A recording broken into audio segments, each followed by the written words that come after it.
Try again, try again. Okay, now you're okay. Papatay daw yung talkback ng cameraman. Nakapatay daw. Okay, I'm ready. Ako din, magpapatay na ako ng talkback. Ikaw pala yun, Beth Frondoso. Hindi ako yun, hindi ako yun. Okay, I'm ready. Sisigaw na lang ako. Okay, anytime, 7:32 na. Your prompter is at the wrong place, Beth. It's Let's Talk to Move PH director. See? You're a bad prompter. No, I'm not. Look, I have a very good software. Chinaga ako tong maayos. Okay, we're live on Facebook. Come on, shall we? 969 waiting, 980, 1,000. We're ready, let's go. Ready anytime.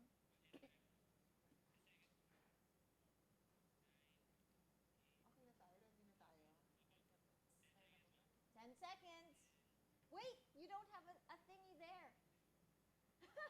Tsaka dun din, Charlie.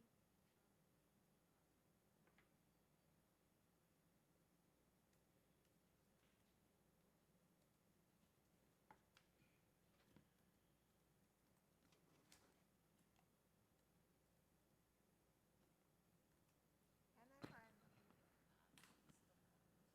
Nangyari sa'yo?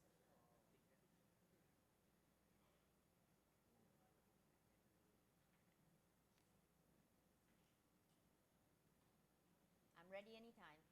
Okay.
Hello and welcome. I'm Maria Ressa. This is May 10th, the day after Election Day. We come to you live from the Rappler News Center. This is Rappler's continuing coverage of the 2016 Philippine elections, and what an election day it's been. We'd like to acknowledge our PH Vote partners, PBCRV, NAMFREL, Globe, 7-Eleven, OLX, and Radius. Let's take a look at our live blog page now so that we get you up to date on what's happening around overnight. We'll go directly to the unofficial count on our page, but you can see here, Rudy Duterte remains ahead with 38.7% of the votes. Mar Rojas at 23.2%. In the vice presidential race, Leni Robredo is ahead at 34.9%, while Bongbong Marcos is only 0.2% behind at 34.7%. Going down, a few results. Highlights: the VCM in Samar is burned by armed men. Around 300 votes go to ash after the VCM machine of Barangay Nagpapakao, Matuginao, Samar was allegedly burned by unidentified armed men yesterday afternoon. This was confirmed by Provincial Comelec Officer of Samar, Attorney Juan Bautista Bieto. Let's go further down and we'll go to the results later on a little bit further. Tommy Osmeña is Cebu mayor again. The overseas results, the overseas vote results are just coming in, are in now with Duterte and Marcos in the lead.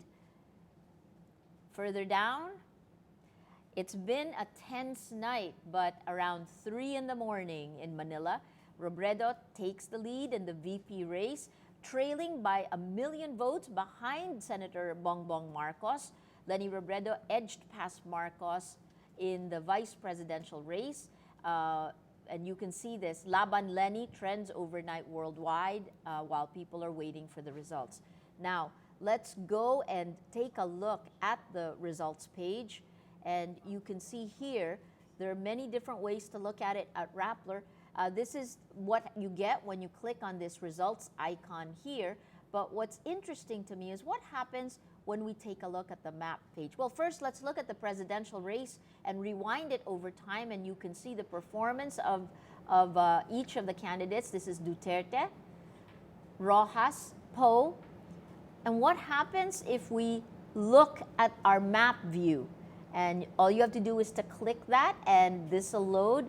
What you see in the map view is exactly where each of the candidates are doing and how they're doing in which province. If you get a little bit of the delay, just go ahead and keep refreshing, because that means that you're just coming in. It depends on the session you're coming in. Now, here you can see by color where the Philippines voted and for which candidate.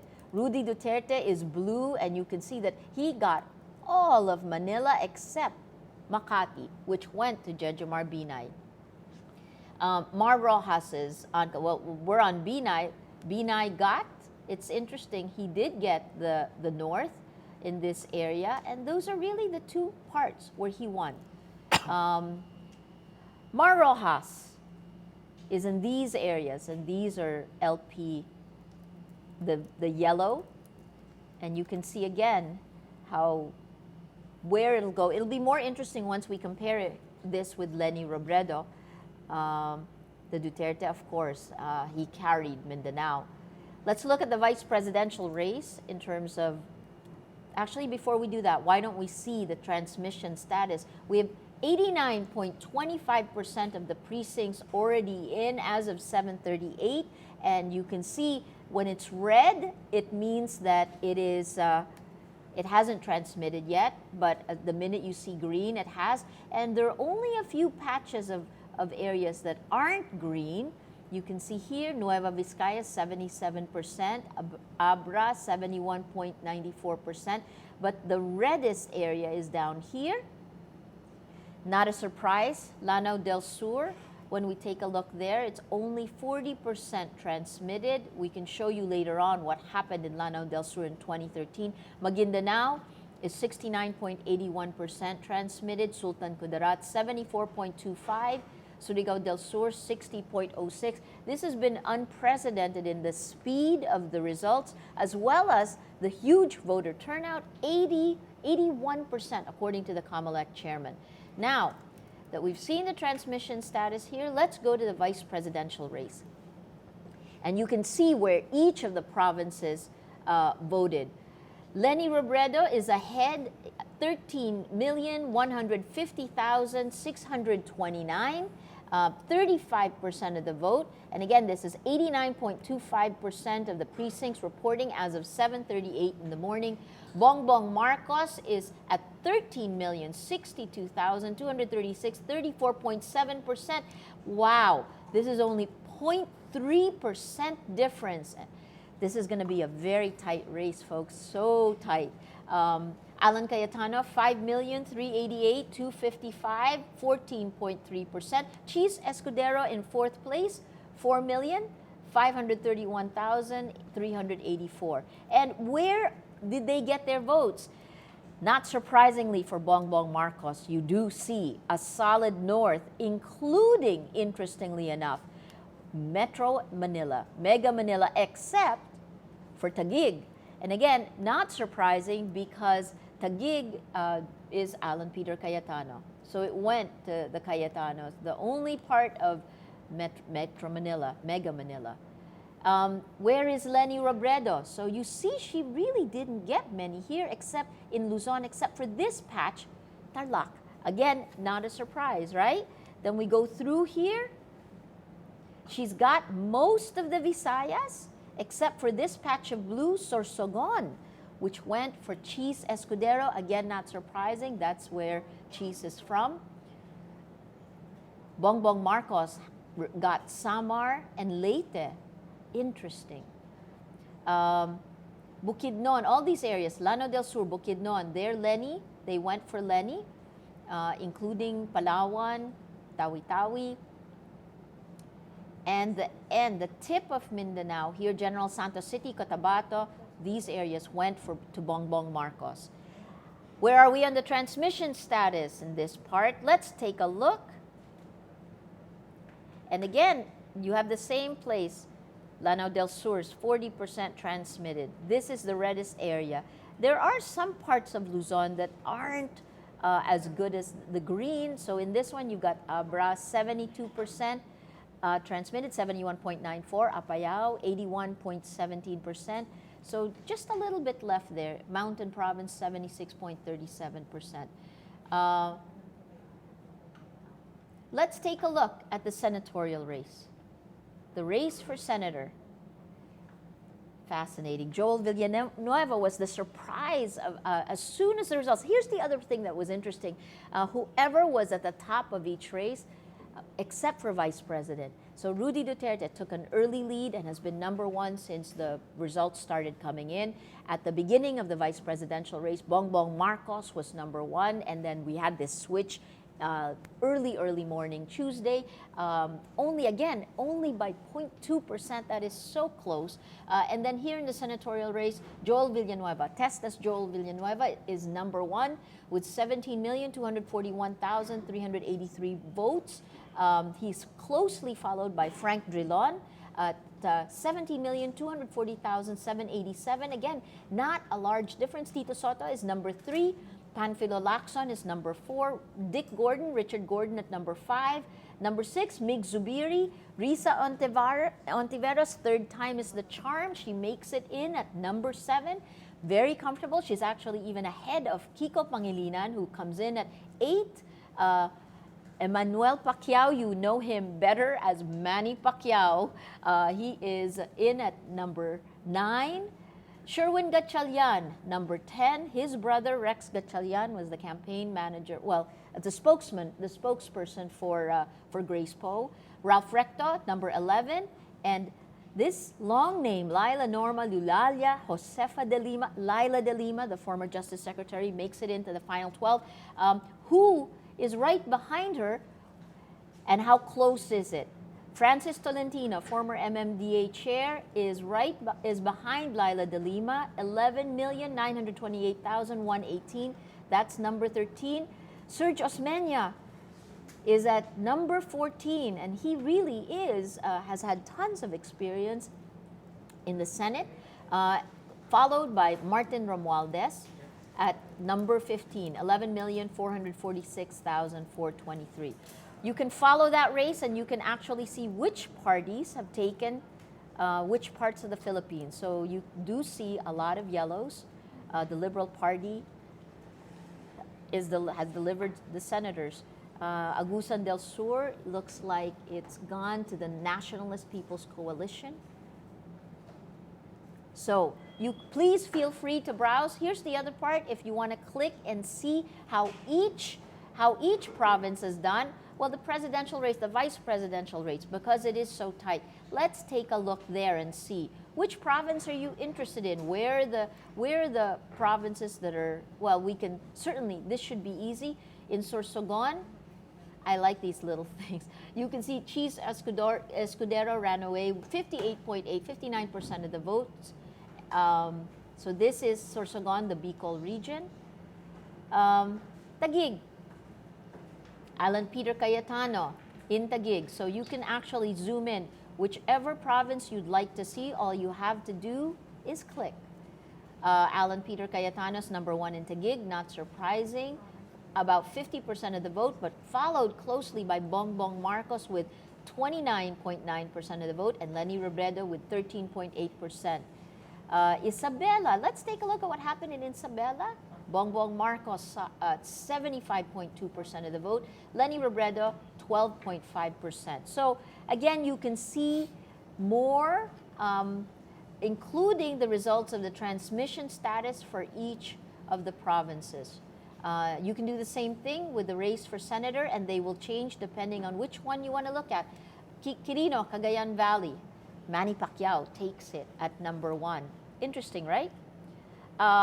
You can also take a look at the social pulse. And this, you can go ahead, all you have to do is to click and you'll see for each candidate the sentiment analysis.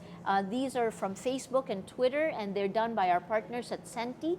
How do they feel about the presidential and the vice presidential candidates? If you just want to take a look at that, I found this interesting. This is a real-time look at Facebook, and as soon as Rudy Duterte won, when the results were in, look at this. Rudy Duterte, PH vote Duterte just slumped down, and now it's back to normal. Okay, we'll be able to show you more as time goes, but you can find out yourself. And here's the other part. You can have this embed code wherever it is, each of these cards. Go ahead and take the embed code, embed it in your own site. That is for you. The results are dynamic. They will update as the numbers come in. But again, it is 89.25% of the precincts have reported in as of 7:38 a.m. To find out the real-time results, here's the URL, rappler.com/PH Vote Results. Bookmark it, embed it, keep it on your phone. It'll update real-time. Of course, you must listen to the interview that we did with Rudy Duterte. As 60% of the votes were coming in, we interviewed him last night. 60% of the votes in. Let's listen to that interview.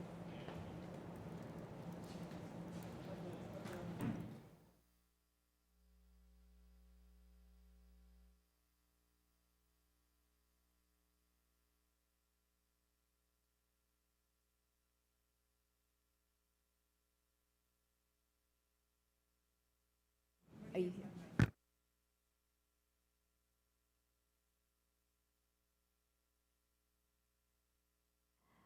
All right, we're going to bring you that interview. It was, again, a fascinating interview because you could see exactly how Rudy Duterte talks, what he was thinking, what he plans to do. It was just at that moment when, with 60% of the votes in, you can see, as he spoke, the realization that perhaps that was the moment when you could see he was starting to think, what are the next steps as he enters Malacanang?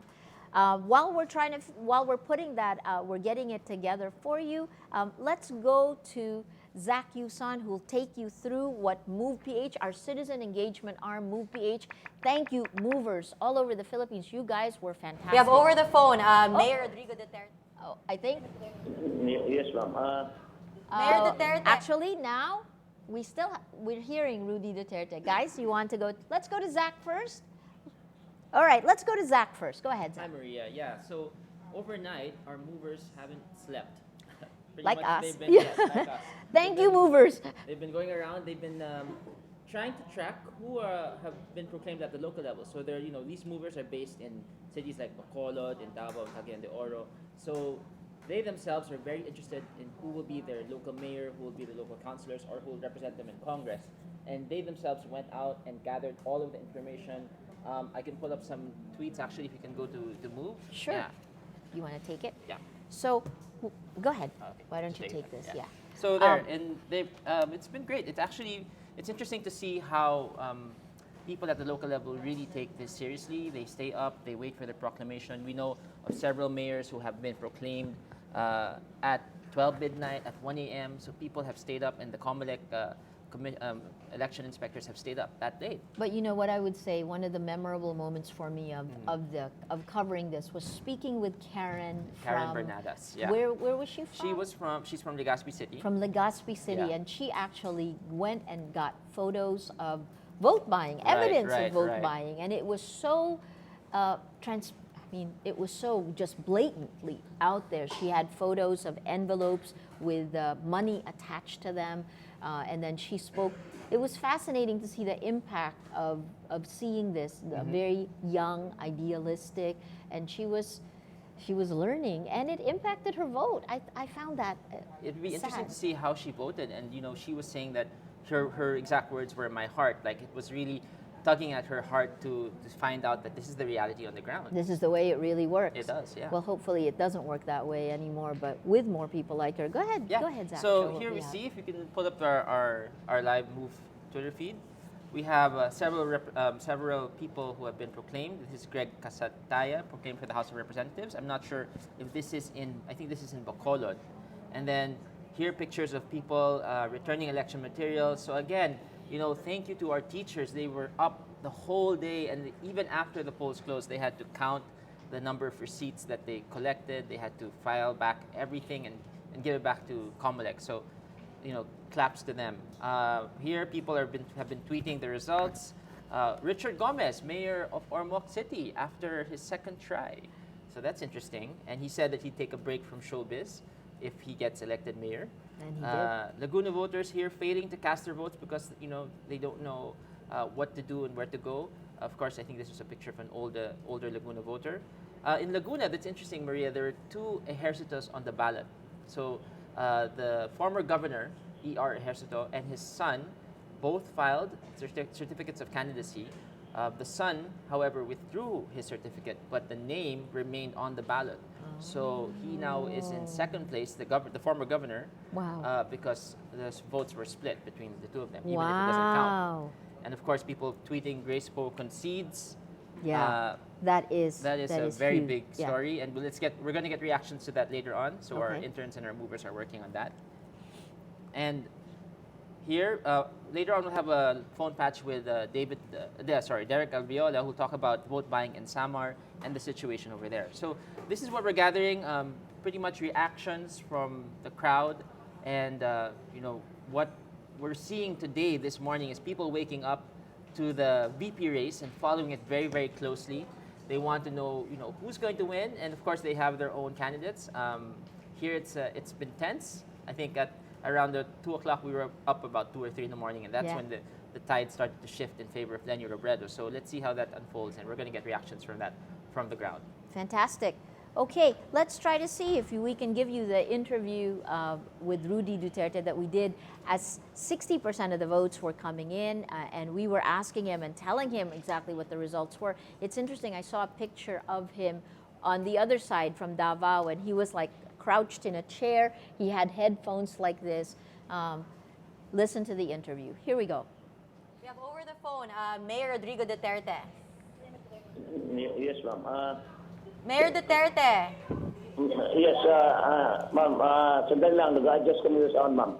magandang gabi Yes, po. ma'am. Ano pong reaction po natin sa 48% na po ang pumasok at leading ka po sa most provinces nationwide? Well, I'll take it in stride. I would not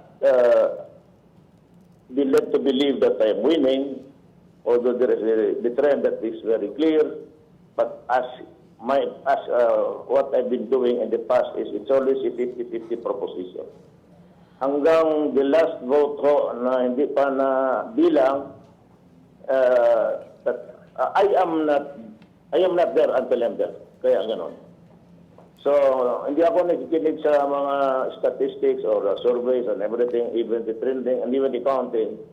I need to rest and I do not invest emotions for the things beyond your control.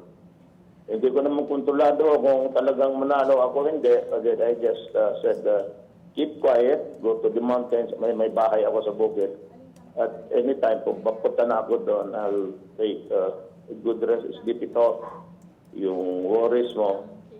At at the end of the day, Sisti, no, well, of course, yung ganito kasi may ibang paradigm kasi ako sa buhay.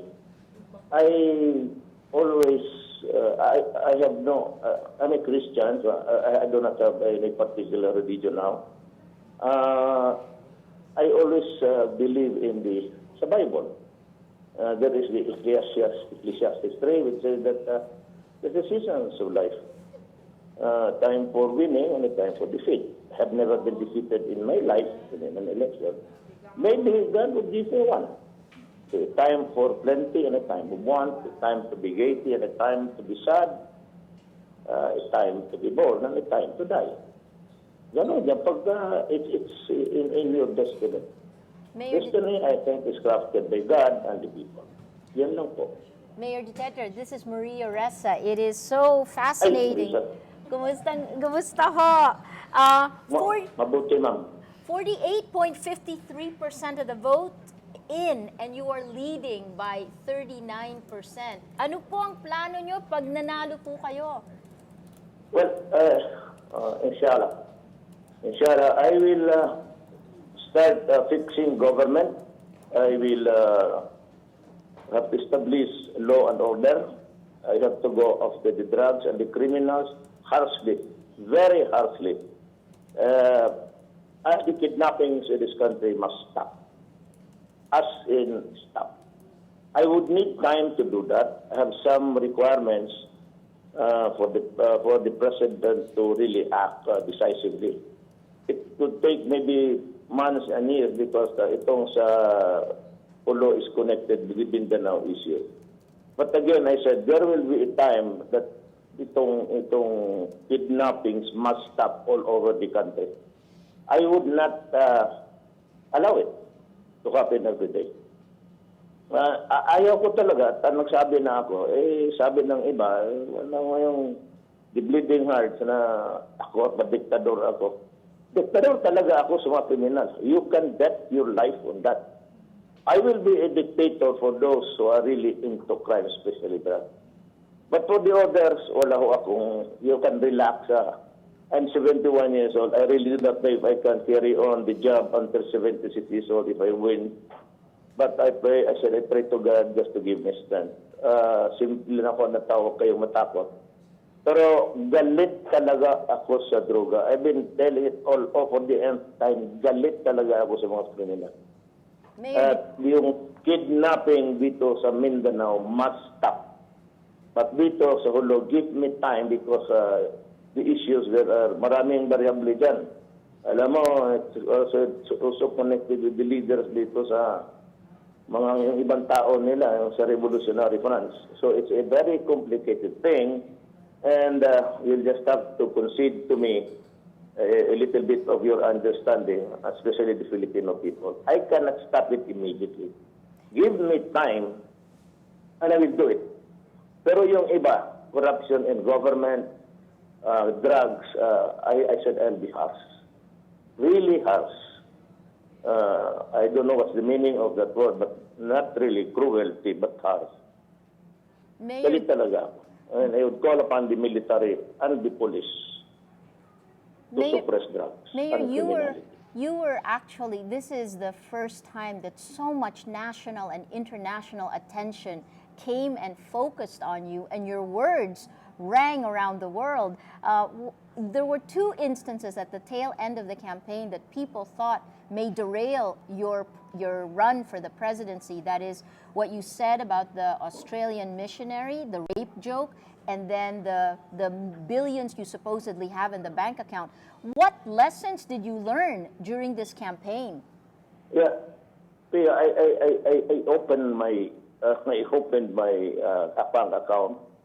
It was only 17. It's now about 150 because a lot of people have deposited money in my name for that particular account. I really do not know why. But yung initial, of course, was the Trillanes thing. And ito namang 5,000 ko dito sa dollar account, naging 510 kasi nag-deposit si Roas ng $10. Yung basura and everything, and I have some lamentations about some TV networks and newspapers that they allow, yung parang garbage collector kayo sila, and they should revisit journalism as it's being portrayed all over the world. You not do not use it as a trust can, tapos pagka i-publish mo lang. And especially other people's name. Hindi maganda eh. Sabi ko yung aggrieved, you can file a case if you want. But sabi ko, I'll just take it in stride. Part of the territory of politics in the Philippines. Really dirty. It's really dirty. What is your reaction, sir, to the Liberal Party when they kept talking about a return to decency with the assumption, or at least with the implicit assumption, that you and your camp are not decent? How did you react to that? Well, let's say return to the decency. It means to say that the other guy is indecent. In what manner have I been indecent in this life? I have a bad mouth. It was not a joke about the rape victim. As a matter of fact, I killed 16 rapists in that incident. I was narrating the what happened because somebody here in Mindanao was looking for the original tape and they were willing to pay 1 million. Alam mo, daking Davao ako, sinarbatuhan ako ng mga technicians noon na hinahanap nila yung tape. I think it's RPN. I really do not know. Pero yun ang takbo. So, inunahan ko na. So, I narrated my words during the incident. Hindi ko inimbento na it was not uttered to make fun of the rape. Sino ba na maganahan ng gawain niya? It was a narration para maunahan ko na. Kasi pag inilabas nila on the last hours of the campaign, I would no longer have the time to meet the challenge.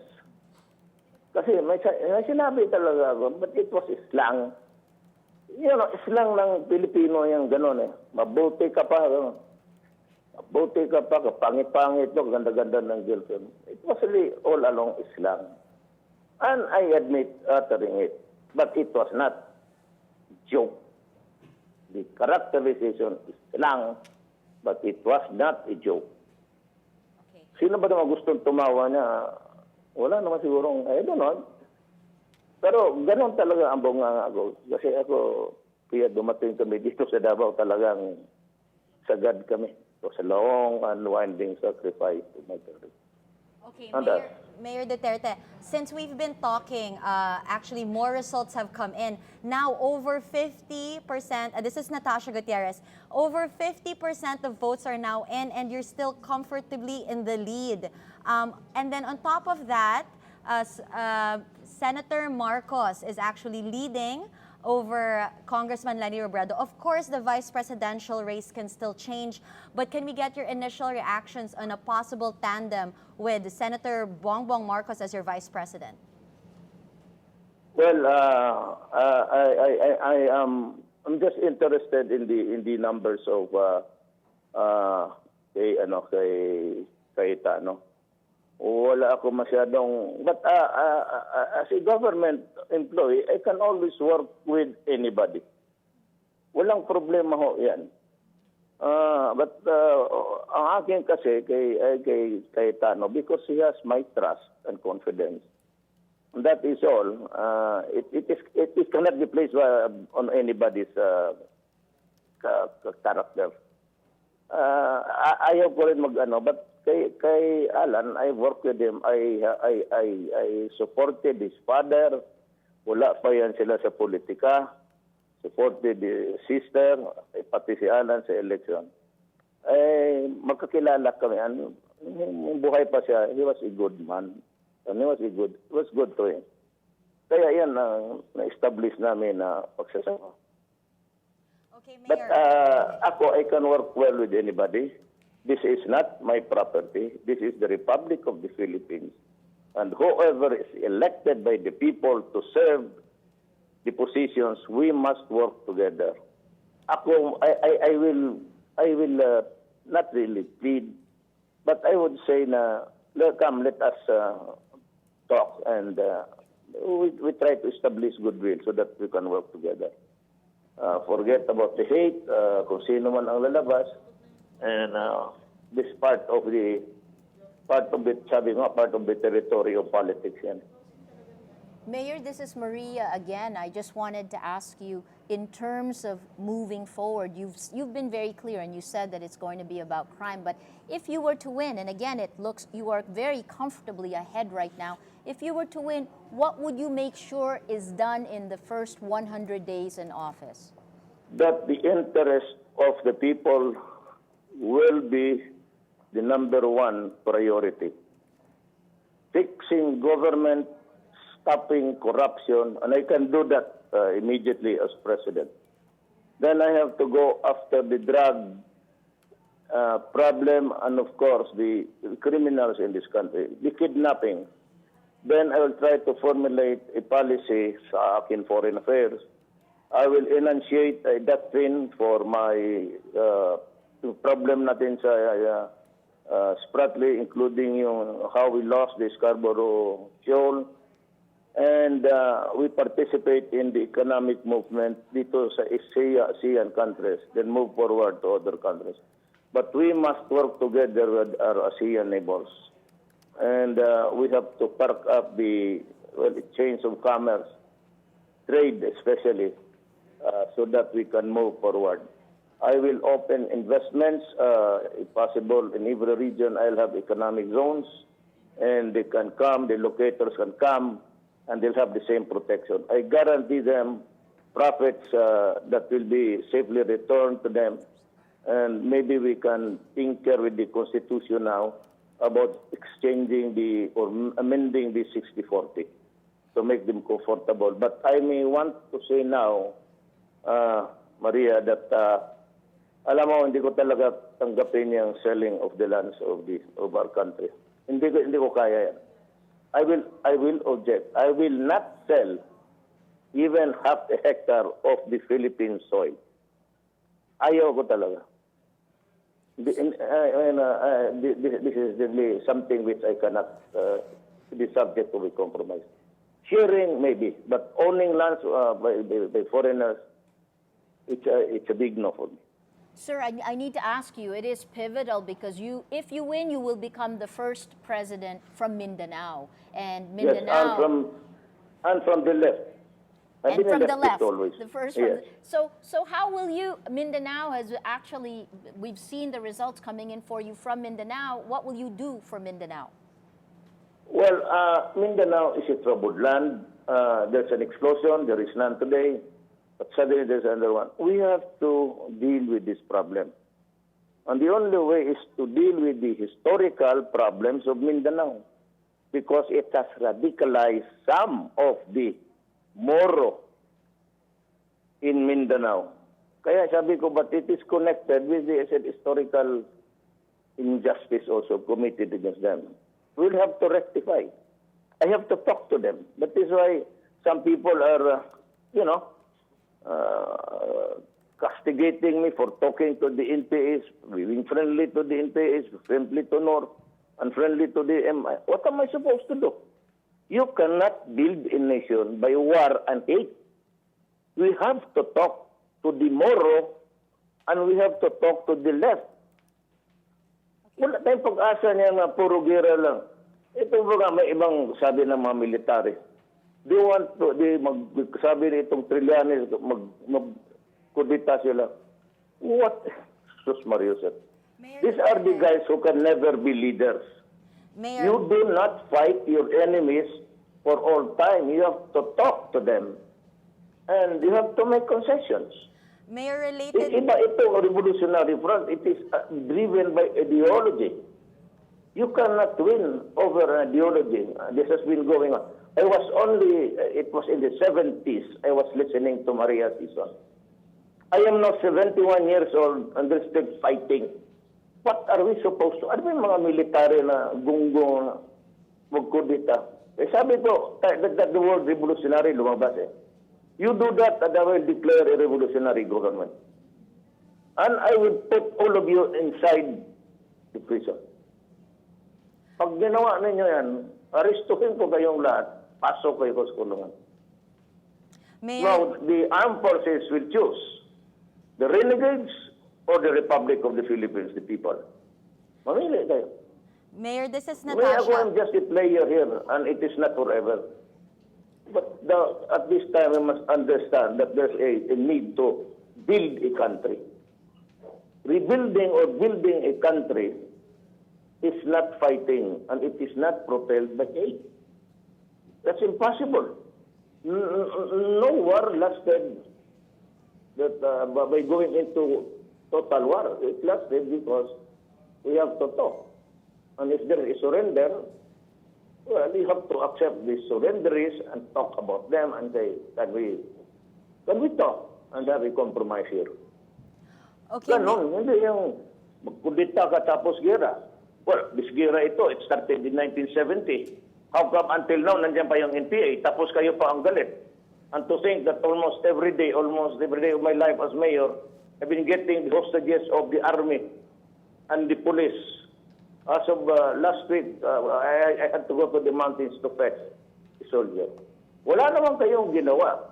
Hindi naman yan tinalo ang NPA. At sige, ako pa ang kumukuha ng mga bihag ninyo. God, these crazy guys. That is why, alam ninyo kayong mga military Grand Term, Trillanes ang company. You were educated by the people's money, including me. Because I paid my taxes. I paid for your schooling. Then you go around staging a mutiny, disturbing the peace and order of the day dyan sa Makati. Then you hold up yourself in Peninsula, Hotel Peninsula. What did you do there? You sat there and before the cameras, puro hambog, puro brogadasyo. Dumating yung kalaban ninyong mga pulis, nag-surrender ka. Then you say that you have principles in life. Sabi ko nga, for how much did you sell?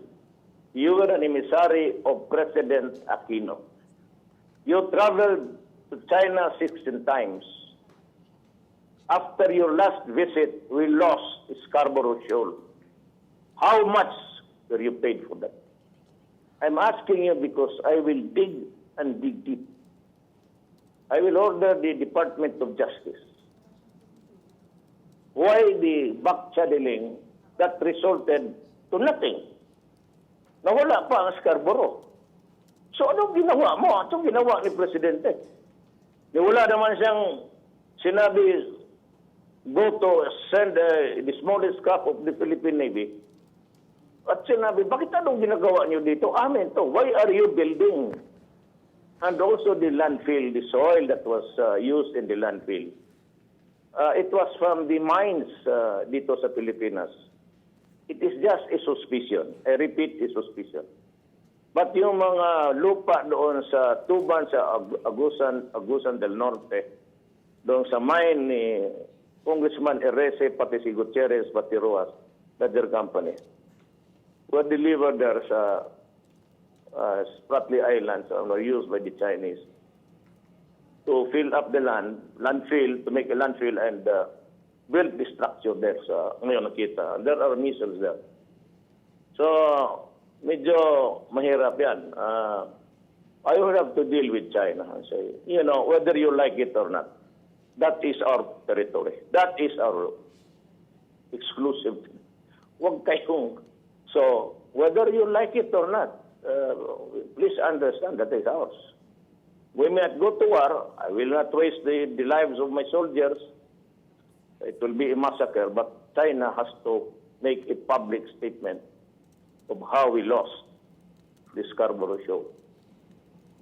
Okay. Fantastic. Our claim is historical and legal. And we are ready to,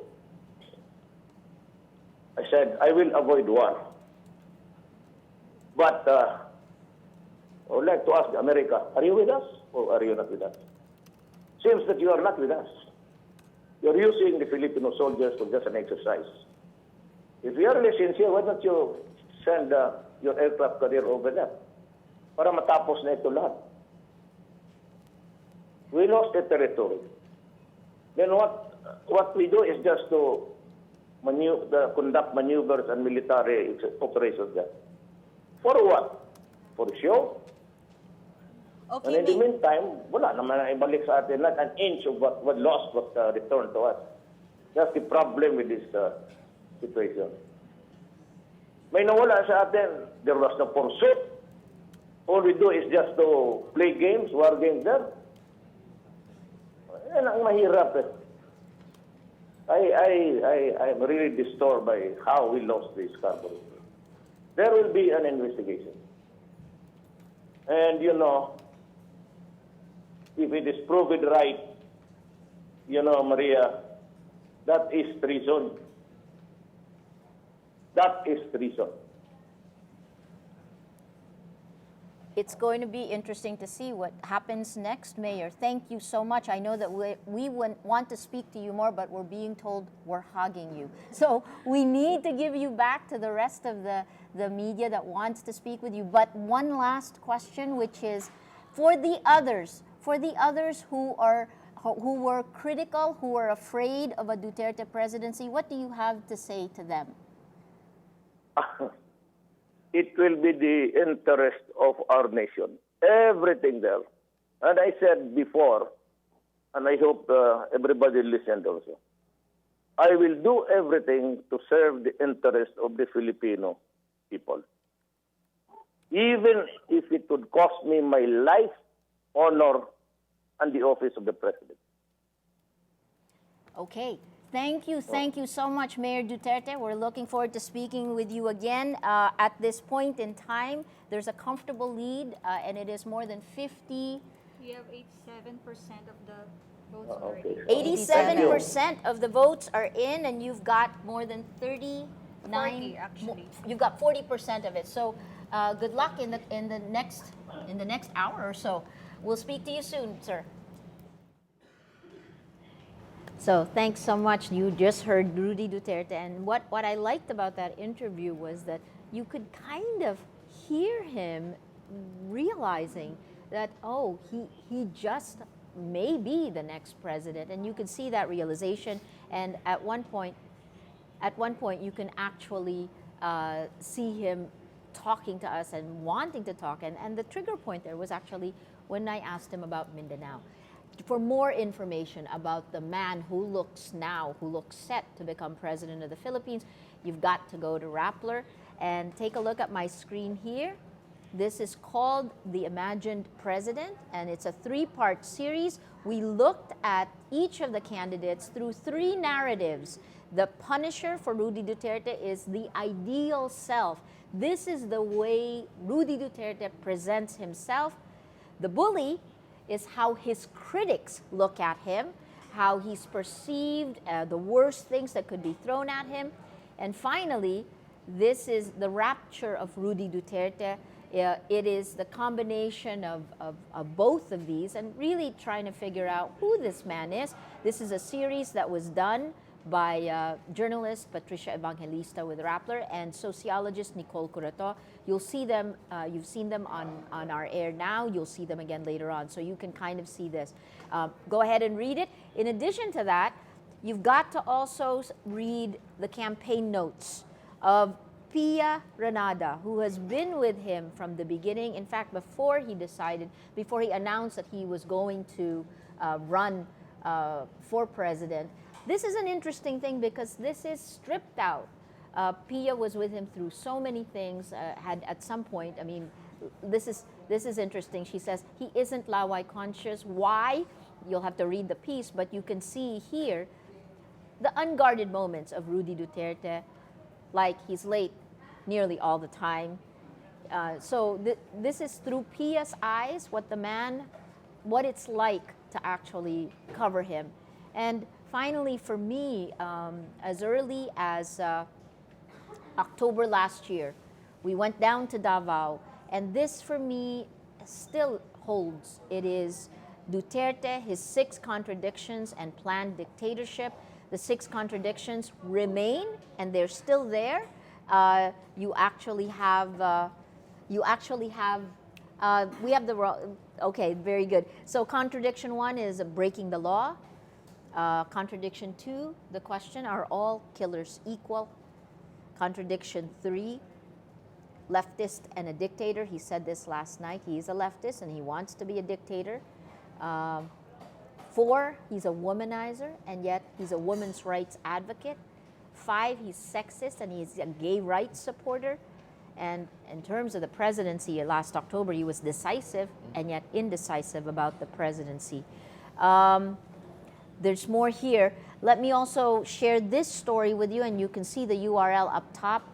Here's the man who many are saying may become the chief of staff, the executive of Rudy Duterte. He's Bohol, the rebel mayor who said no. A former rebel priest, the mayor of Maribojoc, Bohol, has been credited. So this is the man, just a little bit more about the people around him and the people who may walk into Malacanang with him. Now, we've been telling you about Rudy Duterte. You have your reading assignment for the next few days as we move into the final days of the results, and then into the canvassing, and then into Comelec at PICC. Let's take a look at what's happening in a place that actually fomented the support for Rudy Duterte. That's on social media. Turning around, you're going to see Paige Oxeniola. She is our producer with our social media team. She's been taking a look and watching closely and answering your questions. Paige, go ahead. Good morning, Maria. So over here, we have the Facebook numbers that came in last night. This covers the period from November of 2015 up to yesterday, and according to Facebook, there are over 22 million people throughout Facebook who participated in the discussion about the elections, generating over 268 million interactions. That's your likes, shares, comments, posts. The top presidential candidates on Facebook, no surprise, is Mayor Rodrigo Duterte with 71%, followed by Mar Rojas with 52%, Grace Poe with 46%, Binay with 29%, and Miriam Defensor Santiago, 24%. Strangely enough, I don't know if it's a coincidence, but this happens to be the current ranking right now as the results are coming in. Fascinating. But that's not the same thing, however, for the vice presidential candidates. You had Alan Peter Cayetano dominating most of the conversation months before the elections with 42%, followed by Robredo with 39% and Marcos with 37%. Let's check out what people are talking about. Top issues discussed on Facebook. Big issue is transparency, followed by education, the economy, social welfare, defense and foreign policy, health, infrastructure, environment, and trafficking. Another fun fact, according to Facebook, the most engaged region in the Philippines when it comes to talking about the elections is Davao del Sur. Wow. And it was mostly women who dominated the conversation, women from ages 18 to 24 and 24 to 35. So you have a lot of young women participating in the discussion. Now, a lot of the discussion this morning was about Robredo and Marcos because we've seen their numbers go neck and neck as the results come in. And Facebook gave us their most engaged posts by their official pages. Here we have Lenny Robredo taking the bus home to Naga. So it's a video, it says, watch the video, learn the spirit of this VP's hashtag Chinelas leadership and listen to how that affects everyone who meets her, like Chris Aquino. So this video is of her in Cubao Station. This is no surprise. She's been taking the bus even as Congresswoman way before whenever she needs to come home to Naga. It has over 2.8 million views on Facebook. According to Facebook, video really dominated Facebook in these elections. Most of the engaged and shared posts happen to be video. For Bongbong Marcos, it's behind the scenes photos of him in the campaign. It's an album with over 60 photos, and it has 6.5 thousand comments and 34,000 shares. On Twitter, these numbers cover the period from the whole day yesterday, May 9, 2016. We see the conversation pick up at around 10 in the morning when people were starting to go to their precincts and vote. If we remember yesterday, the Kathniel photo of them holding up their ballots became viral, and one of the top posts was Comelec spokesperson James Jimenez, who said, Catherine and Danielle and I need to talk, hashtag Pilipinas. So it picked up around here, around 10 in the morning. Another viral tweet is around 11:19 in the morning. So everyone was heading out, voting. One of them said, one of them must win. And I believe it's this one. So this person is rooting for Mayor Duterte or Miriam Santiago. Of course, you have people tweeting photos of their inked fingers, hashtag bumoto ako and hashtag PHVote, which also trended yesterday. And then we see the conversation slow down a bit throughout the day and pick up again at around 6:30 in the evening when the results started coming in on Rappler. If you want to check out the results, it's rappler.com/phvote results. So when the results started coming in, people were reacting and tweeting a lot. One of them says, I understand Duterte being on top. I see how credible he is. What I don't understand is Miriam being at the bottom. Despite Miriam being at the bottom, she gets a lot of fans on social media. She's actually the most followed candidate on both Facebook and Twitter. So a lot of conversation surrounding her is not a surprise. And another one says, when the halalan results are extremely disappointing, but you have to report it anyway. Someone made a meme of Ted Filon reporting the results. So earlier this morning, we saw hashtag BBM4VP and hashtag Laban Lenny trending on Twitter. And we ran a Reach analysis. Reach is a platform or tool made by Rappler to monitor tweets, trending hashtags, and topics. So it's a way for you to map out these trending topics. Here, BBM4VP got 37 million impressions with over 10,000 unique authors. The conversation started picking up early in the morning around 6, and then reached its peak at 7:45 in the morning with over 6 million tweets. This is still ongoing. I'll just show the results first. The top influencers are, of course, Bongbong Marcos's account. We're gonna get one of the influential tweets says this, pag si Lenny mananalo, sasama ako sa people power para ma-impeach yan. Magkamatayan man, still Bongbong. Hashtag Dayaang Dilaw, which also trended earlier, and hashtag BBM for VP. For Lenny, we have hashtag Laban Lenny. She was a little bit more influential with 32 million impressions, but this is because we started this morning. This hashtag was actually trending throughout the night. So conversation picked up at around between 6:30 to 6:45. Again, over 6 million. A popular influencer, of course, Lenny Robredo's account with 53.4 thousand followers. Other influential accounts is, of course, Risa Hontiveros, who tweeted, "Let's go, Lenny Robredo. The last man standing will be a woman." And then one of the viral tweets reads, "Dear BBM supporters, when you were leading thousands, did we cry over foul? No. We prayed and stuck together. You should try it too. Hashtag Laban Lenny."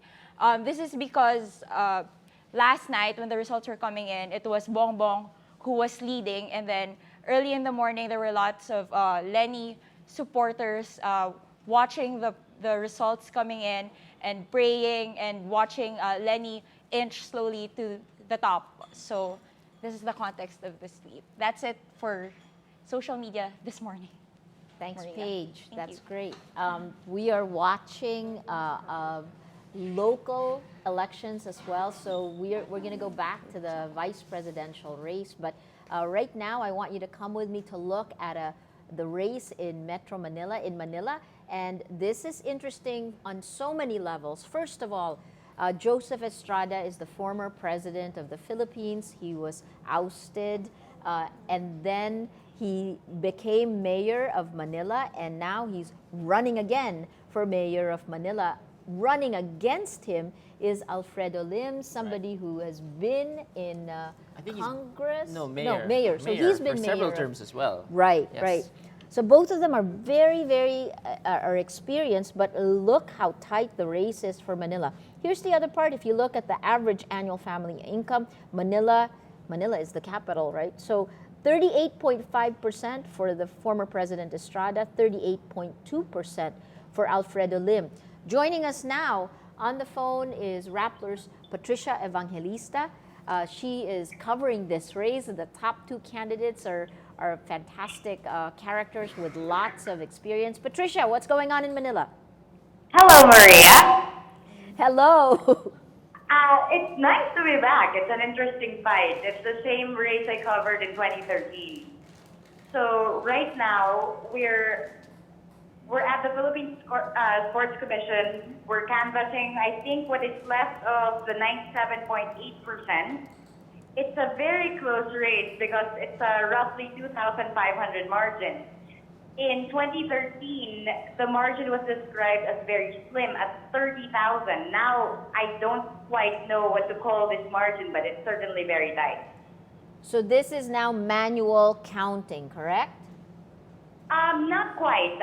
There are a few SD cards that were sent in this morning for, yes, manual transmission because they weren't able to come in yesterday. This is from Sampaloc, Baco, and Santa Cruz. And what's the mood in that area now? How do people feel about this? Well, actually, there's not much of a mood. People look exhausted. You don't have either of the former mayors here, although I'm told they dropped by late last night. But outside, for example, you have a small group of supporters. They're lying on the ground. Some of them are asleep. It's trash-ridden, and you have a lot of policemen who are standing by with riot gear, but nothing much happening here. What do you expect to happen in the coming hours, the rest of the day, going into tomorrow? I'm pretty certain that they're going to complete the canvassing today because there's not much left. Whether or not there will be a protest from either former President Aquino or former Mayor Alfredo Lim is going to be the story with the margin this close. Remember, this is the second thriller in Manila between Alsham Salonga and the man who likes to call himself Dirty Harry. Even if this is a three-way race with former Representative Amado Malgaching, but that's a very far third. So this is a pretty personal fight between these two men. What are the differences between 2013 and 2016? Well, for one, 2013 was one of the bigger races. I mean, the Manila fight was considered one of the bigger races, but because this is also a presidential election, this has been a bit overshadowed, or in a large part overshadowed. Supporters there? Are there any supporters? Not very much, Maria. frankly, there are a lot of people inside half asleep or sleeping, waiting for some sort of result. I'm told that we shouldn't be expecting either mayor here very early. So this is mostly a standby and watch sort of thing. Okay, we're going to come back to you as they come in. Please let us know, and we'll check back in later today. Thanks, Patricia. right. Talk to you soon. Adios, Maria. Ciao, ciao. All right, let us move ahead to our reporter to Results. Oh, why don't we take a look at the results again? So we were just talking about Manila, and let's look at this. Running for mayor in Manila, you have Joseph Estrada, our former president, at 38.5%. Alfredo Lim at 38.2%. And then the third, it's actually a five-way fight, but the third, the other two really are out of it. The third is Amado Bagatsing, 22.9%, and then you can see the rest here. Let's look again at where we are in the results. Let me just refresh to get you the latest to see if it's still at 89.44%. Rudy Duterte for president retains number one with a very decisive lead, 38.7%, 15 million votes. Mar Rojas is number two at 9,056,433, 23.2%. Grace Poe conceded last night. Let's take a look at the rewind of this, right? You can see this. That's a significant lead. Vice President Leni Robredo at number one at 35%, 13,176,490. And a very super tight second, you have Bongbong Marcos, 13,076,332, 34.7%. And then Alan Cayetano at 14.3%. It's funny because it's quite refreshing that Alan Peter Cayetano actually had said on camera right before the polling stations last Friday. He said that, oh, all right, Cheese Escudero is actually on the line with us with G. Geronimo. Go ahead, G, tell us what's going on there. Hello. Yes. Hi, Maria. Hi. Hello. What's going on? Are you with Cheese? Yes, I'm with Senator Cheese right now. Go ahead. Yes, he just conceded. He gave his concession speech minutes ago, and then right now he's with the reporters. He's in a very light mood, and he wants to take a break after this. He wants to. Ayun. Is it possible? So Marie, is it possible to talk to him, G? yes. He's here beside me. Okay. Senator. Great. Hello. Hello, Cheese. This is Maria. Hi, Maria. Good morning. Good morning. G just said you conceded. Could you give me an idea what went through your mind? How do you feel? Panahon naman sa politika ng sa Maria na maging ganito ang mga tumatakbo. I accepted the will of the people. Insofar as this election is concerned, I congratulated Mayor Digong. Advanced congratulations as to who will win the very tight vice presidential race. Of course, personally, if you ask me, I'm biased in favor of my fellow Bicolana. I also thank all of those who supported us in this election. Naging malaking karangalan sa akin yung mga bagong kaibigan ko at tumulong sa amin. And I hope day one after the election, we already begin working towards uniting our country and supporting the leader, the president, the vice president that our people chose. Binoto man natin o hindi, gusto man natin o ayaw sa kanila, kapartido man natin o hindi, dapat tulungan natin yung susunod na Pangulo na harapin yung mga problema ng bansa. That's great to hear, Cheese. I mean, these elections, the campaigns are so different from the past. Could you tell me what differences did you see? What lessons did you learn in the campaign? Each election is different, Maria, but post-game analysis, let it be done weeks or months after or a few months before the next one. But for me, this has been a very divisive election. In the last debate, in fact, I said, it just so happens that the four candidates represent the four colors of our flag: red, white, blue, and yellow. And I hope day one after the election, we will all work towards stitching the different colors of our flag together. Not only our flag, but our country as well. Do you think that that last-minute effort by Malacanang on Friday to try to pull together Grace Poe and Mar Rojas, could that have worked? Post-game analysis na rin yan, Maria. Oo. Para sa akin, hindsight is always 20/20, so the answer is no. But then again, we already have the benefit of hindsight with the result of this election. At that time, who could have said, who could have known? And my last question, I know you've just finished your press conference, but in terms of what this shows about the Filipino voter, about the state of Philippine democracy, what did this show about us? For me, it shows one thing, Maria. Nobody has a monopoly of good intentions for the country. At the end of the day, one person has one vote in the election. And at the end of the day, we only follow one law in a democracy, what the majority of our people want.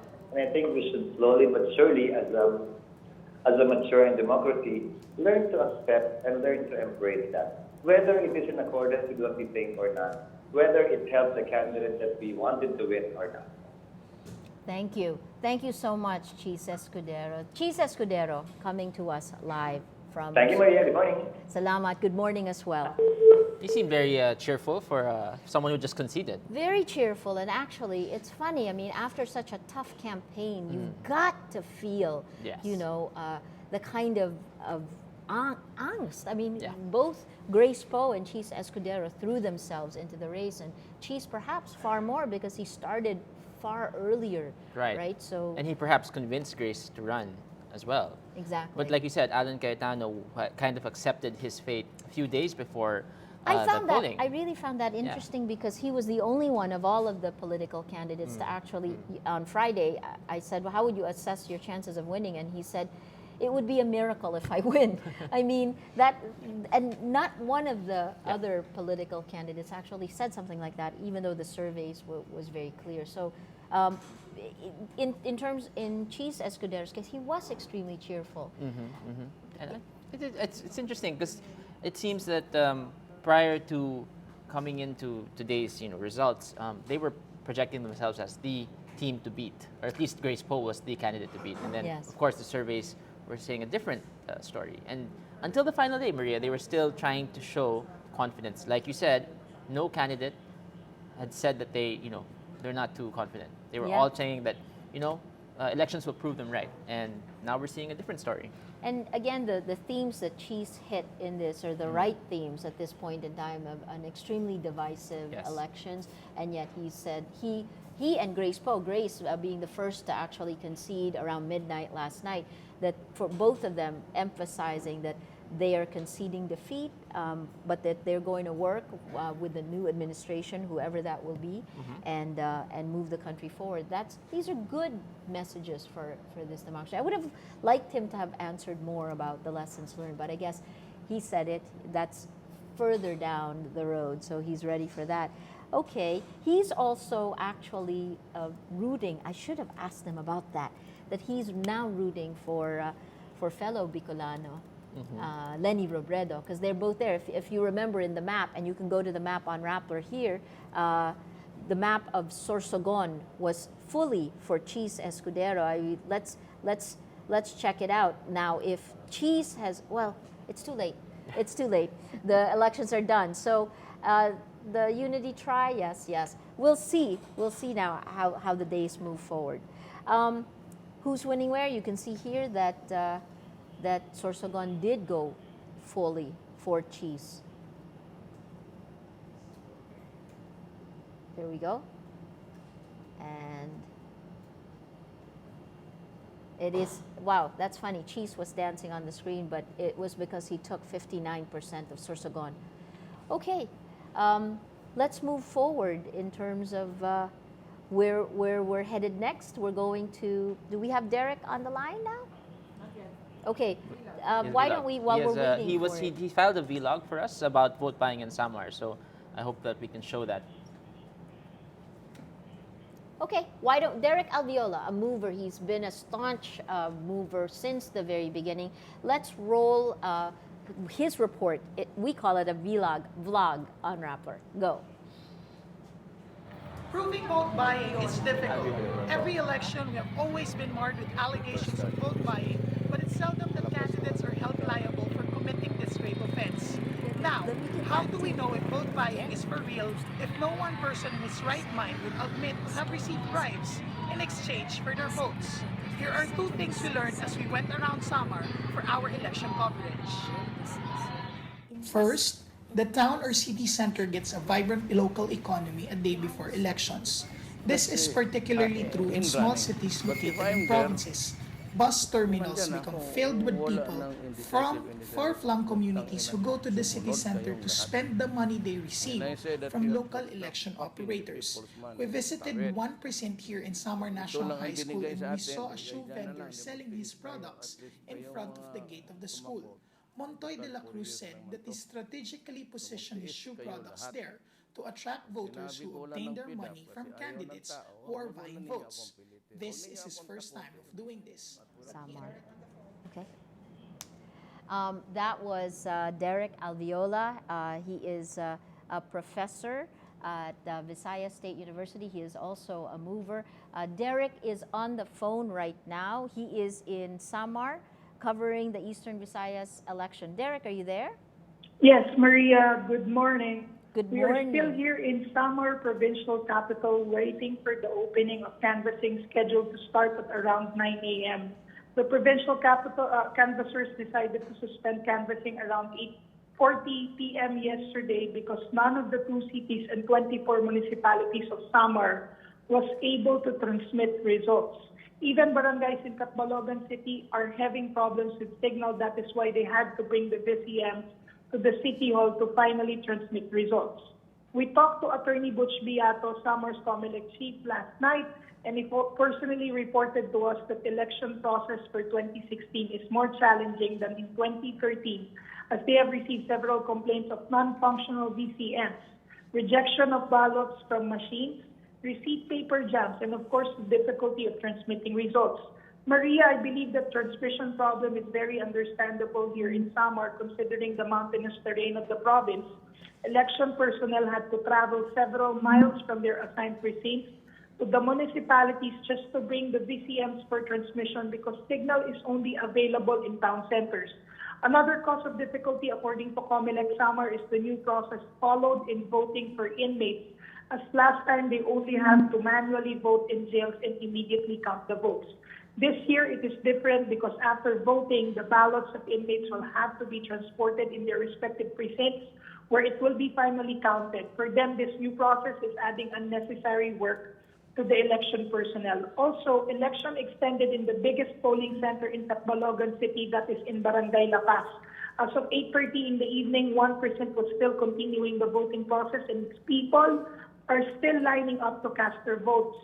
The Board of Election Inspectors assigned in that area shared to us that they had to accommodate people beyond the 6 p.m. cut because aside from having the most number of voters, election turnout is quite bigger as compared to last year. Just a side note, Maria, one municipality here in Samar registered a statistically impossible turnout of 100% in 2013. We are still gathering data from Comelec if that will happen again this time. But the chief of Comelec Samar said that this is possible considering that their towns have relatively small number of voters as compared to other places. I admire the sacrifices of our election personnel who worked hard just to accomplish their huge task. We met some of them last night at the Catbalogan City Hall, and despite the hardship they experienced, they're still smiling while finishing the remaining tasks that they had to do. I've talked to a poll watcher who also served in 2013 and told me that nothing is surprising this election because in her 2013 experience, it took them 10 straight days to finally proclaim winners. Hopefully, we are not going to drag this election in Samar that long.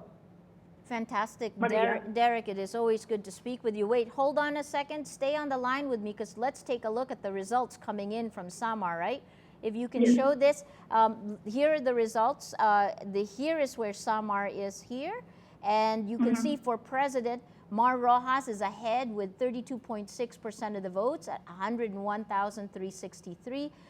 Grace Poe is second with 30.3%, relatively close. Rudy Duterte is in third place with 18.7%.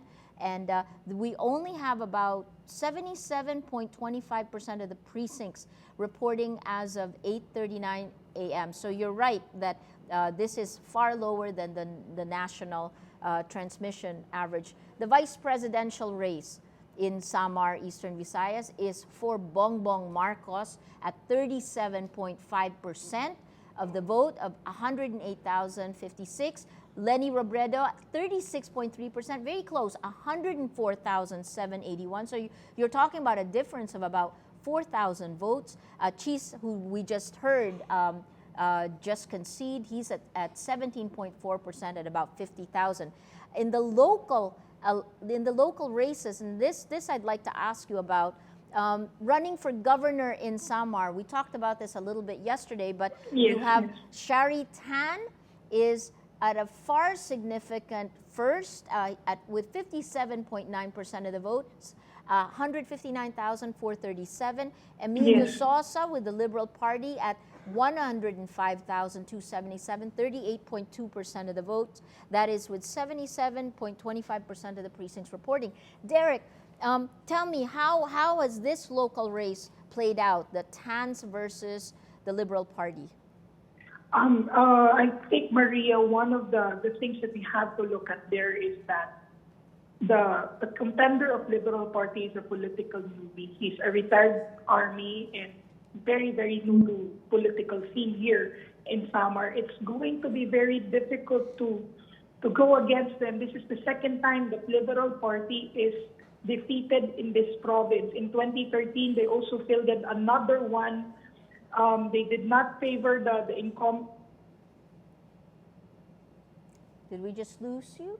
Candidate for Liberal Party, but they still failed.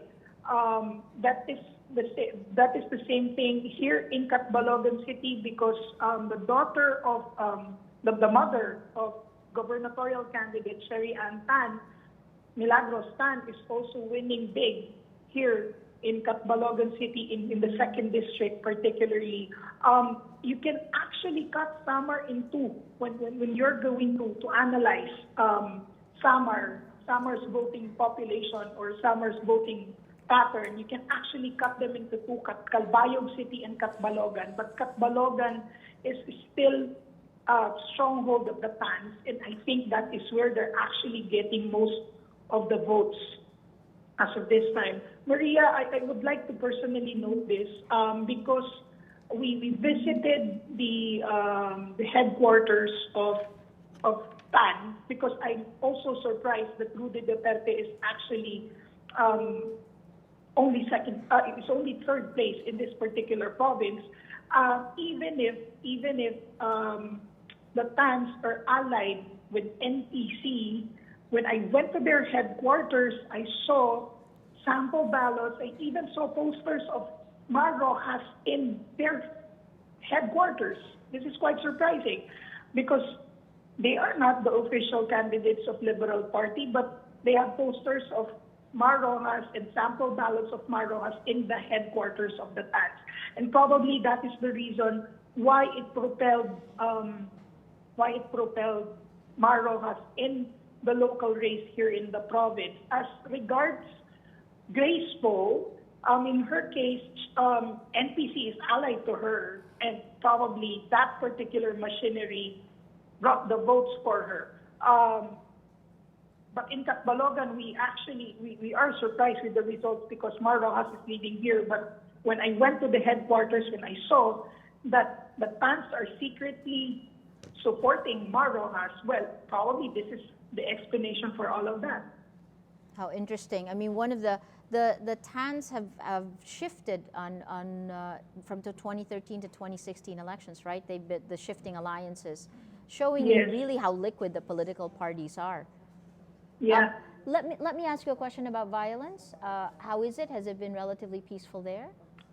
During the election yesterday, Emilio Sosa encountered an ambush attempt. It was good thing that they did not they did not succeed in doing so. He was safe. One of our mover even interviewed him. He was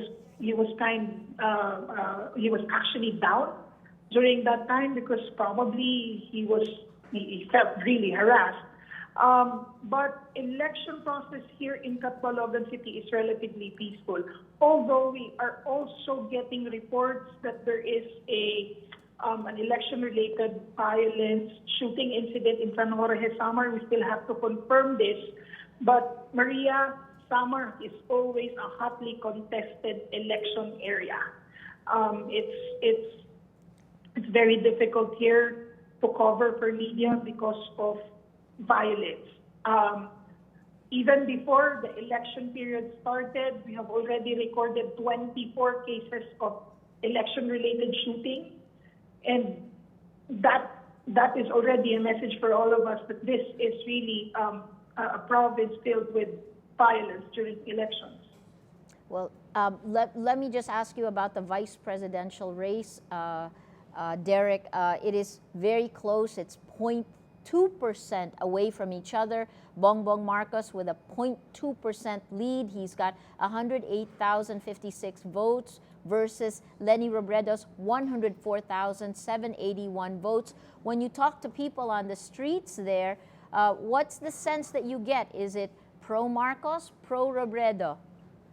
Well, the local machinery was able to bring votes, of course, for Leni Robredo. But, you know, being an Eastern Visayas, because Bongbong's mother is from Leyte, some Samareños have a particular affinity to Bongbong Marcos. And probably that is the reason why they're actually in a tight race for the vice president. Because even if no one was officially bringing Marcos here in Samar, they know for a fact that Marcos is from Leyte, Marcos is from Region 8, and probably that is the reason why he was able to get enough votes even without political backing of candidates in the local arena here in Samar. But Robredo is Robredo's numbers, I think, is also understandable because she's being carried by the local machinery, and as I've actually told you earlier, even the TANs who are allied with NPCs brought Leni Robredo and Mar Rojas at the end. So it's really going to be a tight race then. Fantastic. We're going to check back in with you. Your final thoughts, Derek, about the way these elections have gone. What stands out in your head? Maria, first, I would like to personally thank our movers in Eastern Visayas who made our Rappler coverage here very, very successful. We have tried to cover the whole region this election, although I know that we still have some blind spots that we need to consider in the next election. If it is okay with you, Maria, can I mention their names? Absolutely. Go ahead, Derek. For Tacloban City, our lead mover is Jean Ann Pange, assisted by Chris Bills. In Ormoc City and Baybay City, we have Zed Asap Cortez as lead mover, ably assisted by Prince Darius Lina, Marviana Gravoso, Shahona Jane Kaintik, and Muesha Faith Castillo. For Southern Leyte, we have our mover, Princess Faith Sinogoya. And of course, my wonderful team of movers here in both Samar and Eastern Samar. I'm very thankful to Jenny Rose De Lusa and Jonard Mendova, who braved to cover even sensitive issues like vote buying. You guys have been great, and Derek, you've been an amazing leader for the team. Thank you so much. We're going to come back to you to see if there's anything else. Thank you again, Derek. Thank you, Maria. Great. What did you think? Go ahead. Yeah, I was going to say that Derek has been with us for 2 election coverages. When he first started out, he was actually very, very nervous when his first phone patch, I remember. And to see him do this again in difficult situations in Samar, still waiting, by the way. He hasn't ended his job. He's still going there and waiting for the results. And of course, to our movers all over Eastern Visayas, Luzon, and Mindanao, thank you so much. We'll thank you again later on.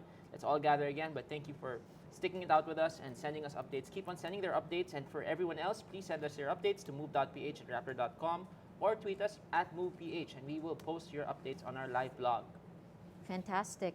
Again, Derek has been part of Move since the beginning. Since the beginning. Yeah, he was one of the first ones. super idealistic. Okay, let's move on. Where do we go next? Why don't we take a look at our results again? Let me see where I will take you. Why don't we start with an update on the results? I really like these guys. Let me hit it again. And there we go. It is now as of 8:39:14, or so just about 20 minutes ago. Rudy Duterte you can still see it's actually stayed the same, right? And we have for vice president, this is the race that we're looking at. Leni Robredo, 13,212,058, 35%, just 0.3% ahead of Bongbong Marcos at 13,096,831. Where are these votes coming from? Let's take a look. The votes for Leni Robredo in yellow, and you can see them. Very, very tight. So she's strong exactly in the areas where she is. It's interesting. Here we go. This is her. It went for her. It is so surprising that, well, I guess not. The solid north is the solid north, right? So we see the solid north for Bongbong Marcos. But Metro Manila, also, that's surprising that Metro Manila as a whole went for Bongbong Marcos. Not a surprise that Taguig City actually went for Alan Peter Cayetano. At the bottom here, Cayetano's got the tail end of Mindanao. Bongbong Marcos over here, General Santos City, South Cotabato. Lanao del Norte. Let's check transmission. So we're only talking about roughly 10% of the votes. And again, Lanao del Sur remains, it seems like it's stuck at 41.49%, so at about 42% transmission, whereas the rest of it, there's a little dot here, which still has some about 12% waiting to come in, and another dot here, Negros Occidental. Interesting. Sulu is slightly dark, 53%. Only 53% of the results have transmitted. This is the race to watch. You can look at the results transmission status.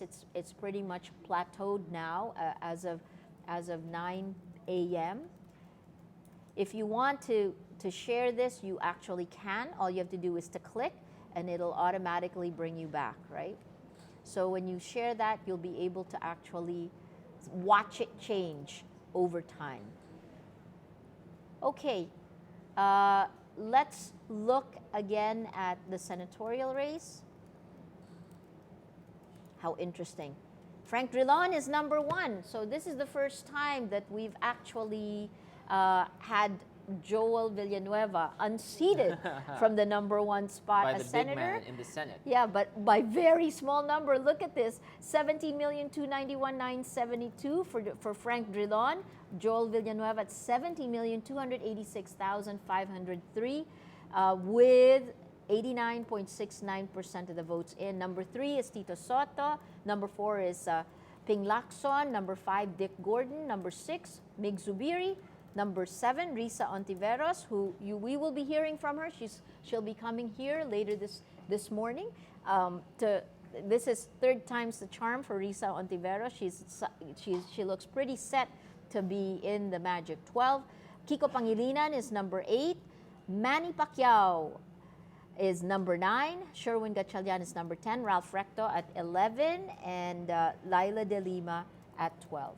Zach, anything surprising here for you? Well, Risa finally, imagine from being below the top 12, she's now actually at the number 5. So yeah. that's a big jump. And I think it's interesting how she was elevated to the top 5, and people and veterans in the Senate like TG Lingona not even making the top 12 and being pushed down to the 14th place. So if it wasn't for people like maybe Manny Pacquiao, they might have been in. But that's a whole new ball game here. I mean a lot. If we can go back to here, I just unhid. How do you say that? I just showed the rest of the senatorial slate that's here.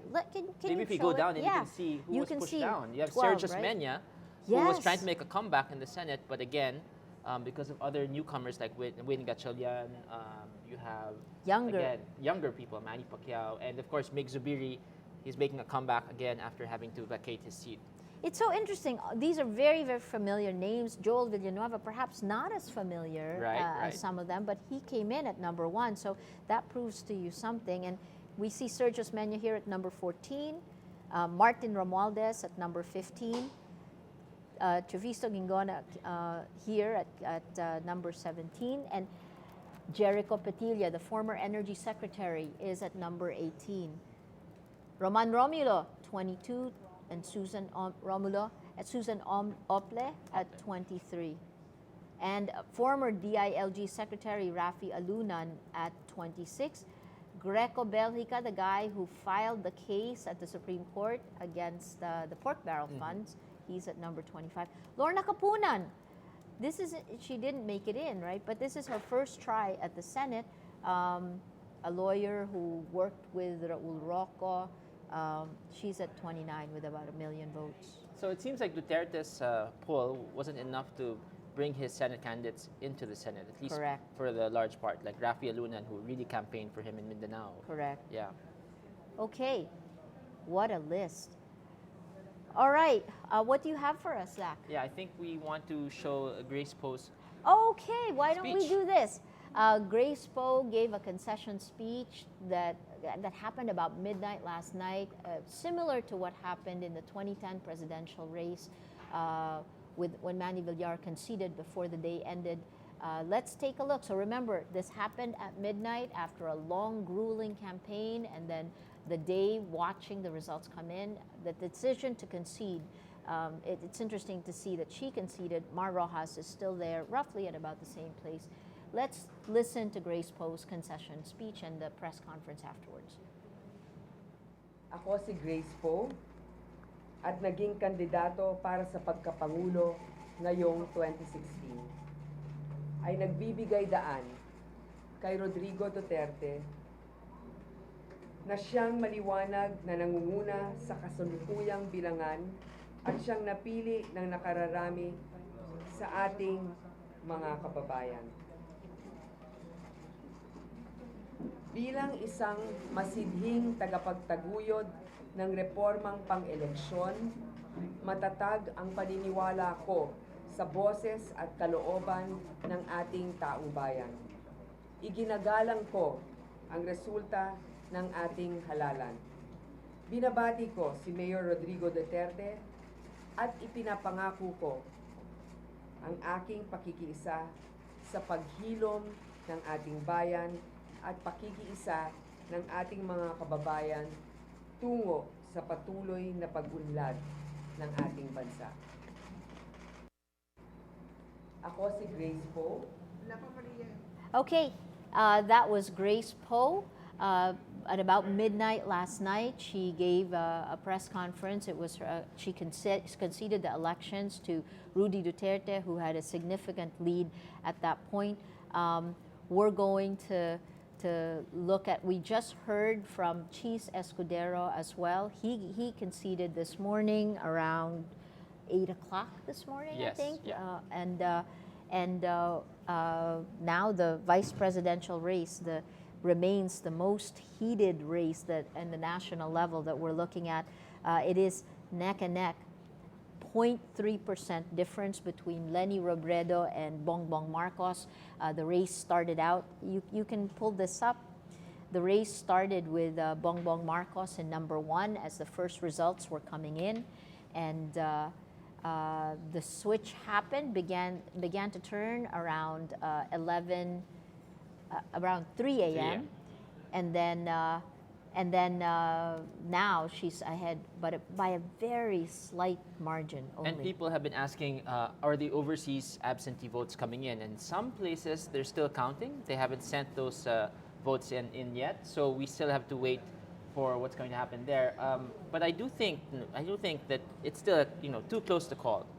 Yes. Too close to call. It is, definitely. I think this may go all the way to the end. So why don't we take a look at our live blog page and see what's happened. You can see, right while we were talking, there were 11 updates on the live blog page. Our very, very masipag desk behind me, they've been working through the night on this. So we see this as of 9 a.m.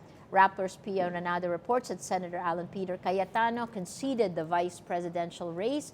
He's currently a distant third in the race, trailing behind Leni Robredo and Bongbong Marcos. Again, very refreshing. This is not a surprise to him. When I spoke with him Friday, he actually said that I asked him what his chances of winning were, and he said given the survey results, it would have taken a miracle for him to win. So he's just given his concession speech.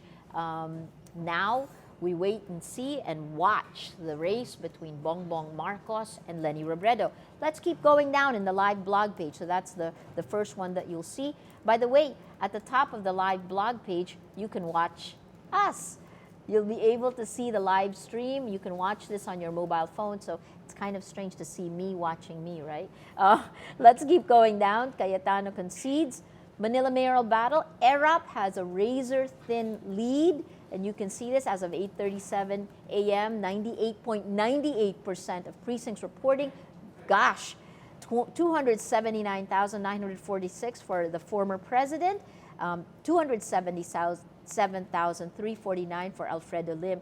This is funny. Alfredo Lim used to be Dirty Harry, right? And now we have a Duterte coming in as with the votes for the presidency. Drilon leads the Senate race as of 8:39 a.m. He had just taken over the top spot from Joel Villanueva. Just a small difference, 5,469 votes. By the way, vote for the moods. Vote on the mood meter if you get a chance, right? It'd be interesting to see how you guys, how you feel about the race today. You can also, if you want to embed the results, you can take this and you'd actually be able to see the results as you pop them out. Yeah. Let's keep going down. And Maria, I just want to cite the funny story. Actually, in Bukawi, Bulacan, there's a tie between two mayoral candidates. So they've both gotten the same number of votes, and according to Comelec rules, they can now do a coin toss to see who wins. Oh my gosh. Yeah. So we're trying to get more info on that. Facebook Live, please. That would be great. Okay, so we keep going back. All right, why don't we, as we go through, there's still lots of other things, but something happened this morning that has been fascinating. I'd love to see the video. Duterte broke into tears. He went to his parents' tomb, and this is around 3 a.m. this morning. So we spoke to him around 9 p.m. last night. 3 a.m. this morning when it became clear he's going to become president of the Philippines. Let's roll that video.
p.m. He's visiting Rudy Duterte with about 39% of the votes. Is at his at his parents' tomb. We've never seen Duterte in this light. It's actually, I'm wondering if he knew that the video was coming in. Thank you so much for the video, Editha Cadwaya. A private moment. This means he hasn't slept. Yes. This means he hasn't slept. I think he was wearing the same thing that he wore. He definitely when was. When he was voting. So he is nocturnal. We spoke with him at night, and then this is at 3 in the morning. I hope he's getting some sleep now. Mm-hmm. It's surprising that I think many people picture Duterte as this unfeeling, strong man, but in reality, he's, from what we see, he's like anyone who loves his mother and who actually I heard he was a favorite of his mom. One thing to pray.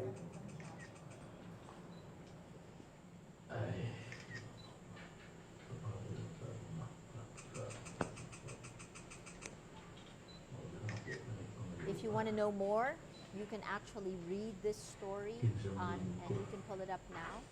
You can read this story on Rappler. Go ahead. You can take my computer.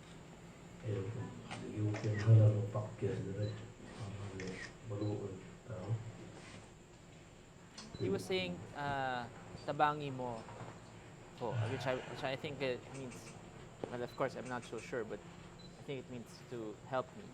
Mom, he was talking to his mother.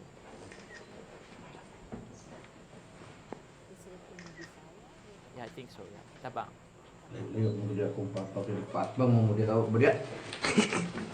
So very good. And the joke right after that. Wow. The possible shoulder of the presidency resting on his back. Wonder how he feels right now. So it is not a private moment. The reporters all the way on the other side. It's going to be interesting to see how Rudy Duterte will change. Or how the presidency could change a man like Rudy Duterte.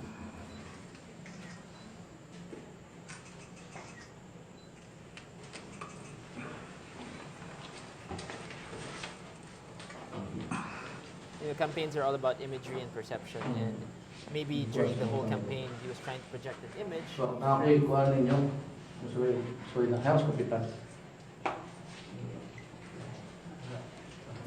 Kisa may purok leader. Kisa may purok leader ninyo.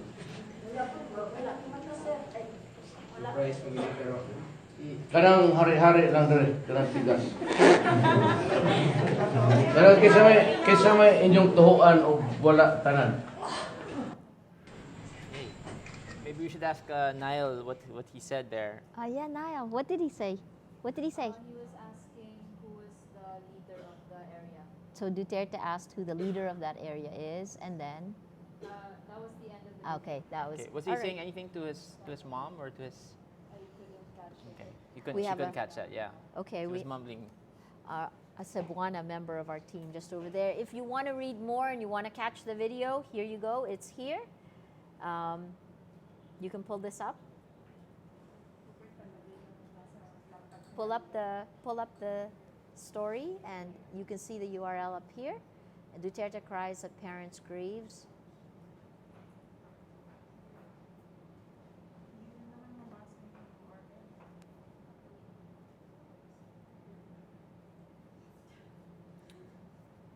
And Facebook video as well. You can take a look at the election results, and why don't we go there now?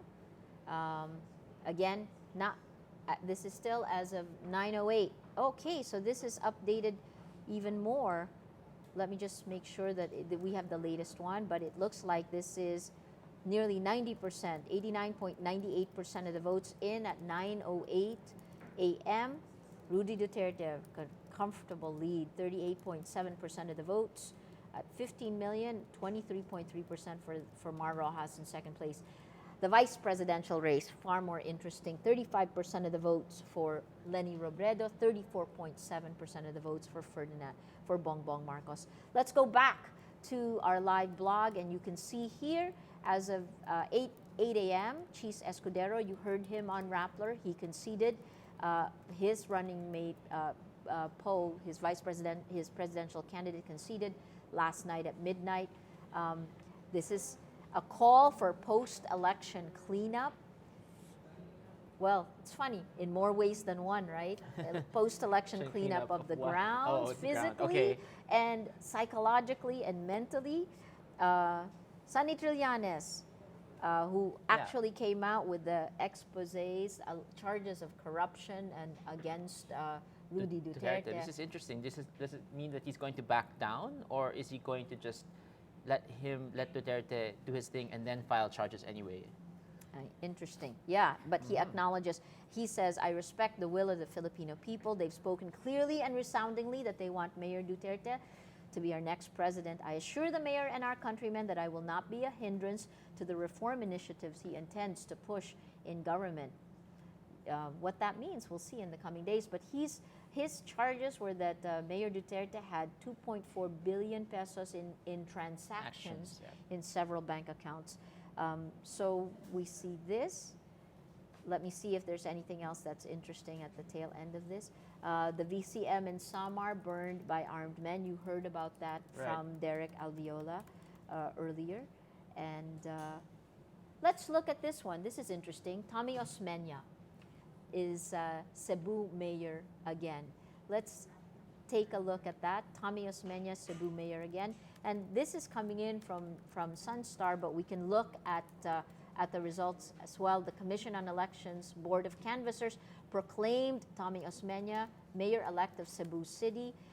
He won with 266,556 votes versus Michael Rama of UNA, who got 232,641 votes. Again, not a lot. UNA's Edgardo Labella was reelected as the vice mayor. Labella, who garnered 251,912 votes. You can actually look at that story here on Rappler, and you can see Tommy Osmeña. He lost to Michael Rama in the May 2013 mayoral race, so medyo palitan, right? Michael Rama is out. Tommy Osmeña is back, and the stories are here. This is thank you to our partner Sunstar Cebu. The next one, the overseas vote. This I would like to see. Here are the partial results of the overseas race, and these are updated as they go. Who's leading here? In the overseas results, we've got Rudy Duterte. Wow, 68% of the votes. 13.37 to Miriam Defensor Santiago. It mirrors the youth vote. Mar Rojas at a far third with 9.48. That's a substantial count so far. 68% to Rudy Duterte. For vice president so far, 49% for Bongbong Marcos, 24% to Alan Peter Cayetano, who has conceded the race already, and Leni Robredo has about 12%.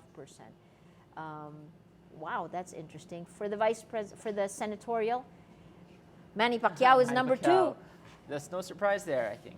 Yes, for the overseas vote, and the local absentee. You have Joel Villanueva, and then Francis Pangilinan at number 3, and Richard Gordon at number 4. Richard Gordon's interesting because Richard Gordon lost the presidential race back in 2010. 2010, correct. And he didn't make a try 3 years later. I don't think he did. No, he didn't. Yeah. And so now that he's back in the Senate, it will be interesting to see if his popularity will rise again, and he'll reach a whole new audience, a younger audience that doesn't know about Subic and what happened back in the 1990s. It's funny, right? Zach, I think you were still doing 5 and up. Sorry. Okay, let's see what we have. Let's see who we have up next. I think we have Raymond Duliana, and he's coming to us from Raymond. Are you on the line? Tell us where you are. Yes, Maria. Yes. Yes, go ahead. What do you have? Raymond Juliana is in Cagayan. He's a different. It's a different political landscape. Go ahead and tell us what's going on in Cagayan. Yes, Priya, it may now be a different political landscape here in Cagayan because apparently the Enriles, Jack Enrile is the apparent loser in the first district congressional legislative district in the first district of Cagayan. As of now, Enrile is losing by more than 10,000 votes against the Liberal Party's Ramon Nolasco. This is the first time actually in so many years, I think for 18 years, that an Enrile will not be elected in the first district of Cagayan. Yesterday, we interviewed Jack Enrile and he said he is kumpiyansa siya na mananalo sa first district ng Cagayan, but it turned out that he's the apparent loser. Right now, the vote transmission is already 93.45%, and I think that will be difficult to reverse already. Interesting. So tell us, what's the mood there then with this surprise? Actually, we talked to the Liberal Party's gubernatorial in Cagayan, which is Manuel Mamba. He is also leading the gubernatorial race here in Cagayan, which is also a bit surprising because for so many years, walang Liberal Party candidate na upo bilang gobernador ng Cagayan. He said that Mamba has been openly campaigning against the Enriles in Cagayan, at sabi nga niya nung mga nakaraang campaign niya ay we will succeed this year in ousting the Enriles. Sabi nga niya ay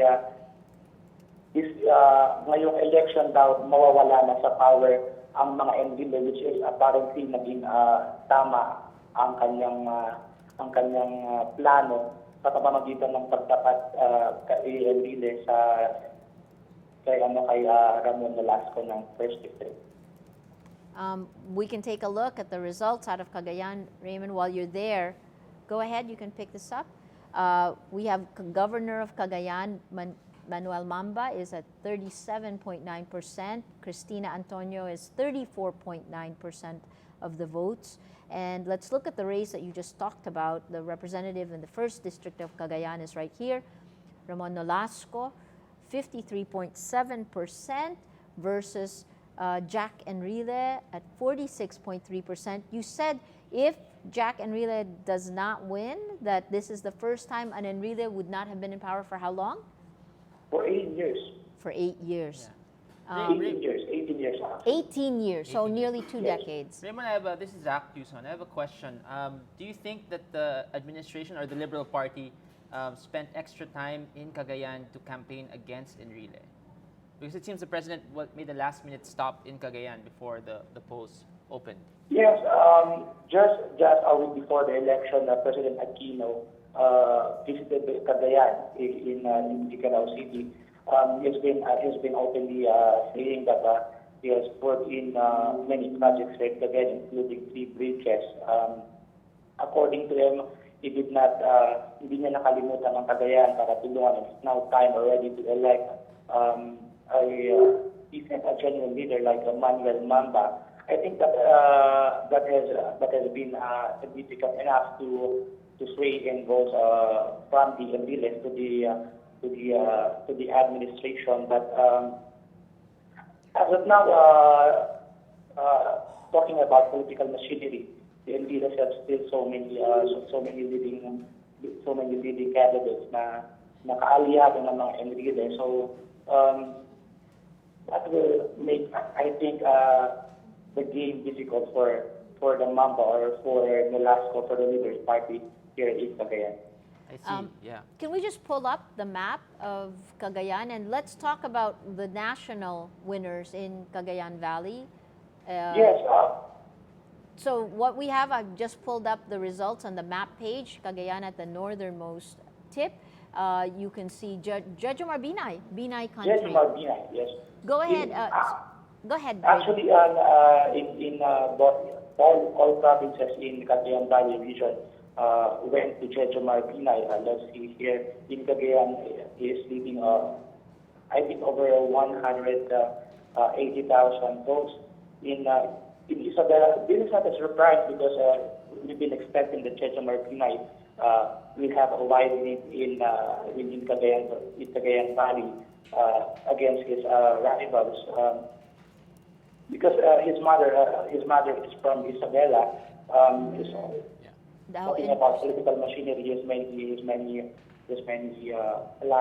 allies in Cagayan and in all provinces in Region 2.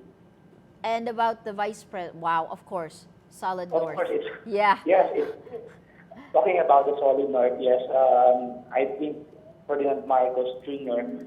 succeeded to get the solid north votes, but to him still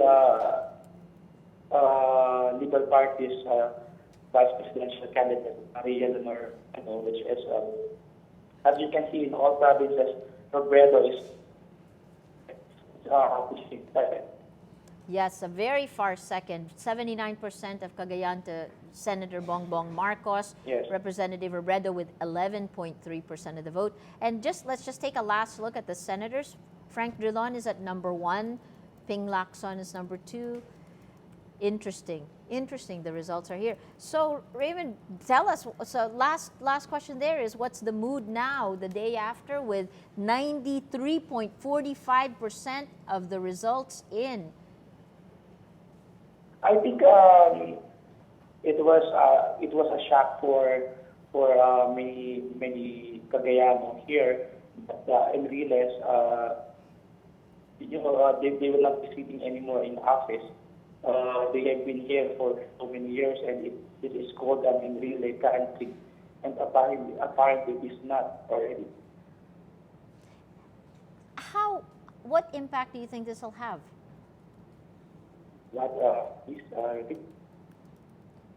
Now, so after nearly 20 years, what impact will this have in this province? I think in terms of political stance, in terms of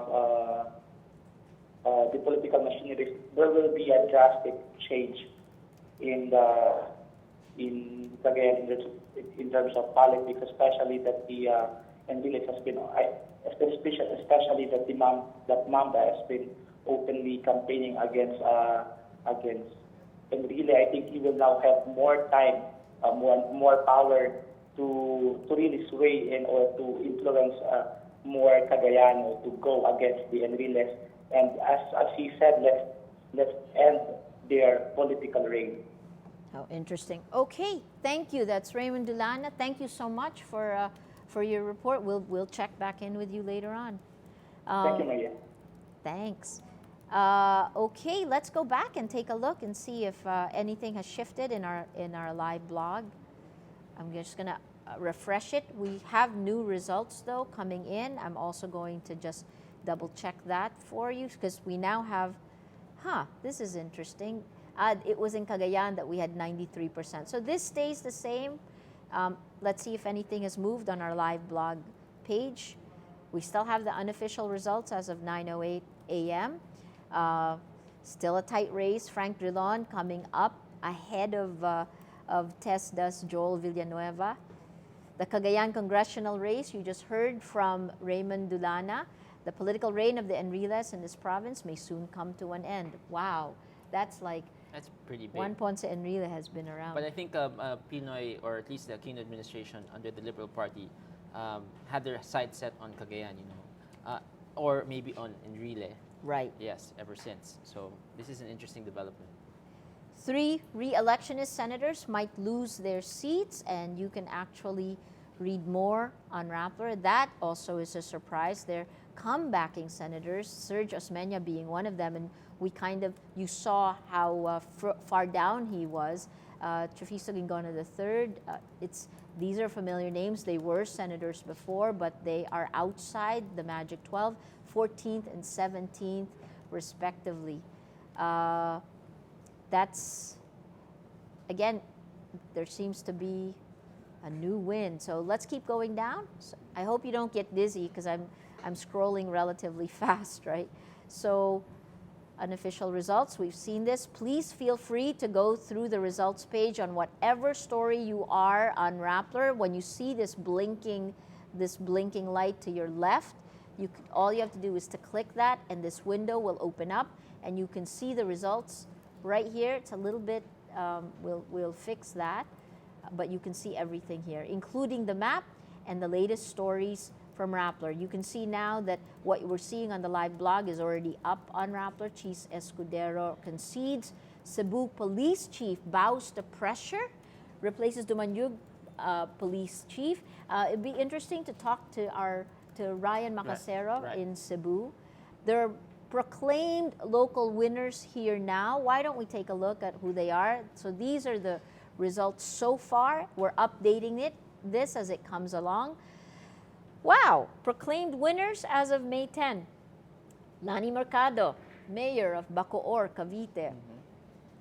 Geraldine Roman, Congresswoman, 1st District of Bataan. Luigi Kisumbing, Mayor of Mandaue, Cebu.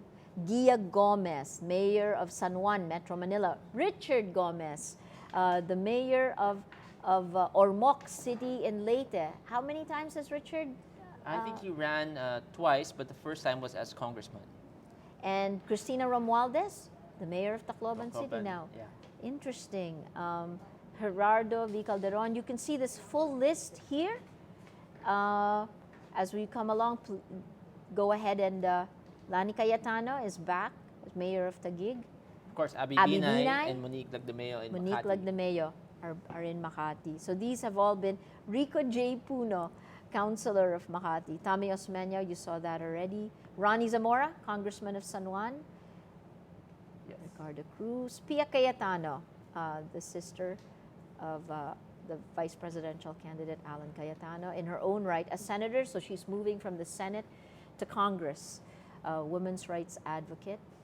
Sara Duterte is declared as mayor of Davao City. Paulo Duterte. Wow. That'll be interesting. Again, we go back to ideas and thoughts of dynasty.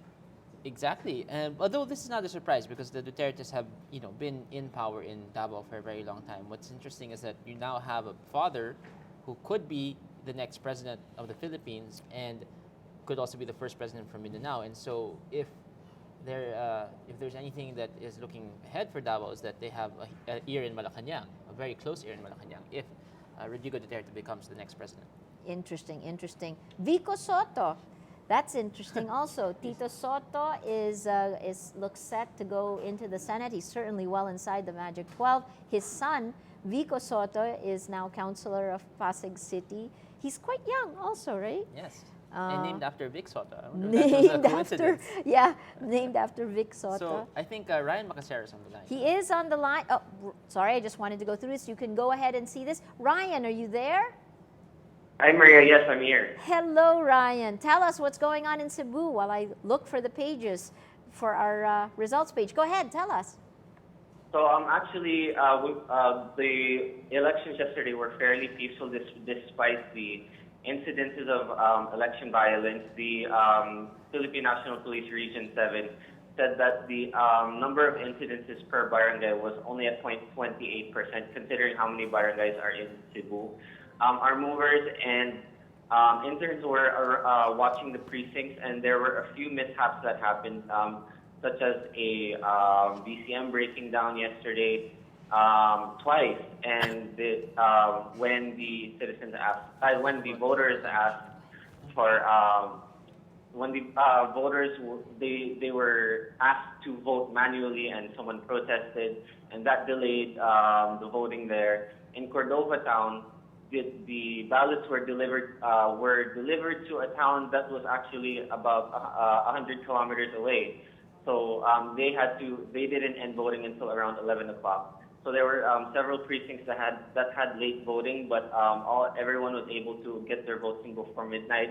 And this morning they are just starting to canvass all the votes at the provincial capital. So yesterday we had several interesting results. I think in Cebu, as we said before, it's the most vote-rich province, where many of the presidential candidates came even 3-4 times in a single week.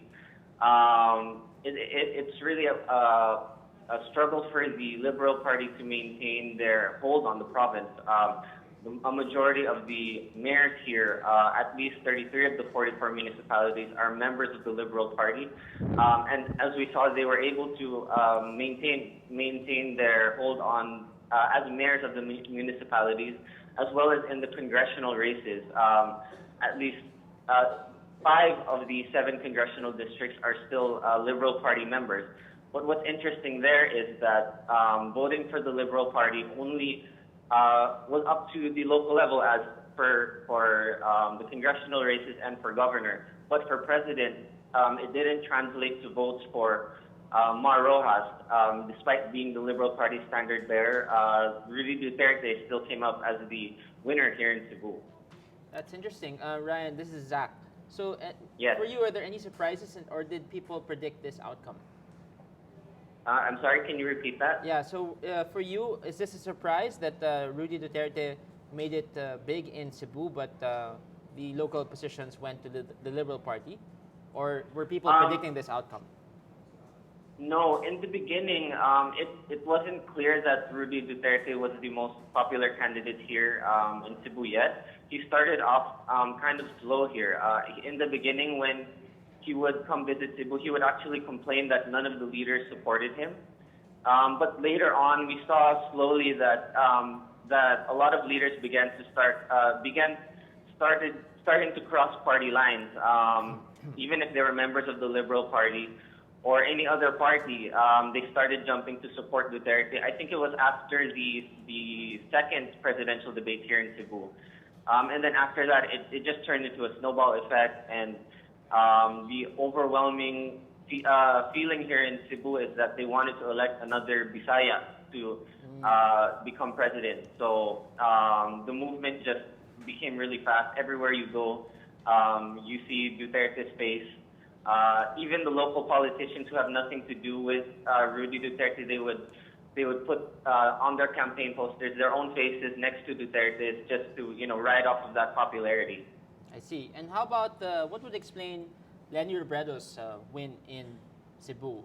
And I see second place, Alan Peter Cayetano took in about 32% versus Leni Robredo's 39%. So did you think Duterte pulled up Cayetano's numbers in Cebu? I'm sorry, can you say that again? Yeah, do you think Duterte was able to pull up Alan Peter Cayetano's numbers in Cebu? And what would explain Leni's win overall? I think Leni, even if she's a member of the Liberal Party, people see her as more relatable. She's not the Cebu was one of the provinces hit by Typhoon Yolanda, so that had a big effect on the popularity of Mar Rojas here in the province. Leni, however, was not in a national position yet, so I think that worked into her advantage. And recently, we actually did a piece on the effect of the 4-piece program, which there's about 130,000 families here in Cebu, and its effect on voting in the national elections. And we found that actually it has helped, but in Cebu it wasn't enough. I think it did help in terms of for Leni. It did work in her advantage, especially outside of the city. Let's see. Moving to the senatorial race, we see that Cebu's own Sergio Mena topped the race at least with these unofficial results at 1.002 million votes. Next this is the race for senator in senator. Cebu, in the province of Cebu. Senator in the province. This one? I think this is the Cebu City. Cebu City. Ah, I see. Okay. And of course, Franklin Julon came in second. Any surprises there? Of course, Sergio Mena is from Cebu, and that's his bailiwick. Why couldn't Cebu give enough numbers to Serge to put him in the Magic 12? For Sergio Osmeña? Yes. Actually, for Sergio, even some of the members of the Osmeña family themselves don't support Serge. The Osmeña family actually is not a political dynasty that you can say that all of them support each other. Even here in Cebu, Tomas Osmeña supported Mar Rojas, whereas Lito Osmeña supported members of different parties. We have farmer Sunny Osmeña, who is the mayor of Toledo, who supported Una. So, Sergio Osmeña has been living in Manila for a long time. I think we had a conversation with Tommy last month where he said that, it was Sunny, where he said that Sergio's not even from Cebu, he's from Makati. So, the support for Sergio Osmeña in Cebu is not necessarily there, despite his root being from here in the province. I see. Maria, you have any questions? Let's take a look at the local race, the governor. Okay. Yeah. Yeah, Let me see if I'm in Cebu, Central Visayas, Yes, right? This that's one. correct. So Hilario Davide at 47.8%, and Winston Yeah. Garcia. What an interesting race this is. Winston Garcia at 46%. Could you give us an idea of what's behind this and how close this is? We have 90. Oh wow, it's nearly done. It's 96.63% of the precincts reporting as of 9:42. What happened here, Ryan? What was the race about? Okay, we have one Cebu who was aligned with the United Nationalist Alliance before. So Gwen Garcia, before her Governor Davide, she was governor before Hilario Davide and was very popular. She was a supporter of Gloria Macapagal Arroyo, and Davide, a member of the Liberal Party, was able to maintain his position as the governor of the province. So, the Garcia family is trying to strengthen their hold here in the province, despite being outnumbered by Liberal Party members. They are influential in their districts, but in terms of numbers, they're outnumbered. So when this was the Garcia's family's attempt to I don't want to say overthrow, but to win back the governorship here in the province, to expand the influence of the One Cebu Party. They have about 1,000 members. If you remember back in last month, they said that they were going to deliver 1 million votes for Duterte. So it's interesting that Duterte did get over 1 million votes, but not all of the One Cebu members were able to win their own races.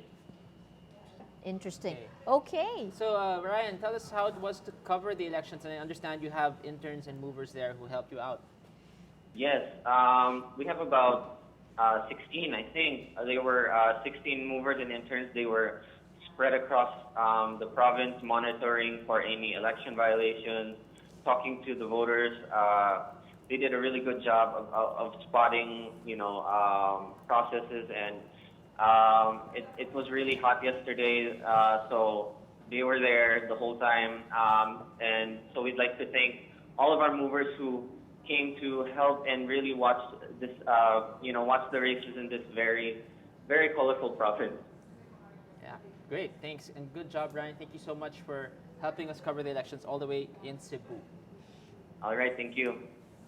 Okay, sounds good. So the tight races, and it seems that even if Cebu, a vote-rich province, was heavily visited by both or maybe all parties, it's still not a guarantee that the whole province will swing one way or the other. It seems like people really separated the candidates for who they were and looked at them individually instead of looking at them, based on their party or affiliation. Which is exactly what Gigi Go's piece that we published on Sunday showed, right? That the hotly contested races, the one-on-one races, would take up the candidates. So this is really the argument for why the political machinery may not work for the national candidates. Right. That they would be so caught in their own battles, that they wouldn't be able to deliver the votes. And it's interesting. I mean, we always talk about policies and programs at the national level and what each candidate stands for. But maybe at the end of the day, what matters is how you relate to the person that will really draw in the most number of votes, especially if you're talking to people at the ground and they don't really have the time to look at your plans and programs and policies and look at your platforms of government. So within that span of time when you meet them and when you shake hands with them, that's how they judge you. I think again it goes back to, we've been pushing that people look at issues. Right. But in the end, a personal approach is actually what winds up winning the voters. Has always been that way. Our political parties. I think it's evolving, but it's taking a slower, it's a slow process. It's not going to happen like we see in other countries where you get elected based on your party affiliation. Not at least in the Philippines, not for the near term. I think with the fragmentation of social media though, Yes. and the fragmentation of the narrative and how the emphasis has shifted to authenticity, you're going to get more and more of these types of, I would even counter that social media has set the groundwork for the rise of someone like Rudy Duterte. True. And I think also, to counter to the point, is that the political machinery now plays an even more important role, because even if you have the social media presence and you have the on-ground presence, you still need to bring out the vote. And in this case, Rudy Duterte, if he wins, can be a case study for having combination of all three: the organic support, and then maybe some party support from the people that shifted their alliance to him. Yes. And in the end, the social media network and reach. It is reach the way we look at it, but it's been a fascinating elections to watch, and both through the campaigns, the impact of technology, the revisionary approach to history, and this happened, the rise of Bongbong Marcos, for example, at the 30th anniversary of the People Power Revolt the same year, and how well he's done. This really shows you changing dynamics in the Philippine psyche. So Maria, you've covered elections for so many years in the Philippines. Do you see a major paradigm shift in the way it's for number one, in the way it's being done, in the way the campaigns are being run, and at the same time in the way voters are demanding or perceiving their candidates? I think fundamental to everything is really the role of technology and social media. Mm-hmm. Social media transformed everything. Right. I think you can see Davao Mayor's rise to the presidency actually was powered by the Davao bloggers, by the strong online community, which we saw even before he decided to run for president. And when he ran for president, all of a sudden, Davao rallied around him. This online support paved the way for the real world support. They converted people, not just online, but in the physical world. I would say social media engagement paved the way for a much more informed and engaged, informed in both good and bad ways, informed and misinformed citizenry. That I think it was Pia Cayetano who said that the difference in these elections, maybe Alan or Pia had said that the difference in these elections is that you have the feeling of a barangay election, very personal, on a national stage. That's interesting. And it is really what I think paved that way is social media. So Yes. that will be there, and that will transform, I think, the way politics. So we'll see more of that kind of campaign being run next year. In 3 years with the midterm elections. I think you're going to see it now. I mean, we spoke with the guys from Facebook yesterday, and then we also spoke to Tony Lavinia, who is one of Grace Poe's advisors, and Tony said that it looked like one of the mistakes the candidates made in general, including Grace, was to actually ignore this power that social media had. It laid the groundwork for Duterte. It was almost like a springboard for him. And we saw it. Rappler actually ran 3 surveys every month, from the 15th to the end of every month. We did an online poll on Rappler itself. We did a Facebook poll, which is not scientific in any way. It is a pure popularity survey. And then the last one, which is representative sampling, is an SMS survey that we did with our partners in Globe. And when you look at that, it was fascinating to see in December the kind of runaway support that Duterte would have here. Again, the statistical survey showed a total, an average of 35.43%. Wow. And now he's at about 39 point, nearly 40%, right? Yeah, and I think, speaking of Duterte and Davao, we have our mover, Lira Valderrama, who's reporting from Davao. Lira, we asked her to gather the reactions of people there, specifically the youth, and we want to see what's going on now in Davao. So Lira, are you there? Hello, sir. Yes, hi Lira, this Hello. is Zach. Yes, I'm with Maria. Can you tell us what's the mood in Davao right now, and what happened overnight? So, the mood in Davao right now, our people we're very pleased that our Davao City Mayor is leading the presidential election. They've always wanted to share what Mayor Duterte has done to Davao, and they want to share it to the Philippines. So, but some youth are just saying that I'm kind of sad that Mayor is going to leave Davao if ever he's going to win. I see. And is there like this feeling that you've lost something? You've lost a son of Davao? Is that how it goes? Yeah. I think they are telling youth especially in Twitter. They keep on saying that we're going to lost our father, but he is going to be the father of the Philippines if ever he wins. I see. So can you tell us how are the local races over in Davao? We know that. So for the go ahead.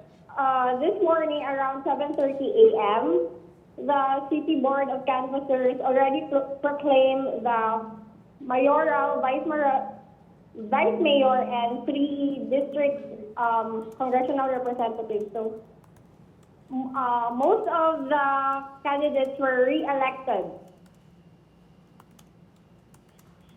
Okay. And Lira, we went around last night, and was there any doubt in the people of Davao that Mayor Duterte would not win or would not get the highest number of votes? I didn't hear any people saying that he wouldn't win because they were like, it's a sure win because the votes from the number 2 candidate is much higher. I see. Okay. And for you, Lira, were there any challenges in covering it as a mover, as a citizen journalist, covering it, these elections in Davao? It was your first, I understand. Yes, it was my first. It was actually very challenging for my part since I had to go to Compostela Valley, then go to Davao del Norte and cover Davao. So it was pretty much exciting, and I can see that more people are more engaged on the elections, and hindi nila inaantala yung init, yung pagod, basta makaboto lang sila. So a lot of young first-time voters. Yes, a lot of very first-time voters, and they are game on the heat of the sun, even the delays and damages of DCM. They are okay with it. So let me ask, just as a last question, what do you think for young people of Davao and for young people of Mindanao to have a possible president from Mindanao? Do you think that this will bring more attention to Mindanao, or maybe this doesn't really matter that there's a Mindanao president? I think Mindanao would be more focused right now because since if Mayor Duterte wins, he'd be able to know what's the situation in Mindanao. So I think Mindanao will soar higher than before. Okay. Thank you very much, Lira Valderrama, reporting from Mindanao, and thank you to our movers in Davao for covering these elections for us and with us, by the way. Thank you, sir. Interesting perspective there from Davao City. They said that they would lose a father, but then the nation would gain a father. So we're hearing a lot of this kind of terminology being used: father, mother. Of course, it's very common in the Philippines, in Philippine culture, to refer to elders as either a father figure or a mother figure. And that bears with it a lot of responsibility, Maria. Like as you said, and as we saw a while ago, Mayor Duterte praying at the grave of his parents, his father and mother, and now, if he does win this election, he becomes the de facto father of the country. And fathers can either be strict, they can be very loving, it depends on their mood. So let's see how Mayor Duterte might take on this role. Again, it's funny, it's another contradiction, right? Yeah. As we mature as a democracy, we want to be taken care of. Right. And I think that's what's so many interesting things about these elections. Every election is different, but at the same time, this one this is truly the first social media elections that we've seen where it's taken a role and been pivotal in helping catapult a candidate to the top spot. After that, the impact on the society. Because again, this is also the voice, giving voice to the marginalized, right? The first time someone from Mindanao has the chance to take the palace. In the case of both Leni Robredo and Bongbong Marcos, well, Bongbong Marcos has been a national figure, sometimes not always in a good light, but Leni Robredo coming from, she herself, when we spoke with her over the weekend, on Saturday, the last day, she said that this is, if she were to win, that it would be a voice for the marginalized in her home province. So kind of like the U.S. when Bill Clinton, a governor, moves into the White House. I mean, we're moving that way, and I guess that's a good thing because these are candidates who have local experience first, understand how things work. Because one of the things, and we've started talking a little bit about local officials, but we focus so much on the top two positions that we don't really see that most of the work is done by the local officials, by our mayors, by our governors if you go up. But infrastructure, for example, and we have an open roads project, right? Hashtag open roads. How can you have development if you don't have roads going to your home, or if you're a farmer and you can't get your crops to the marketplace? So are we seeing a shift from the legislative type of leader to the one who is an executive, the one who knows how to administer and to manage bureaucracy? I would say that is one. I mean, that's been a disadvantage for someone, say, like Chis Escudero, right? I think here, so again, it's going back to the authenticity part and the link back to the individual, which we started talking about. People want to know that their official, their candidate cares about them, because we go to the study that was done by a group of Ateneo professors, Leloy Claudio, right? And his group are doing, I believe Nicole may be working on this, Nicole Curato, but they said that they were trying to look at the vote of the poor and what characterized the vote of the poor. And he said there were two things. One is principio and concern for the poor, right? And I asked him, I pushed to see what does principio mean, because that can mean so many things. Certainly in an American setting, it'll have different nuances. And for the Filipinos, for the D&E market, it just means consistency of identity, right? That you are who you are, that you don't change who you are. And at that point, you can actually see the three, Duterte, Bongbong Marcos, and Leni Robredo, being quite unapologetic about who they are. Right. They are who they are. That's interesting. Certainly very interesting.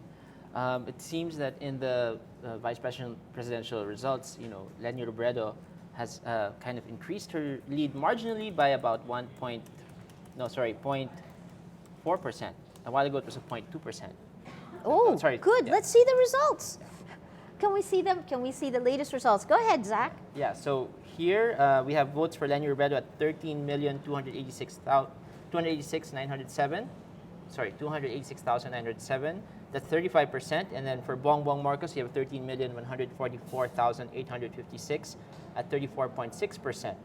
So that's about a 0.4 percentage lead over Bongbong Marcos. Of course, Alan Peter Cayetano at 5,438,581 votes. I don't think he'll be able to catch up at this point.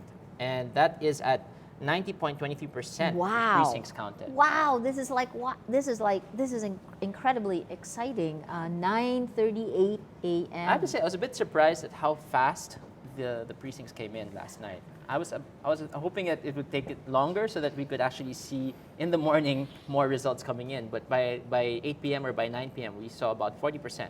Well, that meant that Comelec learned its lessons from 2013, and they looked at transmission and they tried to figure out how to get over the problems of the transmission that we ran into. I mean, from 2010, I think we had 93% results come in over a far longer period of time.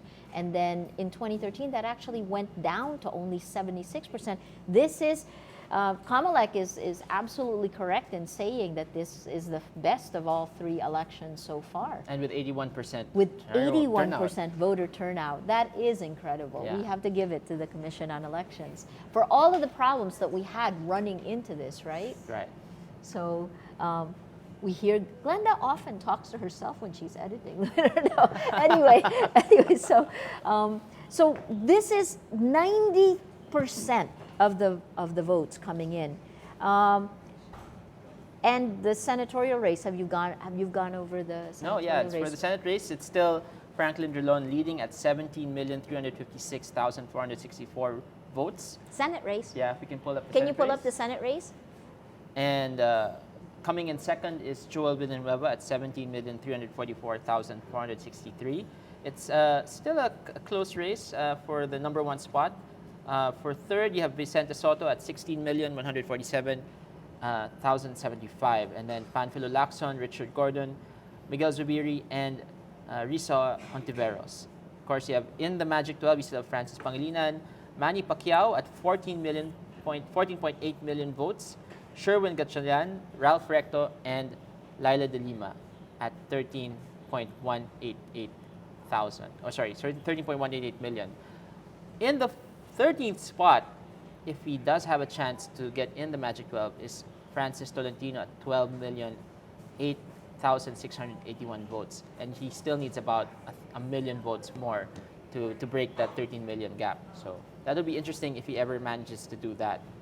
But at 90%, again, how many votes are left to count? Yeah. Maybe you should ask Gemma Wow. when she wakes up later. Yeah. So let's acknowledge our partners at PPCRV, NAMFREL, Globe, 7-Eleven, OLX, and Radius. It has been, we've been working around the clock, and they've been with us every step of the way. Also, we have our coffee with us.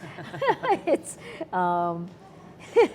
the coffee's been very important. Let's take a look at our live blog now. Can let me show you? You can see everything here. Our video is playing on your upper right corner. This is the day after. Hello, we're watching ourselves. Live partial unofficial results are right here. You can see the presidential poll. Rodrigo Duterte's lead is now insurmountable. That's our top story. A hairline gap between the top vice presidential race contenders. Grace Poe concedes to Rodrigo Duterte. Again, what are we talking about? We're talking about 81% of voters, of about 54.4 million voters. That is a lot. That is one of the largest voter turnout that we've had, not just in the Philippines, but globally. Let's look at James Jimenez's update. He has an update regarding the certificates of canvass from overseas workers. You can see here overseas posts. They've arrived from Agana and Malaysia, from personal delivery from Yangon, the Vatican, and Prague. And you just heard the unofficial results here. Let's see what else is. So we were supposed to have a presser with Bea and Rojas. Or Ross was supposed to issue a statement, but now I heard it's gonna be moved to 1 p.m. Ross will wait for running mate Lenny Robredo before he speaks to the media. Wow. Yeah, according to Bea Copin, who just tweeted that. That's interesting. That's very interesting. I think another thing that I want to see, as we're seeing the results come up, right? This has been one of my favorites because it's so good. I like seeing things over time, and I like seeing a big picture. And here, these are the performance over time on the three statistical surveys of the presidential candidates. And take a look, Rudy Duterte from 5% December of 2014, all the way up to 35.4%. The reality actually is statistically, it's actually far greater if you take a look at how he's done here. 38.7%, right? So nearly 39% of 90% of the votes, and in the statistical survey, it was about 35.4%. So the undecideds, on Saturday, we were talking to Pulse Asia, and we were asking them how realistic are surveys. They have been in the past. They're not predictive, but they've been indicative. And what he said, the president of Pulse Asia actually said that if you look at it, they had another question that asked, how certain are you that these are going to be your votes come election day? And he said 75% were certain they were going to vote for the people they said here, but a total of 25% said they could change their minds. So it looked like, based on the statistical survey, at least 4% of them changed their minds for Duterte. Very interesting. And Rojas, of course, climbed up, at least as of the unofficial and partial results, have climbed up ahead of Grace Poe. Correct, correct. And in the last statistical survey, he was 19.3%. Rojas here is at 23.3%, while Grace was roughly accurate. Here she is at 22.8%. At the results page, she's at 21.7%. Not bad for statistical surveys, right? I know. They're getting pretty accurate. Yeah, yeah. Maybe we won't even need elections next time. We just have to do the survey. No, Just kidding. the only survey that's important is that one, right? So yeah, of course, we're now watching the race extremely closely. Leni Robredo and Senator Bongbong Marcos. We are trying to hear from both of them. And let's go to the vice presidential race. Take a look. Guys. Thank you. Leni Robredo at 35%, 11, now it's 13 million. That should be much, refresh guys. There's a later one than this. 90? I can't see it. 30, is it 13 million? Yes, okay. 13 million. 13,286,907, and Bongbong Marcos at 13,144,856. 0.4% difference. Wow. So we'll keep watching that race closely. If you want to see it over time, you can rewind how these the numbers came in, and you can see. Oh my gosh, it is. Look, even visually you can see they're neck and neck. And by the way, you can embed this in, yes, in any post in your websites, in your feeds. Yes, yeah, and if you embed it, it'll even do that flip. Little cute flip there. Yeah. So, fascinating, fascinating. What's next? I'm trying to remember now. After this, right? They're going to. Okay, we have an interview that we want to show you. Whose interview? Zach, do you have it? Ana Tabunda. Okay, perfect. We were just talking about the statistical surveys. Sorry, wrong one. I was looking. We were talking about the statistical surveys. We had an interview last night with Ana Tabunda from Pulse Asia. Let's listen to that again.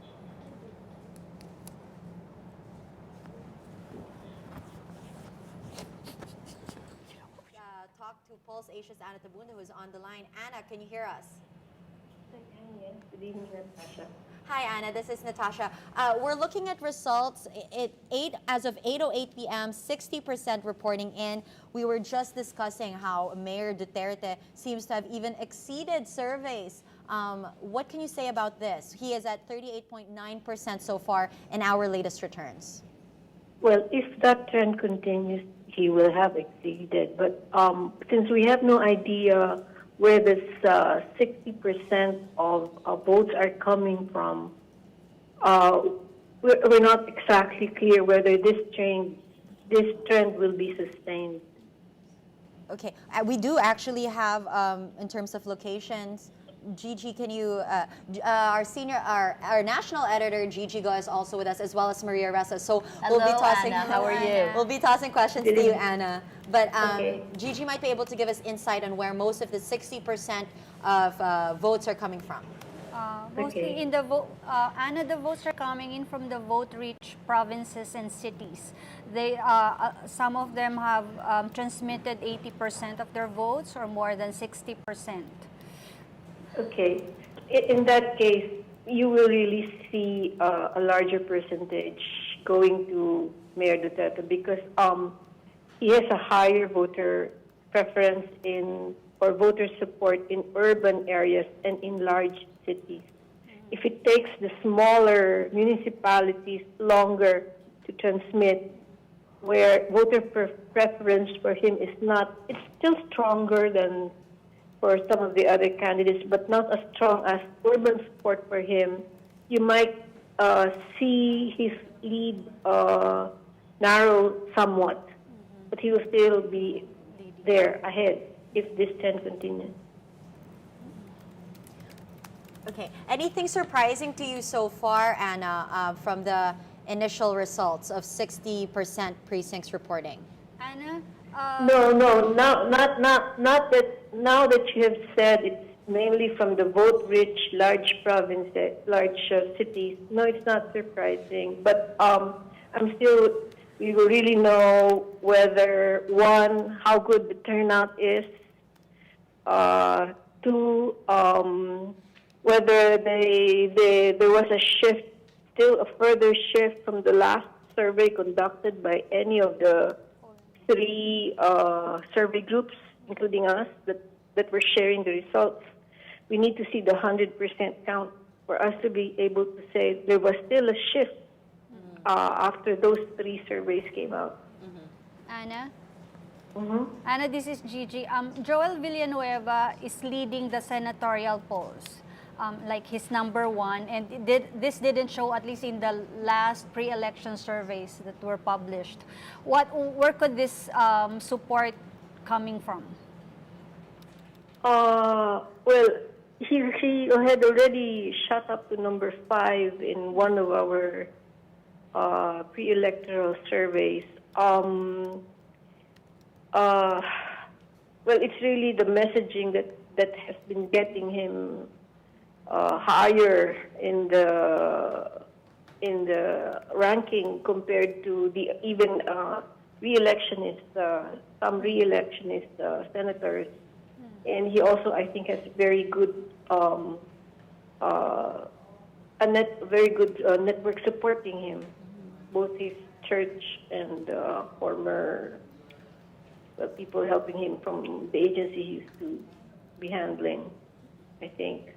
So, but number one, we'll have to see the 100%, especially in a senatorial race. It can be pretty close, so there can still be it depends on how the pattern of the transmission. And Anna, this is Natasha. How about the vice presidential race? We've been following it closely, still very close, although Senator Bongbong Marcos has been leading Representative Leni Robredo. Does it surprise you how close these two are? No, we have them at the statistical tie, even a few days before election day. That's not surprising.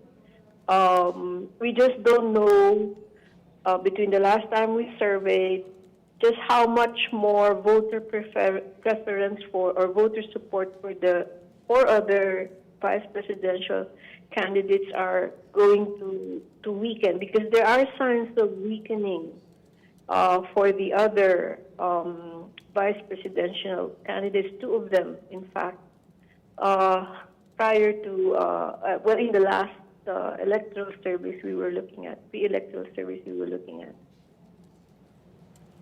Anna, that's the kind of shifting we are expecting. Some of the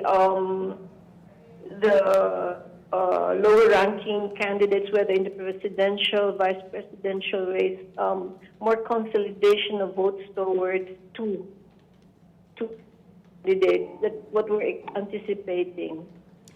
Can I ask you, Anna, what these results are showing about the Filipino voter today, about our state of democracy? What are we looking for? I'm not so sure it's about the democracy for them. it's not.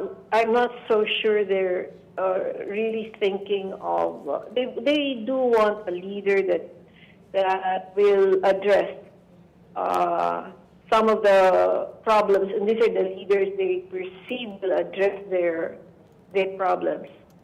And those are different problems. Some of them have to do with livelihood, jobs. That's why you're probably seeing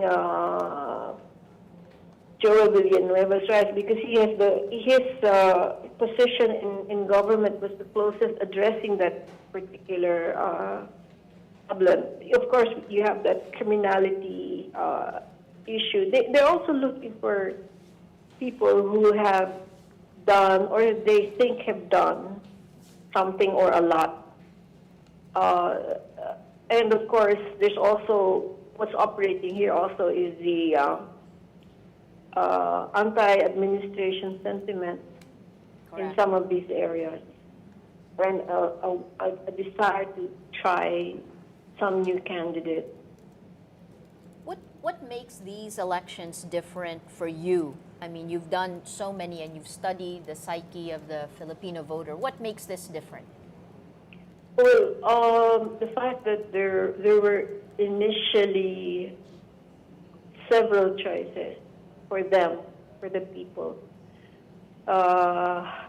Actually, the lady behind me in the polling place, the precinct earlier said, "Ginulo nila tayo." In the sense, what she meant by that was, what she said was, "Ang hirap pumili, ginulo nila tayo." What she meant by that, I think, is so many issues were raised about the candidates. That's why you saw one candidate at one point top the presidential race just to be overtaken by another candidate as issues were raised against each of these candidates. So that's what's so different about this. There was no strong candidate, really strong. Initially, there looked like there were a few strong candidates, but no candidate who really had enough qualities that the people could feel passionately about. The closest who comes to it is Mayor Duterte. At least his supporters are quite passionate about him, and it's partly also because he came on top, well, so close to election day, about a month before, so whatever issues that were being raised were about him may have not had enough play or coverage. We're not sure, or maybe they're just allowing him this excesses of his language, his promises or slash threats. When is the point of no return when you can see in each race for the president and vice president is so tightly such a tight race, but for you on the presidency, where is the point where we know who would actually win? Well, I'm not so sure how evenly distributed voting population is across the precincts, because some of these precincts lost their voting population, with the evictions and the rise of condominiums, and people have not been able to, those who bought the condo units have not been able to register in that area. All those upset. But when the lead of, right now, well, the data I was looking at earlier, I think I have an earlier data in front of me than you. Right now, that lead is about, Mayor Duterte is about 3.3 million. That's about, if we still have 75% turnout, we can have somewhat higher, it can be somewhat lower because of the problems. But if we still have 75% turnout, that's 3.3 million is about 8 percentage points. So if you've already transmitted 92%, and he still has that 3 million then and or maybe if you've transmitted 93%, so just 7% to go, and he has that 3.3 million gap, then that's it. No one can overtake him anymore. So that's how we have to look at these numbers, just to play safe, because we really need 100%, especially for the senatorial race, where the race at the bottom 4 or 5 or 6 slots can be quite stiff. It could be really neck and neck. It certainly looks like that for the vice presidential race. Right now, as of 8:17 p.m., 61.81% of the precinct, the vice presidency, Ferdinand Marcos Jr. has 9.9 million, 37%, and Lenny Robredo is at 9,029,707 at 33.5%. I mean, we're gonna keep checking back in with you, Anna, if it's okay, and we'd love to hear your thoughts. That means we need to monitor at this rate. We need to monitor the vice presidential race until 97% of the votes are in. Until 97%. Okay. Yeah. Thank you, Anna. It's good to speak with you as always.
Hello, welcome back. Welcome back. Let's take a look at what's happening at the top of well, the bottom of the hour. If come with me to the homepage of Rappler, and you'll see what we've given you at the last part. The top story today. Go ahead. Let's pick up we have a hairline gap between Robredo and Marcos, and you can see here it is our 16th update. This is the story of the day, and we just heard from Ana Tabunda that with a race this close, that you're actually going to need to get up to 97% of the results before we can actually call it. Here on the front page of Rappler, you can pick up any of these to see, and when you go through with the live results, you're going to actually see the most recent results right now, and it's 90.45%. You can see there's a 38.7% lead for Rudy Duterte as president, and Mar Rojas is at 23.3, 21.7% to Grace Poe, who conceded defeat last night. For vice president, this is the headline with the 16th update. Leni Robredo is ahead at 35%, or 13,317,564 votes, versus Bongbong Marcos is 13,161,716 votes, 34.6% of the votes. It is fascinating. Let's go back to the front page so that we can show you the other parts here. You can get the Philippine election coverage of Rappler, but this story just came out. Voting machines worked in 98% of Cebu precincts. Enrile's son losing in Cagayan congressional race. We showed you that earlier with Raymond Dulana. Cayetano concedes, promises to help Duterte in Congress. And 3 re-electionist senators in danger of losing their seats. Let's go take a look at our latest stories. This one is interesting. Which home provinces delivered for presidential and vice presidential candidates? The latest story by Miriam Grace Go. Just so you know, Miriam Grace Go and Chaiho Filenya, the head of our investigative, wrote a book about the 2010 elections, and now they're moving forward to really take apart what's going on. Most candidates for president and vice president are leading in the polls. This was last night, moving into the day in cities and provinces where they trace their roots. This has been our conversation. And if you look here, now it's 90% of the precincts nationwide have transmitted results, and we have had a record-breaking 81% of voters joining these elections. So in the presidential race, 3 candidates led the count in cities and provinces they called their home: Jojo Binay, Rudy Duterte, and Mar Rojas. In Makati City, which is the home of Binay, you have 95.71% of the precincts. Binay is number 1, but not overwhelmingly. He has 127,073. You can see this here. Now, oops, something happened with there you go. Thank you. 95.71% of the precincts. In Cagayan Valley, Jojo Binay, 51%. He's taken that one with 91.66% of the votes. In Davao City, Rudy Duterte's home, 596,000, or 97% of the votes have gone to Rudy Duterte, and everyone is single digits and less than single digits. Wow, that's overwhelming, right? Yes, 97%. And Capiz delivered to Mar Rojas at 76%, not as overwhelming as 97%, but 76%. Rudy Duterte getting 10% from there. The rest at single digits. Negros Occidental, the home province of Mar Rojas' mother, Judy Araneta, delivered for him at 53.5%. Rudy Duterte at 20.6%. Again, these are as of wow, this is as of 5:39. Iloilo did not deliver for Miriam Santiago, nor to Grace Poe, who was found as an infant outside the Catholic Cathedral. Santiago is 4th in Iloilo, and Poe is 2nd. It went to Mar at 61.4%.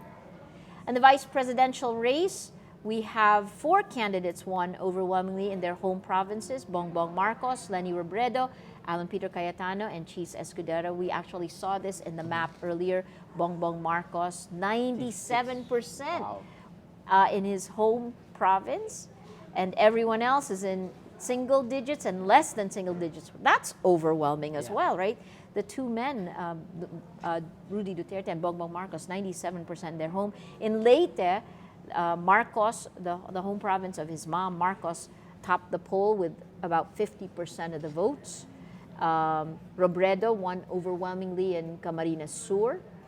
And you can see that's where her husband, Jesse, was a longtime mayor of Naga City. She won 86%, so 85.6% of the votes in Camarines Sur. Cayetano, we looked at this earlier, 50% of the vote in Taguig, his home, with 99% of the province of the precincts reporting there. That's why it's the precincts reporting. So Taguig is now nearly 100%, if not 100% already. Escudero, Sorsogon, Bicol region, he won 59% of the vote. Greg Onasan, Marikina City, he didn't finish second to Escudero. He's 5th with 491. He didn't win in Marikina, where he's a registered voter. He has a very, actually this kind of shows you how badly Gringo Anasan did, right? 100% of the votes all in here. Sonny Trillanes lost in his home province of Albay. He's 5th. He's not winning in his city of residence, Caloocan. He's 5th. That's it. You take a look. You can go down there, and every time you click each one of these embedded results page, you can actually see further. This should actually update. Let's see. So on the home page of Rappler, the home province, the voting machines. Let's go to the live blog and see if there's any updates. If there are any updates there. Unofficial results. Again, this is at the top of the hour. I think we've gone over this. It looks like we're pretty much up to date. Okay, the overseas voters. So, while we were talking to you, Cheese Escudero, we spoke with him on the phone. He conceded the vice presidential race this morning. Let's watch this video of Heart Evangelista, his wife, and the interview with her. Ano yung emotion mo, Heart, especially nung moment na, well, even Cheese ay tinanggap niya na hindi siya naman? Actually, kahit naman nung umpisa nung sinabi niya sa akin na tatakbo siya as vice president, we were open to anything, di ba? So, hindi kami yung parang naging sad or ano, kasi parang we know that pwede kang matalo, pwede kang manalo eh. So, actually, I'm okay. I'm pretty happy kasi we have so much to do as, you know, we just got married, magka-honeymoon pa kami finally, tapos magbe-baby pa kami. So, there's so much, you know, to do. So, okay lang. Ganun talaga. I'll be equally happy yun ang sabi ko sa kanya. At any moment ba na naiyak ka rin kahit paano? Hindi. Hindi talaga? Hindi. Kasi, dati kasi nung sabi ko pag mag-asawa ako, matatahimik yung buhay ko. But then I ended up with a politician. So, parang medyo gumulo ng flight. So, I look forward to a bit more quiet life. So, I'm very okay. Kamusta yung naging experience mo ng kasi syempre di ba showbiz and then suddenly with this campaign, I think this is different from the others talaga. Medyo may pagka-wild pang campaign na to. Medyo social media and everything. But I guess it's a blessing that I've been an artista for 18 years. So hindi na bago sa akin yung nagka-bashing, nagka-siraan, ganyan. So okay naman. I think I did a good job. Heart, ito yung first time mo na actively nag-campaign ka sa politics. At least nagkaroon ka ng overview. Anong balak mo? Meron ka rin ng balak pumasok? Wala akong balak pumasok talaga sa politics. Malayong mangyari talaga yun. If you want to help, you help. Pero magulo. Okay na ako. Maninahimik na ako. I'm happy. Si Cheese ba, does he need some comforting? Actually, hindi eh. Okay lang naman siya eh. I mean, we're both young and we have so much to do. So, parang it's time then for us to live our lives, diba? So, we look forward to that as well, sincerely. And we just also want the best for everyone. So, kung ano man yung will ni Lord, yun ang happy kami doon. And that's what we believed ever since, we started this whole race. Kung ano man ang gusto ng Diyos, doon kami masaya. As a citizen, okay ba sa'yo ang Duterte administration? Well, how am I to decide, diba? I mean, majority says they'll be happy, so I'm happy, diba? I look forward to change. And I look forward sa mga bagong mangyayari para sa atin. Dahil hindi naman si Cheese ang nanalong VP, sino na lang sa dalawang frontrunner ang gusto mo? I don't know, kaya nga may botohan eh. Pwede mag-sync na lang yung ganyan. Ayoko. Basta kung sino na lang gusto nila, di ba, doon tayo. Kung sino ang, I think it's destiny and whoever it's time for them to become VP or president, doon tayo. Kasi si Cheese, sana Lenny daw. Sabi niya.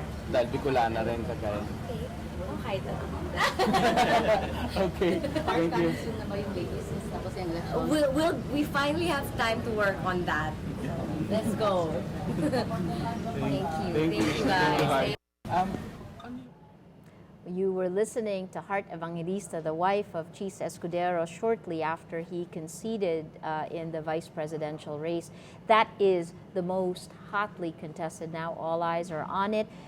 It is a tight race between Senator Bongbong Marcos and Representative Leni Robredo. It started when the count began last night with Bongbong Marcos in the lead. They switched places early morning, and now we have Leni Robredo. If you can look at the most recent numbers here. Let's pull this up.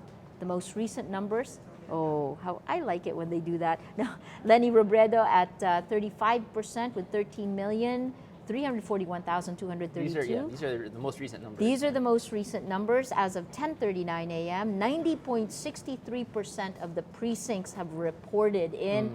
Bongbong Marcos at 13,178,696. 34.6% of the votes. So you're talking about, wow, 0.4% of the votes here. If you rewind the way they've done, you can actually see how tight it is, literally, right? Maria, it's never been this close. I mean, you've been covering elections for a long time. Have you ever seen this, even in other countries? This is going to go down to the wire. Yeah. There were some tight races in the past, but nothing like this. Certainly, if you remember the 2010 elections, we knew early on that that Noynoy was that the Aquino was going to win. I think. Yeah, this actually brings up to mind what happened in when George Bush ran against Al Gore, and that it came down to Florida, and one state. I mean, in this particular case, it could go down to maybe just a few votes, a few thousand votes, or maybe 100,000 votes. We don't know yet, but still, it's interesting to see how this will play out.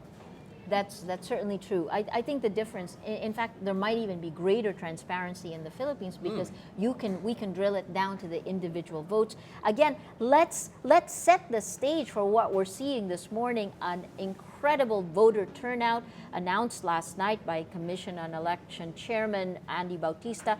81% voter turnout. It's been the fastest transmission that we've had in the last three automated. This is the third of three automated elections. And at this hour, at 10:45 in the morning, we have 90%, 90.6. So 91% of the precincts have reported their results in.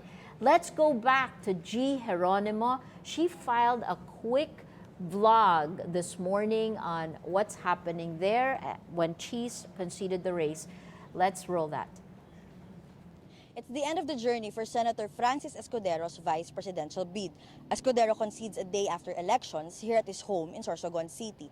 He's in a light mood as he congratulates Davao City Mayor Rodrigo Duterte for winning the presidency. He also hopes his fellow Bicolano, Camarines Sur Representative Leni Robredo, wins as vice president. Like his running mate Grace Poe, he calls for a process of healing and unity after the elections. He also thanks his supporters who stood by him until the end. He looks forward to quieter days ahead, but soon he will be working again at the Senate alongside the country's newly elected leaders. G. Geronimo Rappler, Sorsogon. That was G. Geronimo right after Chis Escudero conceded in the vice presidential race. And then you also heard from Heart Evangelista. This follows the midnight concession speech of Grace Poe in the presidential race to Rudy Duterte. Before she gave that speech, she actually called him up. He got the call, and then she went on and took questions from reporters. After that, this morning, we've also had concessions from Alan Peter Cayetano, who is ranking. He is actually ranking third in the vice presidential race with 90.45% of the precincts in. And he conceded defeat. The vice presidential race is really where all eyes are right now because it is extremely tight. We heard earlier in an interview with Ana Tabunda that we might need to take 97% of the results in before we can make a call on this one. It's going to be down to the wire. The overseas votes and the local the ballots are coming in. The absentee ballots are coming in now. There's the Commission on Elections is making announcements as those are opened. So far from the overseas posts, we've got Agana and Malaysia, Yangon, the Vatican, and Prague. So fast. It's so fast, right? Yep, I think we're pretty much trying to see, like you said, social media is playing a different role. Social media has played a new role in this election, but we're trying to see. Right now, it's like we're on the edge of our seats. Everyone is saying, I can't sleep, I can't stop looking at Facebook, I can't stop looking at Twitter, because they want to see how this election plays out. Of course, had this been the presidency on the line, it would be a totally different story. In that people would really, really want to know what's going to happen. But because Duterte has taken a commanding lead, right? People are just hoping or trying to see who the VP will be, because it's going to play out differently. If Duterte wins and then you have a Robredo vice presidency, there are a lot of scenarios there. If you have a Duterte win and the Bongbong Marcos vice presidency, there are a lot of scenarios there. And I mean, the analysts have been talking about both possibilities days before. So maybe we can recycle them and see what they said. But personally, I think this election is new for me. It's exciting for me just because we've never had it this fast and this high a turnout. And this goes to say a lot about Philippine democracy. If only for the turnout, Maria, I think we've come a long way from the past. And we're showing other democracies in Southeast Asia how you can really organize a participative, transparent elections and make that possible for other newly emerging democracies. Absolutely. What we're seeing now, and you can look, this is one of the recent articles. Again, the speed at which this has happened is good. Mm-hmm. Voting machines worked in 98% of Cebu precincts. It doesn't mean it was perfect. Of course. It meant that whatever they happened was dealt with. In terms of what you were saying and the way that where it's going to go, I think we have to wait until the 97% is in, right? Yeah. But I should say that still, with 98% of, let's say that's a national average, 90% of vote count machines working, there's still that 2% question of why they didn't work. And of course, a lot of people felt that, the VCMs breaking down on election day and them voters having to leave their ballots to be fed at later stage was very, very risky for them, because their ballots weren't secure. They felt that it wasn't secure. Yes. So I think COMELEC would still need to answer these doubts. Smartmatic, the provider of these VCMs, would have to answer these doubts. And hopefully, whoever or whatever was responsible for these glitches can be fixed before our next election. And since we're paying Smartmatic to provide these machines, I hope that we're getting our money's worth. Again, the problems were, while they were there, I think it's the 81% voter turnout and the speed of it. for a second, I'm feeling good about it. But no, I think we should give credit to Comelec and Smartmatic for a job well done overall. Interesting. Let's go back and look at the headlines. You can see Tuesday, the day after, and really our top stories here. The presidential poll, Rodrigo Duterte's lead is insurmountable. The hairline gap between top VP race contenders, and Grace Poe concedes to Rodrigo Duterte. Given this, let's take a look at this video compilation that our team made. This is a team who's covered Rudy Duterte from before he declared he was running for president until yesterday. Until they're still with him. Reporter Pia Renada is with them. They've covered Davao Mayor Rudy Duterte. Here's what they saw.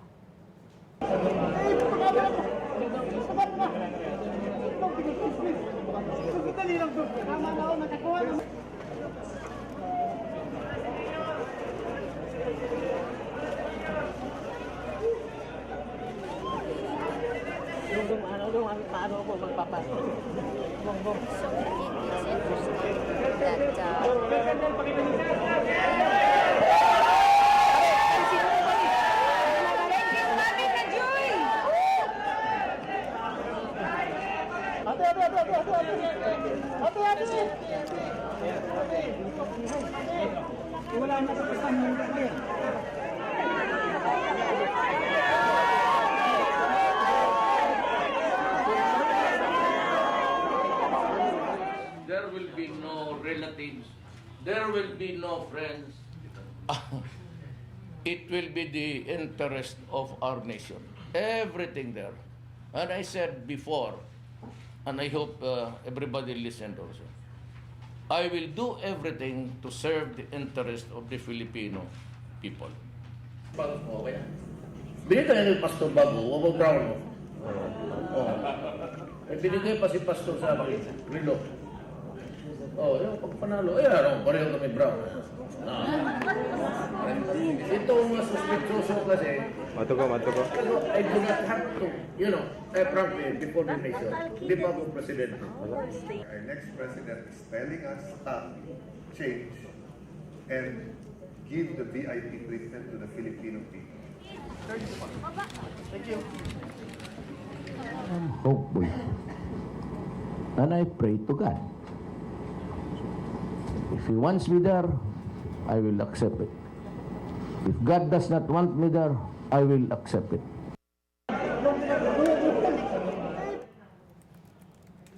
Oh, well, you just saw scenes from Rudy Duterte yesterday. It has been a very long day for him.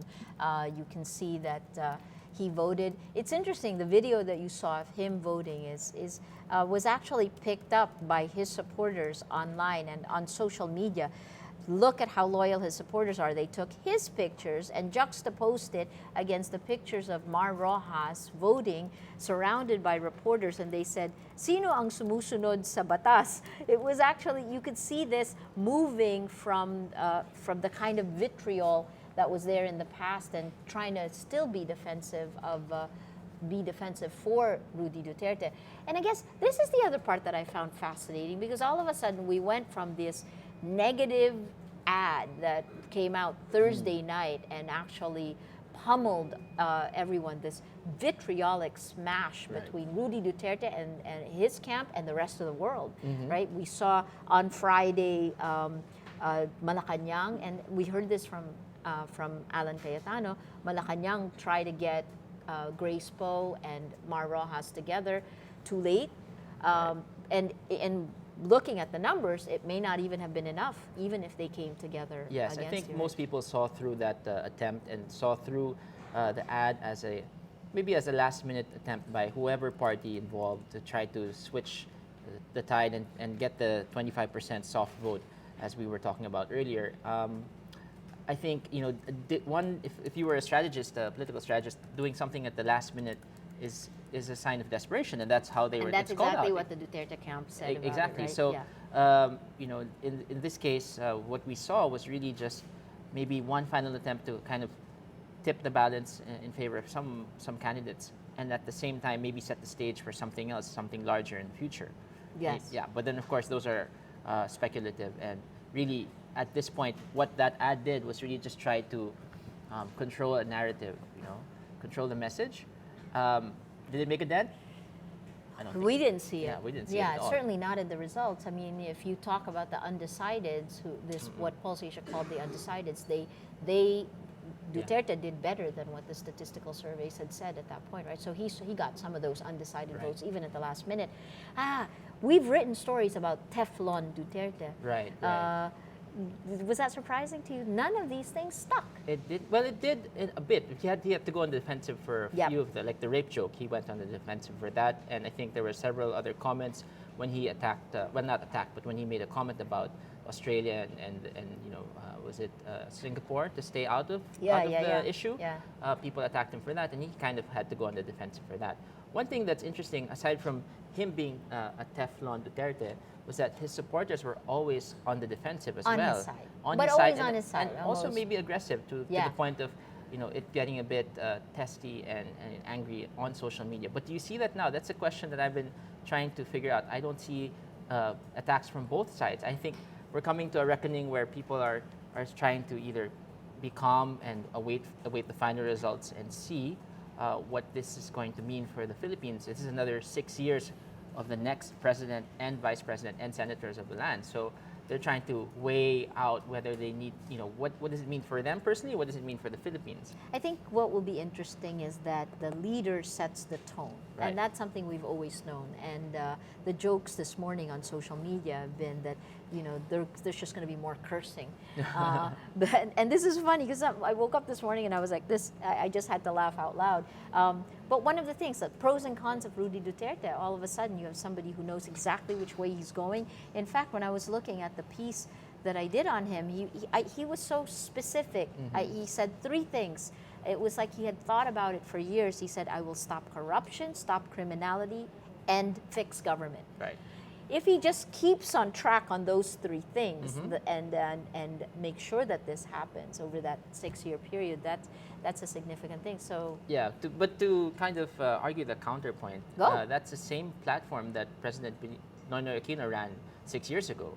It's true. And the was actual crime part of it? Not crime, so much, crime right? not so much. Corruption. But there was that corruption. There was the fixing of government, and of course addressing issues at the local level, trying to improve lives and have more inclusive growth. Actually, he ran in a platform of economic growth, inclusive growth, which would necessitate fixing the crime issue. So in terms of rhetoric, I think both the president now and Duterte ran on the same desire for change, for something different, not for the existing status quo. And both riding on an extreme emotional wave. Exactly.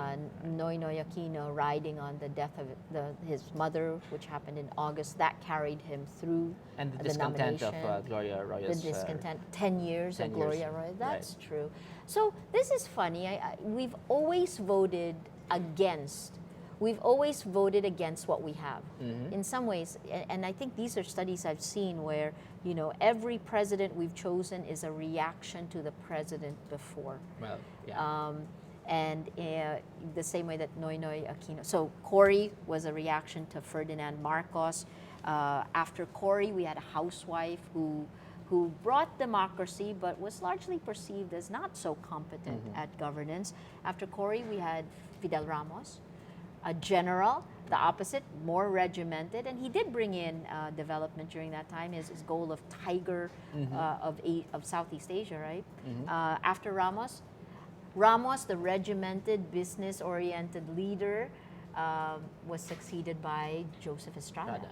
But you also have to look at the length of the terms of office of the president. So prior to Aquino, prior to the constitutional change in 1987, President Marcos was actually re-elected after his first 4 years in office because of the first 4 years, which most people perceive as having been good for the economy. Sure.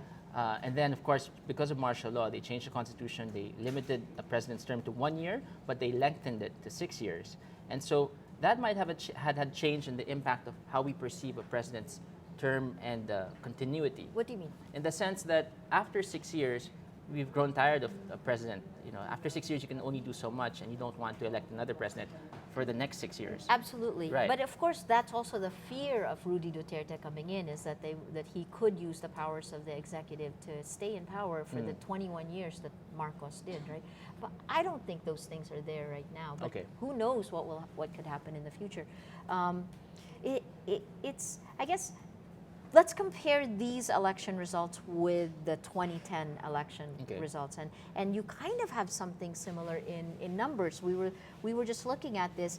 Aquino got 42% of the votes.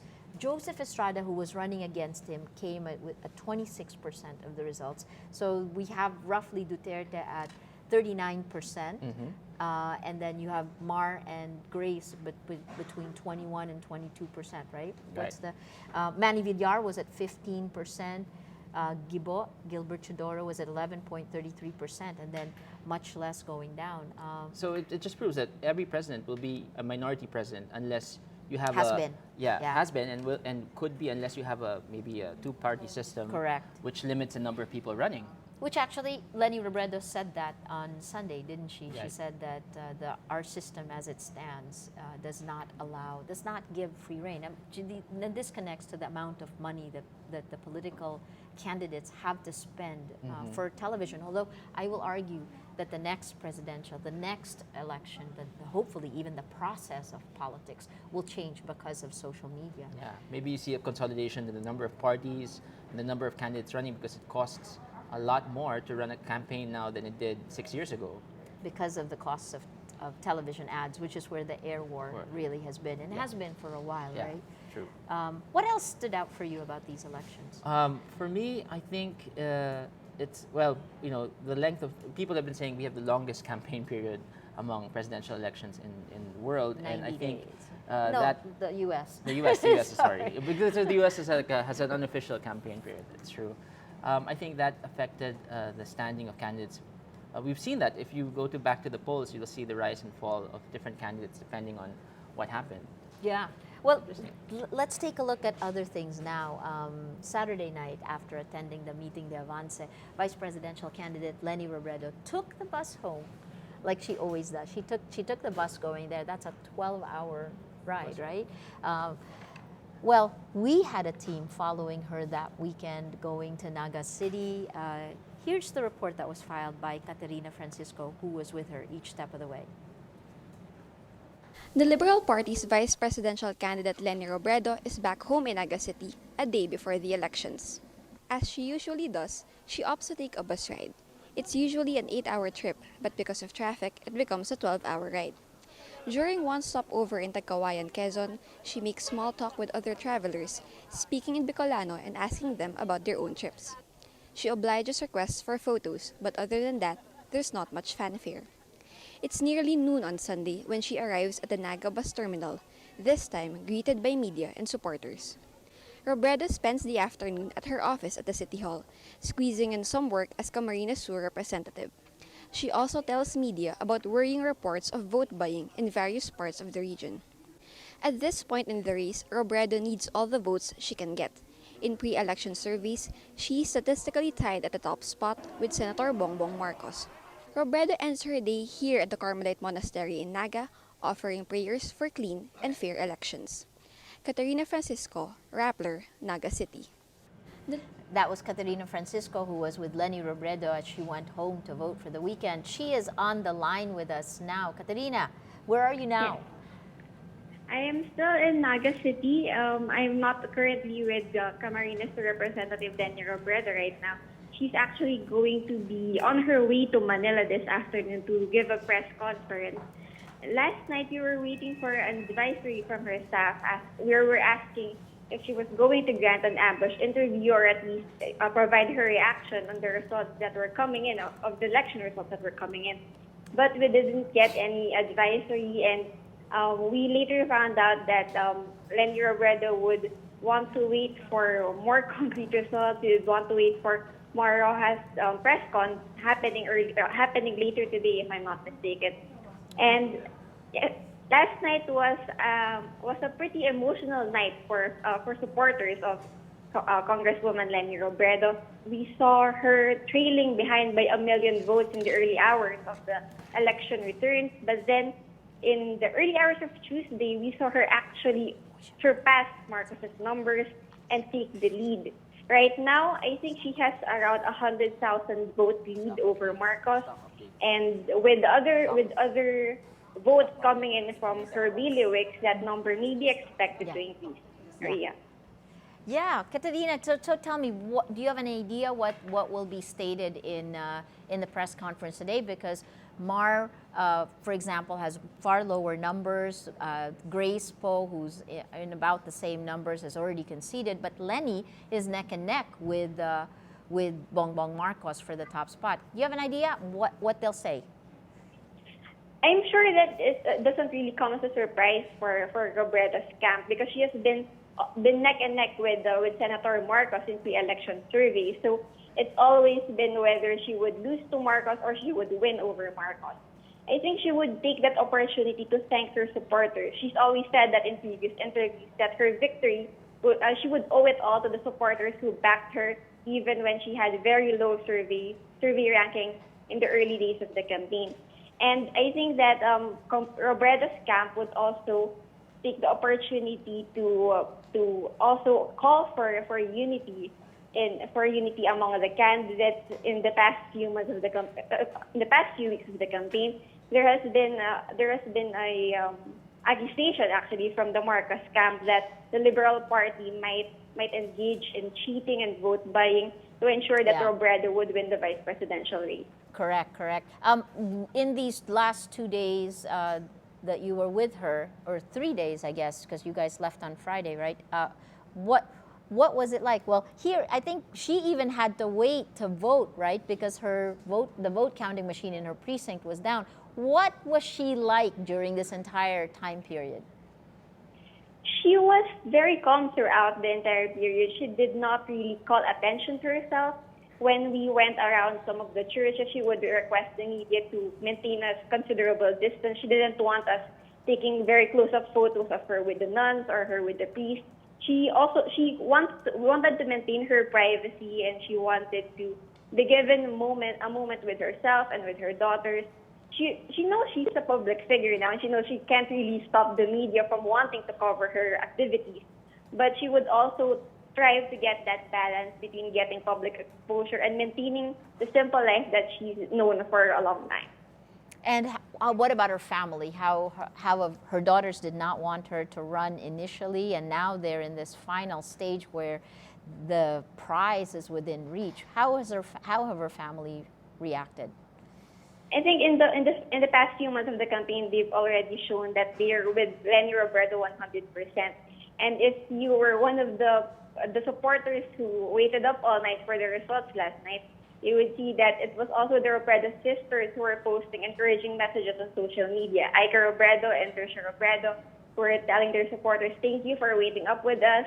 We're very close to victory, and a couple more minutes, a couple more hours, and keep those prayers coming, and victory would be within their reach." Overnight, this is interesting. Overnight, hashtag Laban Lenny. And if you want to show this on my computer, right? Hashtag Laban Lenny trends overnight worldwide as people are waiting for the results. And some of the other hashtags are really, really quite funny. Hashtag Laban Lenny at #1.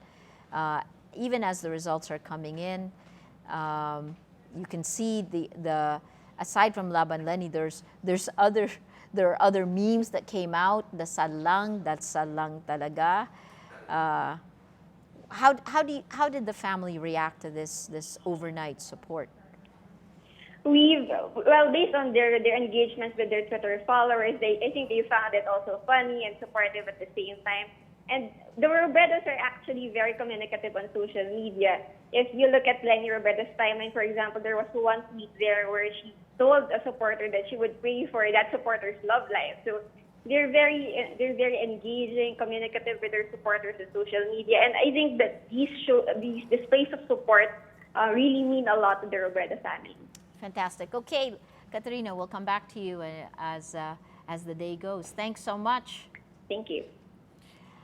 Incredible. time with Lenny Robredo. We're waiting to hear from both Lenny Robredo and Bongbong Marcos. I was going now, to say the right? parallels between Lenny Robredo and Duterte and Rodrigo Duterte are that both of them don't seem like they're going to change their personality Yeah. or their habits anytime soon. Like we saw Lenny taking the bus home. She could have just taken a plane or maybe a helicopter. Who knows? Right. Led by the campaign, but she took a bus, and like as you said, she seems to be very self-aware of her role and her purpose and her time, and she's just going to do what she needs to do. At this point, it's as Congresswoman. Yeah, actually, if you didn't see the interview that we did with her on Saturday, you should, because it shows a level of self-awareness that one of the things I kept pushing her, even before the campaign began to now, is how much would you give up for power? Where is the line that you draw? And she actually admitted several things in that interview about what things that made her uncomfortable. But here's something else they have in common, right? The two of them are who they are. They're unapologetic, as is Bongbong Marcos. Let's talk about him afterwards, right? But and aside from that, they represent provinces that are marginalized and are dying to actually become part of the mainstream or help dictate the mainstream conversation. There is no doubt that the fact that Rudy Duterte came from Mindanao, that Mindanao will not get far more attention than it did in the past. And I think Lenny Robredo has a similar trajectory. So in a sense, there are similar stories, and if you don't want to talk about Bongbong Marcos, he was unapologetic about his father's past or the family's past. He wanted, he had this narrative of looking ahead, of being able to drive the Philippines towards a different future, or a better future. And so Bongbong actually played to the same crowd that Lenny Robredo and Rodrigo Duterte did, and I think that's why he came out as one of the top contenders. Yep, absolutely. Again, I think what's underpinning all of this is this switch. Of course, this is my own lens of looking at the power of social media, but social media moves away from this, from authority, from this distance, to which again plays to a local political situation, a more personal approach. It moves from authority to authenticity. Yeah. And what these three have in common is a knowledge of who they are, the ability to have, in that vote for the poor, the through line of their identity is very clear. Bongbong Marcos is extremely articulate, smart. He knows. What I found interesting during the surveys was many people thought that Bongbong Marcos got his support from the millennials, who may have forgotten or never known what the days of martial law were like. But once you dug down into the survey, you could actually see that his support came from the 40s and the 50-somethings who have long supported their family. So even then, our society shows what? Well, there's going to be thousands of articles written about that, countless debates. I think it boils down to romanticism of the past, harking back for a golden era that did or did not exist. I mean, I can't say for sure because I wasn't there, but even if I wasn't there, I know, there are hard facts that did happen. There are hard things that happened. Absolutely. So maybe it's not so much the golden era that drew them to Bongbong Marcos, but the possibility of another golden era, and that what he could help create. I mean, it kind of sounds convoluted, but he does represent a link to the past and significantly something else, But- a break from the past. I would say it's a link to a past that is simpler, Right. where they were part of, where they derived the benefit, Yeah. where they had something from power, right? Right. But I think you can see it's a global trend, and I would also argue that that global trend of people wanting strong man, someone else to make the decision, to make sure that they're not left out, Right. is also driven by so much change that's driven by technology. Exactly. So the technology has shifted exponential change in society. And as we've seen, even in the United States, you're seeing the fragmentation of that society. As people get more empowered, they also form more echo chambers. The national narrative gets far more fragmented. And what unites each of these things, and maybe what you call a nostalgia for the past. When I was in Indonesia, I heard after the fall of Suharto, and Suharto was in power far longer than Ferdinand Marcos, 32 years. The 32-year rule of Suharto, 4 or 5 years after he was pushed out of office, we could hear, wow, times were better during Suharto's days, because it's just simpler. We knew the rules, we stuck to the rules. And why were Indonesians wanting it? Because after 32 years of having the same person lead them, all of a sudden, every year after Suharto, there was a new leader. So that much change, when change comes and people have no idea of what is the foundation that they can hold on to, they tend to react the other way, and that nostalgia for the past comes. Yeah, that's actually pretty interesting, because Manolo Quezon actually wrote about, of course, he's with the Liberal Party administration, but he wrote about how Duterte and maybe to a certain extent Bongbong Marcos want to bring the Philippines back to this kind of simpler past, this idea that the Philippines can, to borrow someone else's line, can be great again, and to simplify the problems. What are the problems? Traffic, corruption in government, the lack of jobs, but not in the complex way that we've been talking about globalization. They're talking about just giving everyone a job, trying to solve the number of cars on the road, giving people access to mass transportation. These are problems that strike at the heart of every Filipino, because everyone is affected by it. And if you can, I'd argue any politician that can do that effectively will get the people's vote.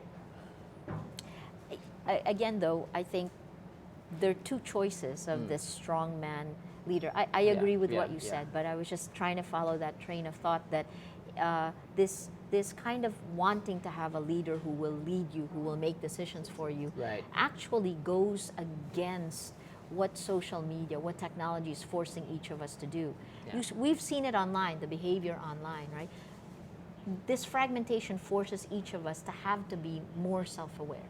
It forces each of us to have to take positions that in the past we would not have to. We could go to this authority and ask what their opinion is. I'm actually for the uncertainty of not knowing what's next and then being forced to learn and being forced to define that instead of relying on leader. But here's the irony. I mean, you find people tweeting, posting things like, now that Rodrigo Duterte is the leading candidate, he will instill discipline in us. And people saying, well, change starts with each of us. So and that's why they're actually, they seem opposed, but they also are aligned, right?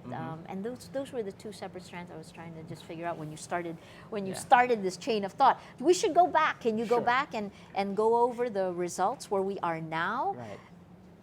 So going back to the results, we have go ahead. Wow. Well, we just have, let me acknowledge, we'll show you the results on the screen right afterwards, and you can remember to go to the page results right there, the results page. But right now, please let us acknowledge our partners, PPCRV, NAMFREL, Globe, 7-Elevens, 7 Election, OLX, and Radius, Starbucks, and Coca-Cola FEMSA. They've helped power Rappler's continuing coverage, our around-the-clock coverage. We're going to be back after the short break. Take a look at the election results as of this minute. We're going to be back with Risa Ontiveros, who is roundly in the Magic 12 so far. See you soon.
I'm Maria Ressa, and this is Rappler's continuing coverage of PH Vote Elections 2016. We're coming to you live from the Rappler newsroom, so if it's a little noisy, you'll know why. We'd like to acknowledge our partners, PPCRB, NAMFREL, who is going to be doing the random manual audit, Globe, 7-Eleven, 7-Election, OLX, and Radius, Starbucks, and Coca-Cola FEMSA. We are here now with senatorial candidate Risa Ontiveros. I want to ask her about her journey as a woman and a politician and the challenges that lies ahead in what now appears to be a Duterte presidency. Risa, thank you for coming. Thank you too for inviting me, Maria. I kept saying this morning, third time's the charm. Yes, Every time hope so. I read the results, and you guys, by the way, can actually go and check the results out on the live results page. Risa, what made this time different? I think really message focus, message discipline, and then of course part of what was coming across, I think and I hope, was this passion about really building a universal healthcare system with our kababayan, continuing to advance the agenda of the basic sectors among whom I've learned, lived, worked, and kung makapagtrabaho ako sa Senado, I will continue to do that. And then lalo na towards the tail end of the campaign, siguro yung mensahe na we really need to keep on building strong institutions. And if I get to work again in the legislature, I will try to bring that strength and independence, especially in relation to past and possible future authoritarian impulses among us, our society. Well, right before we go back, I want you to look at the results with me. You can go ahead and show my screen. For the Senate, we have Frank Drilon. So this is 90.84% of the precincts reporting as of 11 p.m.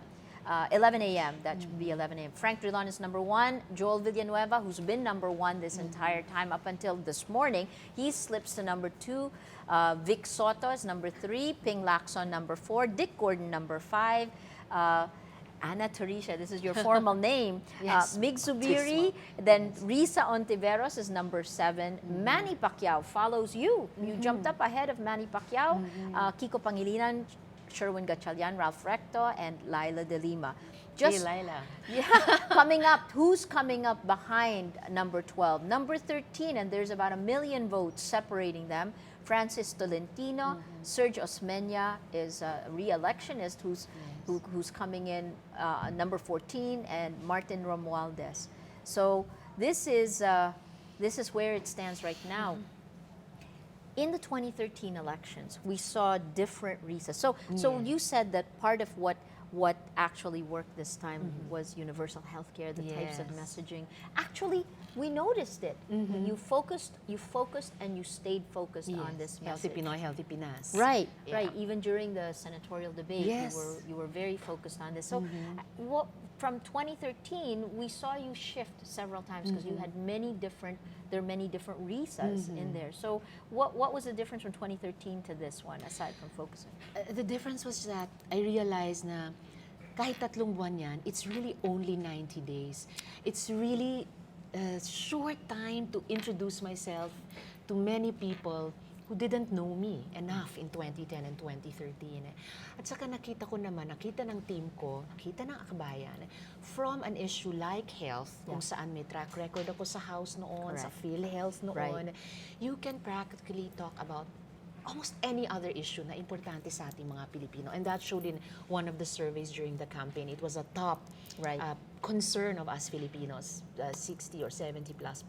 Yes. At saka, I could talk about health, I can, and I will continue to with almost any sector. So nakatulong para ipakilala ko in a very concrete way. But health itself is a door. It's a unifying issue, first of all. Yeah. And then it's a door through which we can touch on and work together on other advocacies that are important to us as Filipinos. These campaigns are very different from the past one. At least that's our impression watching it. What's different about the 2016 election? ang taas ng stakes, Maria. And I think everybody, not just us candidates and our parties and coalitions, were aware of that.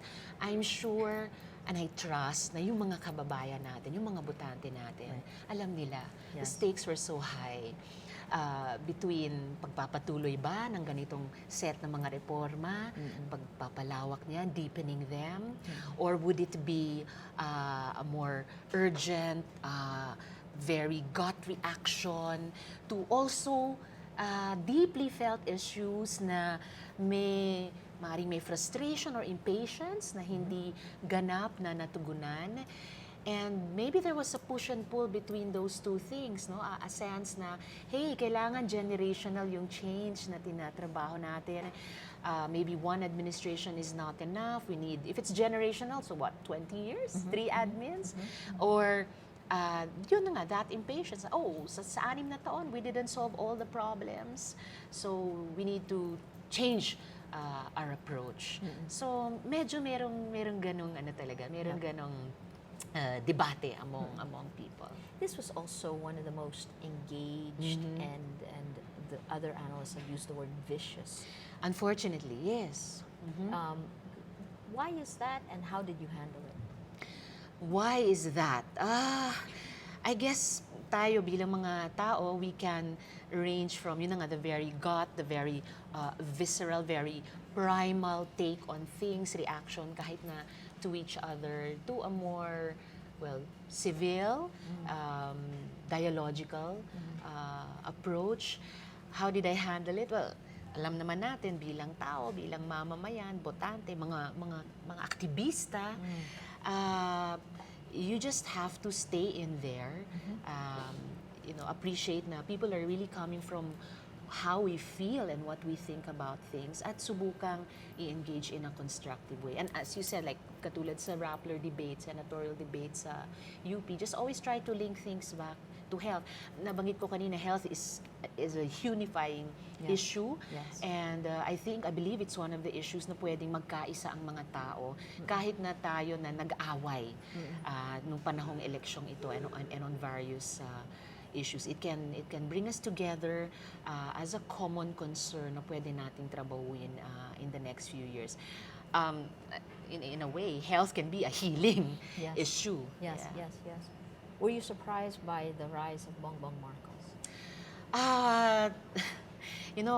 That question is very special to me kasi isa ako sa mga martial law babies at talagang signal experience sa akin yung EDSA People Power Revolution.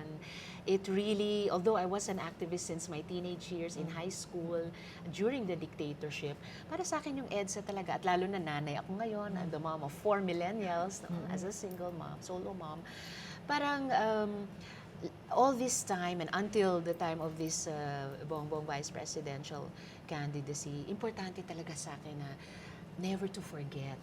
And then to teach the younger Filipinos, my kids, yung henerasyon nila na hindi libre yung kalayaan na meron tayo ngayon. Imperfect though it is, ito binayaran ng generation natin at mga nauna. So dapat pakahalagahan nila and they should use it responsibly, in an empowering, in a liberating way.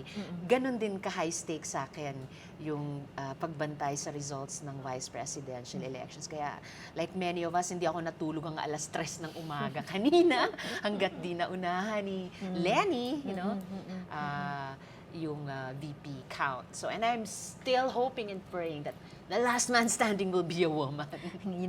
Ana Tabunda at Pulse Asia said we probably would have to wait till 97% of the results are in before we know what the final results are going to be. Wow.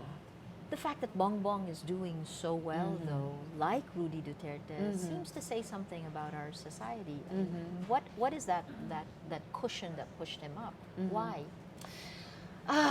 Well, siguro nagkulang din yung henerasyon natin and the ones before to really teach the young people what happened during the martial law dictatorship. Sabi nga ni Leni Robredo, di ba, hindi nagsisinungaling ang mga dato. So, ganun pa rin naman ang prinsipyo ko that I hope young people, millennials included, will also eventually internalize na lahat ng dapat maging accountable para sa panahon ng diktadura ay managot, no?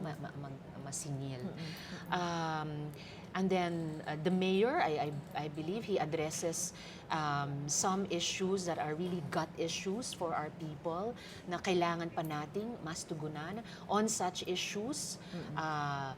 If, as the people are speaking now, if this trend does not change, the people are speaking, the people have spoken, I could work with him on some of these issues, yung a strong stand against crime for peace and order, pero iba lang yung pamamaraan ko.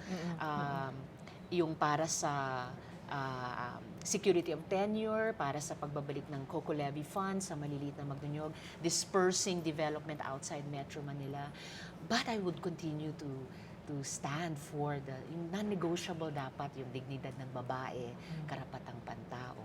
So, masusuportahan ko siya on those gut issues na the people are speaking are important to them, na may magandang hangarin siya para sa bayan. Pero di rin naman ako magpipigil na magpuna at magpresenta ng alternatibo kapag kinakailangan. That would have been my approach. That would be my approach whether as if I get to work in the Senate at bilang mamamayan sa kung sinong presidente na mauupo.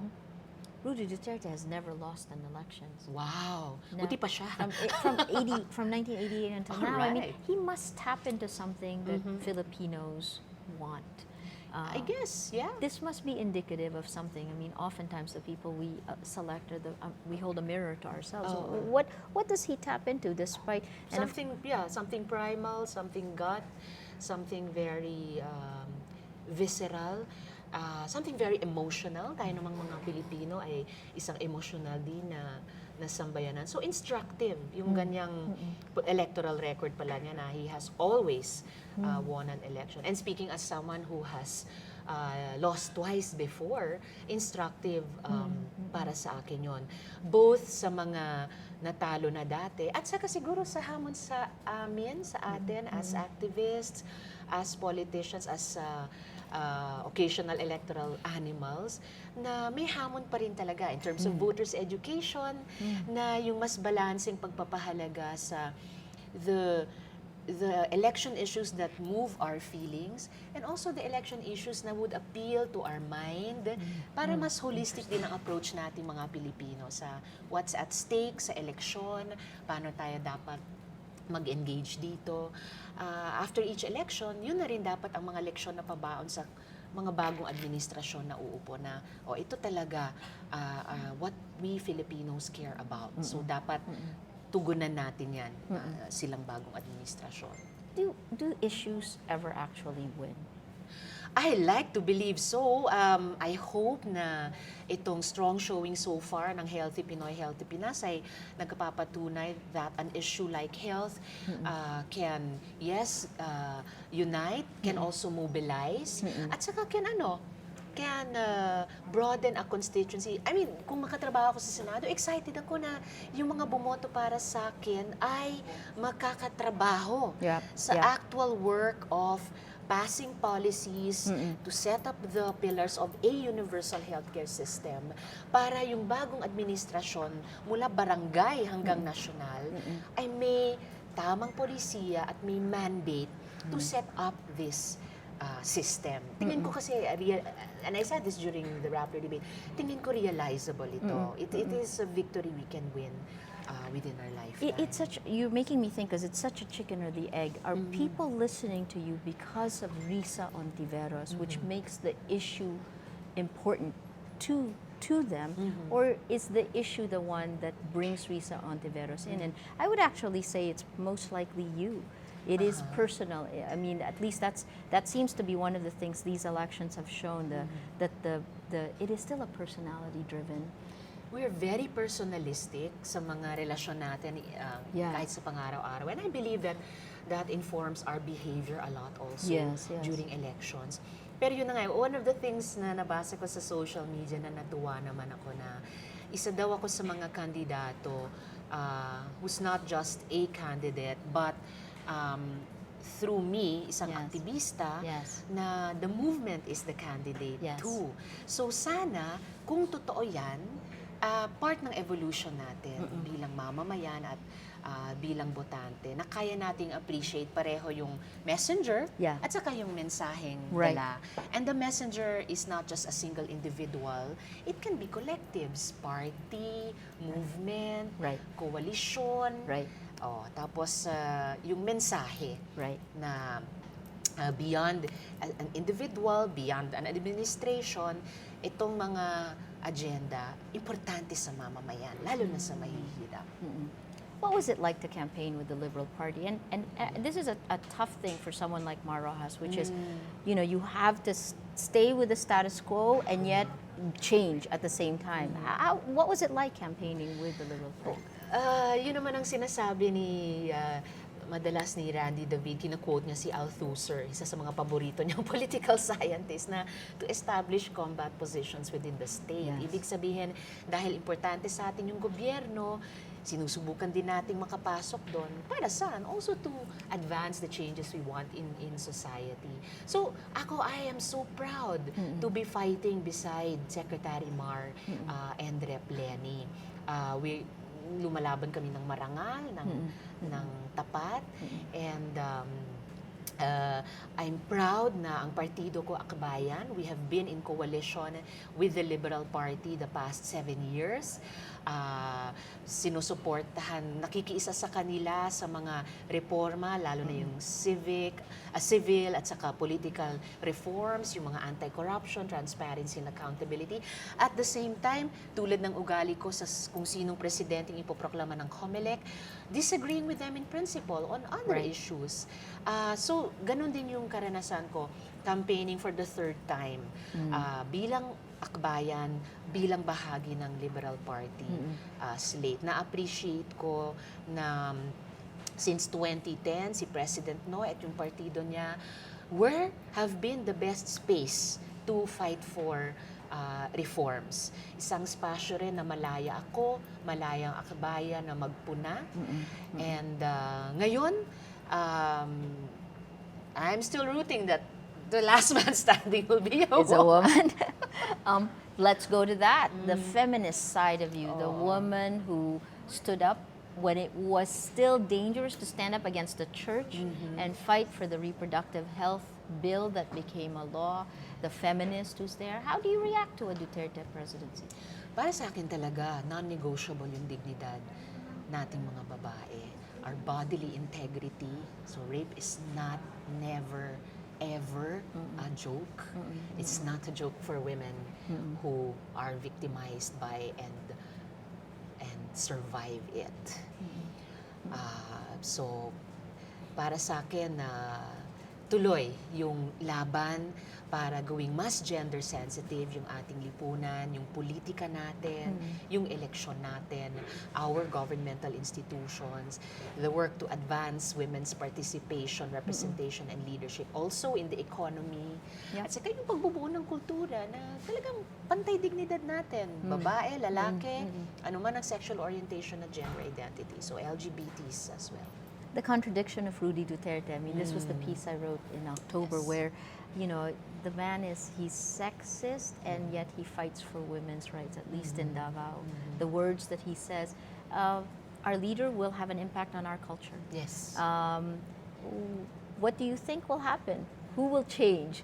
Will Rudy Duterte change? Will the gains in the women's movement? There have been women who are at the forefront of the fight for women's rights who are extremely supportive of Rudy Duterte. Irene Santiago is one of the ones I was thinking, and she had actually had worked with Hillary Clinton on the Beijing Women's Conference. What impact do you think this will have? Will it be positive or negative for gender equality? It's up to us, Maria. Tayong mga babae kailangan magtakda ng tone, ng agenda, ng pace. Kung magbabago si Mayor Duterte, nasa sa kanya lang yon bilang tao, bilang lalaki. But I think in large part, it's really up to us. At may red flags naman during the campaign. So I think na the stage is set for us to hold the line for women's dignity and to push.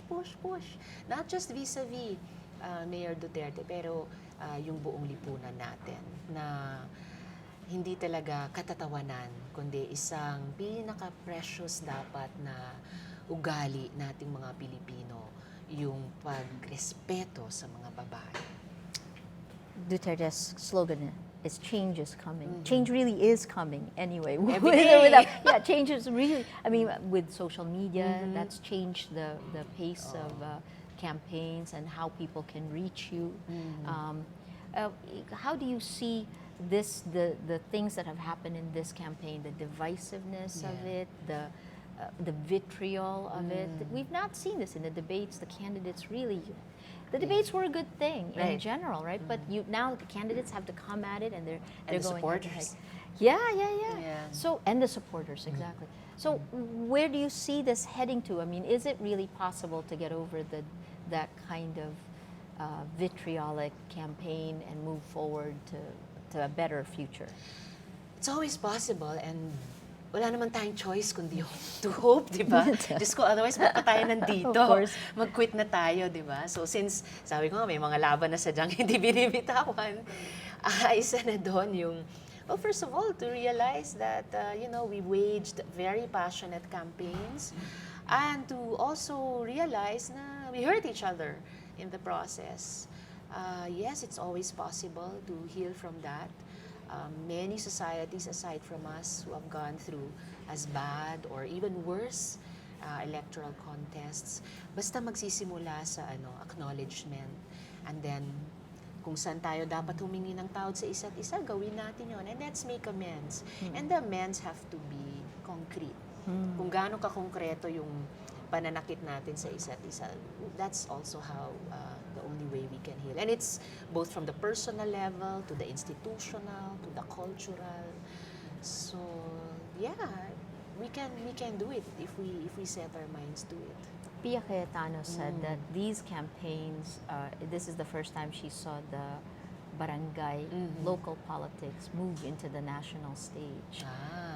It's an interesting take, And that's right? a positive thing. Yeah, it is a positive thing, but that also was the explanation for the violence, the online violence, that people took it so personally. Do you agree with this? How do you see it? That's interesting. I'll have to think about that. On first thought, kasi positive para sa akin if the barangay as an institution, as a community, as you said, as Senator Pia said, moved into national politics. Kasi importante yan, no? Yung diwa ng local government code, yung devolution of power, empowerment of the local communities. Pero kung ang lumipat din ay, yun na nga, yung anger, yung violence, yung vitriol, then we have to again think about how to heal that. So, laging bumabalik din sa komunidad, sa pamilya, sa sektor, etc. So, yeah, our work is cut out for us. Come June 30th. So far the trend is in. I mean, 90% of the votes are in. I think the only thing we're waiting for really is the vice presidential race. Yes. That's very, very tight. I think it's 0.4%. Wow. Only 0.4%. I have never loved math so much as these days. Grabe, grabe. So, how do you see the new Senate?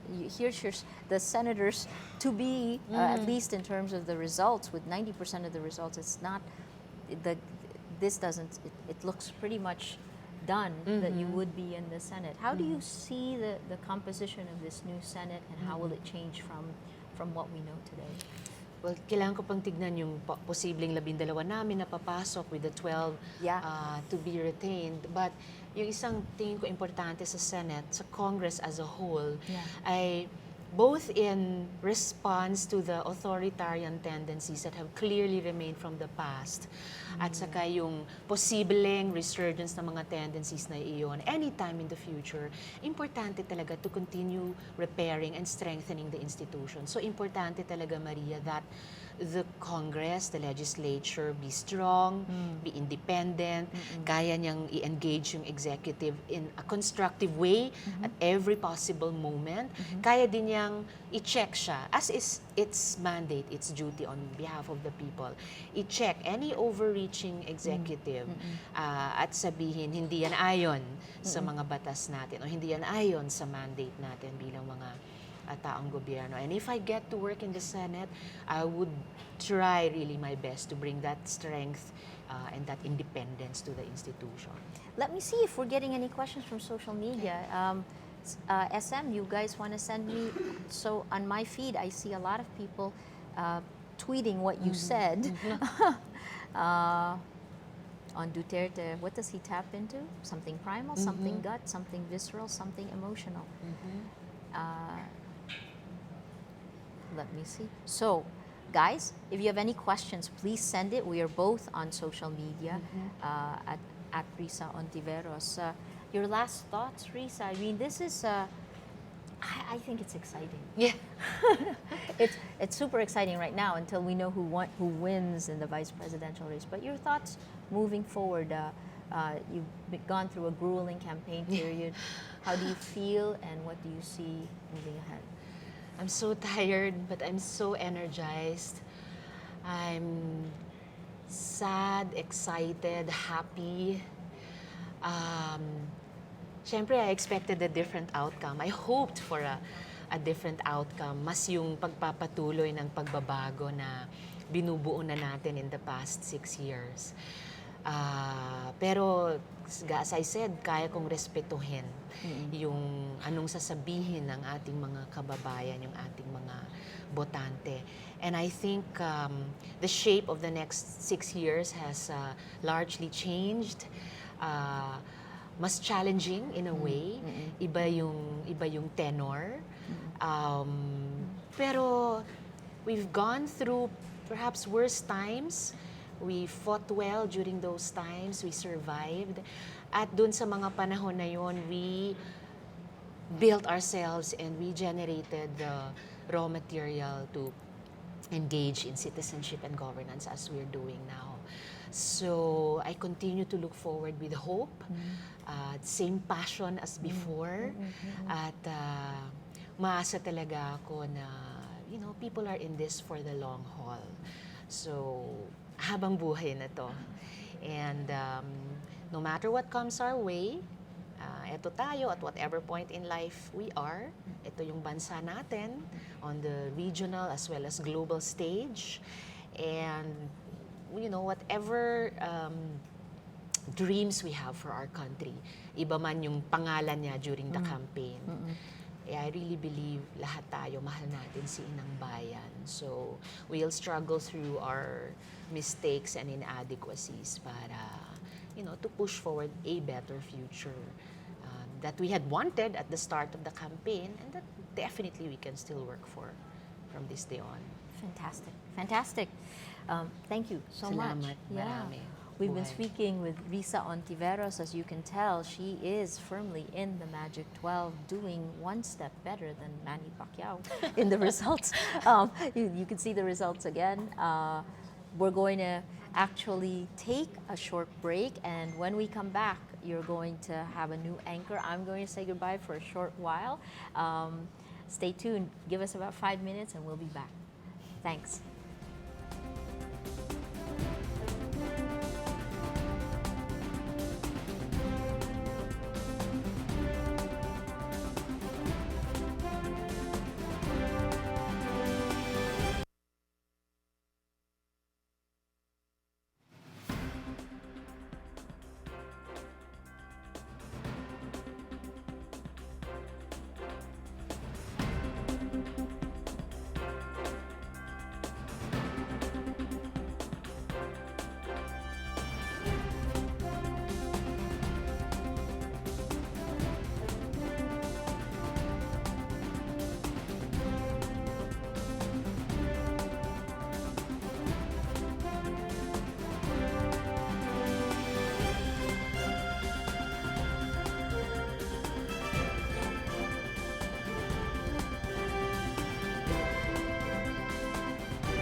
woman whose numbers when she decided to run for vice president was, let's say, sub-basement. She was at 1%, 1%.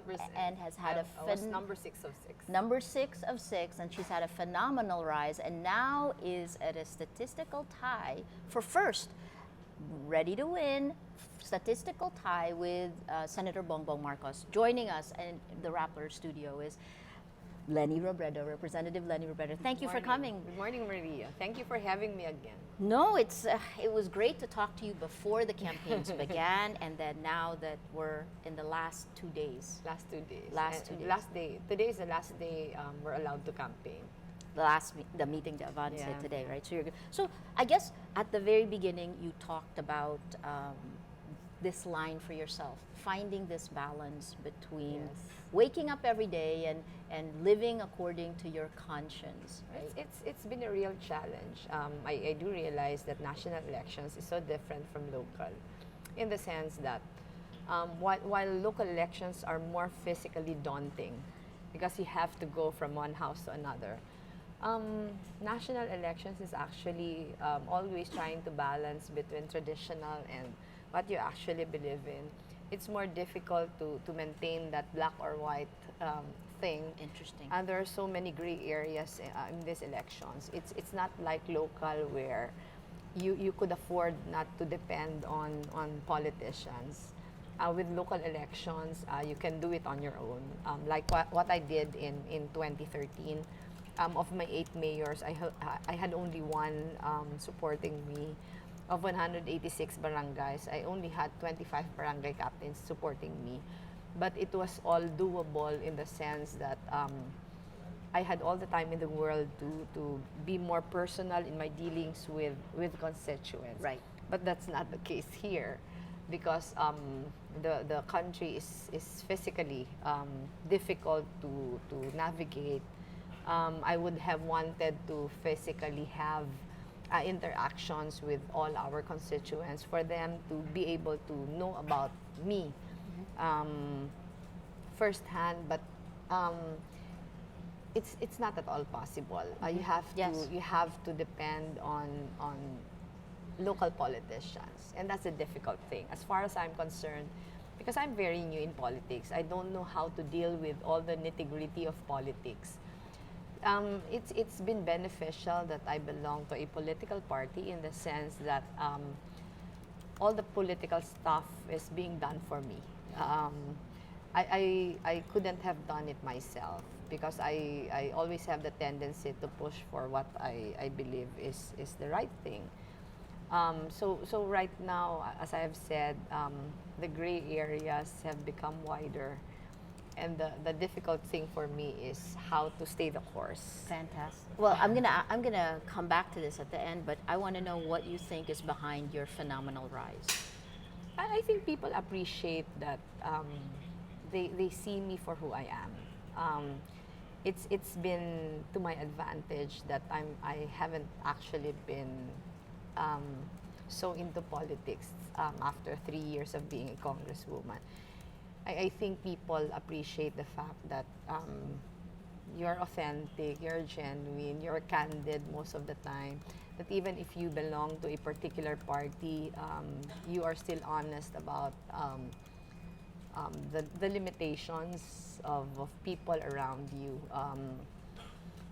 But I'm lucky, Maria, in the sense that even if sometimes I criticize, even if sometimes I call the attention of people who I'm supposed to protect, my attention hasn't been called at all. I think I was able to, I am still enjoying the respect of the President, the respect of Secretary Mar, and of course my party mates. So this is a tough balancing act between the status quo and change, right? How did you navigate that line so that you didn't actually piss off either side and you satisfied both sides, right? I think I made it clear to them from the very start that when I was being asked to be Secretary Mar's running mate, I was telling people that, look, why me? Why are you choosing me? I don't know anything about politics at all.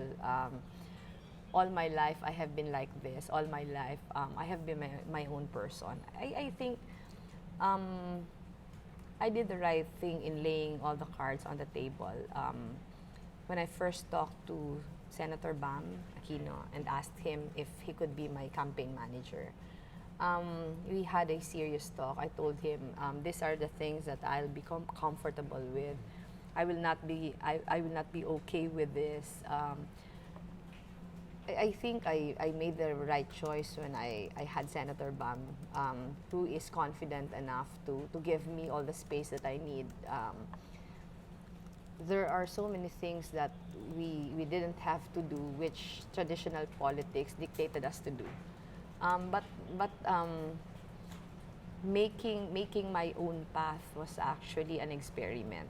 But I think it's working. It's working in the sense that even if I don't go the traditional way, the tried and tested ways of politics, I think I was able to gain the respect of most of my party mates.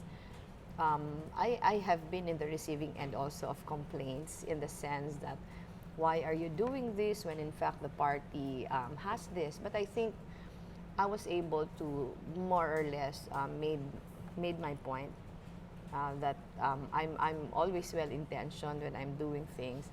I might not be doing them the way that we have been used to, but my many years as the wife of my husband, my many years of helping me in all the elections he's been in 6 elections, more or less taught me that it's not always bad to insist on things that haven't been tried yet. Fantastic. And I think I'm doing okay. Let me ask you, yesterday, we called it yesterday the day of conspiracy theories.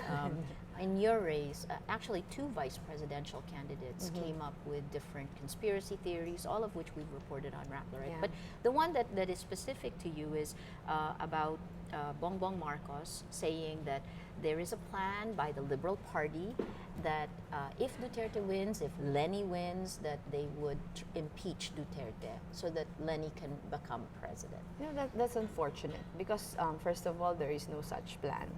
Until now, the party is doing everything it can to make sure that it will be Secretary Mar and me who will win in the best way possible.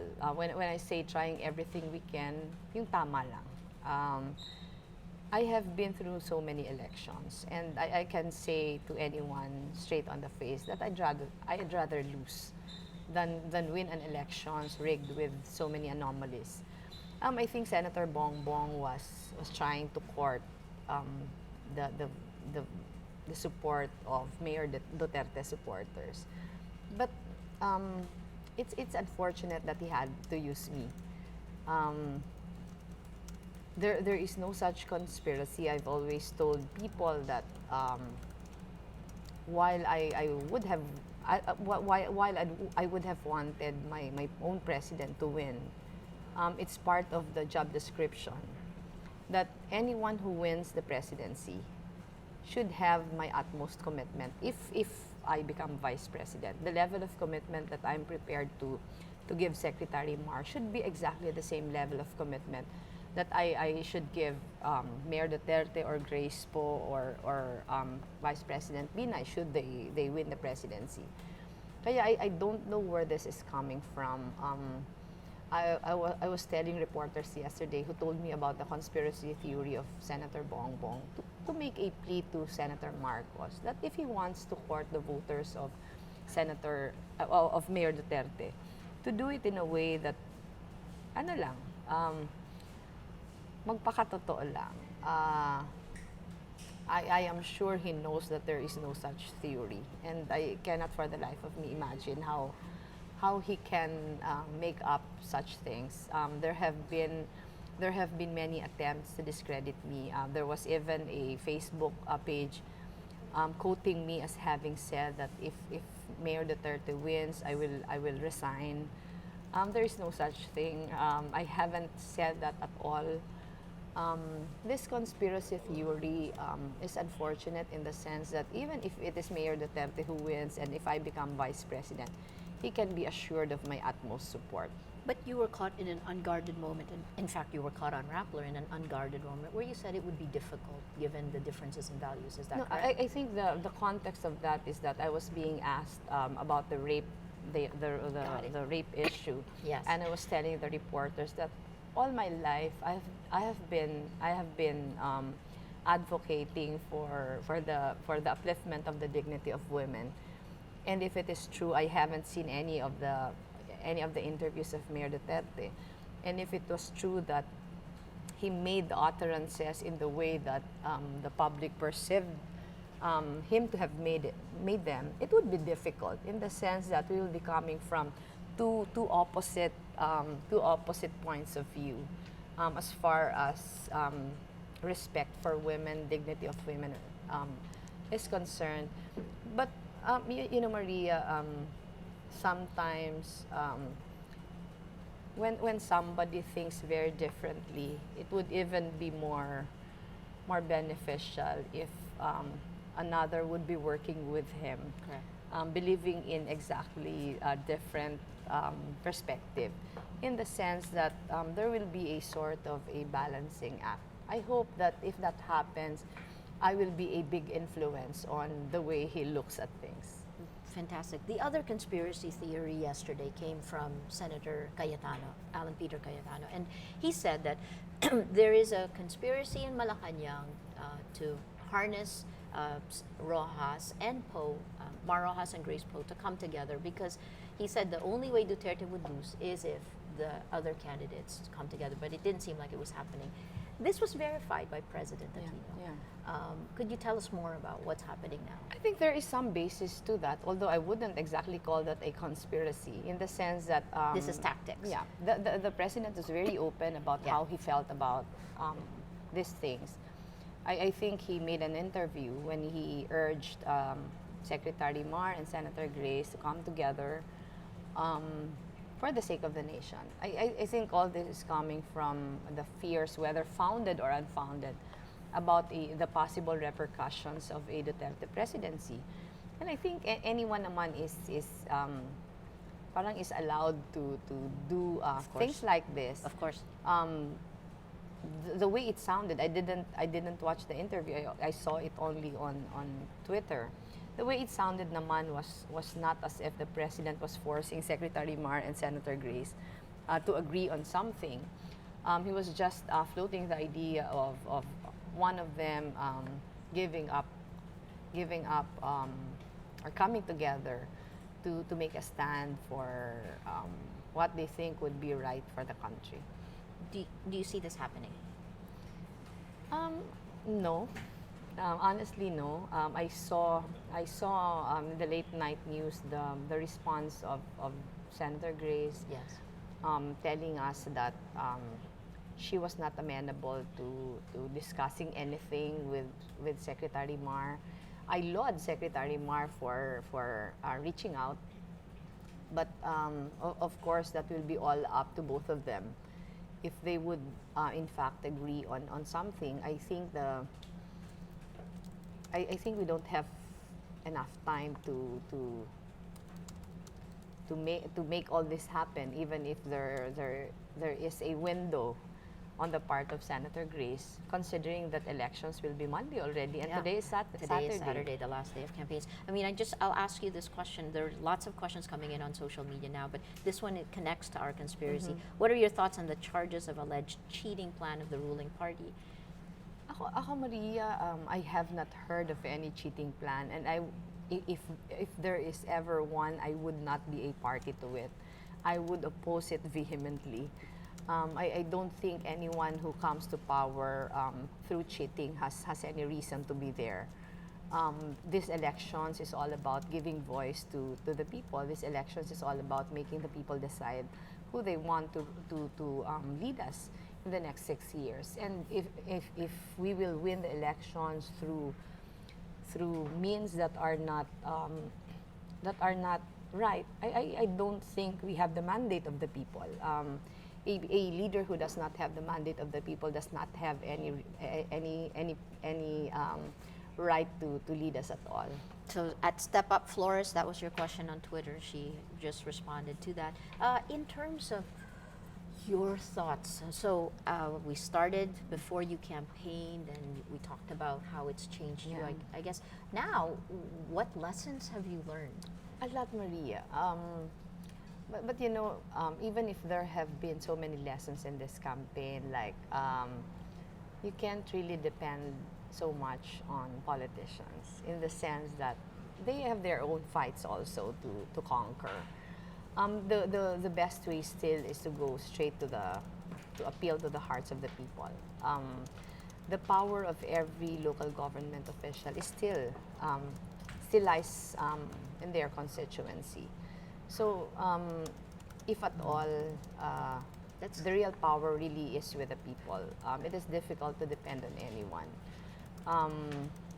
Having said that, the difficult part also of what I think would be ideal is the limited time that you have. For example, I came in the game too late. Senator Marcos, Senator Cheese, maybe also to a certain extent Senator Alan has been preparing for this fight for many years already. And I was clueless of what was to happen in 2015 when I accepted the challenge. So I really did not have enough time to catch up. It's really been trying to reach as many people as possible. I had to really resort to media, TV, radio to get my message across. I would have wanted to visit each and every cranny of the country because I think there is no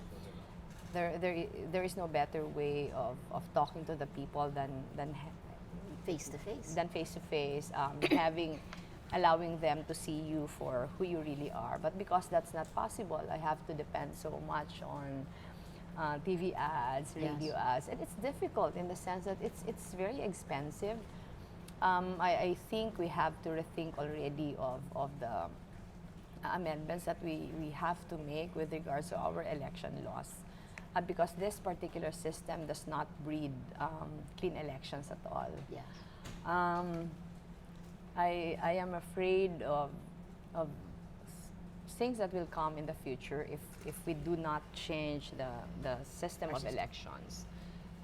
It will be very difficult for someone with no funds, no backing, to actually have a chance at having been elected despite capacities, despite the willingness to be of service to people. So it has to change.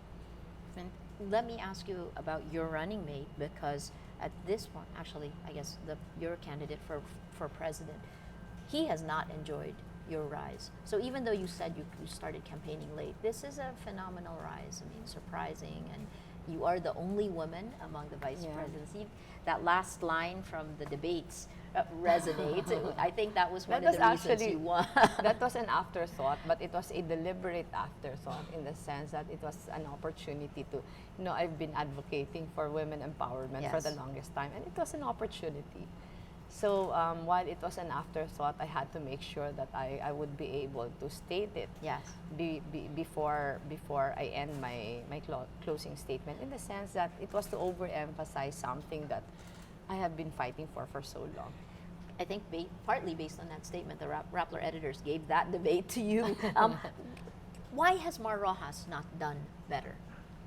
I think that my advantage over Secretary Mar is the fact that I'm fresh. I'm coming into this with a very clean slate. I do not have so many baggages yet. And Secretary Mar has been part of the administration for a long time. So whatever misgivings the people have on this administration is immediately immediately a burden to Secretary Mar. It's not the same with me, in the sense that because even if I'm a congressman coming from the same party, I was not really that identified with working with the administration. And Secretary Mar has to bear all the burden of answering for whatever misgivings everyone has. it's unfortunate for him, but But he's also seen as not as authentic. I mean, again, if you go as a keyword for these campaigns, authenticity, that seems to be a criticism. I don't know about that. I think my advantage also is that my narrative is more dramatic than his. I've been through so many upheavals already. I've met the greatest tragedy of all, losing a husband. I've transformed from a very ordinary mother and wife into a public official after the death of my husband. It's a narrative that Secretary Mar doesn't have. And I think it's a disadvantage on his part, in the sense that people are actually attracted to these kinds of narrative. But also, even if it worked to my advantage, the burden really is proving to people that my capacity does not end with that narrative. I have to prove every day that I am capable. I have to prove every day that I am bringing something with me aside from my story. And I think that's also the reason why my numbers surged after the two debates, in the sense that after the two debates, people saw me already as my own person. I was able to hold my ground against my 5 male opponents, and it was very advantageous in the sense that people no longer looked at me as just the widow of Jesse, but already looked at me as you established your own identity, right? Yeah.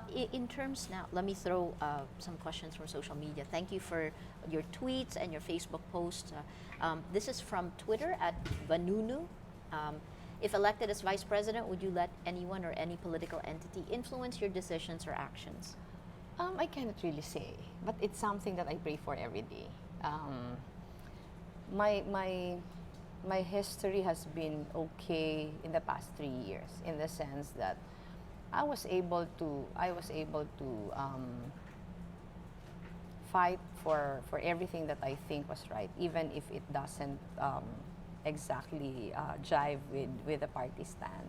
And I hope it continues. But when I say that I don't want to assure anyone, is that I'm not really, I've been saying this always, I'm not a paragon of virtue. I need all the help that I could. I want, if I'm given this chance, I want everything to be very transparent, in the sense that when I'm doing the wrong thing, people should already call my attention to it, so that I don't want to be one of those persons who went into the game with only the very best of intentions, and then wake up someday realizing that she's not the same person anymore. During these campaigns, have you compromised? Have you made any compromises you wish you could take back? Not really. Even in accepting campaign donations, I've refused so many, despite the fact that I needed the campaign funds. I've been very adamant about accepting anything from people I'm not very sure of. I'm assuming you're not going to tell me who you did not accept. I mean, whose funds you didn't accept. I won't. Yeah, I just figured I'd ask. But go ahead. Sorry, I didn't mean to interrupt. It has been one source of parang ano. I talked to Senator Bam even before the campaign started. We have a finance team in our campaign team. They are explaining to me that we really need so much money, because I'm coming from nowhere and I have to spend so much on TV ads, and that's exactly where most of the donations went to. Yeah. But I told them that I'd rather. There was a time in the campaign when I didn't have ads anymore. Yeah. That was, I think, the early part of this year. But I was telling them that no way would we accept from people who might impose conditions on us, from people we're not sure where the funds are coming from. Yeah. If they come from illegal sources. I was very strict about that. The compromises I think that I had to make was accepting support from people who are perceived to be not believing in the same causes that we have been or believing. wedding lords. not only that, Yeah. so many other people. Yeah. I have been criticized about that, but you know, it's not something that it's not something that I regretted, in the sense that I always remember what my husband kept on telling me when I criticized some of his supporters also, and he was telling me that you know, we're asking help as long as there are no conditions. It's even an opportunity for us to, you know, to have a sort of influence. Sway. Yeah, and no judgments, as long as you do not become a party to whatever. So it's actually something that I wasn't very happy to do, in the sense that I knew that I will be criticized. But it is also something that I have to fight for, in the sense that deep in my heart, I know I'm not compromising any of my values. The only thing that holds me back is the sense that, you know, I know that with the support of this person, I know that I will have supporters who will actually criticize me, but I have to explain to them over and over again that this does not come with a price at all. I know that for many it's difficult to understand. Yep. But in the next few days, especially if I win this fight, I would be able to prove to them that there really are no considerations, that I have not sold my principles at all. Let's talk about your chances of victory now. I mean, last day of campaigns, right? What needs to happen for you to win? I was telling myself last night as I was praying before going to bed that I've done everything I could. I have fought for what I think is right. I was very masipag in going around. The only thing for me to do now is pray and hope that everything will fall into place. You know, Maria, my husband and I have always been very fatalistic about so many things. I was telling myself, even if this fight is very difficult, I don't think I would have been in this situation if there was no mission for me to fulfill. Everyone who knows me would know that I never had any political ambitions. I did not seek this out. In fact, when it was being offered to me already, I still resisted it as best as I could. But you know, the call for service was really loud and clear. And I got strength from the words of wisdom that my husband kept telling us before, kept telling the children before, that not everyone is given this chance to be of service. You know, when he was cabinet secretary, he was involved in some rough spots as far as his work was concerned. And there were times when we told him that, aren't you feeling the heat? Aren't you feeling the heat already? Do you want to just opt for a more peaceful life? And my husband would always tell us that not everyone is given the chance to serve, and whatever limited capacity is given to me is still an opportunity to make a difference. So even if I started this fight at the bottom, I still think it was worth the fight. I still think that it was an opportunity to be given this chance to make a difference for our country. In terms of what's next, you talked about yesterday about a united Bicol. Do you see this coming together against? I think it's the surge. It's the surge that I will be needing in the last few days. You know, there are 6 of us running, and 5 of us actually claim that we're Bicolanos. It's something that's difficult in the sense that Bicolanos have proven that they're very regionalistic in one sense. And it's an opportunity. It's an opportunity in the sense that we also know that Senator Marcos comes from the north, and there is such a thing as solid north. But you know, when it became apparent that the fight would be between Senator Bongbong and me, I still am making a special appeal to all Bicolanos to set aside personal preferences at this point. You know, Maria, I think that our region has been marginalized for so long. We haven't had a Bicolano president. We haven't had a Bicolano vice president. There is so much that the region needs. And this is one chance for us to be given that attention.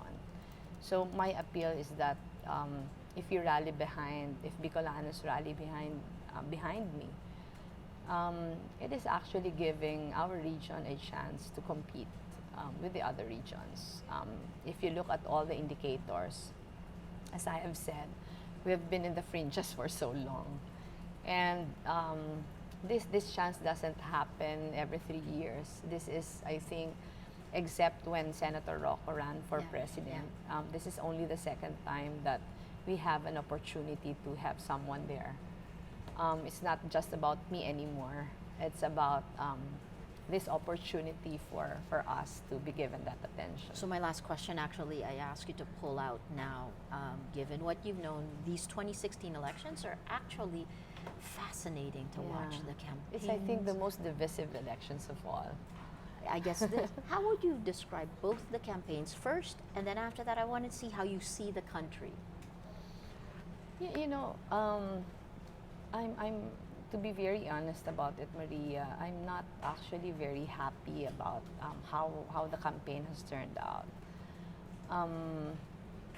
It has been very divisive in the sense that people have been fighting each other just because they're protecting and supporting their candidates.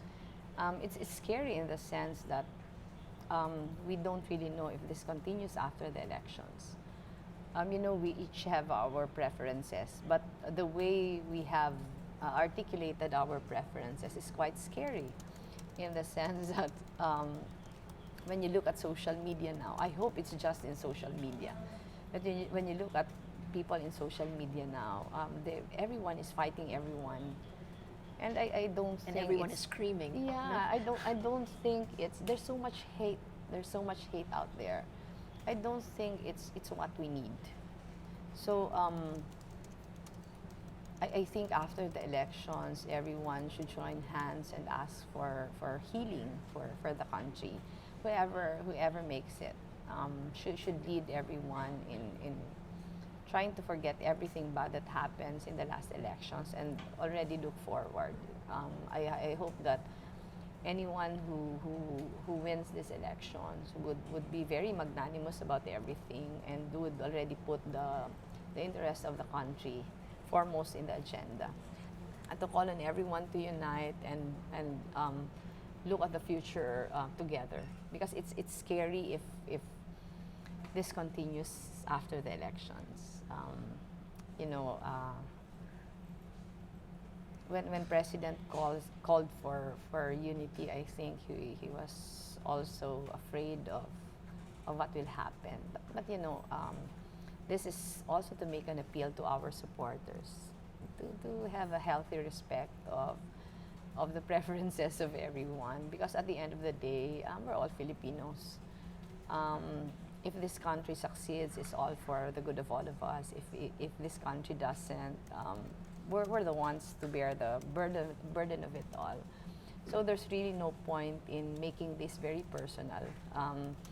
I hope that all the bad things that happen in this campaign will end on Monday. That's a more rosy way of looking at it. But I'm hopeful that after Monday, everything will be better. This is positive and negative, right? The fact that people were so engaged and it was vitriolic, but at the same time they were engaged. I mean, do you see that's this a good part of it? That's a good part of it. I think it's even worse if people are actually not interested.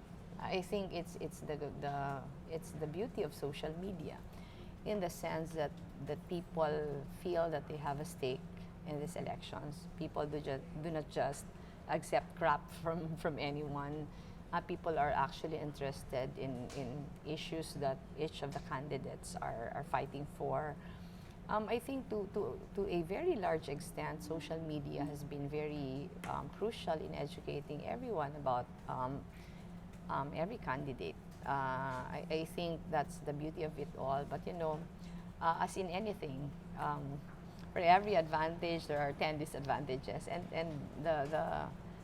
the challenge for us really is to, again, to use the word, marginalize all the disadvantages and to make it stop.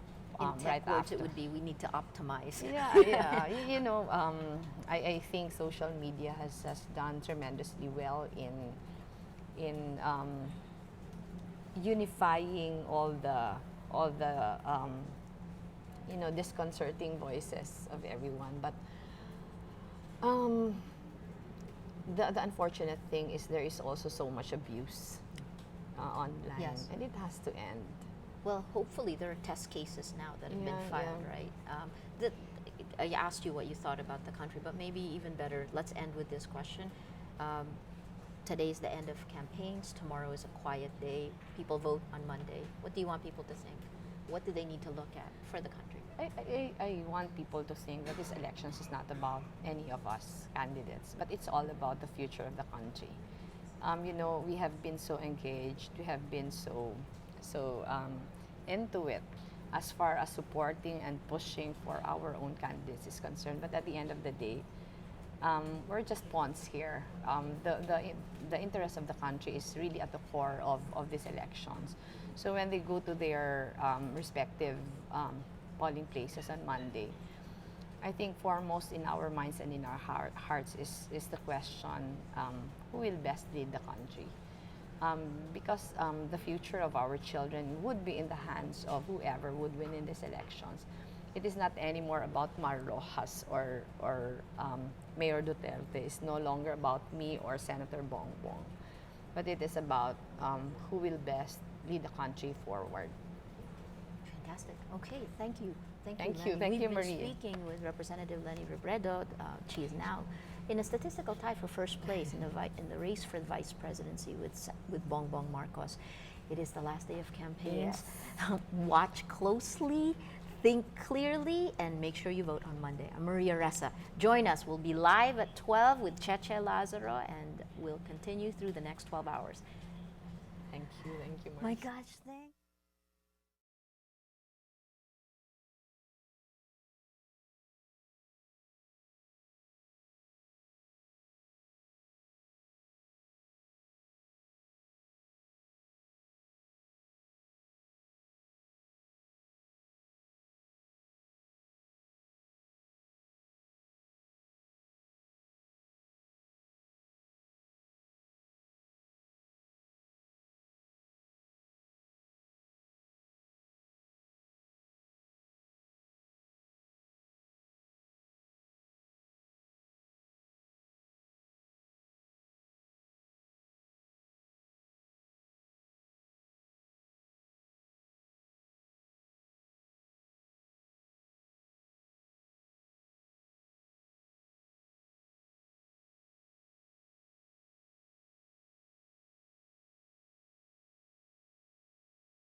Lenny, kami sa pero pati na rin sa mga prinsipyo na ipinaglaban natin. Maraming salamat.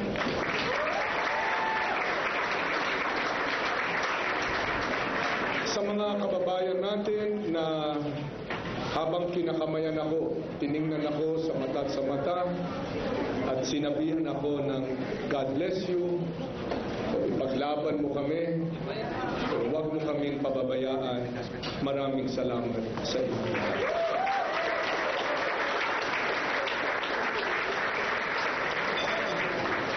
Salamat kay Pangulong Noynoy Aquino at sa kanyang pamilya, sa ating Partido Liberal at sa kanyang mga kaalyadong partido. Salamat sa mga CSOs, mga NGOs, sa silent majority.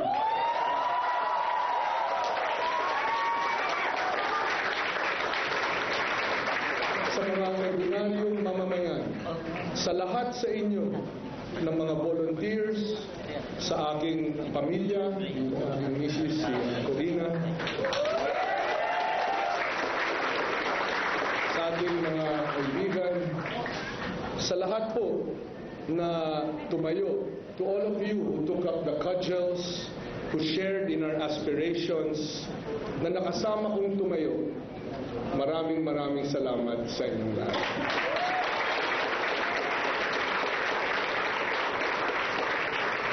Araw-araw kasama ko kayo na humarap sa lahat ng mga hamon. Alam ko na marami sa inyo stuck your necks out sa laban na ito. Pero sa kabila ng lahat, hindi kayo bumitaw.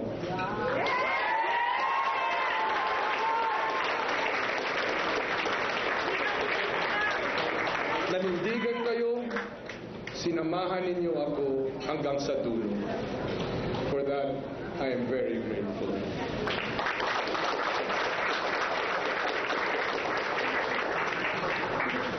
Ngayon, hindi pa tapos ang laban ni Lenny.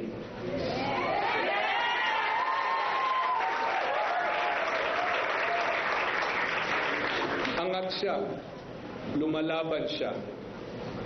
Patuloy tayong magbantay, manalig at sumuporta. Siguraduhin natin na mabibilang ng tama ang kanyang boto.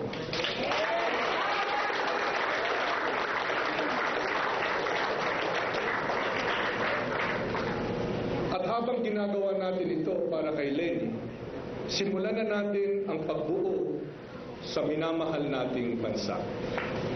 Galangin at tanggapin natin ang pasya ng ating mga kababayan.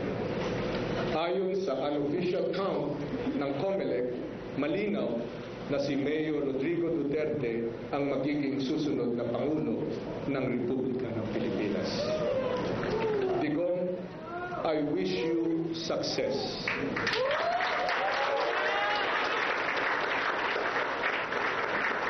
Ang iyong tagumpay ay tagumpay ng ating sambayanan at ng ating bansa. Mga kababayan, higit pa sa pagiging supporter o kapartido ng kahit sinong kandidato, Pilipino tayo. Maka-Diyos, may pakikitungo at malasakit sa kapwa. At naniniwalang lahat ng mahalaga sa buhay ay pinaghihirapan. Patuloy nating ipaglaban ang mga prinsipyong ito. Ibigay natin ang lahat ng ating makakaya para makamit natin ang ating kolektibong mithiin. Ipakita natin sa bawat salita, sa bawat gawa, sa bawat kilos natin ang tunay na diwa ng pagiging Pilipino.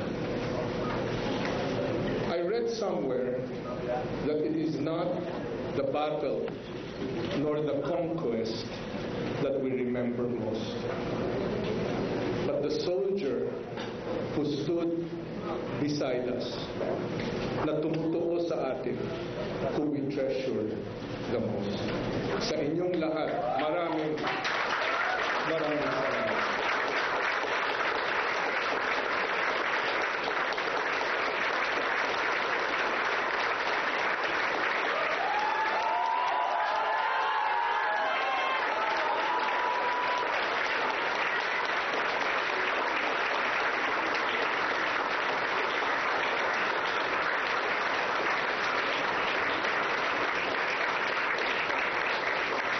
Hindi ko po kayo makakalimutan.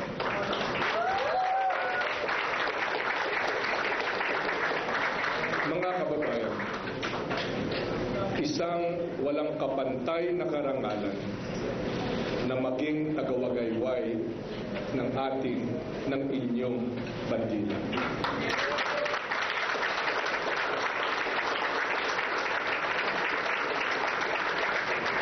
To have carried our flag, to have fought the good fight, to have kept the faith, to have finished the race. Maraming salamat sa inyong lahat. Mabuhay ang Pilipinas!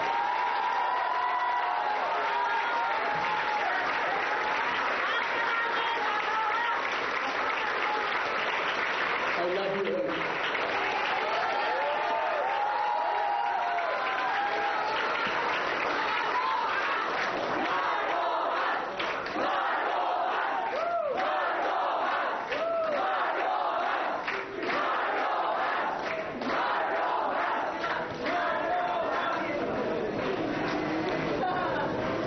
There are many tears in the room. Let me tell you, this is not a time for tears.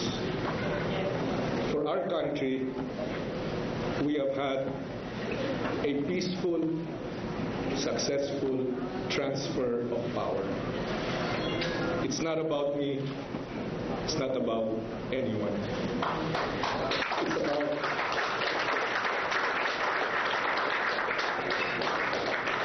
how we love our country and how we do all that we can for her.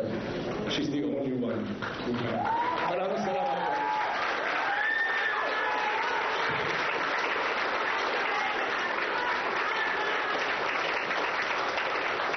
Thank you.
We're back at the Rappler coverage of the 2016 election. A few minutes ago, we just witnessed the press conference called by Secretary Mar Rojas, where he delivered his concession speech to the new presumptive president of the Republic of the Philippines. This is Rappler's continuing coverage. I'm Cheche Lazaro. We'd like to acknowledge our partners here at Rappler, PPCRV, NAMFRL, Globe, 7-Eleven, 7-Election, OLX, and Radius, Starbucks and Coca-Cola FEMSA, and all of those who have been helping us to put this together. With me this afternoon is Maria Ressa, Rappler Chief Executive Officer, who will help us navigate the different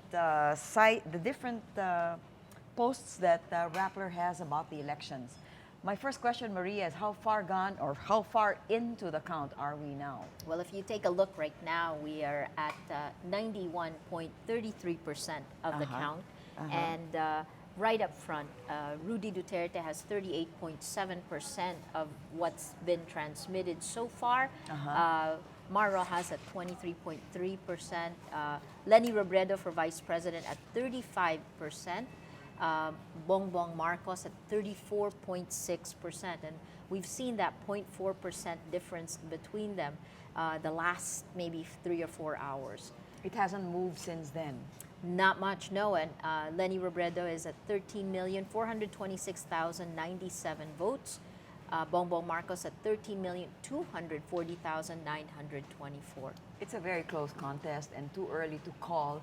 I'd like to find out from the COMELEC up to what point they are going to be canvassing the votes, and when can we have a definitive answer in this very close race. I mean, many of the presidentiables have already conceded. There's Mar Rojas, there's Grace Poe. So far, just the two, right?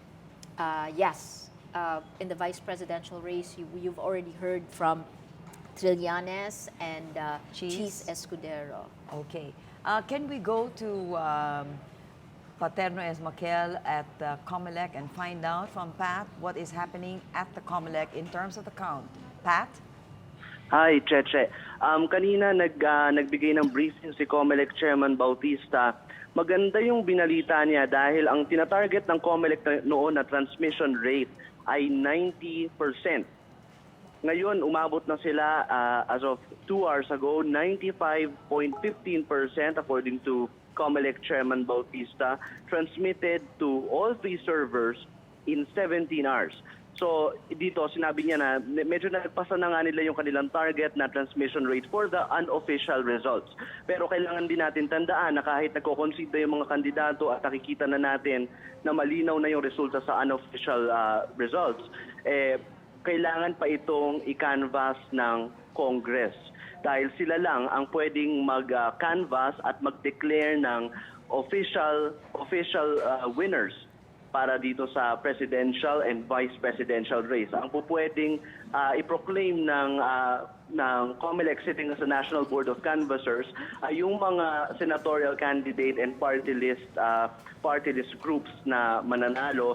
Dito ongoing ngayon yung kanilang canvassing, pero dahil mabilis nga yung transmission, nasasabi na nga natin na posibleng mangyari na yung proclamation in the next few days.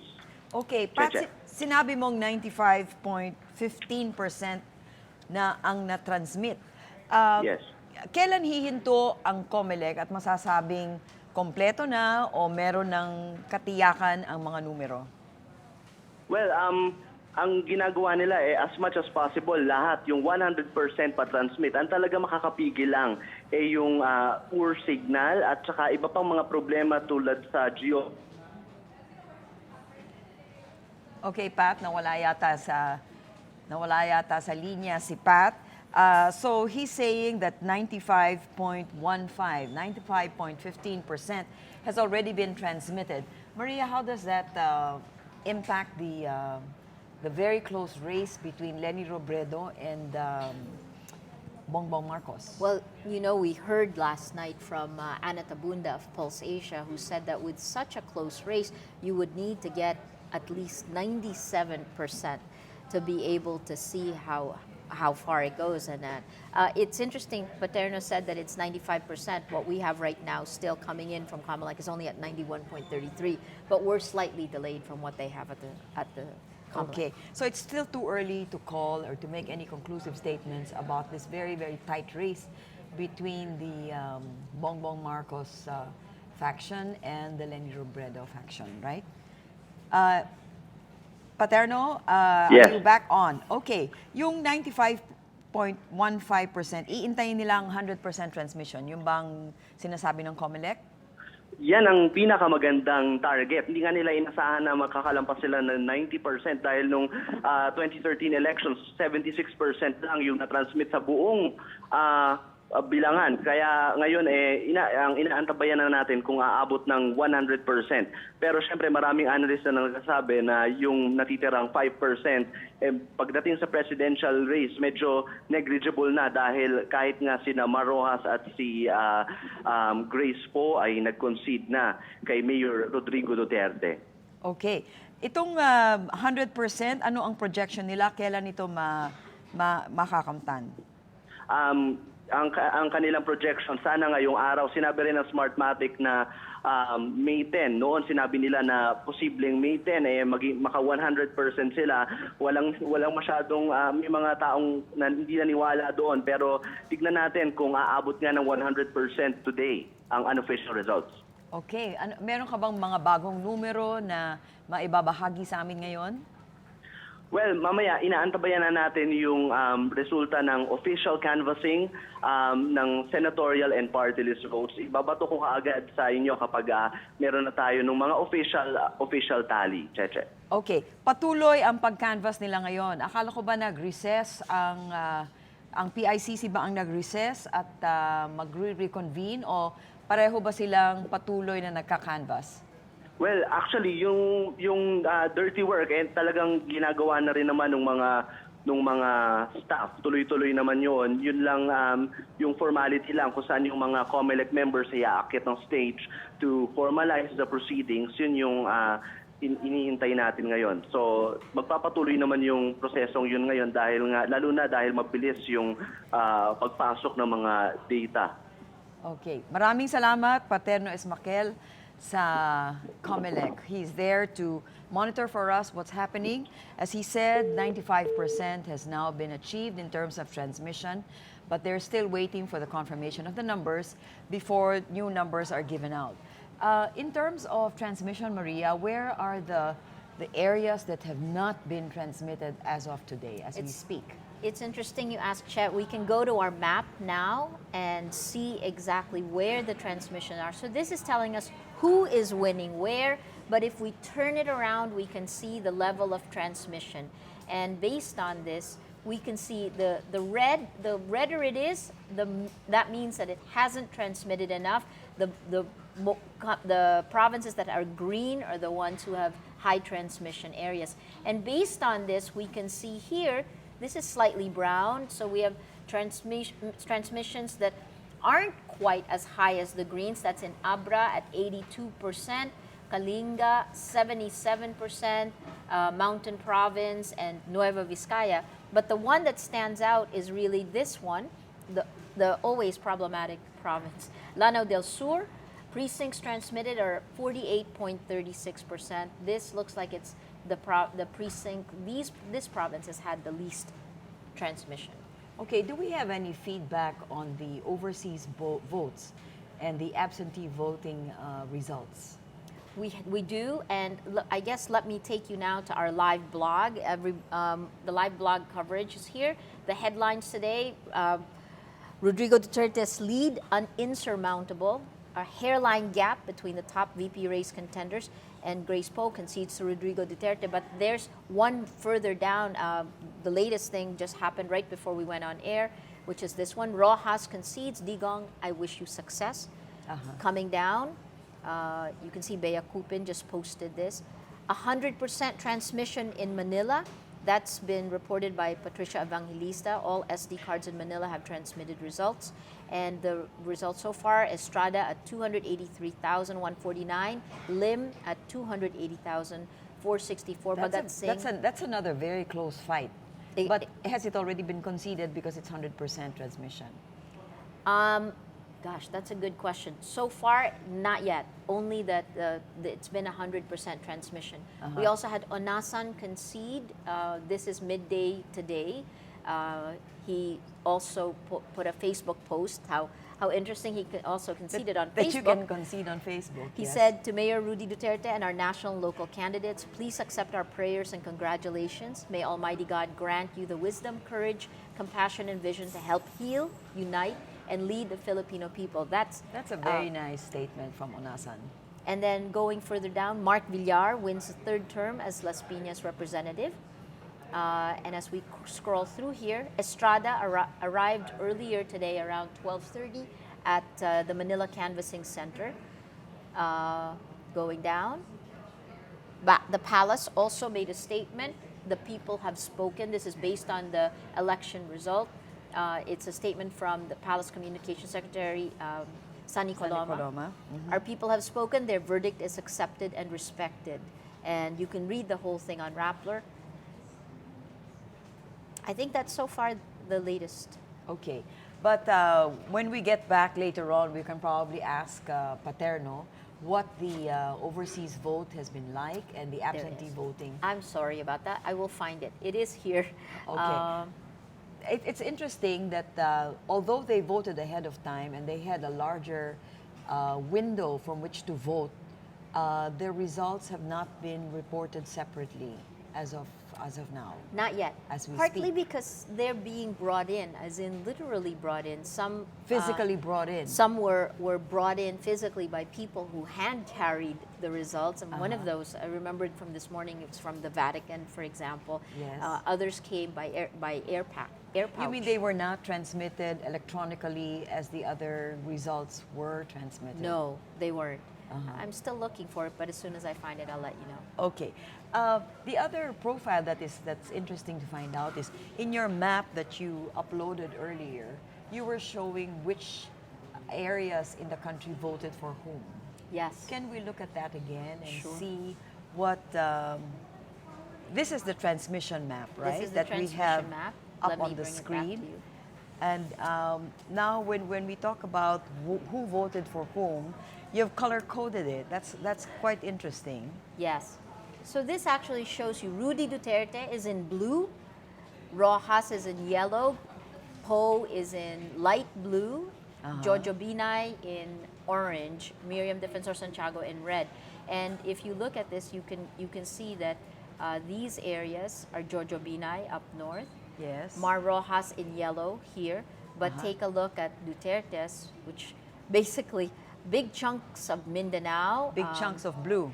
Big chunks of blue, including Metro Manila, Mega Manila here. Which it's almost all colored blue. Yes, except for Makati City, which went for Jojo Binay. Okay, we have Paterno Esmaquel on the phone again. Pat, I forgot to ask you about the overseas and the absentee votes.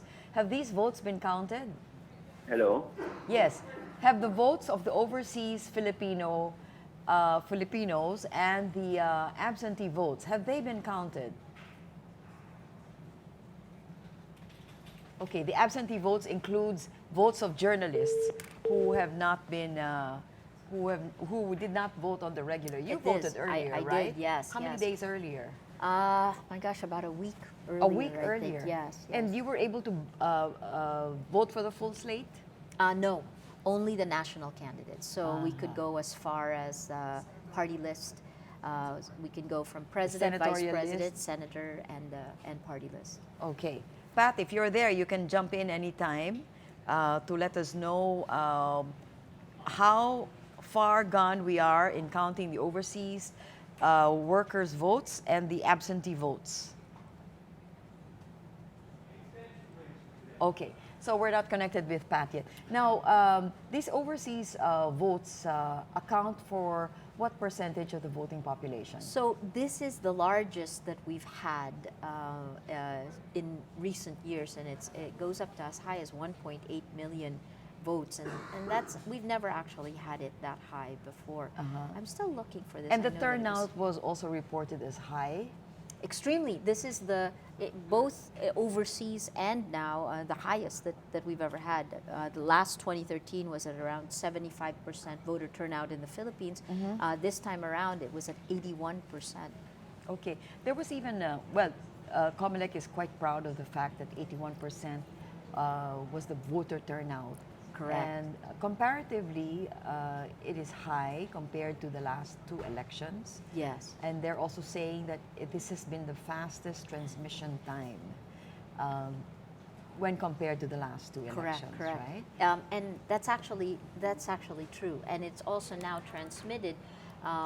If it crosses over the 93% line in transition, then it will be better than In transmission, 2010. you mean? Yes. So in transmission, in the 2010 elections, I think the transmission went as high as 93%. Only 7% wasn't transmitted. Yeah. In 2013, it got significantly worse. It stopped transmitting at 76%. So that was when we, after the first automated elections, all of us were expecting it to be as fast as now. Yes. So it actually regressed in 2013, and now it's improved significantly since 2010. To 95% as we speak. Yes, that's quite impressive. And then the COMELEC is claiming a lot of firsts or a lot of achievements, among which are the transmission rate and the voter turnout. Correct. And, I have the voter turnout for you for the overseas. Oh, okay. votes. Let's pull that up. You can. These are the partial results. Duterte Marcos are leading the overseas race, and you can see here that this is only 0.64% of the overseas absentee votes have been transmitted as of 8:49 p.m. Last May night. 9th, right? So that was only 7,582 votes reported from 8 clustered precincts.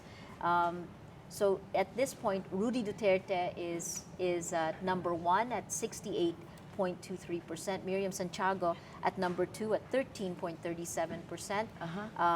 For the vice presidency, Ferdinand Marcos at 49%, Alan Peter Cayetano at 24.22%, and Leni Robredo at 12%. If you look at the senators, it's interesting. Joel Villanueva is also number 1 there. Well, the he's surprise been, number 1 yes, he's been across performing the board. consistently. Yeah. He was unseated this morning at the By? number 1 spot. And who took over the number 1 spot this morning? Drilon, Frank Drilon. Back to Drilon. Yeah, but this one was interesting. Manny Pacquiao is number 2 in the overseas ballot. Okay, let me, while we're talking about this, Maria, let me welcome to our table Anna Tambunda from Pulse Asia. Anna, your name has been a household name for many people.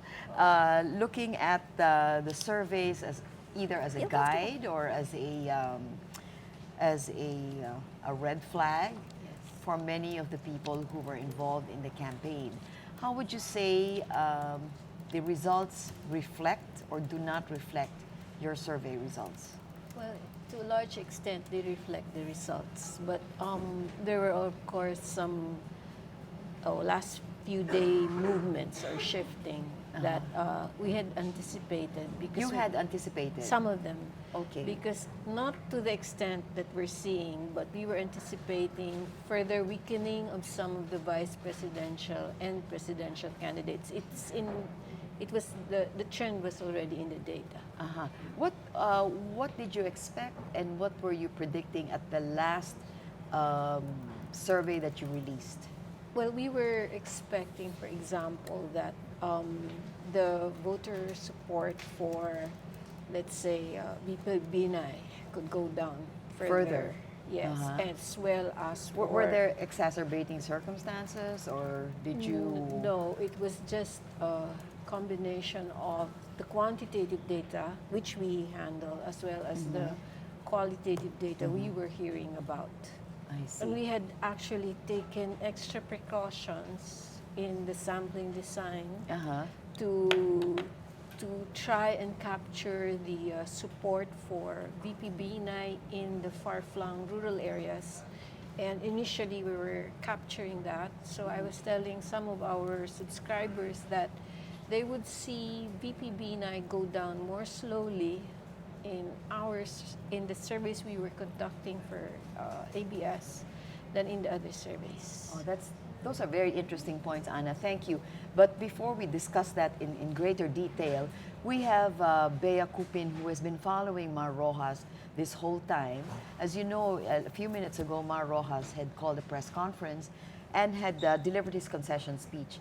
Bea, can you tell us more about the mood and what was happening at that press conference of Secretary Mar? It was definitely a very emotional speech by LP Standard Bearer Mar Rojas as he finally conceded to survey San Antonio Davao Mayor Kiko Duterte. The press conference was originally scheduled at 10 a.m., but it was moved to 1 p.m. Because Rojas wanted to wait and meet his running mate, Lenny Robredo, who flew in from Naga City this morning. Rojas was very emotional as he thanked his supporters, many of whom he noted stuck their necks out, but still stood by him and stood by the ruling Liberal Party.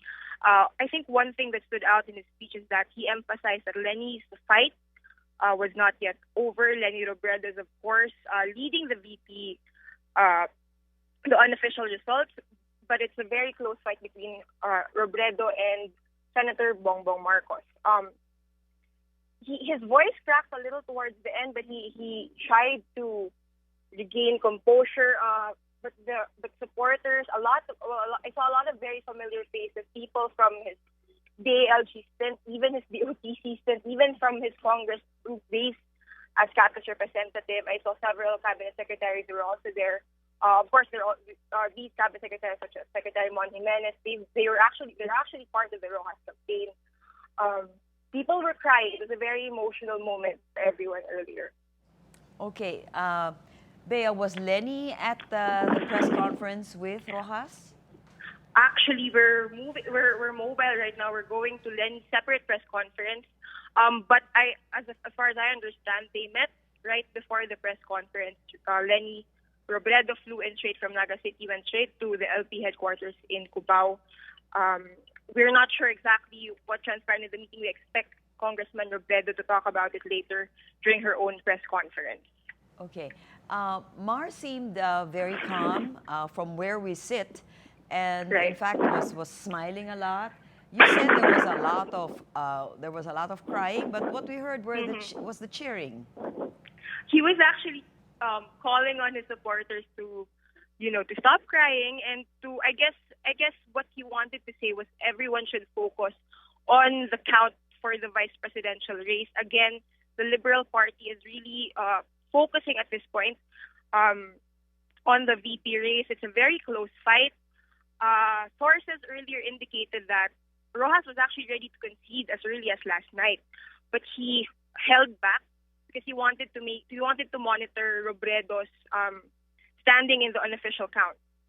I see. Thank you very much. That was Bea Cupin, who has been following the campaign of Mar Rojas and the Liberal Party. So the concession speech has just been made. That makes two people now who have conceded. Back to you, Anna. Earlier you were saying that you had predicted, in fact, or you had anticipated the continuing decline of Vice President Binay in the polls. What other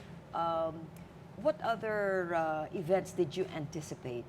Well, we had anticipated that the voter support for Senator Chis Escudero would also weaken. What was the basis for making these predictions? The trends in the data. We were seeing the trends, as well as some hearsay that the two, well, it wasn't hearsay, that the two were going to separate and campaign separately at the end and you of mean the Escudero and Pope? Yes. I see. But what I had not anticipated was that Senator Cayetano would overtake Senator Escudero. I thought they would both slide down slowly. Was that the pull effect of Duterte for Cayetano? Yes. And one of the things that we did not anticipate was the turnout. The turnout? I mean, we were expecting to do better. We said, yes, you can do better, but I was thinking more of the the problems, the heat, the long lines, but people stuck it out. I mean, actually the process was efficient in many precincts, but of course we get to hear about the glitches. Yes, the glitches more. I think that's the thing. Oh, you mean to say we hear more about it, we don't hear about the smooth operations? No, we rarely hear about that. But or we rarely focus on that. I think it went smoothly in a lot of precincts, which is why you have this kind of turnout despite the glitches. Okay. But of course, that's only one factor, and I think. What was your prediction for turnout? Well, we had thought we were going to be getting just as good as 75%, because we had thought that the problems about the receipts. Okay, initially, COMELEC wanted more time to count, and then later they said it's going to take people 1.5 minutes if you put in the receipt. COMELEC raised a lot of objections about the receipts, but in the end, it was done. It was done, and they were able to institute procedures that would hasten it. So if the problem was jamming, get somebody to cut the receipts for the voters. Yes. Okay. So any other surprises? Any other predictions that you made that panned out? Well, we really had Secretary Rojas marginally ahead. Marginally ahead Of in effect of Poe. Senator Poe in the last survey that was released. I see. We also had Congresswoman Robredo marginally ahead. Okay. It was a statistical tie. In of course, the lead of Mayor Duterte was already large. I kept thinking it could go down to about a 12-point gap because that's what we have. But the turnout must have thrown us off. Okay, so it's not as huge. It's larger than 12-point lead in the case of the presidential race. It would seem that way. Okay. In the senatorial lineup, you always had Drilon at first position. He and Senator Soto would sometimes shift. Okay, places. but Joel Villanueva was nowhere in sight. Well, not really nowhere in sight. He was already. I already made a remark at some point that the performance of former Director Joel Villanueva was something like that of an incumbent or re-electionist senator or a former senator, because he was reaching 6. Of course, sometimes he would slide to 8, and so on. Yes. But I think there's also this element, and Ronnie brought it up to me last night. There must have been effective junking.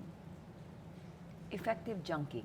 Effective junking. Can you elaborate on that? That means certain of these candidates, especially the candidates that eventually made it into top 12, who initially were not making it to top 12, were campaigning only, essentially putting in only their names in sample ballots or just a few names, not the whole ticket or that they have. Of course, nobody has all 12, but that is effective. I think junking has been done in the past, but it was not as effective as this one. Okay, so junking has been done in the past, and switching loyalties has also been done in the past. All of these political maneuvers, were they evident in this election? Were they more pronounced than in the past? Well, we're accustomed to the political switching. I mean, a few days before election. So we saw it as early as a month or ago in Cebu, and we're accustomed to that. What's really an eye-opener here is, I used to say, so I won't say it anymore, I used to say that in a presidential election, it's largely name recall. So re-electionist senators, former senators have of course they do have the advantage, but I had Yes. always thought that was a difficult advantage to overcome. Yes. But right now we have several candidates who are making it in New names. New names. And I also used to say it's difficult to win if you've already lost in a national election twice. Yes. But even during the campaign period or during our earlier surveys, we were already seeing that, hey, Risa, hey, was moving up. She had been there on top 9 upwards. Sometimes she'd slide, but she was more or less In the winners circle. Yes. Have things changed? I mean, all of your presumptions, for example, if you've lost in a national election for 2 times, the likelihood that you will win again is not, that you will lose again is very high, or that junking will take place. Did you see some changes in voter behavior? Because some of these theories, all theories, have been debunked. I've come to think that maybe you can't win in an election if you've already lost in a national election applies to one seat. I mean, it's not a multiple race like this one. Yes. In the senatorial, they have several choices. Yes, Maybe yes. that was the wrong thinking there that we were applying. Although, of course, she had a very good issue. She had a health issue, which again is an issue that will resound if taken along with other issues. So it's one of those, it's an urgent national concern if we allow them to name 3, but if you allow them to name 1, it's jobs. Yes. So you can get on a health messaging, improving health services message in a senatorial bid, I suppose. So that's one of the learnings for me. Yes. In this race. But your theory about losing twice and not being able to recover from it refers to single positions. I'm realizing now we may have reached that conclusion while monitoring single position races like the presidential, vice presidential. But apparently, and maybe it's very rare in the past for a candidate who has lost once, twice in a national bid to find funding, supporters. Yes. I suppose that's one of the first impediments there. Yes, yes. But she didn't have it. I mean, she had such, I guess, strong support from her party list. And from her constituents, no? Yes, who yes. wanted her really to be in the Senate. She was here earlier, and so she was talking about it's been a long journey, but finally, she's in the Senate. So that's good news for her. I'm curious now about the vice presidential race, which is, I mean, the presidential race is a foregone conclusion, and Mr. Duterte really pulled away. Would you call it a landslide?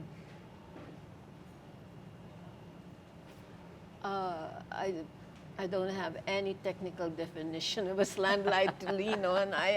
I'm not so sure. When you have a 12-point lead, I think it's still 15 right now. It's I'm sorry. I'm saying the survey was 12 points. Had a 12-point lead. Okay, at 15%, can that be considered a landslide or just a very, very comfortable margin? Well, if it were in the survey, it was already a comfortable margin. Even the 12 was a comfortable margin, given that all the survey outfits increased their sample sizes, given the tight race. But we just didn't want. We weren't sure. Like you see, there was in our data, we were seeing larger support for Mayor Duterte from urban areas than from rural areas. Which is why I wasn't surprised that initially his lead was large. Yes. Okay, because I was thinking, and I was told, yes, it was mostly initially from both rich provinces and large cities. And I said, okay, then you'll expect to see that gap narrow some more once the rural votes come in, because Secretary Rojas has more of the rural voters tend to support him more than urban voters do, and you have the reverse for Yes, Duterte. Mayor Duterte. But as I watched, as I monitored last night, I was seeing it wasn't actually going down. The gap wasn't going down as much as I thought it would. And I realized that also there really was this factor about turnout. We had been simulating the turnout. We had set it at 100% in Region 11 and 100% in Region 1 because of the nature of the responses of the survey respondents from these regions. We were expecting really hardcore support there. But we still failed to anticipate the actual outcome. Okay. But very close. I mean, I must say the results reflect your own survey results. Yes, they do reflect the survey essentially. That's what makes surveys scary or reassuring. Depends on how you. It depends on which side of the fence Yeah. you're sitting on. Yes. But it makes it very an important tool in the campaign. But we have to remember they're only as good as for this period they were taken. And there's always still that 5% chance you got the one. Do preferences shift very fast? Is it really very fluid, or is there some consistency that is always there? Okay, I used to say it would take 2 weeks for an issue to capture, and I realized during the course of the campaign that was based on old technology when you didn't have Social cell phones, media. social media, etc. Yes. Because we did see a slide initially in NCR after the rape joke, and it was, we were running the week that the survey was running on that week that the news hit national newspapers, not just circulating. Initially, it was just circulating on the internet. Yeah. But it went right back. I mean, after sliding some in NCR, the mayor got back some of the voter support. But I already had a learning there. If it's like NCR with all the access to information, it can take a week. To gain traction. To gain traction, just a week Why? for them to be affected.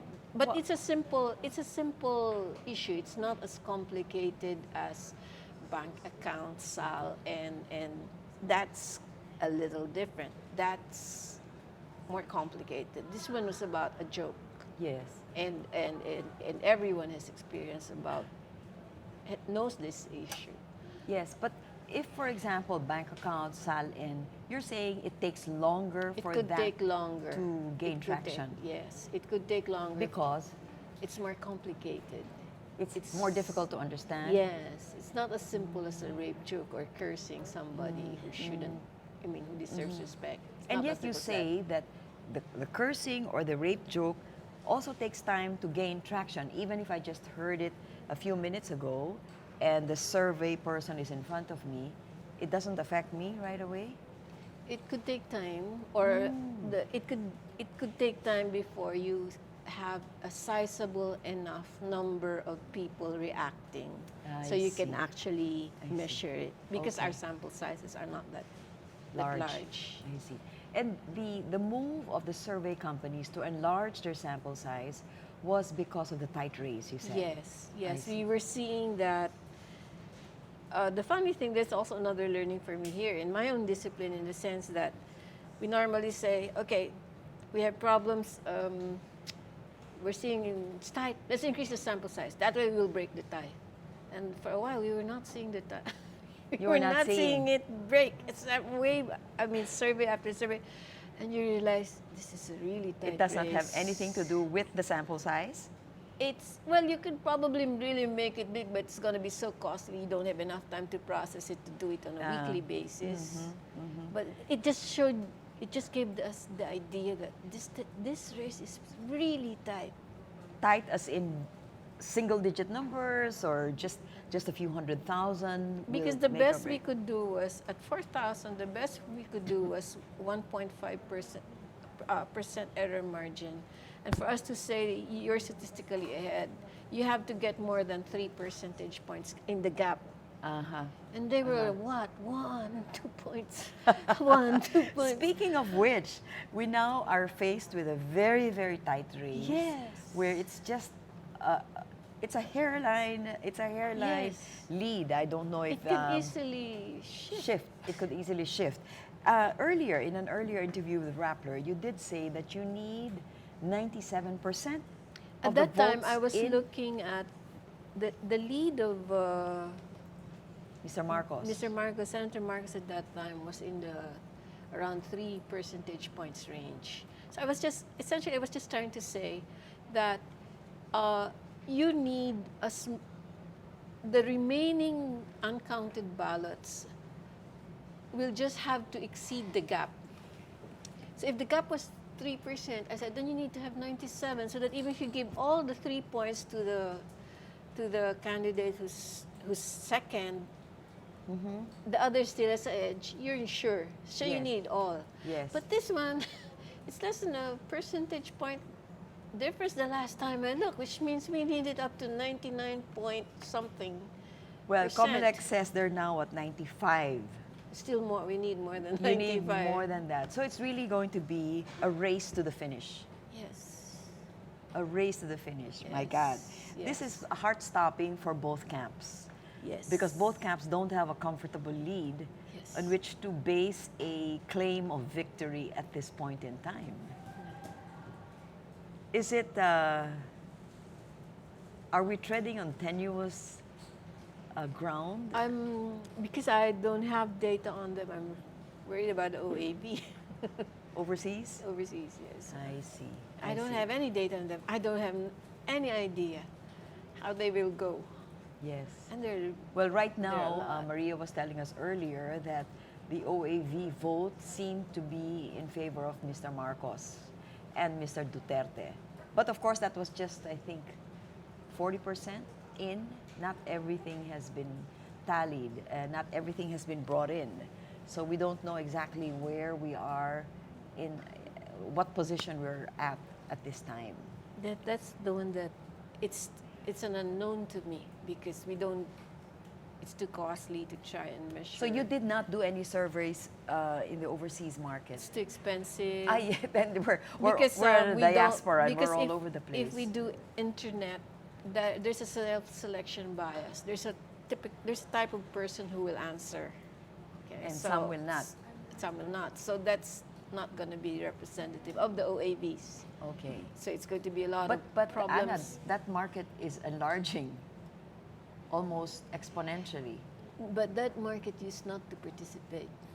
Does not participate. Used not to participate. Used not to participate. Not in this. It didn't participate in this at this level. There's really Was a this lot a surprise for you? that they're that interested in Yes. this one. Yes, it's the same. It's the same phenomenon as the turnout. It's part of the turnout. It's part of the turnout. There's really so much interest, and I think it's because there were 4 strong contenders for the presidential race, and their supporters made extra effort to get as many of the voters to go in and cast their ballots. Okay. Anna, you've been interviewing voters.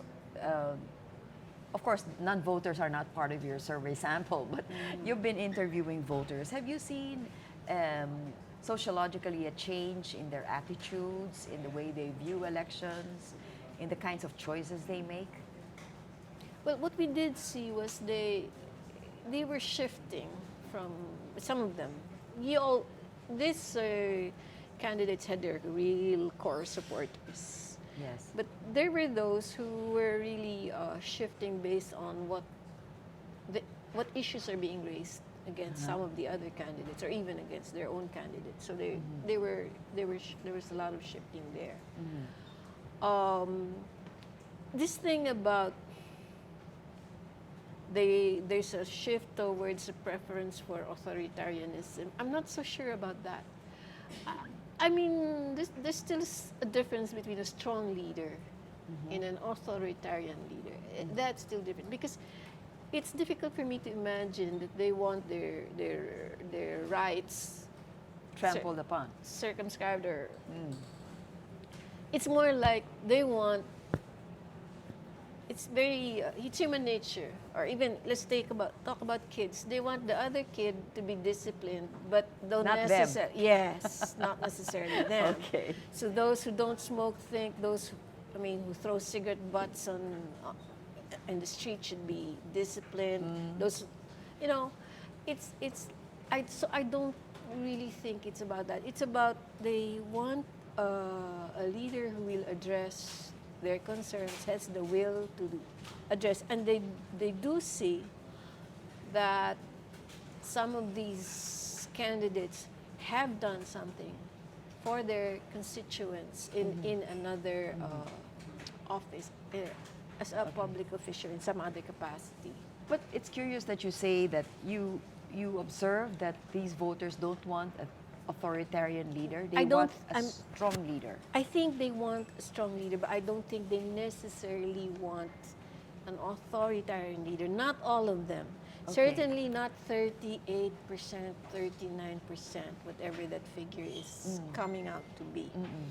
Because some of them, they have very different reasons for choosing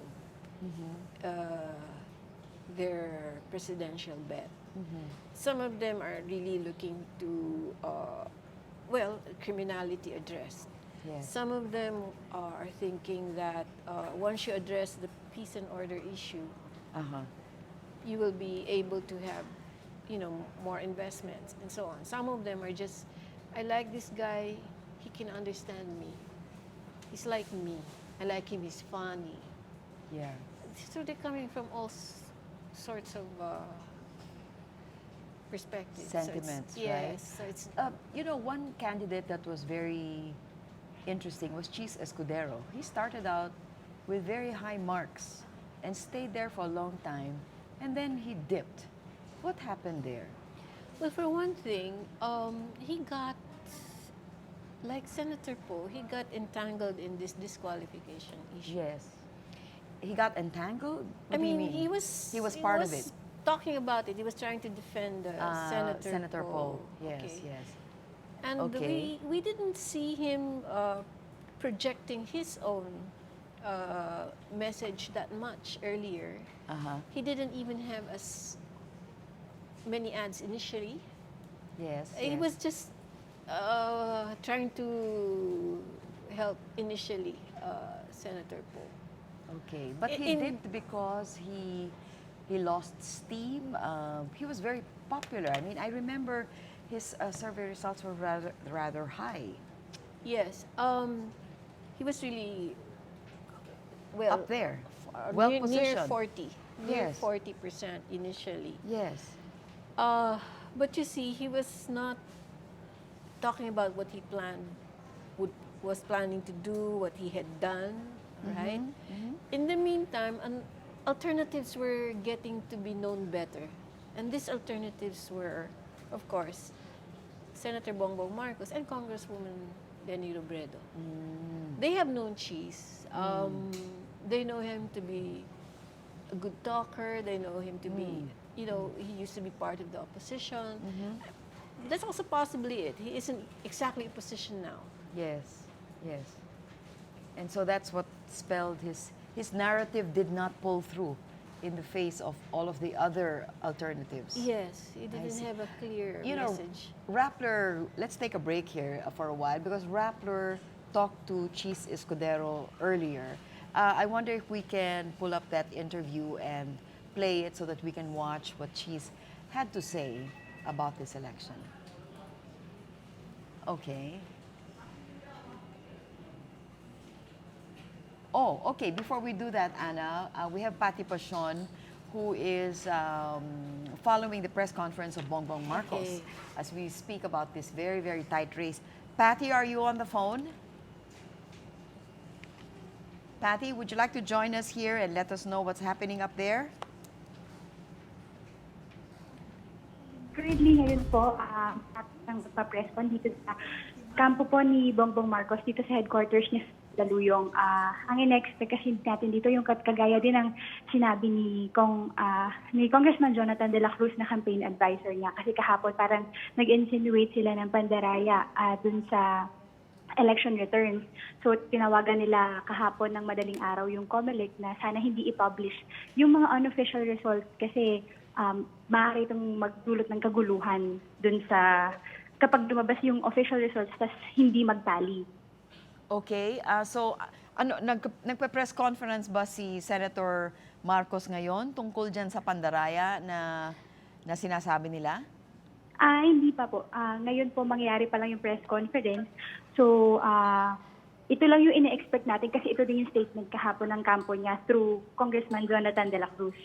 Okay, ano yung mga paratang nila, saan daw ng dadaya at ano bang sinasabi nila tungkol sa pandaraya? Unang na nabanggit nila kasi base daw dun sa mga reports hindi nila ma-identify kung saang areas nanggaling yung mga na-transmit na boto. Tapos sinabi din nila yung paratang nila nung una na while the Filipinos or while the electorate is sleeping, tsaka biglang nag-surge ng boto doon sa kampo naman ni Congresswoman Leni Robredo. Aha. Okay, nung una mong report kahapon naalala ko sinasabi mo na ang kanila namang sinasabi noon ay may vote buying. Ito ba ay sinasabi pa rin nila hanggang ngayon na may pagbibili ng boto?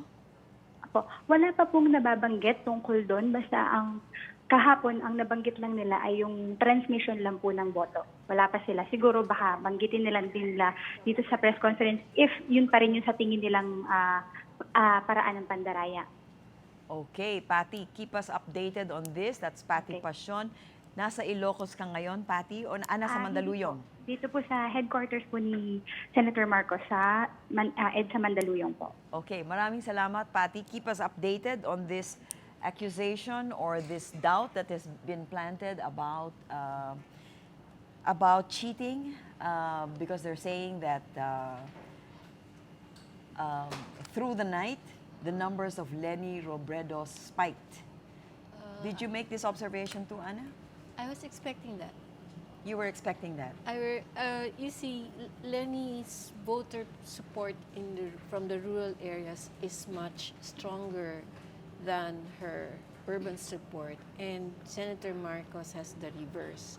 His support in urban areas is stronger than in the rural. Okay. And I was told by Rappler that the first returns were coming from the vote-rich provinces and the large cities. Then I said, that's why I was saying, although I think at that time I was able to point it out for the presidency, but it's also true for the vice presidency. So I was I was monitoring the gap between the two of them and watching it narrow down, and I wasn't surprised. Okay. This allegation of cheating, people warned about it. I remember Senator Santiago saying in her meeting de avance that they might win on the ground and lose in the counting. But since then, since the precincts closed, I've not heard of accusations of cheating except for Mr. Marcos, who is now openly talking about it. What are your comments on these allegations of cheating? My question is, when they said they don't know where those votes are coming from, doesn't his party have a copy of all the election results the same way that everybody else? Yes. Okay. Yes, that's one. That was the first thing that entered my mind while I was listening to Patty Passion. Yes, yes. That's one. The second thing is, given the speed of the transmission, I think it's very difficult to assume that there was systematic cheating, nationwide there. The speed, because of the speed. Mass cheating. I can imagine that, when the counting stops, yes, there's a lot of opportunity for cheating. When you say, I have transmission problems, like we did in 2013, yes, there is. I'm not saying there's none, because obviously there might have been, at the level of the precinct, that we're not seeing. But definitely, once it's the efficiency with which this counting was done points to it's all programming. Computer, much of it is through the efficiency of the algorithm inside those machines. Yes. Now, yes. if there's cheating, if the ruling party is going to cheat, I mean, we're seeing numbers that have been in a way anticipated by survey groups. Yes. Not just one group, Yes. but 3 yes. survey groups, and possibly even more. They just, some of these other organizations don't share their results publicly. So I think this probably, I'm not saying it's completely, there's completely no cheating, but it's difficult. I mean, if initially the results were showing that the Senator Marcos was leading, that I think that was because of because Urban of the areas. urban areas, large cities, Yes. the vote-rich provinces, which were really tending to support him. That's right. That's right. Okay. Gemma, we have another Rappler colleague. Let's talk to Gemma Mendoza. Gemma, are you on the line? Yes, yes. Can you tell us about, Gemma is head of Rappler Research and Strategy. Can you give us an update on the partial results from where you are, Gemma? The progress of, hello? Yes, Gemma, we're here. You're on the line. And can you give us an update? Yeah. Hi, Cheche, and hi, Anna. So I understand that earlier the COMELEC chair said that 95% of the results have been released, and he is probably talking about results coming into the COMELEC server. Now, we here, we've been receiving the results coming from the transparency server via the mirror server, and as of 1 p.m., we have 91.33% of precincts reporting as of today. And then you probably noticed that updates are coming in at longer intervals, 30 minutes. We're getting them every 30 minutes now. That's because the election results data files have gotten so big. And let me explain the process a bit.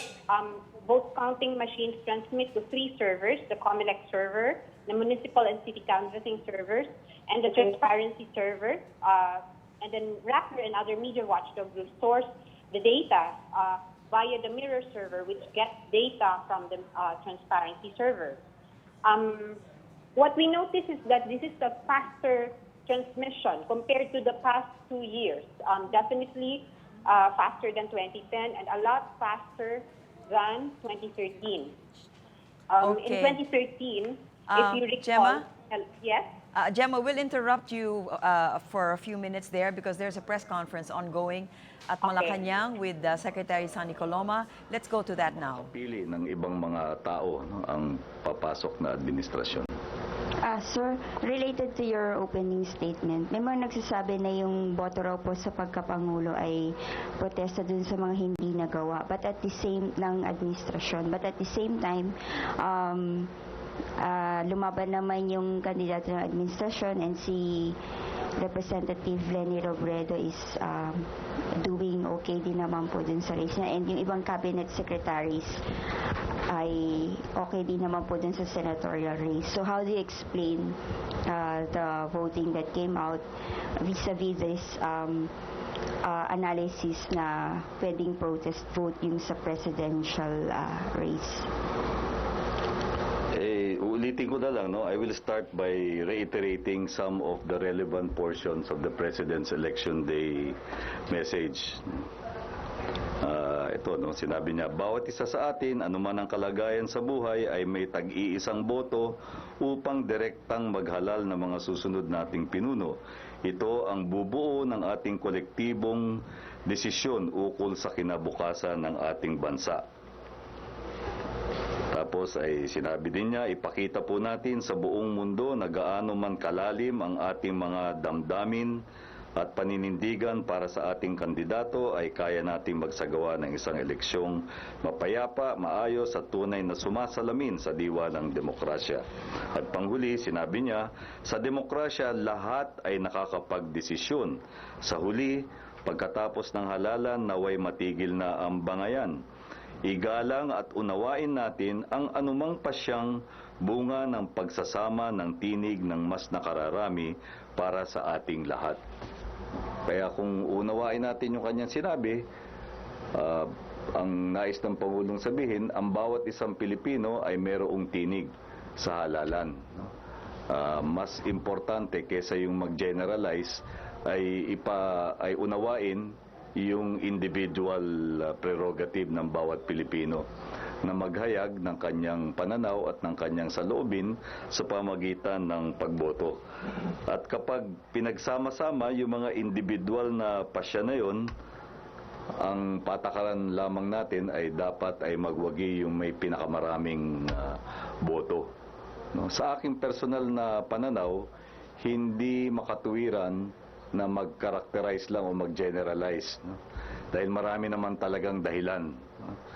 At inoffer ko na yung isang pananaw na kahit naman mayroong pagtuligsa, kung hahanapin natin yung common ground na kung saan ay nagkahawig ang pananaw ng mga iba't ibang kandidato, lahat sa kanila nagsabi pagpapatuloy nila yung 4Ps at CCT, which is the centerpiece program of the administration to lift from poverty, no, yung pinakamaralitang mga Pilipino. At yun din ang batayan ng programa for inclusive growth. Yung anti-corruption program, ito rin ay isang batayang programa ng Philippine Development Plan. Kaya nga ang paulit-ulit na tema ng administrasyong kasalukuyan ay yung pagtahak sa daang matuwid, which is all about good governance and instituting reforms in the bureaucracy para mapawi o mabawasan ang korupsyon.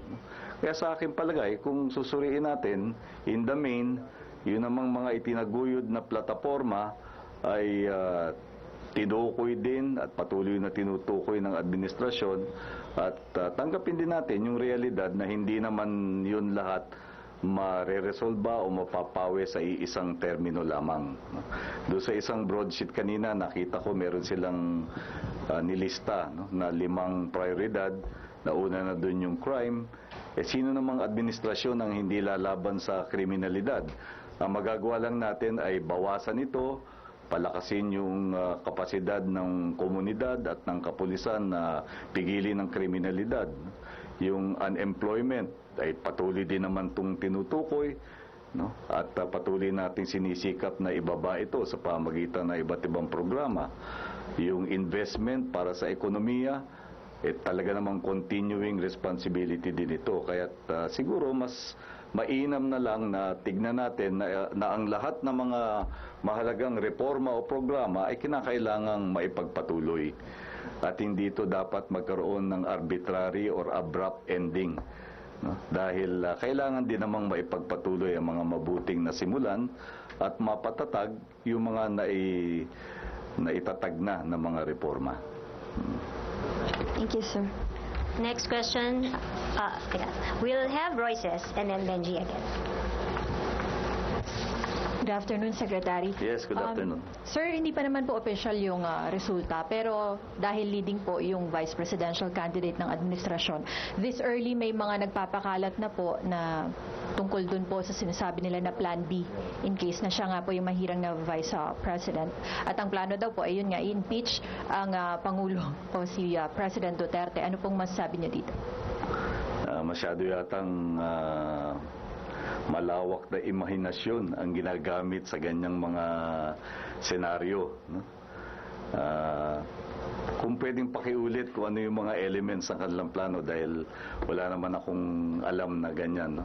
Ano ba yung mga binabanggit nila na elemento daw ng umano'y Plan B para masuri natin Actually, wala pa naman specific, sir. Pero yun nga, meron ng mga memes, especially sa social media, may mga sinasabi na plan B talaga si Lenny in case hindi manalo ang pambato ng daang matuwid na si... Binanggit ba dito yung impeachment? Yes, sir. Yes, sir. Kung tutunghayan natin yun, ayon sa saligang batas, ang impeachment ay pwede lamang manggaling sa Kamara de Representantes. At merong bilang ng kinatawan. Para namang di natin binibigyang galang yung institusyon ng Kamara de Representantes, kung agad-agad tayong tatalon do sa konklusyon, hindi natin alam kung sino sila, yung 297 na naihalal. Pangungunahan natin, sasabihin kagad natin, ay ang mga yan ay kabilang sa isang plan B. Di ba para namang irresponsable at reckless yung ganong klaseng pag-iisip? At kung kumbinsido tayo na irresponsable at reckless yun, baka naman waste of time din yun na binibigyang pansin pa natin.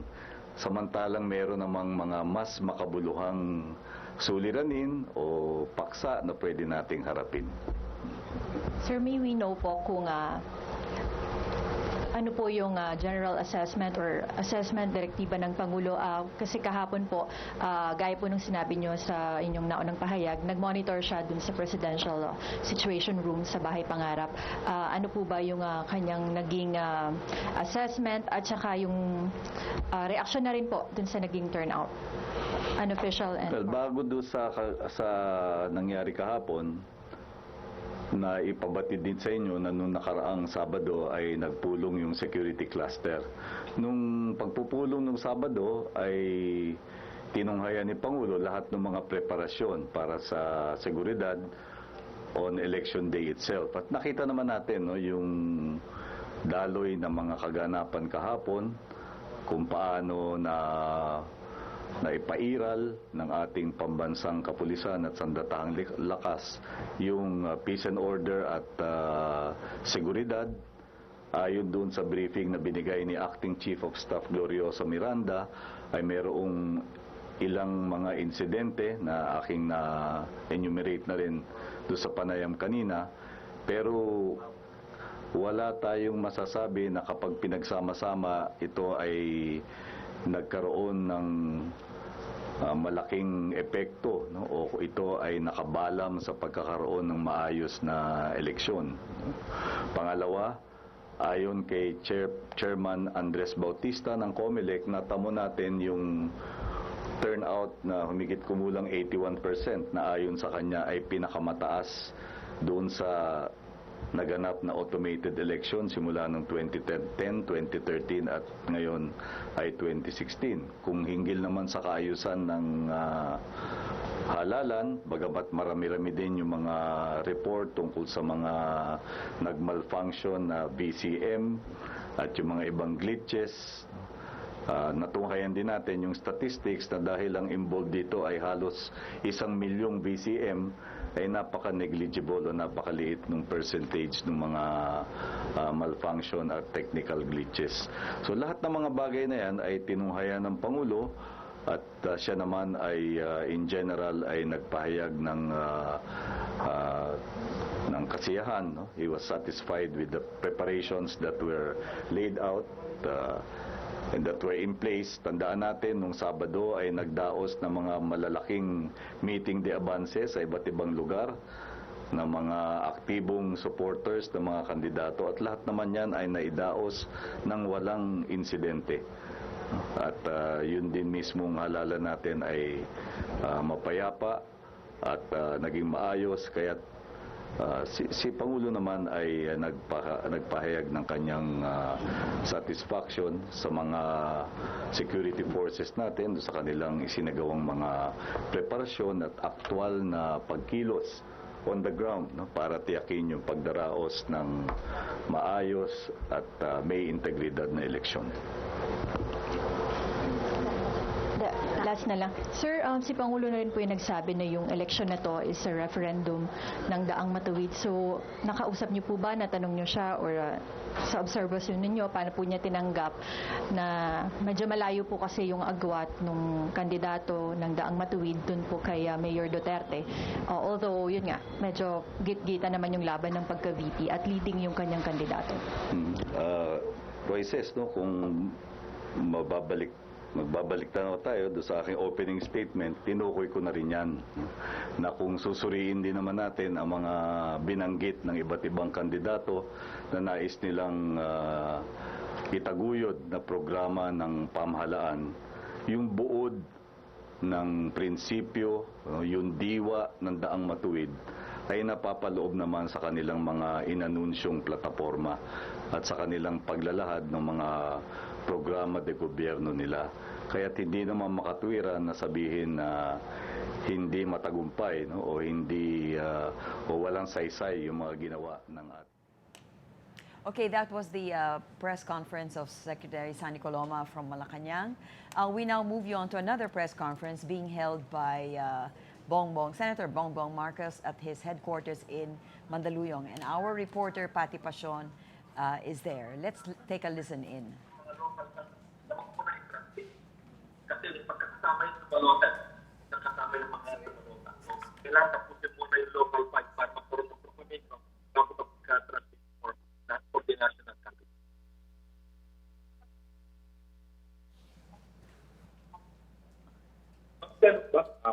Kagabi.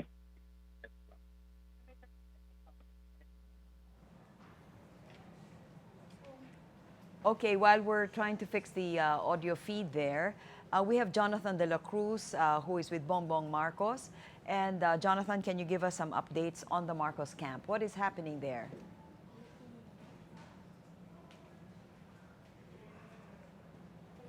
Okay, let's go back to the press con at Malacanang and continue listening to Secretary Sani Coloma.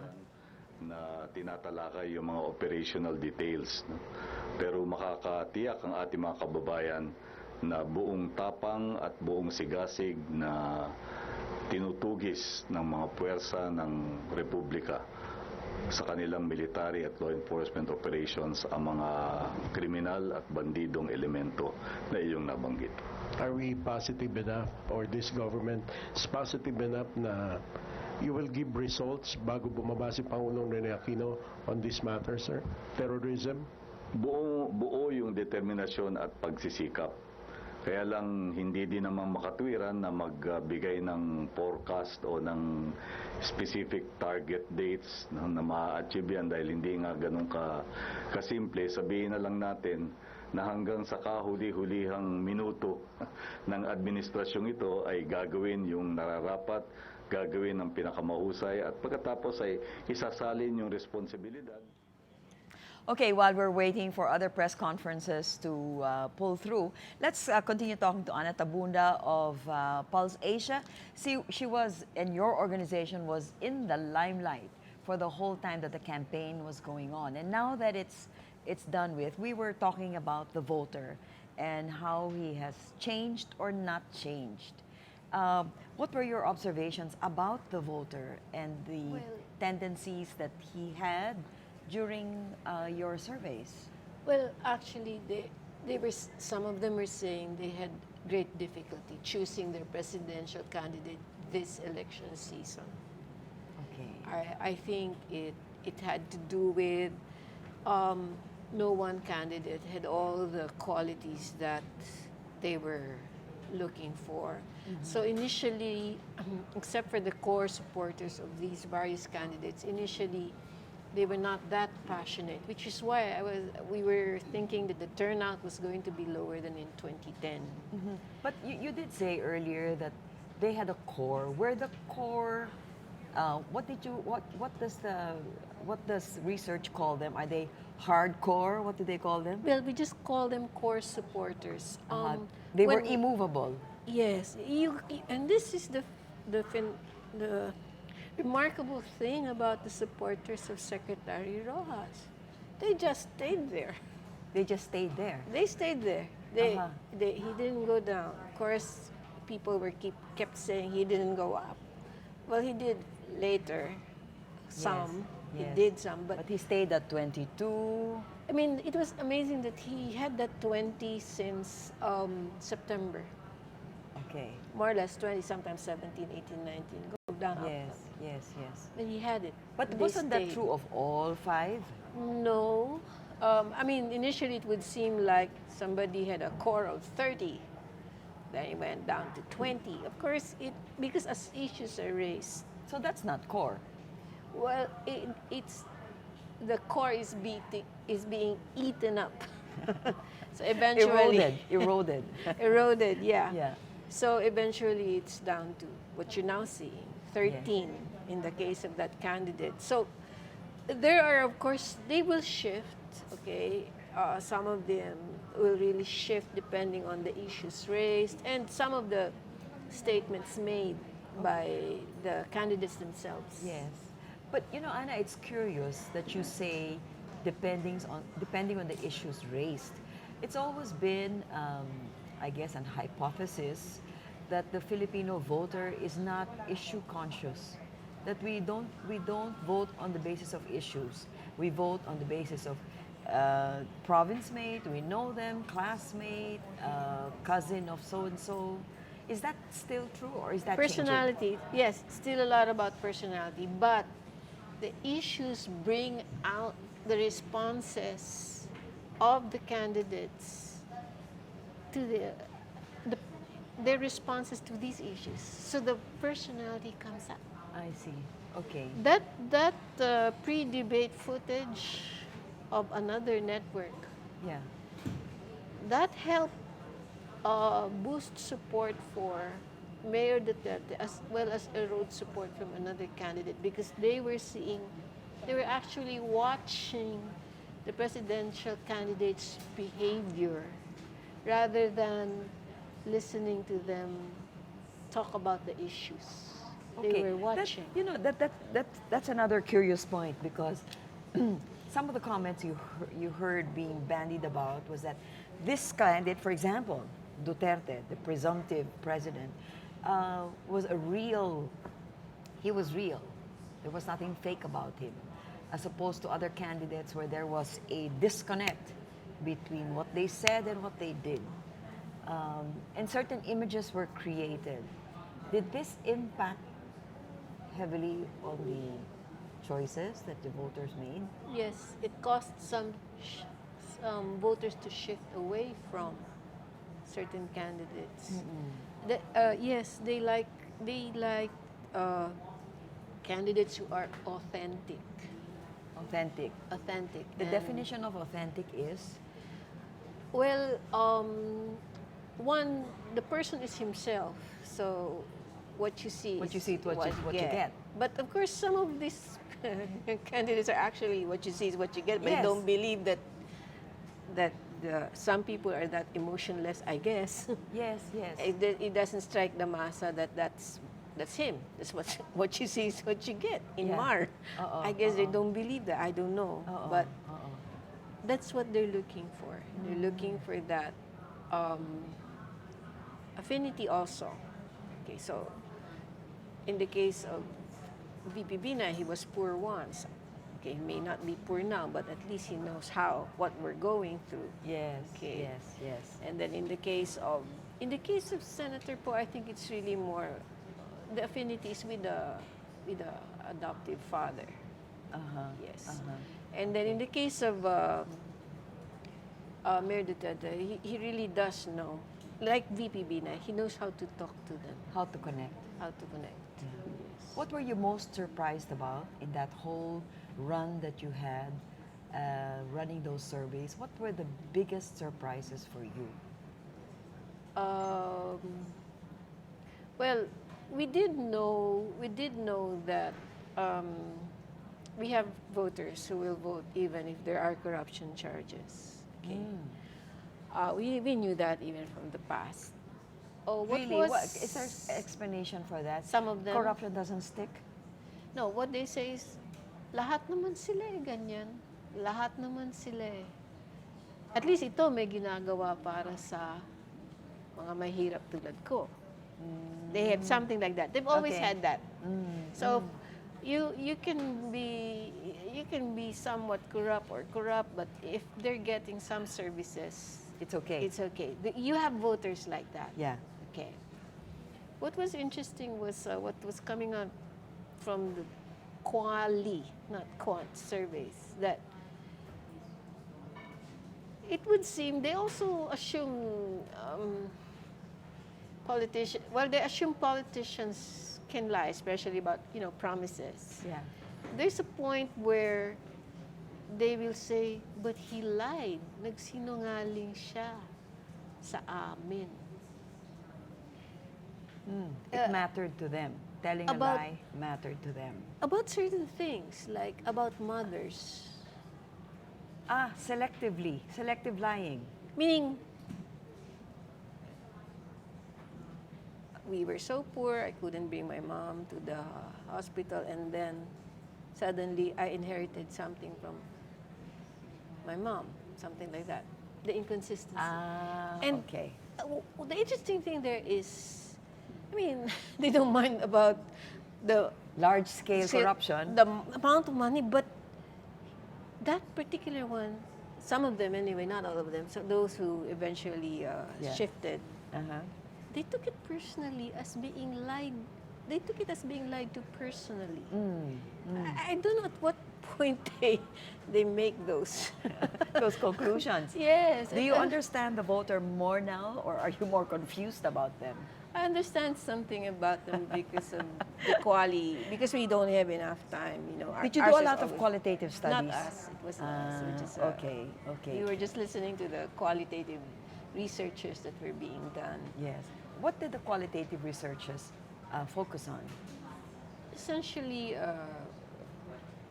their disposition towards the presidential candidates. Essentially, more of the presidential than anything else. Okay, and were there startling discoveries there? Were there? Well, for me, I'm not a quali researcher. For me, there were. Yeah. For me, that well, yes, our voters are looking for candidates who will do something for them. Okay. But one of the things that they unearthed was that if the voter thinks he can no longer do, this is during initial or middle part of the campaign, he can no longer do anything about his poverty, he selects this candidate, the one with the dole-outs. If a voter thinks he can still do something about his poverty, he selects another candidate. This is an interesting insight. You don't get it from quantitative surveys, no. Yes. It was from the qualitative surveys. Okay, and one last question that I have in my mind is the middle class growing in terms of the voter profile? Voter profile.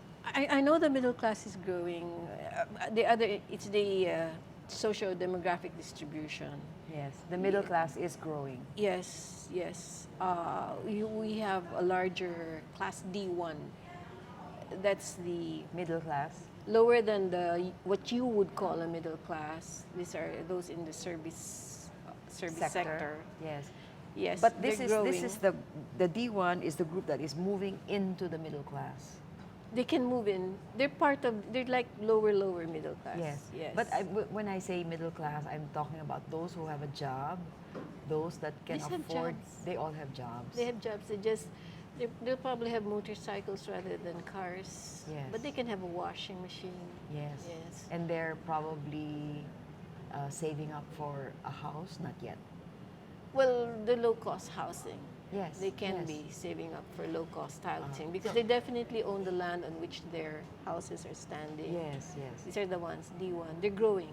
Oh, that's growing. That's good news, right? Yes, that's good news. And that will make for a more informed voter population.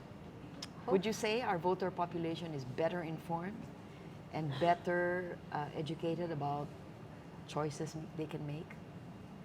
It's hard to generalize. It's hard to generalize. It's a long way to go for you and lots more work to put in. Yes. Okay. What's your major takeaway from this election?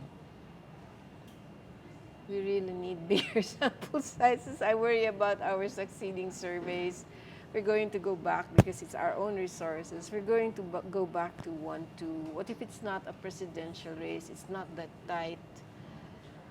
But we still need to capture those far-flung rural areas. Maybe that's the difference. You know, in 2004, there was a surge that we didn't catch. There was a surge in voter preference for FPJ that we didn't catch because we stopped the survey 2 weeks before. We only had 1,200 sample size. And I'm wondering now, I wonder if those are the rural areas that we didn't get enough samples from. We didn't get enough samples from because of our limited sample size. Okay. So it's the only conclusion as a layman that I can make is that the surveys are going to be more expensive because sample sizes are growing and the areas that you're trying to reach will be more far-flung and harder to reach and therefore more expensive. Yes, yes. On that note, I want to thank you, Anna, for joining us and for all of your valuable insights. I'd like to talk to you again about the inside story and several of those observations that you have made. Thank you very much. And we'll be right back. At the moment now, we can talk to Gemma Mendoza, Rappler Head of Research and Strategy, and we'll ask her what she thinks of Marcos's camp's call for a halting of the transmission. Gemma, are you there? Hi, Cheche. Good yes, afternoon. good afternoon. I was just saying earlier, if you solve the transmission, so the real-time data is very important because it is harder to tamper with. You must understand each data point that's not just emanating from the database. They are emanating from 92,000 areas all over the country. And in each of those locations, you have eyes on the ground. You have people who can say, okay, what really happened? What really happened? If you stall that, you lose critical nuances. You lose that. You lose the context at which each data was each data point was generated. So I don't think it's a good. It's actually wise to do that. What I would suggest is to make sure that the whole data, the whole system is more auditable. You have the transmission logs. You can look into that. IP addresses and IDs of the machines. Those are very critical to the audit process. And you can then match the data with what's happening on the ground. We have people monitoring at various locations, and if they see that something doesn't match with what's happening on the ground, and that's something worth looking into. But to stall the data, to stall the transmission, you lose that. You lose that critical information. Gemma, what are their reasons for suggesting that the transmission be halted? They're worried that it's being doctored, or they're worried that it might affect it's like setting the pace. It was what was discussed earlier in our report. And they're worried about possible cheating in the area. But basically, those are things you can check out for. For instance, if people pre-filled ballots, surely somebody saw that. But sorry for interrupting. Go ahead. Sure. So if those things have to be shown. If you don't make the data visible by not transmitting, then the watchdog group won't be able to look into the process, and they won't be able to verify what actually happened in all those 92,000 points, in all those precincts. Yes, that's true. And doesn't halting the transmission even open up greater opportunities for manipulation of the data? Okay, so in their call for end of the unofficial count, for the partial unofficial count. I see. Okay. When he suggests that we end the unofficial canvassing, what does that mean, and what are the implications? Well, it means that we lose the auditable data. So you have to understand that within the transparency server, which the group, the poll watchdog group, the media groups access, you actually get precinct level results. You cannot get that. That tends to be access to that tends to be months delayed later on. So this is very critical because then if you lose that, then you lose the audit. You're not able to audit the remaining files. So that happened in the remaining results. So that happened in 2010 for 8% of the results, and in 2013 we were blind to 24% of the results, and that was worrisome to us because in 2013 the ones that did not transmit are the areas where we saw problems. Okay. And this is very critical. We need to see the results in those provinces. Yes, that's right. I agree with you. Has COMELEC responded to this particular call of the Marcos camp? Sorry, Chair. I'm not aware if COMELEC has already responded, but I just wanted to point out that fact. It's very critical that people see, that the watchdog group see this process through. Okay, what has happened so far? Does transmission continue from where you are? What do you see as happening at the moment despite this call? Yeah. So as of now, actually, we're getting data. So we're now getting data every 30 minutes because the files have gotten so big. And it's a good sign. I can say that this transmission is going well because you're at 91.33% as of 1:08 today. That's the day after the elections. Now, in 2013, we know that there were problems. Even 2010, there were problems. There were some delays in the transmission. In 2013, we saw that, a day after, we saw that 69%, and that meant we were blind for a while to 11 million votes. Yes.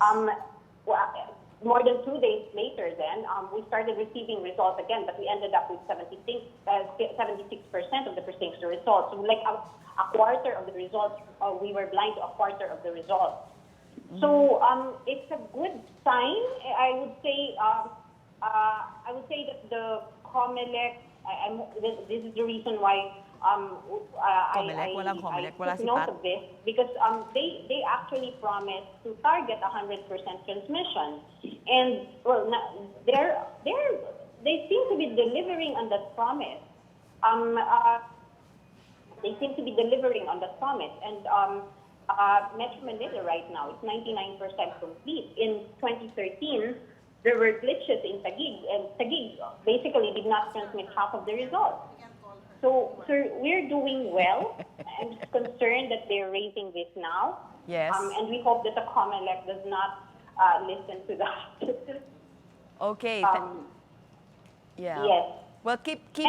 Yes. Go ahead, Gemma. Sorry. Yeah, and that's very critical because you have a BP race where the lead is very.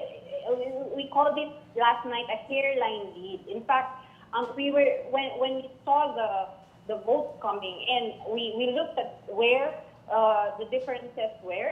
Which were the undelivered votes so far, and then what we noticed is that Leni Robredo, for instance, the reason why Bongbong Marcos took an early lead was because most of the areas where he was leading, they already transmitted quite a bit of the results, like about 80% or so by last night. But in areas where Leni was leading, the transmission was a bit slow, probably because these areas didn't have a good connection or whatever. So things like that. So for very tight races, this is very critical. It's very critical for us to see the auditable results so that we can verify what these different camps are saying.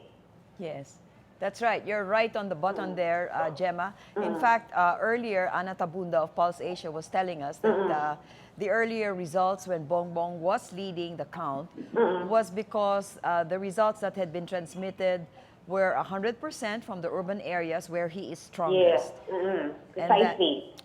So we saw that, and we dug deeper into the granular details, the provincial counts, and that's when we saw that there were areas where Leni was leading and she wasn't, and the results were not yet in. Yes. So critical, I think, for watchdog groups, for the media, and for the general public. Yes, that's right. Well, please keep us posted and jump in whenever you have an update on what's happening, especially with this call to stop the transmission. Thank you very much, Gemma Mendoza, who is our head in Rappler of Research and Strategy. That was Gemma Mendoza. And now we'll try to get to COMELEC, to our reporter there, Pat Esmaquel, to find out whether or not COMELEC has indeed heeded the request of Senator Marcos to stop the transmission of the results. I'm so glad Anna is still here. I can still posit another question to you about this suggestion of Bongbong Marcos to stop the transmission. And Gemma from Rappler was just telling us that this is dangerous. Yes, I agree. Because you don't have a transparent count if you stop at even 97%, given that small Yes. lead. Yes. Actually, in 2010, the transparent count stopped at 90%, and I said it should go all the way to 100%, even if the lead of the president is large. The senatorial race, it's critical. Those last few Yeah, votes, the 12, 13, 14 yes, it's slots. critical. Yes. And now it's still the same. We really Yes. should go 100%. That's the transparency. I think the senator is suggesting we stop the unofficial count. Let's wait for the official count in Congress. But that one that we have seen in the past, that you can make this Magic. take long. Yes. Take long. Yes, Much too yes, long. yes. Sometimes they wind up announcing the results of that in June. Well, you know, my layman's mind tells me that when you stop the transmission, that opens up opportunities for manipulation, for being able to change the will of the people. And that's really not healthy in a democracy like ours. It really should be 100% transmission, Okay. whether the lead is large or the lead is small. It should really be 100%. Okay, when COMELEC stopped it at 90%, what was the rationale behind that? Normally, the unofficial count stops when the official count starts. I see. But this transmission is so much faster than in previous elections, which is why it's quite possible to get the 100%. Yes. Unofficial. Yes. Why not? If there are any discrepancies, I'm sure it can be explained. And anyway, the official will always be official. Right, right. Well, thank you for that insight. Anna, we now have on the phone again Patty Pasion, who is with the Bongbong Marcos camp. Patty, are you there? Hello? Yes, Patty. Can you give Ayan, us... okay, ngayon kakatapos lang po ng press conference dito sa headquarters ni Senador Bongbong Marcos. Ngayon muli pong ipinahayag ni Congressman Jonathan de la Cruz yung panawagan nila sa COMELEC na itigil yung unofficial canvassing ng mga boto. Kasi nagpahiwatig sila ng posibilidad po ng dagdag bawas. Kasi nakita po, kanina kasi sa social media may lumabas na screenshot ng tally sa unofficial transmission na nireport ng GMA. Nagkaroon kasi ng 30,000, nabawasan si Senator Escudero ng 30,000 na boto, bandang mga 5:30 kaninang umaga. Although kinorek naman to ng GMA, sinasabi nila na pagkakamali ito, na typographical error siya. Pero diniin ng kampo ni Marcos na nai-report din daw ito sa isa pang media. Binanggit nila ay CNN Philippines. Kaya imposible daw na pagkakamali lang ito ng media.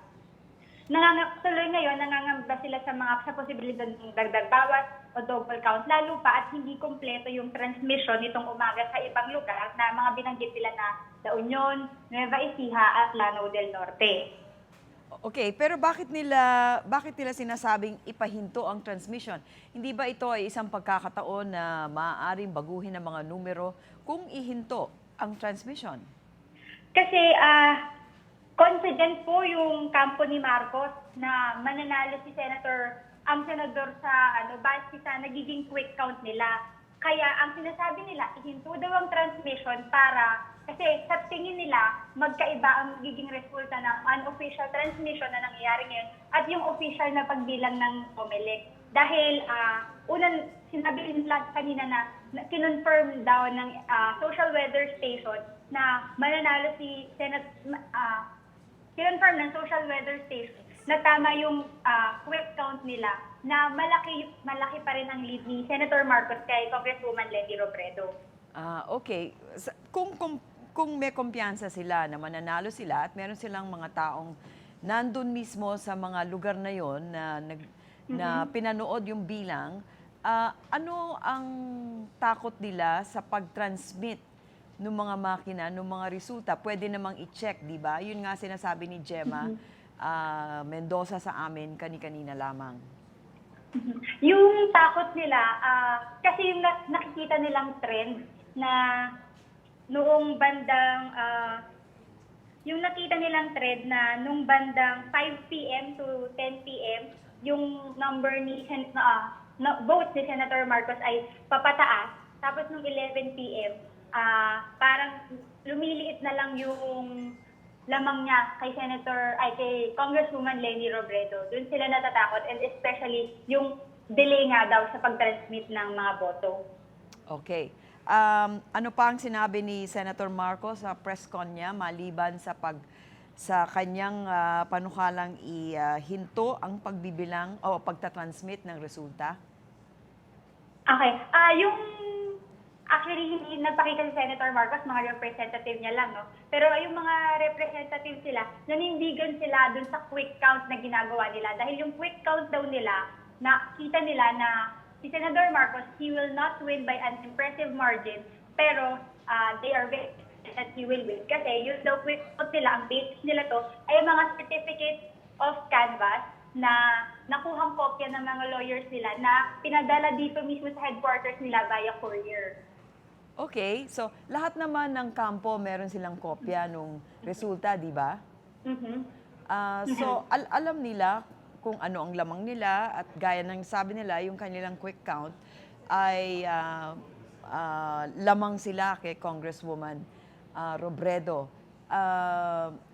Wala ba silang tiwala na yung kopya nila, yung resulta ng mga kopya nila ay pareho din sa mga kopya na ipapadala dun sa transparency server? Hindi nila binigyang linaw ito. Basta nanindigan lang sila na sa tingin nila, in the end, may discrepancy o hindi magiging parehas ang unofficial at ang official result. Okay. Patty, maraming salamat. Nandiyan ka pa sa Mandaluyong, sa headquarters nila? Apo. Okay. Pakibigyan mo lang kami ng update kung sakali man na meron silang bagong sabihin o bagong proposal para sa COMELEC. Maraming salamat, Patty Pasion, who is following the camp of Senator Bongbong Marcos. Thank you, Patty. I hope we can get to COMELEC in a few minutes to be able to find out if they have received the request or the statement of Senator Marcos to stop the transmission. Back to you, Anna. When we talk about this, the suspicion, right? They said that they have a quick count based on their the reports to all of the candidates. The assumption here is that the copy they have is the same copy that is being transmitted to headquarters, right? I don't know what their assumption is, but no, but they're saying that this is a result of all of the. Yes, it should be the same copies to Yes. all the parties involved. Yes, All yes. the political parties have a copy, and of course the Okay. media have a copy. Isn't that the same thing that the transmission will send out? It should be the same results. It's difficult to understand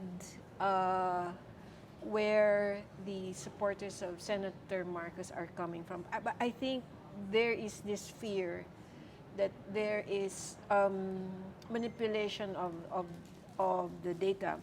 First, they were saying they're concerned about the delay, but then in suggesting that it be halted, Stopped, then yeah. that's even a longer period. Yes. period. Yes. So they're not exactly Consistent. consistent there. Yes. That's what I'm. I guess these are legitimate fears on their part because it's such a tight race, and that every single vote counts at this point in time. Yes, but I think it's going to be very difficult to convince their group that transparency is the best option for all the parties involved. It's actually very scary even for the camp of Congresswoman Leni Robredo. She's in the lead now, but it's such a slim margin. Yes, it's very tenuous. It's a tenuous lead. Yes, it could easily shift. Yes. It could easily shift. So I think they should really pursue on both camps, right? On both sides. Yes. Yes. Okay. Now we have Pat Esmaquel, who is at the COMELEC, and maybe we can ask him. Hi, Pat. Hi. There is. Have you heard about the call of Senator Marcos to halt the transmission of the results of the unofficial results? Yes. Yes, we've heard about that, and we plan to ask the COMELEC about that later once they get off the stage and hold a press conference. But offhand, what we can say is there is an unofficial count because it is meant to be part of a checks and balances process. Basically, we call it the transparency server, so that the count would be as transparent as possible for the public. Mm-hmm. So I'm not sure about the call of Senator Marcos to stop the canvassing or the unofficial tally of votes. But the unofficial count serves the purpose of the quick count of watchdogs. If you would remember, during the manual elections many years ago, the watchdogs such as NAMPRO conduct unofficial counts so that they could counter-check the official count of the COMELEC and the National Board of Canvassers. So that is the purpose of the unofficial count. So I'm not sure about the call of Mr. Marcos. We can ask the COMELEC about that for the official stance. Cheche.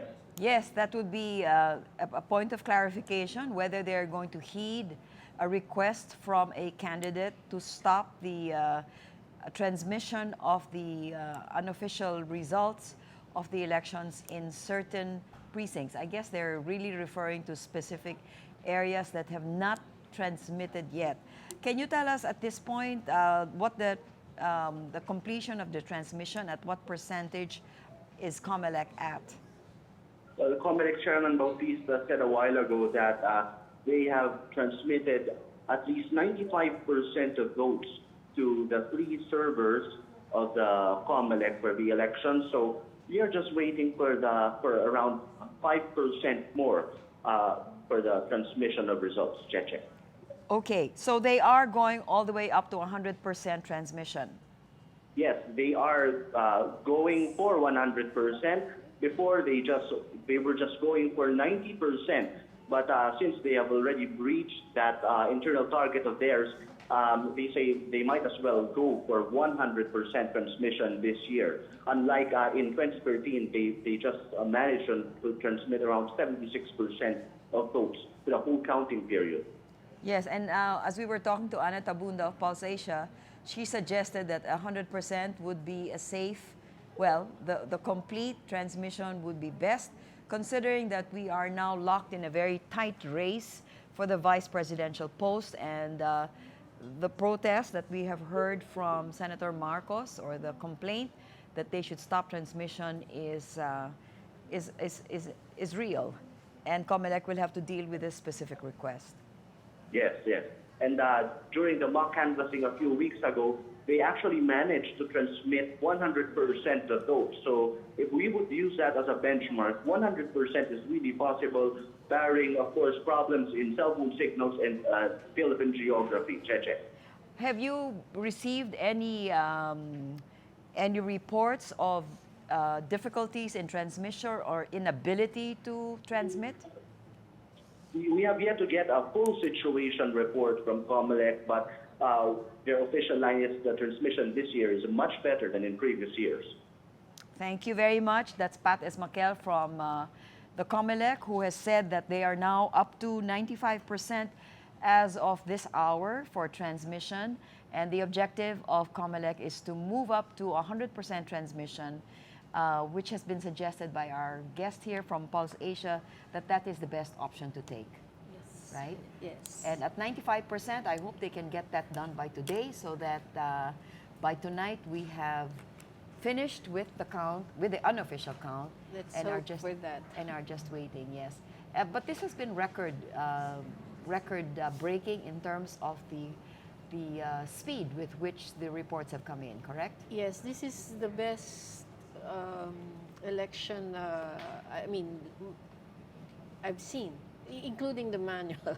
This definitely. Well, the manual was always problematic. Yes. And we waited weeks, even more than weeks, right? In some contests, it was really painful and long. But this has been quick.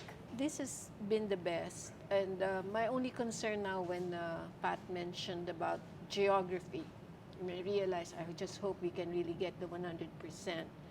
But finally, we can tell the rest of the world, yes, we know we can count. Because they've been asking us for so many years. Can we count? How come countries much, much bigger than the Philippines can count within a day, 2 days, and the Philippines takes weeks, months. Yes, yes, that's true. In the United States, by the way, their elections are upcoming. They know within hours, or they already trend. No? Speaking of trending, this particular phenomenon of trending, how does this get established, and when can you say a trend has been set?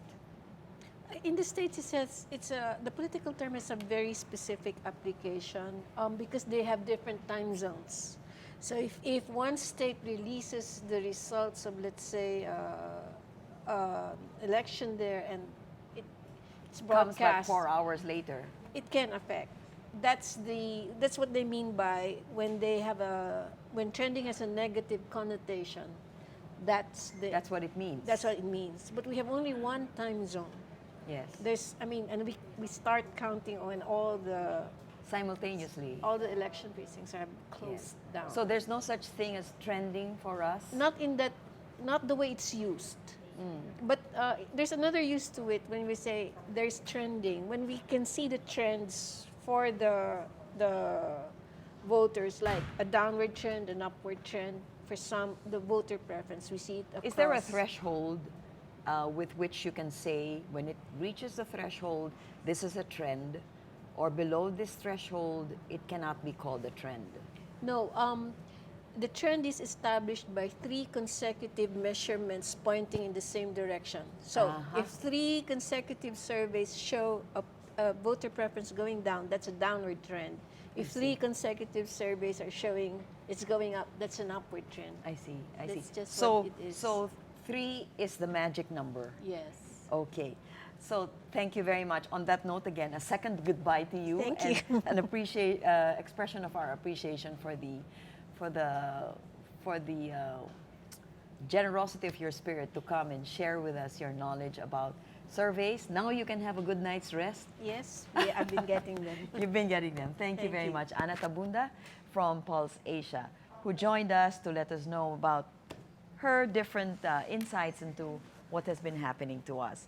Let's look at this video compilation from the team covering Davao Mayor Rodrigo Duterte last night.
paano po magpapasok?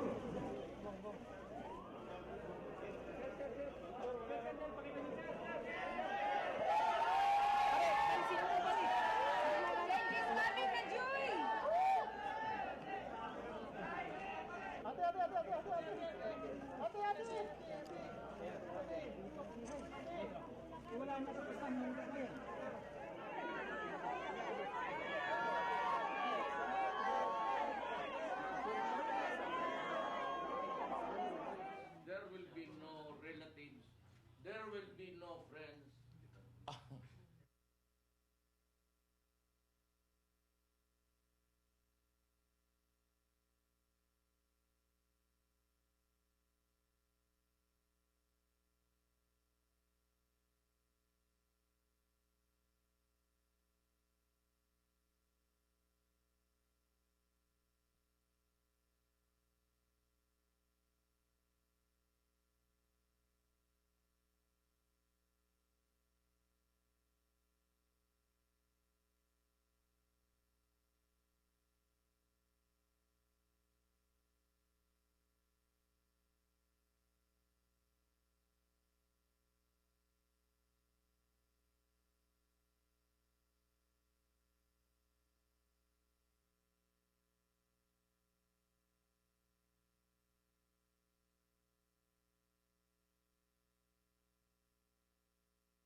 check, check.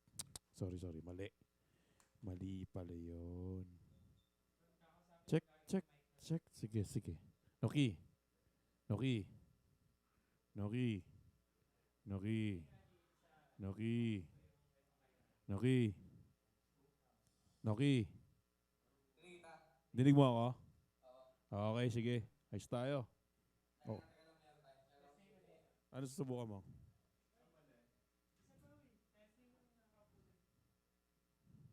Sige, nilapila lang gamitin.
Naox. Oy, Naox. dinig mo ako? Pataas. Ano? Check, Naox. Dinig mo ba ako? Siyempre. Dinig kita? Okay. Oo nga. Wala ka sa mga boss mo tayo. Dinig ko. Rinig mo ako? Oo nga. Sige. Okay na to.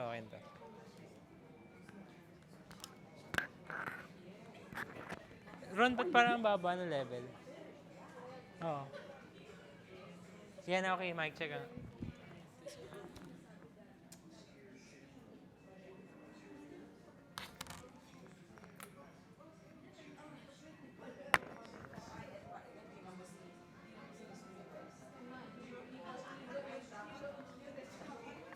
Ron, papindot nga din. Sabi mo,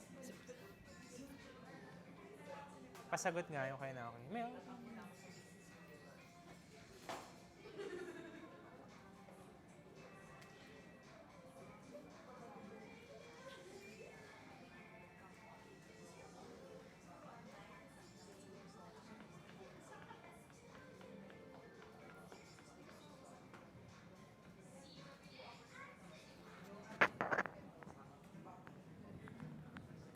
check.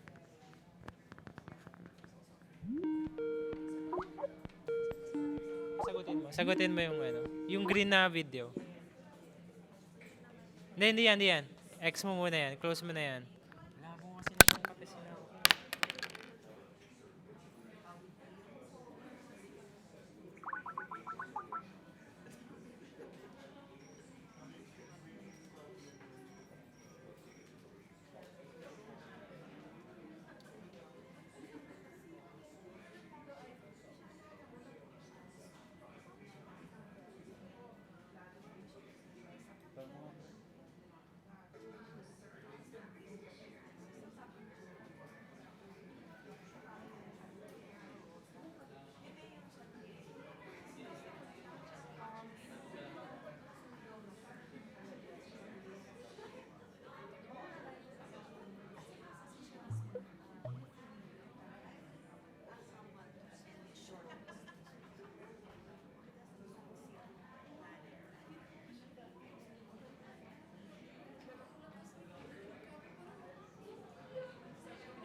na ba yun siya? Okay na siya? Okay na naman eh. Check, Nox. Check. Okay, yan. Ron, okay. Sige nga, magtuloy-tuloy ka kasi, men. Check ka lang ng check eh. 1, Tuloy-tuloy, 2, Nox. 4, 5, 6, 7, 8, 9, 10, 11, 12, 13, 14, 15, 16, 17, 18, 19, 20, 21. Hanggang Sige. ilan ba? 1, 2, 3, 4, 5, Game. 6, Okay na, okay na. 7. Ako, rinig mo ako. Oh, Sige, syempre. sige. Okay na, Ron. Thanks.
back with your coverage, continuing coverage of the 2016 elections. I'm Cheche Lazaro, and with me this afternoon is Zach Yuson, who is head of the Move PH, who will pull up some statistics for us. Also, we have Rappler's editor-at-large, Marites Dangilan Vito, who is going to provide us some insights about our presumptive new president, Rodrigo Duterte, right? Welcome, thank you for joining me. Zach, let's get an update first. How are we doing, and what are the comments that are swirling around the social media? Okay, first let's do an update on the live results. So if we pull up our live page, for president, with 92.10% of precincts reporting, this is as of 3:10 p.m. You have, of course, Rodrigo Duterte leading at 15.439 million votes, followed by Mar Rojas at 9.322 or 9,322,059 votes, and of course Grace Poe at 8,645,300 votes. It's a bit cut in my feed over here. Let me just adjust that there. 306 votes. So Rodrigo Duterte with 38.7%, Mar Rojas with 23.3%, and Grace Poe with 21.6%. Of course, Grace Poe and Mar Rojas have conceded. Now over to the vice presidential race. It's still a very, very tight race. Leni Robredo at 13,519,046 votes. That's 35.1%. And Bongbong Marcos at 13,327,023 votes. That's 34.6%. Wow, so that's a very slim margin. And this is at 92.10% of all the precincts reported. If we go to our Senate race, of course, Franklin Drilon is still at number one with 17,588,457 votes. And Joel Villanueva, or Tesnaman as he's known in the campaign, very close at 17,554,887 votes. Let's move on to our live blog. And in the live blog, let's see what are the latest stories. Makati Business Club says, come together, support our new leaders. So this is interesting because a few days before the polls, the Makati Business Club, influential people in the MBC issued separate statements calling for more sobriety and thinking about who to elect as the next leaders. Today, they're calling for, they said that the elections are highly credible, clean and honest, and they're calling for all members to stand ready to be an active and participative partner of government in ensuring sustainable and inclusive growth. Now, moving on to our highlight, Robredo's first survey rating. So this is what Bea Cupin tweeted a while ago, printed on the shirts of Robredo's campaign team, from 1% to vice president. So this is referring to the first presidential surveys where Robredo received 1%. And now they're saying, she could be the next vice president. Yes. Here is a picture, if we can see it, of Comelec and Bank in their robes. I guess this is when they convened the board of canvassers. They seem very happy and upbeat. Of course, a lot of praises. They've been getting a lot of praises for the conduct of the elections. And someone who is not in the Magic 12, but he had hoped to be, Isko Moreno, went back to work. And he says, maraming salamat sa tulong at suporta ninyo. So this is one vice mayor who is back to work. And I hope the other candidates who are still working are also back to work. So that's what's happening in our live blog. You can also tune in at ph.rappler.com. Of course, you can send us your updates to move.ph@rappler.com or tweet us at moveph or at rappler.com. Okay, for the latest results. And that's at 91.33%, yes, right, yes. of the vote. Let me just refresh and let's see if there's new updates. Okay, so this was at 92.10%. Now we have at 92.46%. And 92.46. Yes, the percentages really haven't changed. The votes have gone up. For Leni Robredo, it's 13.563031, and for Bongbong Marcos, it's 362,962 votes. So it's just a slim margin of about 200,000 votes? Yes, about 200,000 votes, and about 0.5% of the share higher. Okay. When we were talking to Pates Maquel of Comelec earlier, he said that Comelec said they will accept the transmissions up to 100%. So they're trying to get a full count of all of the precincts. Yes. They were at 95%, at that time that he called, and they want to finish it at 100%. There was also the call by Senator Bongbong Marcos to stop the transmissions because of the unofficial comment, of the unofficial count, because he said that there could be padding of the votes, dagdag-bawas, and he called for that in his press conference. So everything is still fluid as far as the vice presidential race is concerned. And it's good that we're hearing comments. Is anybody commenting about the count on Move PH? Yes, so people have been commenting on social media. I'm sure the social media team has gathered all these comments, but there's some that are very funny. Some people have been saying, this is like watching Miss Universe, where you're not sure who the real winner is, or if they might declare a winner. Do there we might have be a another Steve one. Harvey? Oh, Steve Harvey actually commented. I don't know if this was a fake account, but he did say that he would like to announce the winner of the presidential race. But this is way before the elections. Yeah. Okay, but as far as the presidential race is concerned, I think the concession speeches and the count has shown very clearly that Rodrigo Duterte, the mayor of Davao, is the presumptive winner, right? Was this surprising to you, Marites? No, because of the survey showing him with a widening lead over Rojas and Poe. Okay. Now, Congresswoman Leni Robredo is at a news conference. We'll be able to tap into that news conference and listen to what she has to say.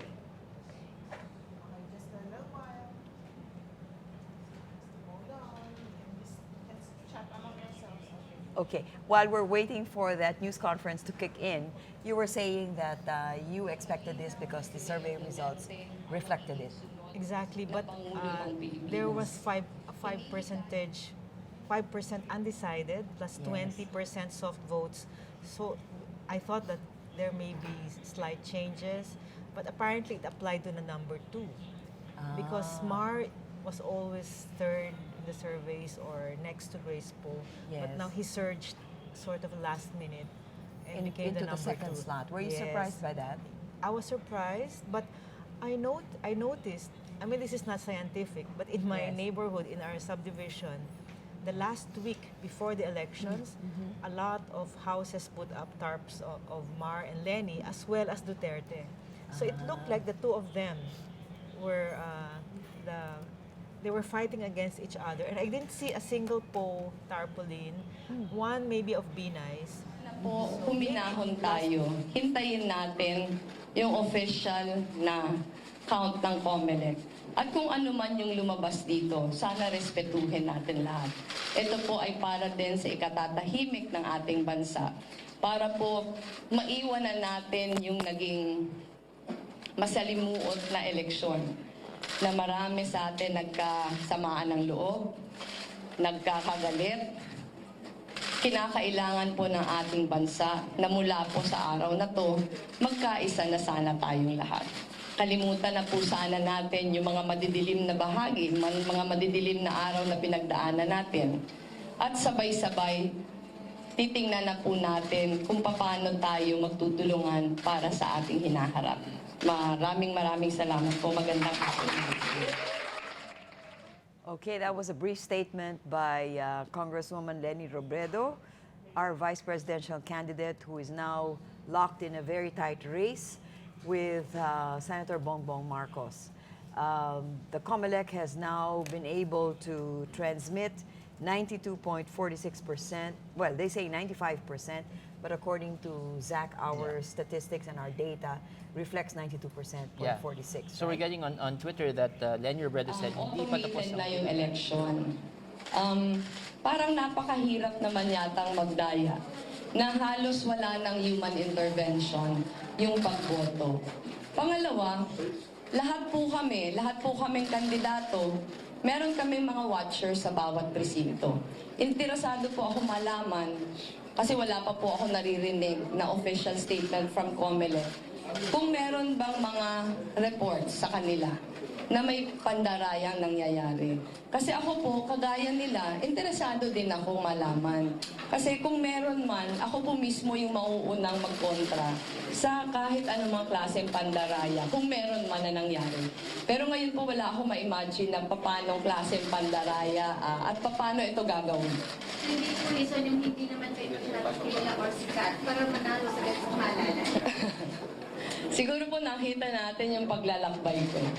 Nakita mo natin yung paglalakbay ko. Talaga pong kahit naman saang usapan, parati ko pong inaamin na nagsimula akong halos wala talaga sa akin nakakakilala.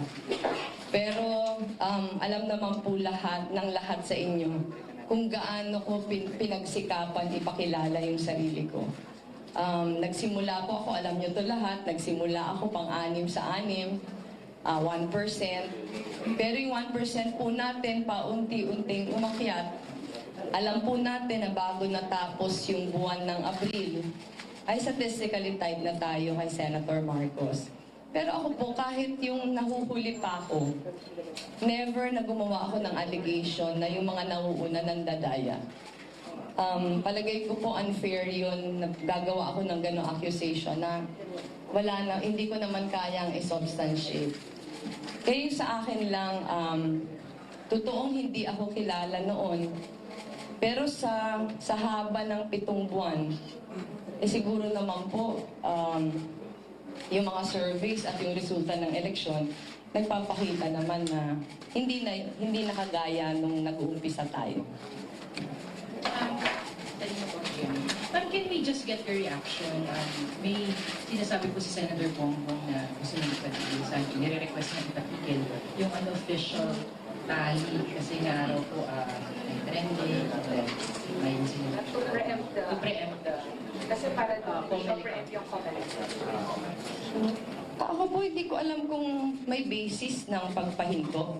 Kasi alam naman natin, mula pa nung mga eleksyon noon, talaga meron na tayo mga quick count. At importante yung mga quick count. Kasi ito din yung nakaka-prevent ng daya.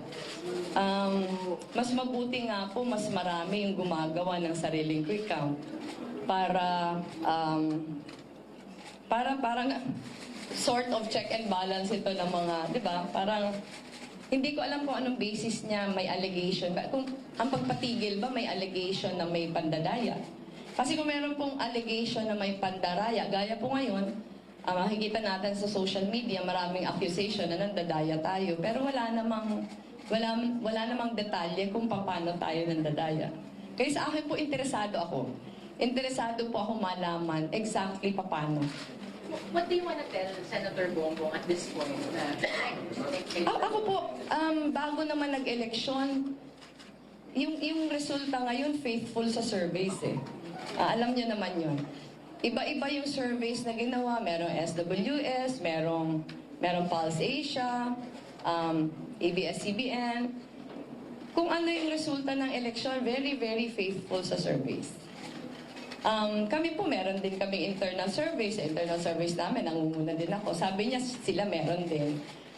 Pero di ba, parang yung sa akin, unofficial, partial, bakit hindi hintayin na makapasok lahat?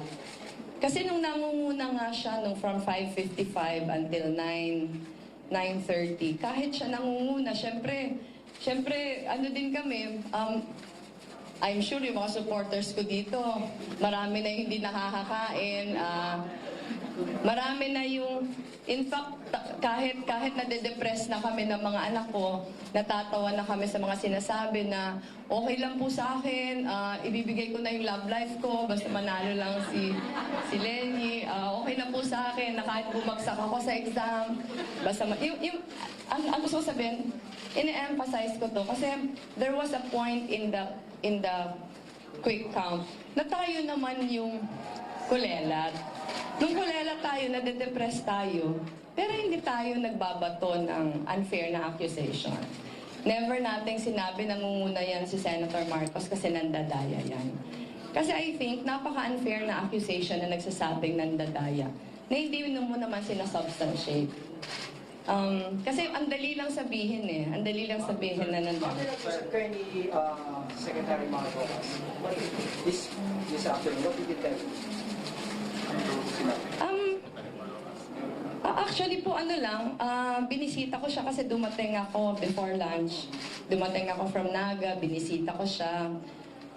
Hinintay niya ako, meron sana siyang meron sana siyang press con at 10 o'clock but he didn't want to go through the press con na hindi pa kami nagkakausap. So hinintay niya akong dumating. Dumating kasi yung plane ko past 10 in the morning. So nireset niya ang 1 o'clock. Ako nga very, very thankful. Siyempre malungkot ako. Siyempre malungkot ako na hindi si Secmar yung nanalo. In the same way siguro na I think si Mayor Duterte malungkot din na hindi si Senator Alan yung nanalo. Pero aware kami pareho na dahil ito yung lumalabas ngayon, kung kami man yung pala rin at the very end, obligasyon namin magtulungan. Si Secmar actually, ako yung mas malungkot siya in very high spirits. Ina-assure niya ako na sabi niya, klaro naman, nagsalita na yung mga tao. Pero ikaw, kahit magsasalita na ako ngayon, andito lang ako. Siya pa yung nag-a-assure sa akin. Kung may kailangan ka, tumawag ka lang. Yung partido, kung may kailangan ka, at your disposal. Kasi, di ba ako yung bago sa partido? Sabi niya, wag kang mag-aalangan na anything na kailangan mo, andito lang yung partido for you. Ano naman, napaka mabait na tao, napaka maalalahanin. Sabi niya, ayokong gumawa ng statement na hindi kita kinonsulta. Pinakita niya sa akin, kung meron ako suggestion na sasabihin niya, sabi ko, okay na yung prepare mo. Ano naman, si Secmar naman has been through so many battles. Kaya siguro sa ganang yan, mas mahusay siya sa akin. We have 2 more questions. There was divine intervention in this case. May destiny mo ba talaga maging vice president? Ako kasi, alam niyo, nung namatay yung, if you knew me from before, ako all my life sa aming mag-asawa, sa aming pamilya, ako yung naka-areglo lahat. Gusto ko sabihin, ako yung tipo ng tao na nakaplano lahat. Yung asawa ko yung hindi. Yung asawa ko yung parating paulit-ulit niya sinasabi kung ano yung nakatakda siya yung mangyayari.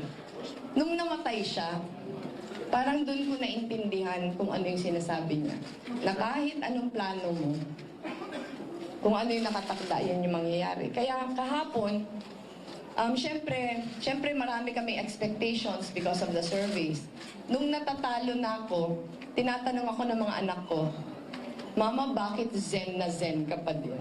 Kasi sila talagang aligaga. Ang sabi ko naman sa kanila, wala na din tayo magagawa kasi tapos na yung eleksyon eh. Parang ginawa natin yung lahat na kaya natin gawin. Palagay ko, yung lahat na sipag na kailangan kong gawin, ginawa ko na. Wala na tayong magagawa. Kung ano yung gusto ng Panginoon, yun yung mangyayari. In the first few hours of last night, after the yung nag-close na yung mga polling precincts, parang matatalo ako. Tapos lahat nade-depress. Pero ako hindi. Parang ako ang gaan pa din ng pakiramdam ko. Not because inaasahan ko manalo. Pero alam ko na matalo man ako, yun yung nakalaan para sa akin. Manalo ako, yun yung nakalaan para sa akin. Sorry, I'm next. Sorry, I was in the queue. What are your thoughts on a possible Mayor Duterte as president? And if you're elected vice president yourself, you've had to work with him. Can you give us your thoughts on that right now? Ako naman, I've always repeatedly said this in the past, that the amount of support that I was willing to give Secretary Mar would be the same kind and the same amount of support that I should give to whoever wins the presidency. Now, it is apparent that our people have chosen already, and it is Mayor Duterte who will be our next president. He deserves my 100% support. And this is good for the country. It will not benefit the Filipinos if I will not give him the support that he deserves. Ang kanina po rin yung inyong panguna sa ang sabi lang, kanino po nangyari yun? At kung alutin ba kayo ni Duterte ng pwesto sa gabinete, tatanggapin niyo po ito? Okay. Ako naman po, tatanggapin kung alam kong kakayanin ko yung ibibigay sa akin na assignment. As a general rule, kung anong ibigay niya sa akin, tatanggapin ko. Except siguro kung alam ko deep in my heart na hindi ako, parang hindi ko kaya or hindi ako parang nababagay sa ganon. Yung sa akin naman po, I saw the interview of hindi pala interview, parang may footage kay Mayor Duterte last night. And yung impression ko naman, mas moving forward, mas for healing of the country.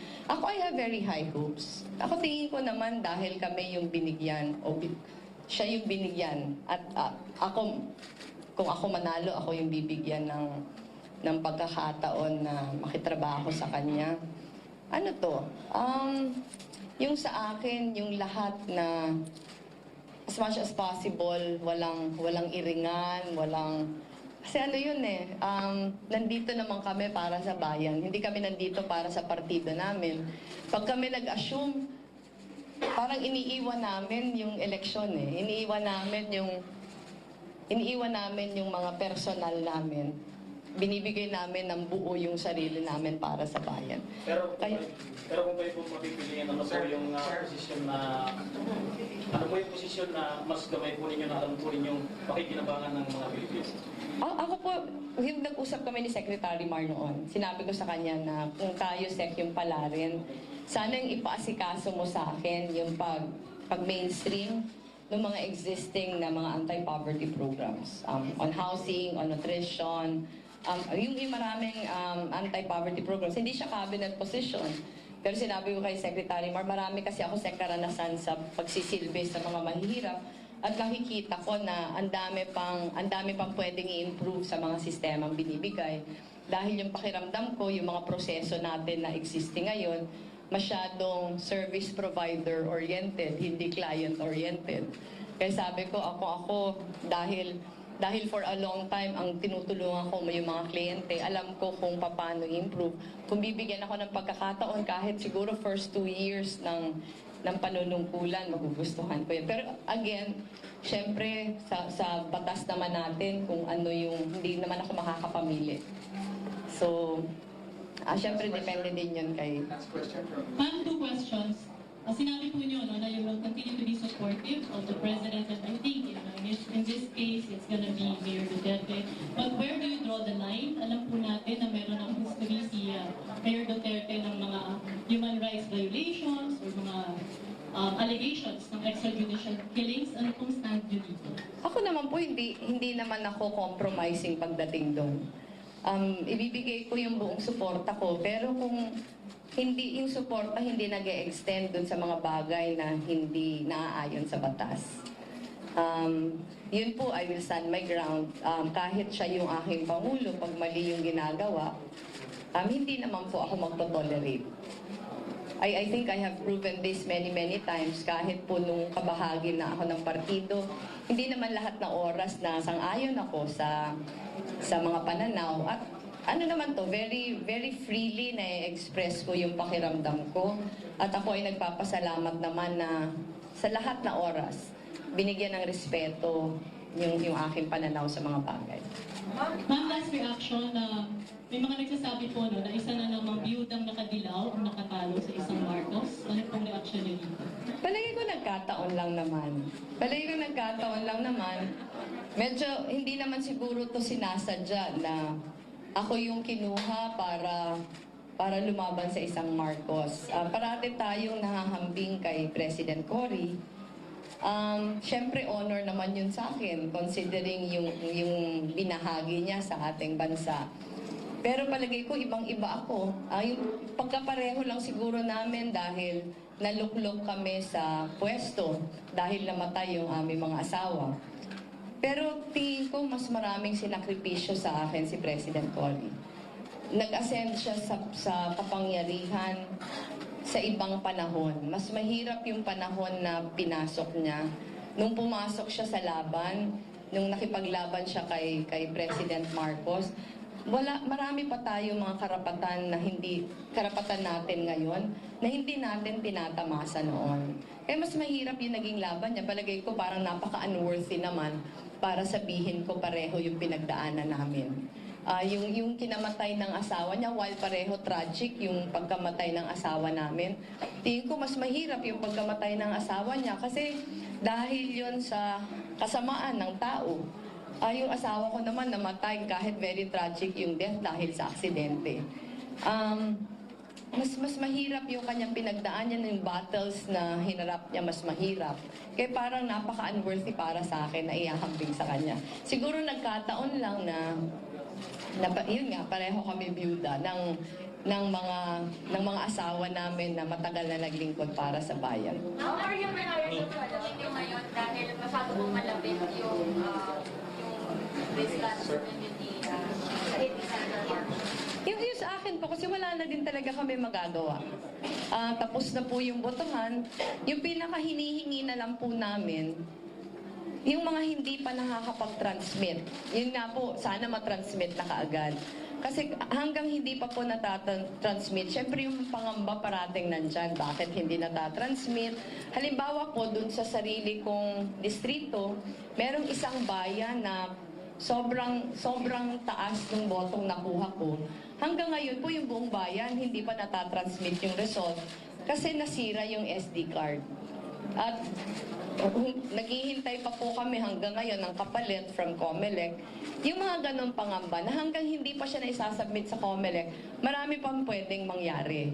Pero kung ano magagawa from our part, yung magagawa lang namin, hilingin sa ating mga kababayan na pagtulong-tulungan na bantayan. Bantayan para masiguro yung integridad ng eleksyon. Kasi whether ultimately nanalo ako ng 1 boto o 1,000 boto, wala na din magagawa at this point kasi tapos na yung botohan. Kaya parang lahat tayo ang magagawa na lang talaga ngayon. Bantayan at siguraduhin na ma-preserve yung integridad ng resulta ng eleksyon.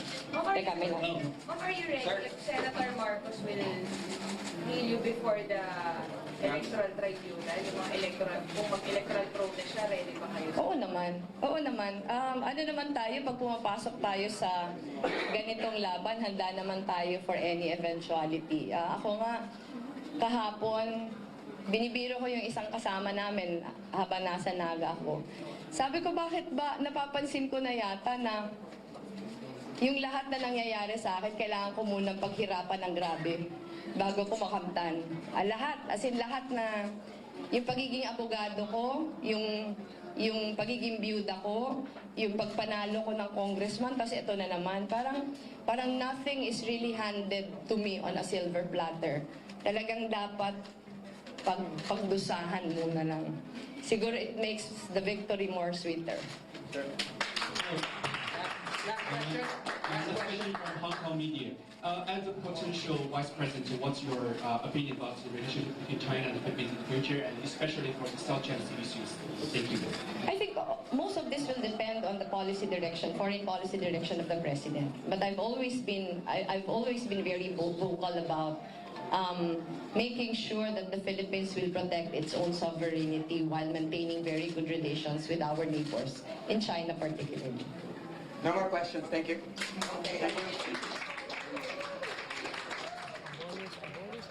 Okay. Okay, that was Congresswoman Leni Robredo giving her press conference wherein she talked about wishing that the transmission would happen so that they can have a definitive end to this closely knit, very, very close and tight race. We were talking earlier about our presumptive new president, right? Our presumptive president, Yes. Rodrigo Duterte. Now that he is already with a very comfortable lead and everybody is conceding, you were saying earlier that Binay had made a statement concession statement? I read, on social media, I read that he Yes. already conceded, but apparently, Yeah. Zach checked and He just called for to respect the voting process, the outcome, but he didn't give a complete statement on any concession. He said that he'd wait until all the votes were counted. Oh, Yeah. okay. so it's a halfway statement Yes. that Yes. respect It's a the- preparatory statement to the concession speech.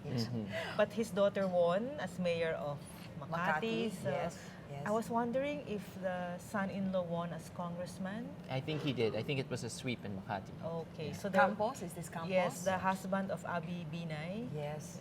So, well, Makati is back in the arms of the Binays. Binays, yes, okay. And it's really their bailiwick. Okay, going to our presumptive president. During the campaign, there was no elaborate elucidation of any of his plans for government, right? Does he have any definite platform about what to do about the different issues that confront him now? In the initial weeks of the campaign, he spoke first about, before he declared, he went on a listening tour and he was advocating federalism. But when he officially announced his campaign and his participation as a presidential candidate, he did not elaborate much on federalism, what the details were. All he focused was law and order. So, in social media, there's a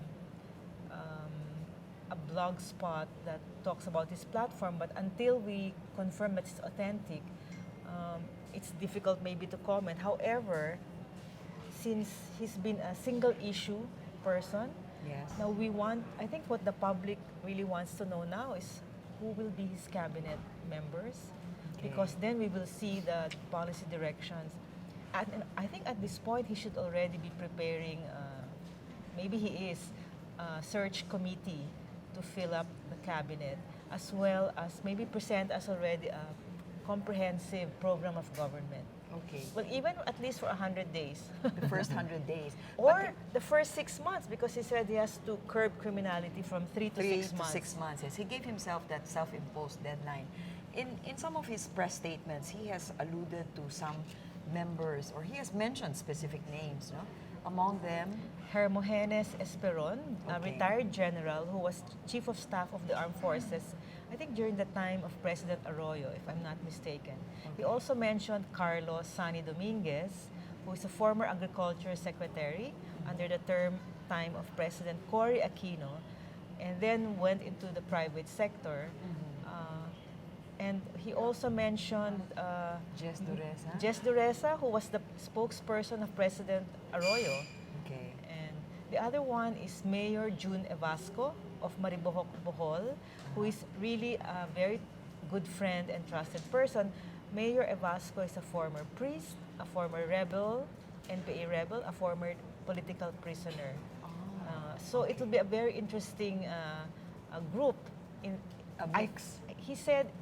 Duterte said that Evasco has to stay with him.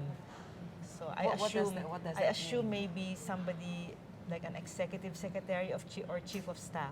A trusted person. However, I learned during the campaign when I spoke to one of Duterte's former staff in Davao that he's not really interested in thinking about policy or sitting in planning sessions. So what he does is he really appoints people he trusts, and then they make recommendations to him. And if he agrees, then he implements. So he's really an operations person. He's an implementer. He's a hands-on person. Now, yes. as president, I think that has to change a bit because he has to think of policy.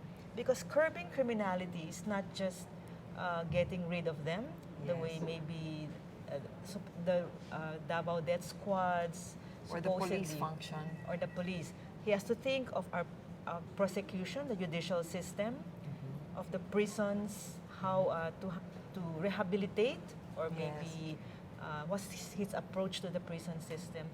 But really more importantly is judicial reforms. He's going to appoint also 10 Supreme Court justices. During his term. So that's part of the judicial reform process. Yes. So during his 6-year term, there will be 10 justices. 10 that vacancies. will- that Starting will in December this year, there will be 2 vacancies already. So as early as now, I think his people should be thinking about all of this. Okay. And of course, apart from it, 100 other issues, foreign policy, the economy. Yes, yes. So those statements that he made on the campaign trail were really not based on any articulated platform. No, we didn't see that.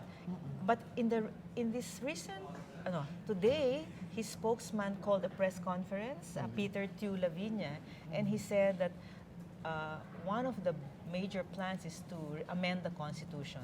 But there will be consultations all over, he said, all over the country, and that Congress has to convene into a constituent assembly. And Duterte is proposing a shift to the parliamentary system. So this federalism idea of his, which we first heard from him, is something that he will pursue. Apparently, but in this press conference, it starts first with the parliamentary system, a shift. So we'll see how.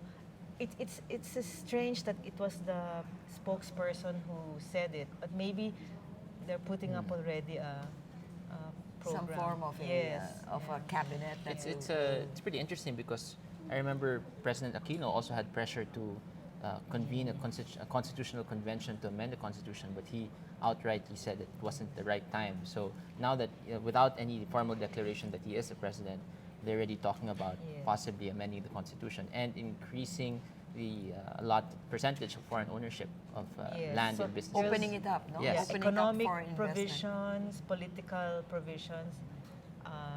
I think some people welcome this. It's about time we review our constitution. Yes. But what's interesting is another must in Duterte's list, liquor ban.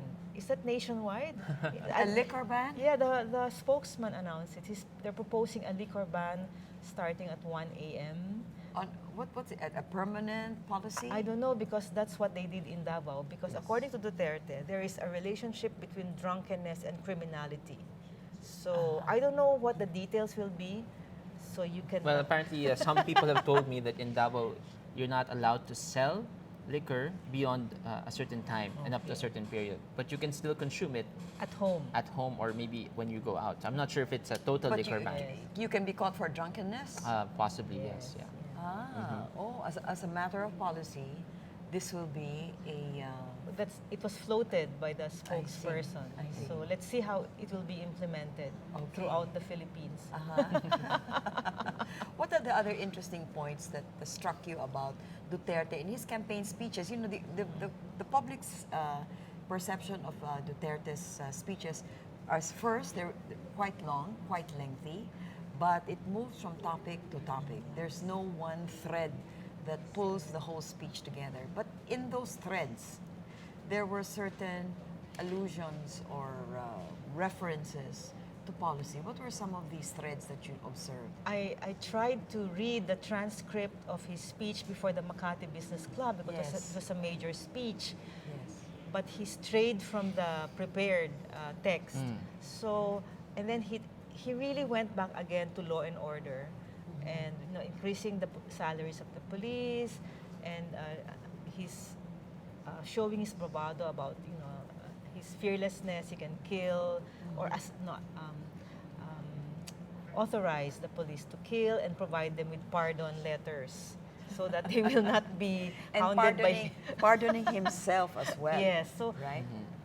Well, we don't know if this was mentioned in jest or if this is something that he's rather serious about. Yes, that's going to be difficult when he becomes president, because remember in the early part of the campaign he said the Davao media should brief the Manila media because we take everything he says seriously. And we shouldn't. So, but we do, because he's These running are policy for pronouncements. Yes, exactly. Yes. So maybe we need a briefing from the Davao media.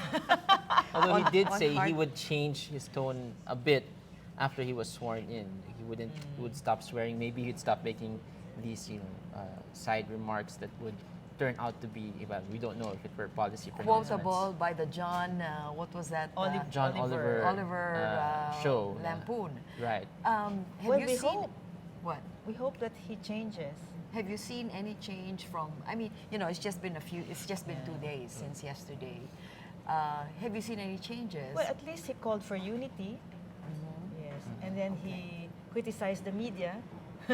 Oh, so we for will be publishing public garbage. enemy number 1. He said, and he wanted to give us maybe some lessons. I don't know. I just read he gave a press conference. So he's giving us enough warning to behave or else. But he said that there will be enough freedom, more. He said more freedom.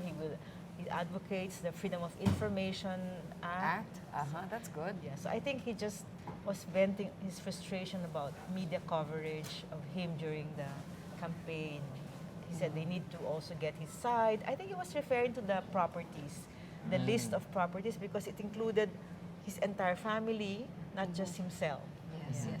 Are you surprised about the many words of, well, first of all, the concession to his winning, and then secondly, to his, many people saying, let us gather together, let us not be divisive anymore, let us stop all of the fighting that has been happening on social media and support the new president. Are you surprised by that? I was surprised by the speed. Well, Grace Poe conceded a few hours after, so I said, wow. And of course, the counting, as I think Ana Tabunda has said earlier, the transmission and the counting was quick. Yes. I mean, we knew already who was going to be our next set of leaders. Within so that's hours. impressive. The COMELEC has redeemed itself. I was so anxious, as critical of the COMELEC, because one of the massive data leak. Yes. Of course, somebody did it. It's still a problem. Yeah. Somebody did it, but the security of the website, and then the voters' receipts, all the gnashing of teeth about voters' receipts. We may not be able to do this. Yeah, but they did it. They did it, and Yes. then suddenly they canceled mall voting. So what's happening? Where am I going? Yes, but now they redeemed themselves. They did. And grudgingly. Well, no? and well, they redeemed themselves well. I was going to ask Zach, is this call for unity, this call for support for the new presumptive president, evident in the well, social I mean, media? as I was saying earlier to Maria, that prior to election day or even on the day of election, well, not so much during the day, but before the day of election, before the polls opened, you had so much vitriol, you had so much anger on the internet, both from different sides, from supporters of Duterte, from supporters of Robredo, even supporters of, to a certain extent, of Grace Poe. And then all of a sudden, on election day and after election day, there's relative silence no one was hitting each other. And in fact, now you see, now that the clear winner is, emerged, people actually thanking each other for engaging. Yes, thanking each other for engaging them in, discussion. Of course, they also, told the other supporters, now that your mayor is elected, you can now, be happy, but please don't gloat. Don't rub it in our faces. And I think there's this genuine call for unity to be supportive. Duterte is, if he is the president, he's the president for everyone. He's not just the president for those who voted for him. And yet, you still have certain trolls, as we call them in Rappler, trolls who are now focusing their attention to Leni Robredo.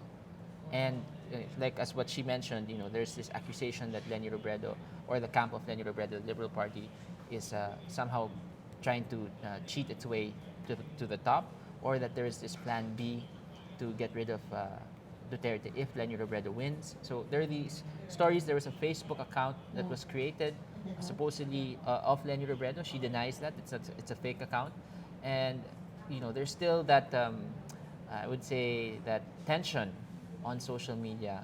Of course, from Duterte, it's now shifted to Leni and Bongbong. So the supporters of Leni Robredo and Bongbong Marcos. It's still there. It's still there, yes, but we don't see we don't see the intensity that was there before elections. I think people are tired. People just want to move on. Yeah. Yes, yes. Although this Leni Robredo, Bongbong Marcos tight race is causing a lot of people to be anxious, and I guess go to social media to express their frustration Right. Yes. or their impatience at the slowness of the resolution of this particular Yes. race. I think, I mean, all of us are here. Even if you're not supporting Lenny Robredo or Bongbong Marcos, everyone just wants to know who is the next vice president. Yeah. All right. Well, Lenny Robredo's press conference was very interesting in that she fielded questions from the press, and she had very many reconciliatory statements. Let's talk to Bea Cupin, who has been following the Robredo campaign all these months. Bea, are you there? Can you tell us, can you describe to us the mood at that press conference of Lenny Robredo? Bea?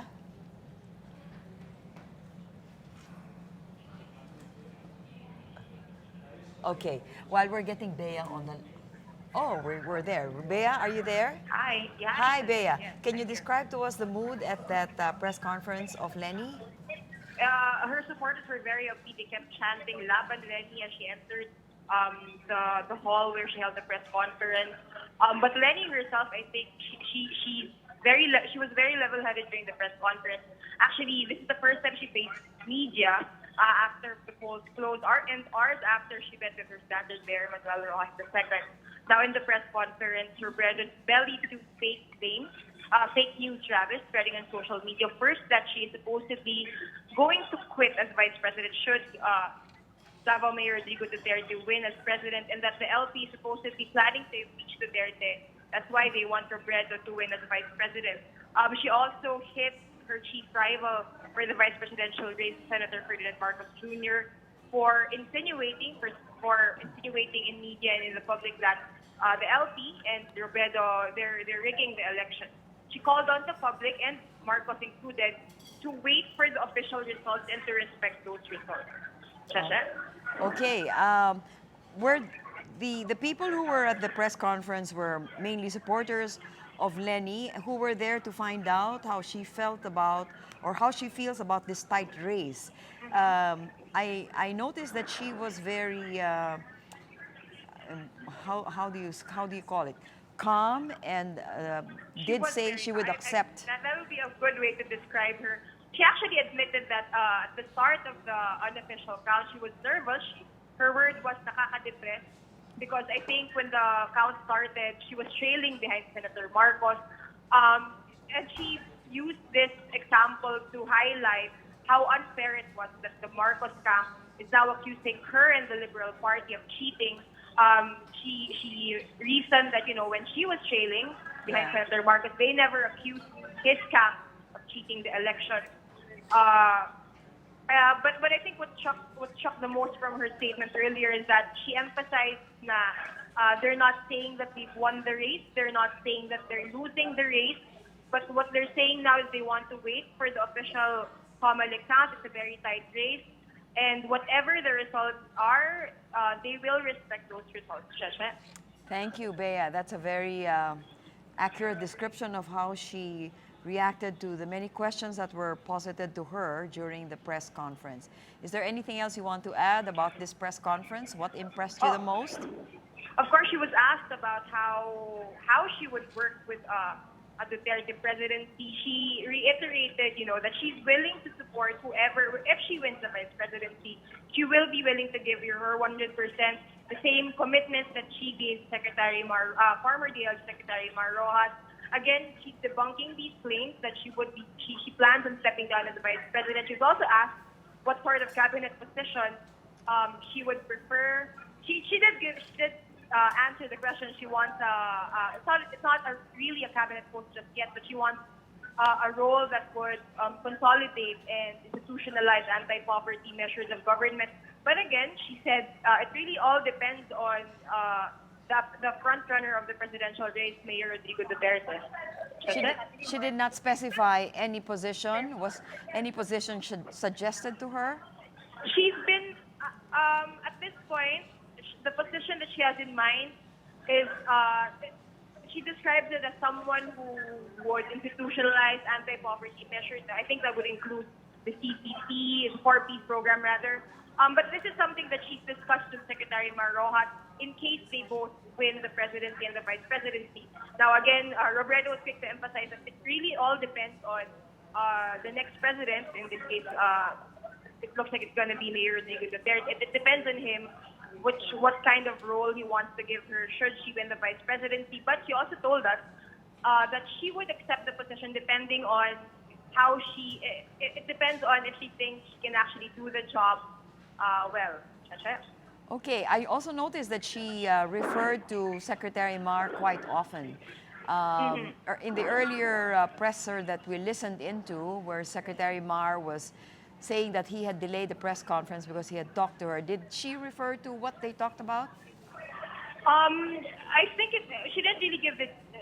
She didn't go into details, but the way she described it was more. She felt sadder than her standard bearer. Rojas seemed calm, and Rojas was actually encouraging her, telling her na kaya pa to, laban mo pa to. And I think the Liberal Party, in so many ways, Mar Rojas, who is president of the Liberal Party, assured Robredo that any help that she needs in terms of watching her vote, guarding her vote, the Liberal Party will be willing, and the Liberal Party rather will give those resources to her to make sure that the vice presidential race is counted fairly. Okay. Thank you, Bea. Thank you for that comprehensive report. That was Bea Cupin, who has been following the Liberal Party tandem and was at Leni Robredo's presser that just concluded a few minutes ago. Back to our discussion here about the presumptive president. Now that the presumptive president has already made a few statements, do we have Bongbong Marcos on the line? Okay. Now that the presumptive president has made some statements, do we have a clearer idea of the roadmap of his presidency? Not yet. I think until he announces the members of his cabinet, it will be clearer, and we will know because I think I don't know. Is there a deadline for announcing cabinet members? I don't well, think he so. assumes, I think he assumes office July 1, right? Or Yes. June 30. Yes. June 30. But if he does assume office without announcing cabinet members, the cabinet members that are appointed by the president now will be automatically assumed to be resigned because they're political appointees. Yes, so he really has to form a cabinet early on. Yeah, and before June, before he takes his oath. So he has a month and a half to prepare.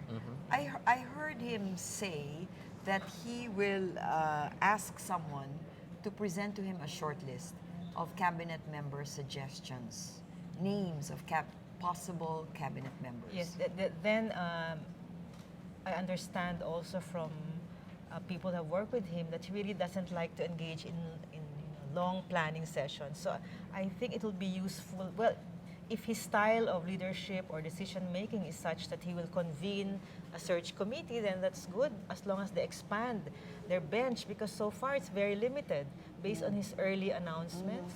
It's quite limited choices. And speaking of style, presidential styles and styles of management, how would you describe the Mayor Duterte's style of management? Well, so based on what I've read and all the reports, he's very hands-on, on the ground, the implementer. Time magazine called him the Punisher, but here I think he'll be the implementer, the operations person.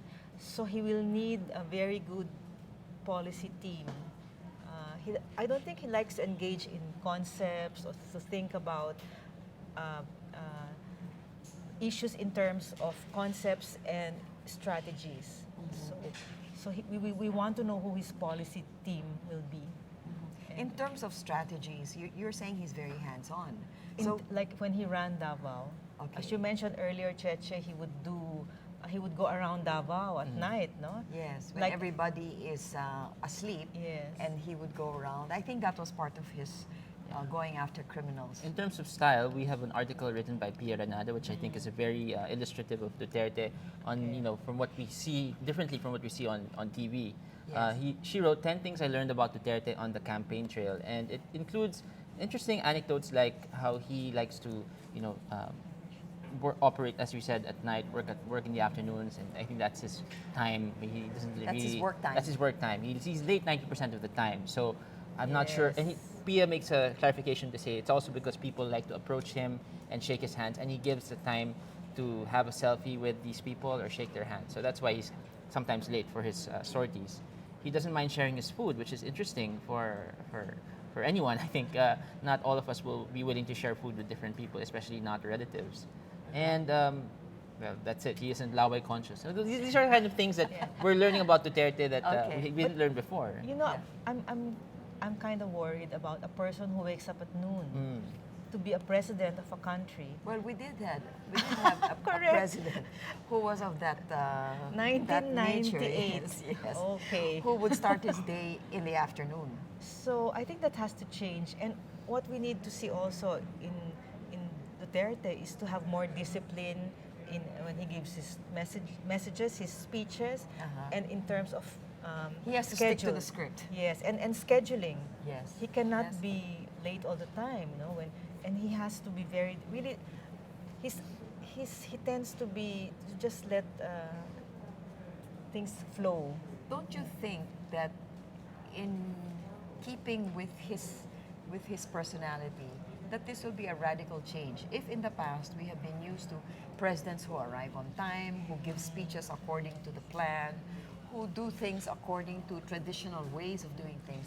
This is we're dealing now with a non-traditional politician who's going to do things his way, and that might require that we adjust to the afternoon and evening schedules. I pity the reporters who will be covering him. I mean, they will have to stay up very late. They have to be young and flexible. But I think there will be pressure on him, yes, as president, to be really more disciplined. That's why I'm interested to know, does he encourage his people to be yes people?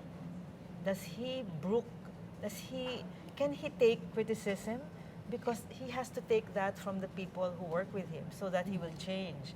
Otherwise, if they all, are walk on eggshells and are afraid to tell him, sir, you have to be on time, you have to wake up at this, you have to do this, do that. So we'll see. Did Pia mention that in the 10 things? Well, not really, but she did mention who were his close advisors. Exactly. So, that tells you at least initially what you were talking about, who he's going to trust and want around. But as president, you're going to have to trust more people. Exactly. And this was the problem also of President Aquino. In the beginning, he realized he couldn't just keep his circle of friends. He had to appoint more people to fill in all these posts. There are about thousands of government positions that the president must fill up. Yes, and in short shrift, because you only have this window of opportunity, and you have to fill them up. Otherwise, the bureaucracy stops. And there's another problem. There are thousands more who want to apply for those positions. So how do you filter? I think that's the bigger problem. Yeah, exactly. I think that's the big. In the imagined president, which Patricia and Nicole wrote, what did they say about the imagined Duterte presidency? Well, I think they were saying that Duterte is someone who, as you said, likes to think on his feet. He's a doer. He trusts his instinct. He's not exactly the guy that will he likes to go around and listen to people, but he's not exactly the guy that will sit down and plan things for a long time. And I guess he believes that his word is power. The way he talks, he says, I'll do it in 3 or 6 months. And that might be projecting power, projecting confidence so that other people will do it and follow on through with his words. But it's also maybe for him that he sees himself as someone who leads and everyone else will follow. Right. What about the fears of an authoritarian government? Yes, that's still around. It's really wait and see. But according to people who have lived in Davao, he has never clamped down on the press. He has never shut down any news media. So they say that has no basis. They're trying to assure us. But because he says these things about shutting down Congress, shutting down the courts, so we have to take his word for it. Well, as he himself said, the Davao media has to educate Manila media to be able to separate the chaff from the grain and try to see. In your social media circle. What are people saying about Duterte at this time, aside from congratulating him? Well, they're saying that addressing Duterte, no, they're saying, dear Mr. President or dear Mayor Duterte, we hope that what you promised you can deliver. We look forward to the achievements that you say you will, create or you will make happen, and we support you if you call for national unity. So there's a lot of this optimistic, hopeful vibe. There's also a lot of resignation. Like, oh, okay, this is the result. I'm going to accept it. I voted for the other candidate, but I will accept this candidate because it seems that the elections were credible and fair. I think we have to put emphasis on that. I mean, so much could have changed. The story could have been different if people didn't perceive this election process, this voting process, as being open and transparent and fair.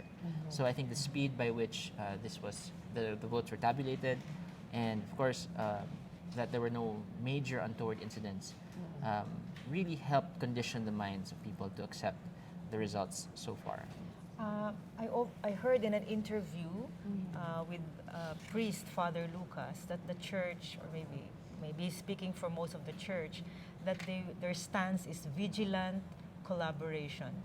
Okay. So they will cooperate with the new president, but they'll also Vigilant. call out if he has flaws or maybe mistakes. Yeah. But the other challenge that is going to face him now is, rising expectations, managing expectations, because the expectations are high. Especially on the 3 to 6 month deadline. Yes. I mean, the clock will start ticking now. On June 30. On June 30. Well, even now, no, they're already expecting results. They're already counting on a peaceful atmosphere and stuff like And that. Duterte said that if he's unable to deliver, that he will resign. Do you believe that though? Because he did say that he did clarify that what I say sometimes I don't mean totally. Like I mean it as a Did he say as a that? goal. Yeah, he did. He said that you actually have to give me more time because you cannot. He said you cannot change things overnight. So. So there's a backtracking there? I'm not sure if it's a backtracking as what you said, that maybe there are things he says that we don't have to really take literally versus what he would want ideally in his mind. So I think, but then again, I think people are going to hold him to that because he kept on saying it. Repeatedly. And he said that he would do it. Yes. So people maybe after 3 months will be less patient, and after 6 months will probably want to see some concrete results. And that is dangerous because you have to manage the expectations Right. at that level. Yeah.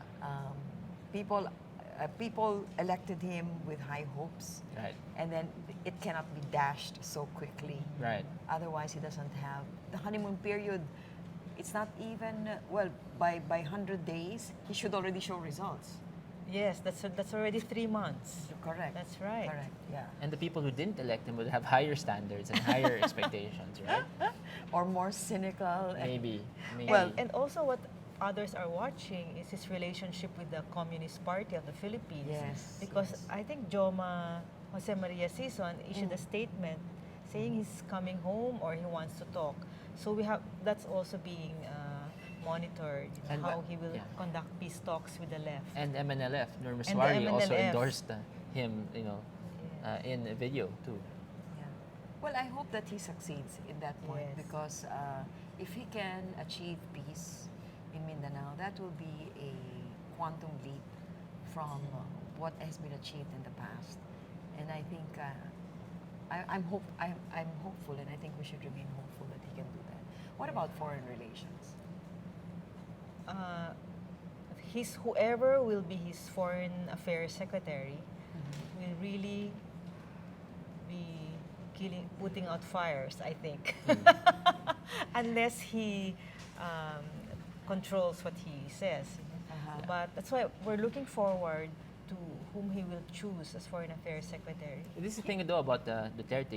He talks about riding a jet ski to confront China and to tell China to stop it.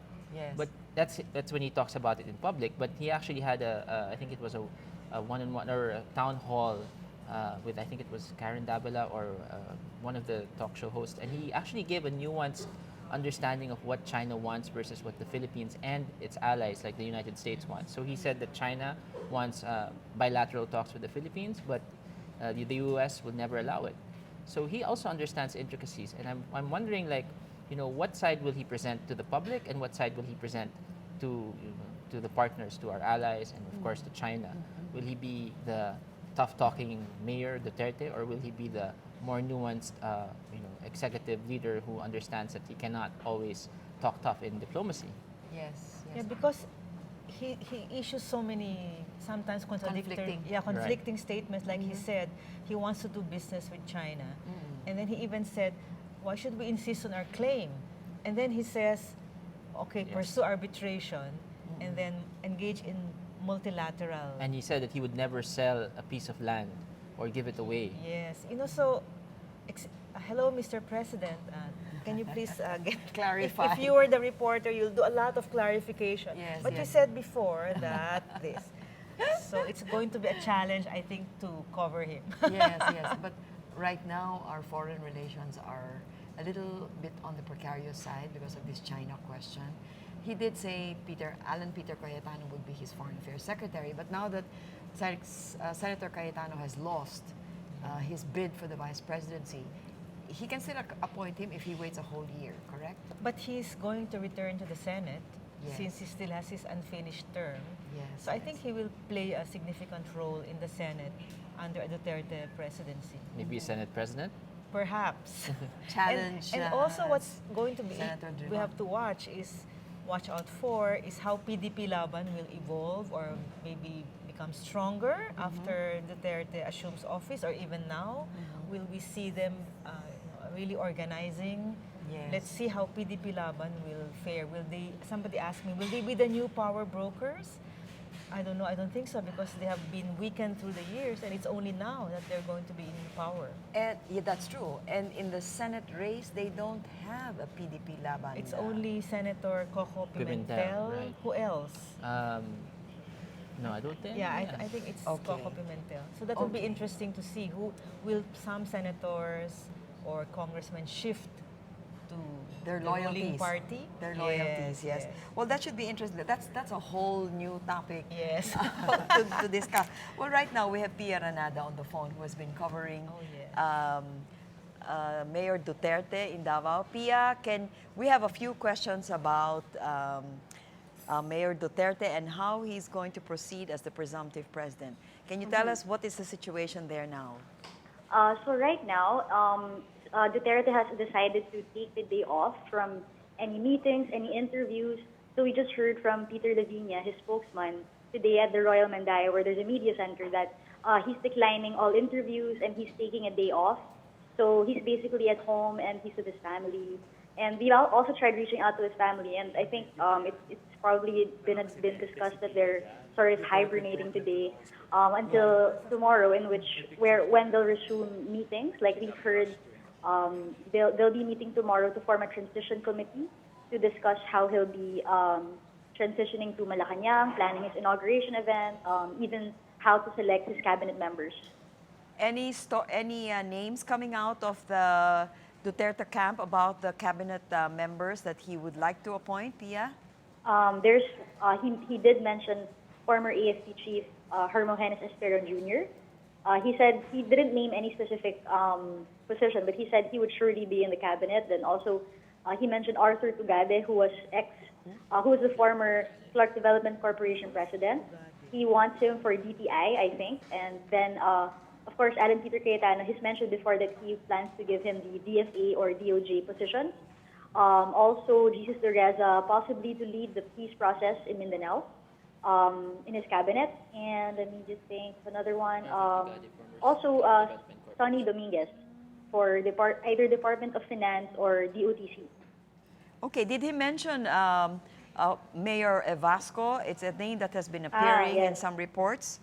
I asked him about it, but he said he will have to think about it. But he did say that Evasco would definitely be beside him, quote unquote. So we don't really know what that means yet, but he said that he called Evasco his planner, his close-in. So we'll most likely be seeing Evasco in somehow helping him in Malacanang, but we're just not really sure what position or if he's going to get any cabinet position.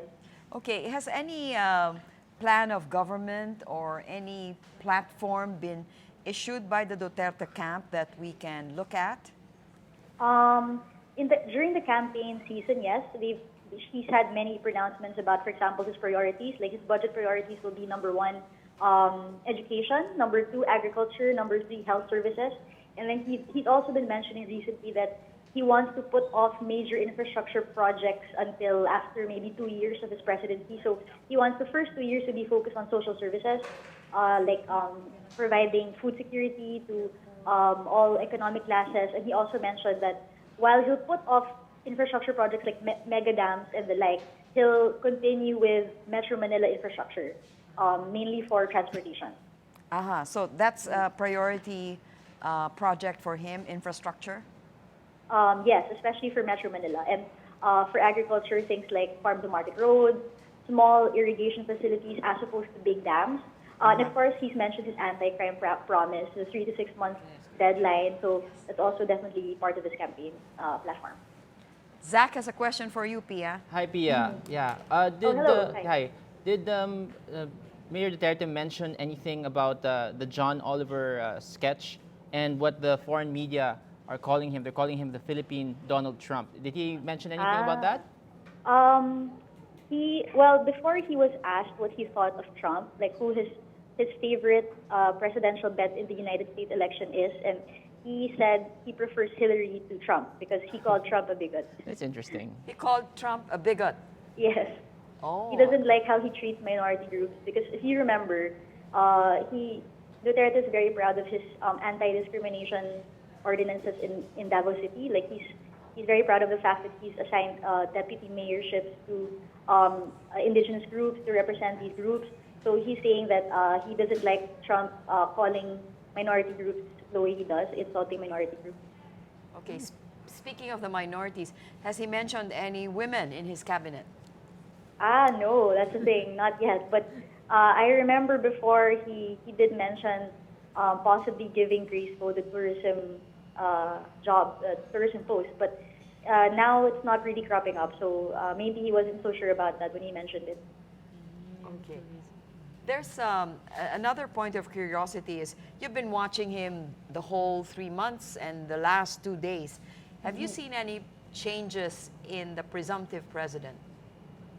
Well, now he's less brash. I think it's slowly starting to dawn on him that he'll have to sort of transform.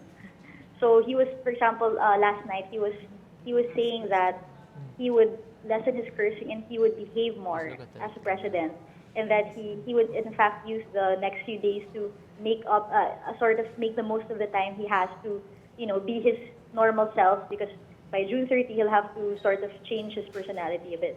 So yeah, we've seen that. And also yesterday he called for healing, which is something very different from what he's been doing the past few days, calling other candidates names, calling Mar incompetent, calling Julianes dakilang askal. So now he's kind of changing his tune by saying, let's forget about all the insults, let's forget about the very vicious campaign season and just start the process of healing. Thank you. Pia, Marites has a question for you. Hi, Pia. Hi. Yeah, do you think he can wake up early in the morning to I attend don't to his think so. duties as president? I really don't think so. I think it's going to be a drastic change in the news cycle, and the reporters here in Duterte coverage who might also be assigned to Malacanang are expecting like 12 midnight press conferences. So yeah, we really don't think he'll wake up early. Oh my. I'm also curious, Pia, about your statement that he's going back to normal. The presumption here is his behavior during the campaign was abnormal. Is this a fair statement to make? Wait, normal. Sorry, what context did I say that? You were saying that things are going to go back to normal, that he's going to stop the cursing, stop name calling. So cursing and name calling is not normal for him? I don't know. I'm not sure if that's what I meant, but it's more of he's toning it down a bit because he wants to sort of be a different kind of person when he assumes the presidency. So definitely the cursing is normal, and what's not going to be normal is his transformation. Like, he'll have to change his personality a bit to fit his idea of a president. Do you think, having known him and having worked with him all this time, do you think that's possible? I think because he's made that promise before. Like, if you remember, after the Pope cursing, he said he promised to lessen his cursing, and he would even pay, the Catholic Church so much, certain amount of money every time he curses. But that didn't really pan out. I mean, he still kept cursing during the campaign season. He still continued insensitive remarks. So I'm not really sure if he'll live up to that promise, but we'll see. Okay, that's interesting. You have a question that you want to ask, Pia? So Pia, we heard that you actually got into an accident, Yeah. covering Duterte. Can you talk about that? What happened? Yeah, what happened? And we heard that you were brought to the hospital? Yeah, well, actually, it was bound to happen because Duterte's events are typically chaotic.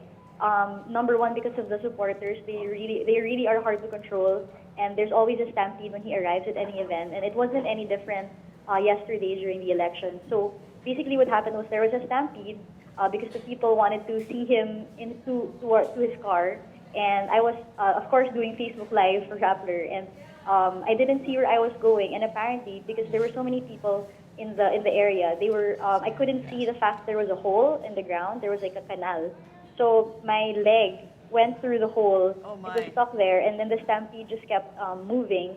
So I basically fell, and a lot of people went on top of me.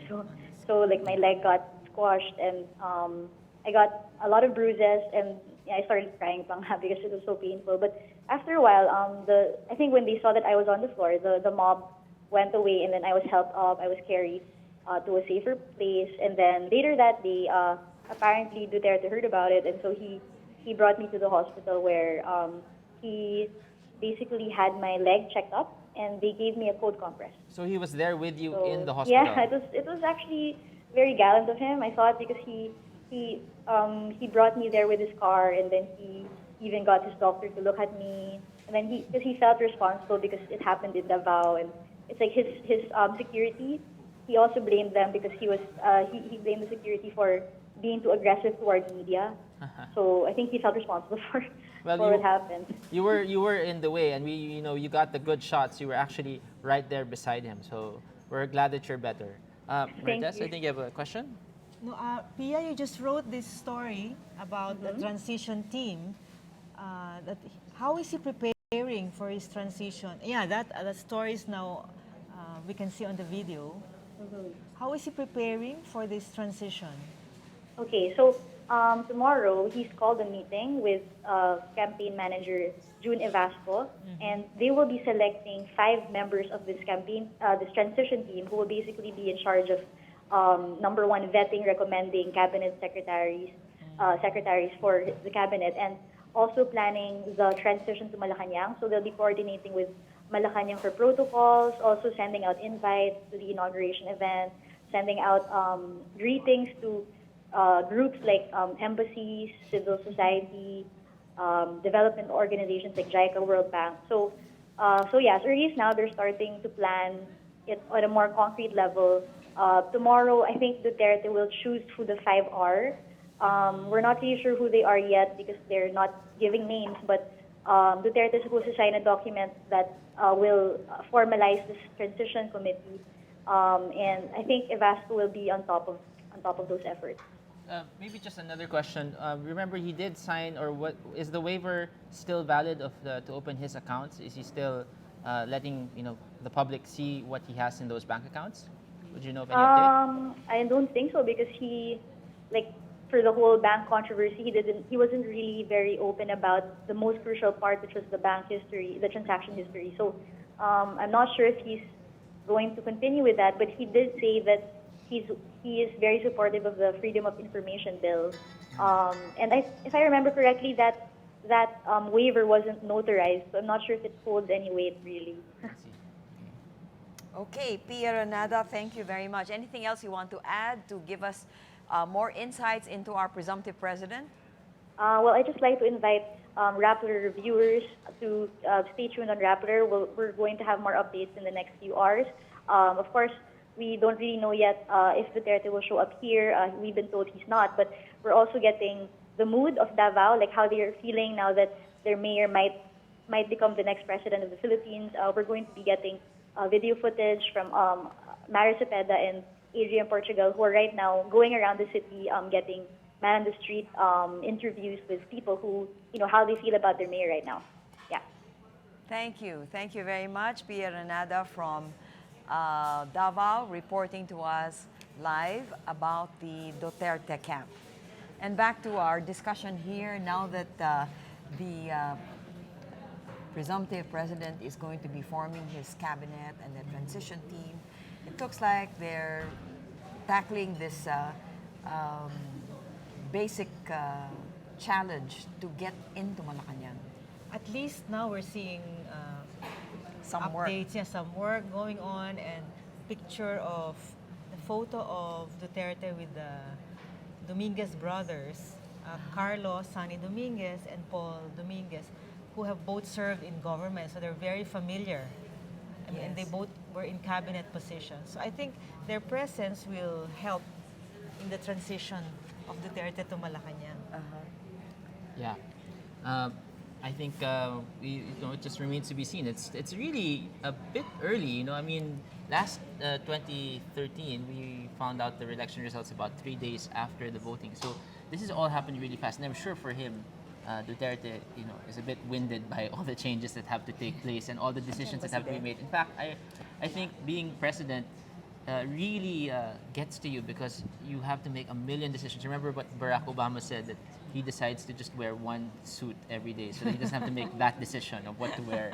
So I think that's what President Duterte will have to think about every day. I think his, what not to wear or what to wear. I think his wife is preparing for his barong. Yeah, the best barong ever.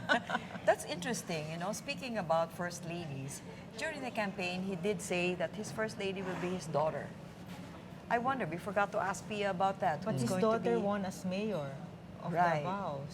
So she can't be, and maybe, she has begged off. Maybe it's the arrangement similar to President Pinoy Aquino, who, when needed, just asked one of his sisters to function. But Mayor Duterte does have a partner. Hanilet Avancenia.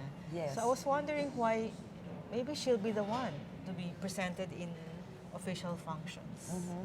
That should be interesting to find out what happens next. That's on the distaff side. Yes. Yeah. So can I give an update on the vice presidential race? Yes, I think we have the latest figures here from as of 4:10. Let me just pull that up. There. As of 4:40 p.m.,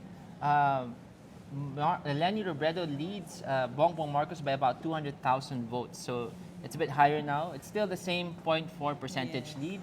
30,605,015 votes, and Bongbong Marcos has 13,394,086 votes. So this is 92.77%. Still not beyond 92%. We're nearing 93, but it's taking a long time to get to 93. I wonder what's taking What's taking so long for this transmission? Shall we move to the senatorial race?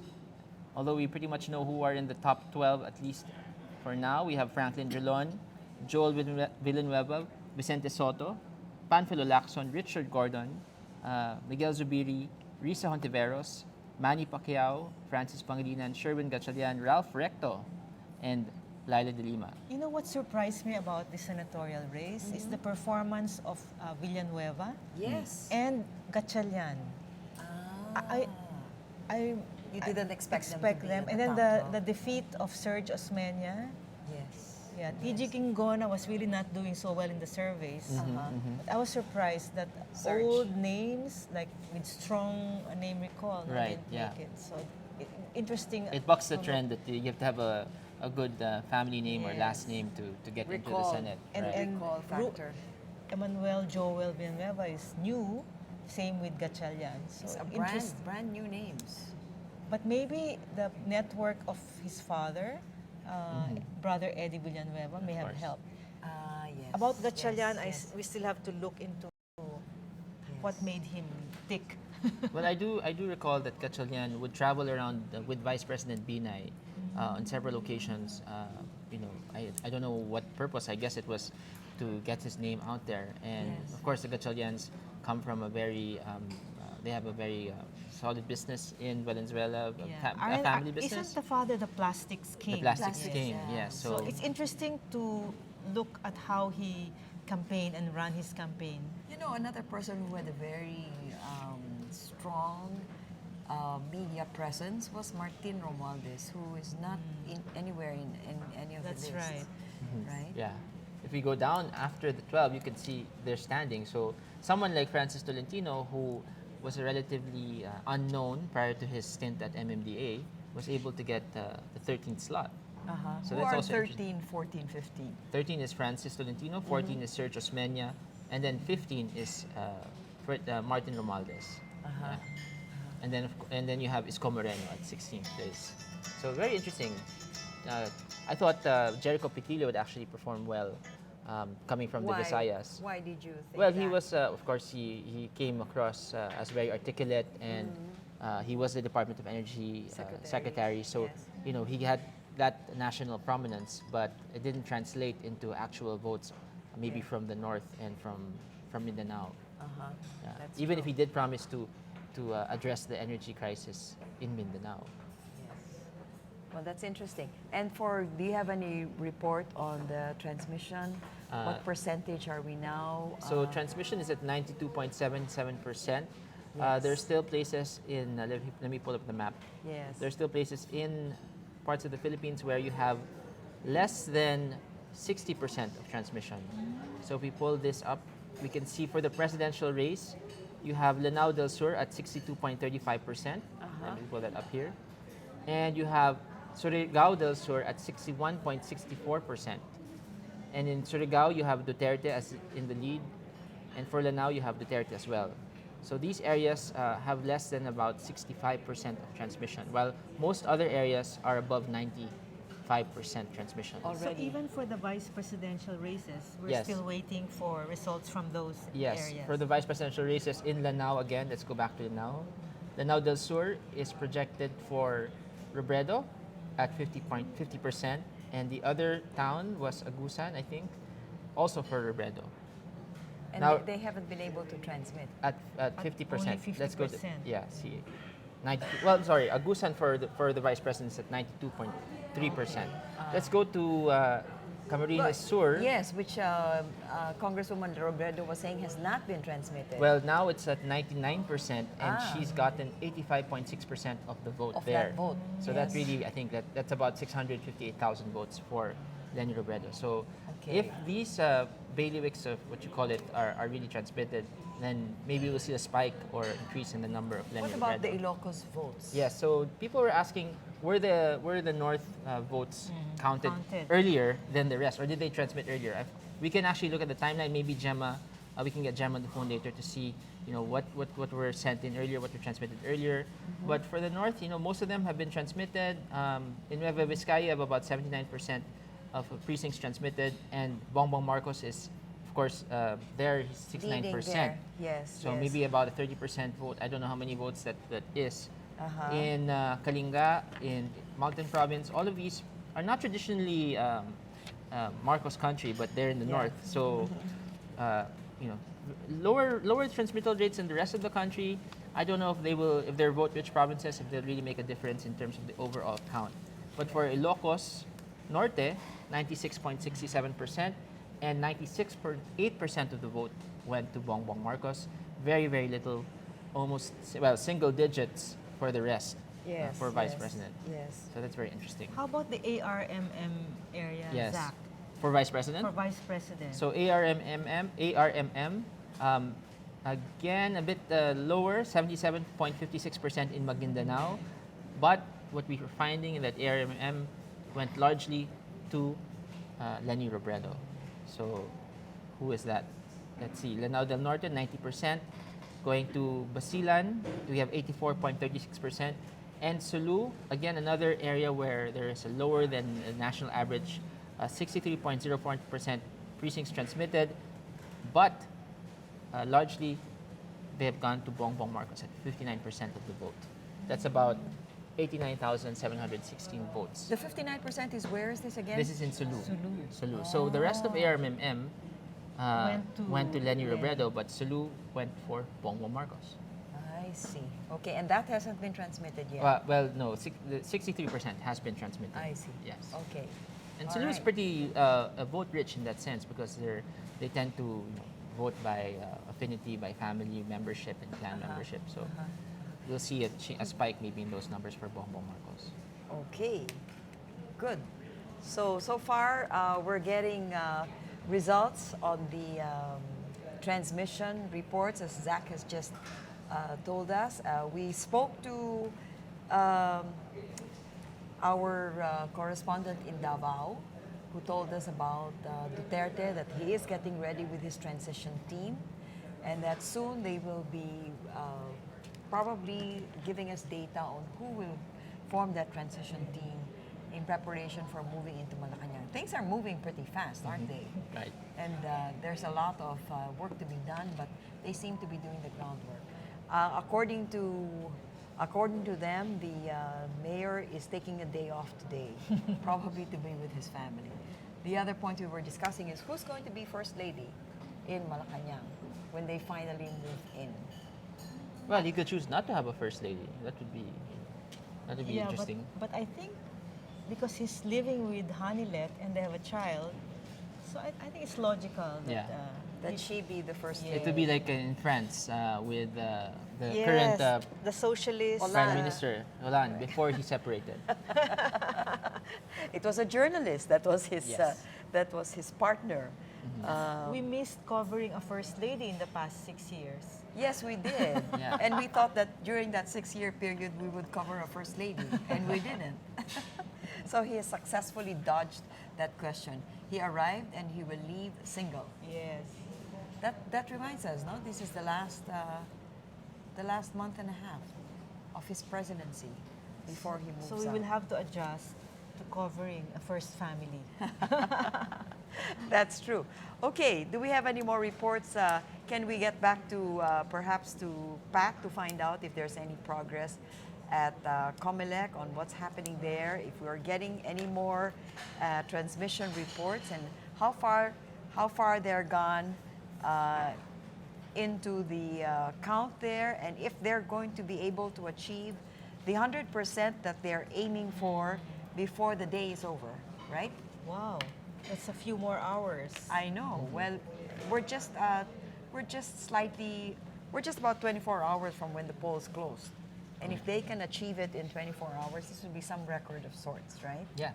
I remember last night I was after I finished my shift here. I thought the polls wouldn't progress, the transmissions wouldn't progress until the morning.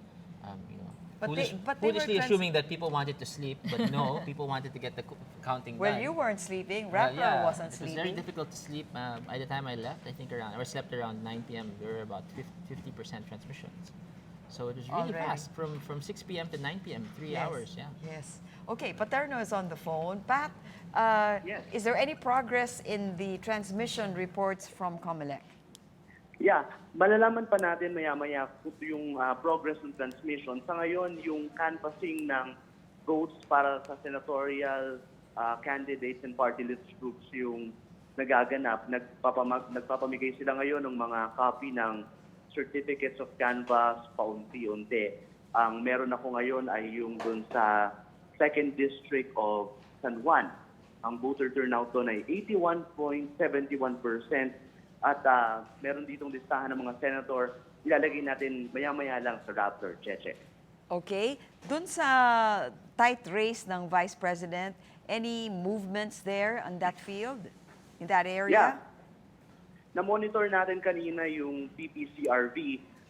Sinabi nila na hindi sila pabor na itigil yung pagpasok ng mga unofficial results.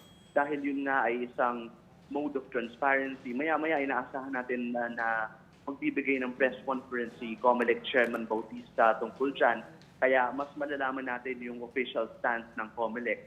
Idagdag ko lang dun sa sinabi ko kanina tungkol dun nga sa value ng unofficial count. Kaya tinatawag na transparency server ang server na ginagamit para sa unofficial count ay talagang para ma-ensure yung transparency ng proseso. Yun nga, parang checks and balances nga siya So, yun din ang stance ng PPCRV apparently, para nga ma-check natin kung tama yung pagkakabilang dun sa official count. Anyway, 5% na lang yung hinihintay natin matransmit. Sinabi rin ni COMELEC Chairman Bautista kahapon. Tinanong ko siya, ano ba yung value ng mabilis na transmission? Ang sabi ni COMELEC Chairman Bautista, kasi magkakaroon lalo ng pagdududa sa isip ng tao kung mabagal yung transmission ng mga resulta, baka ma-open pa sa sinasabi niyang mga temptation yung mga resulta. Kaya mas mabilis, mas maigi para sa kanya para maprotektahan yung credibility ng eleksyon natin ngayong taon, Cheche. Okay. Sa makatwid, ilang sources ng count ang binibilang? Meron sa PPCRV, meron yung transparency. So ilan yung nagko-cross-check ng mga resulta ng mga presinto?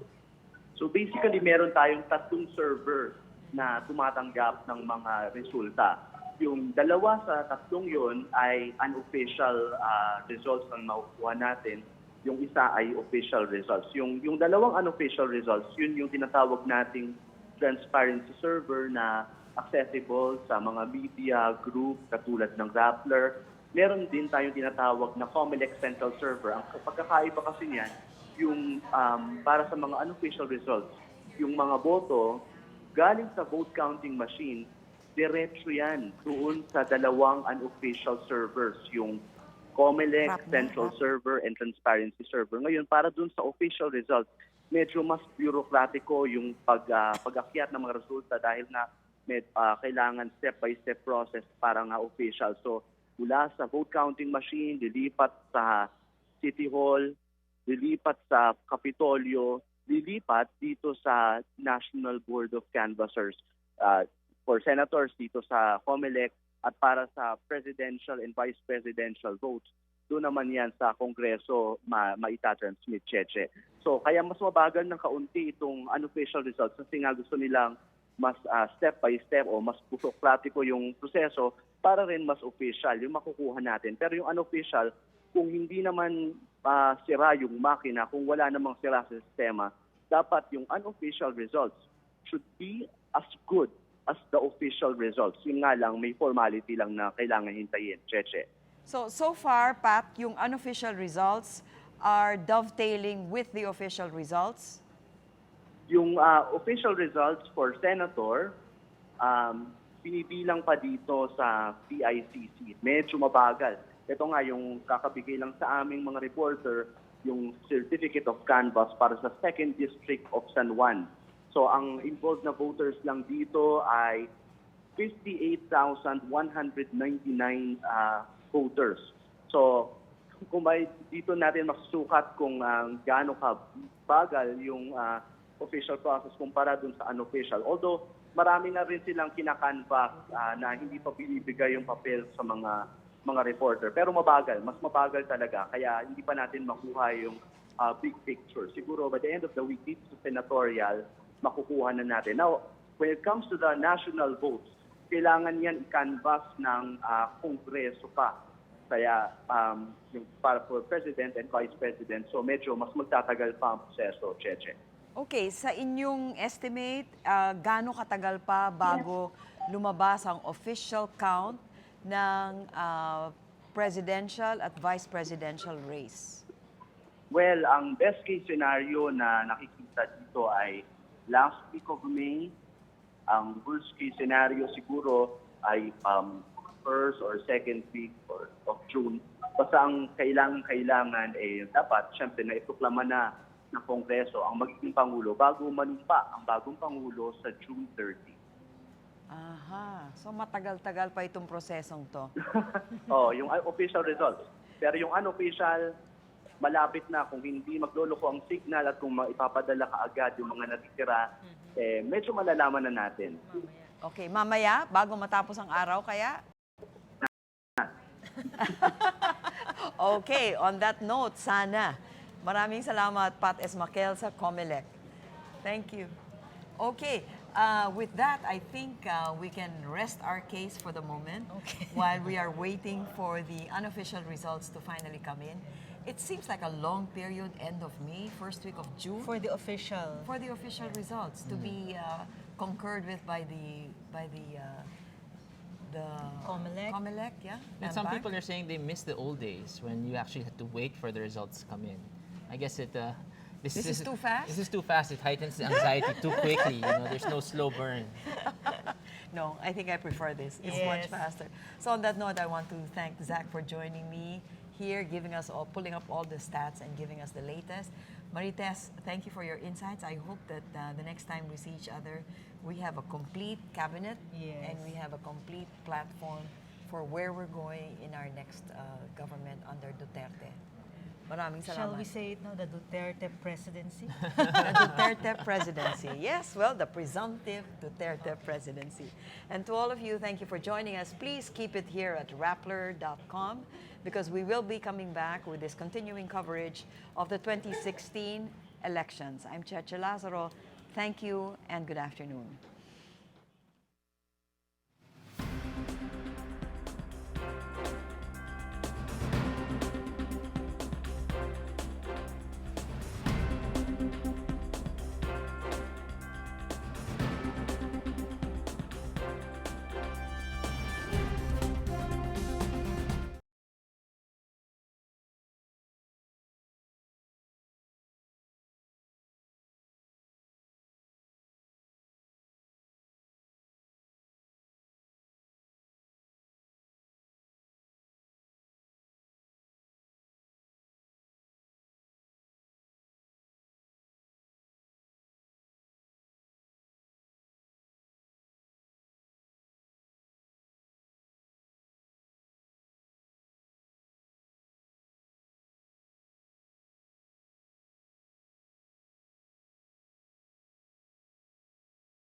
Hi, I'm Natasha Gutierrez. This is Rappler's continuing coverage of PH Vote Elections 2016.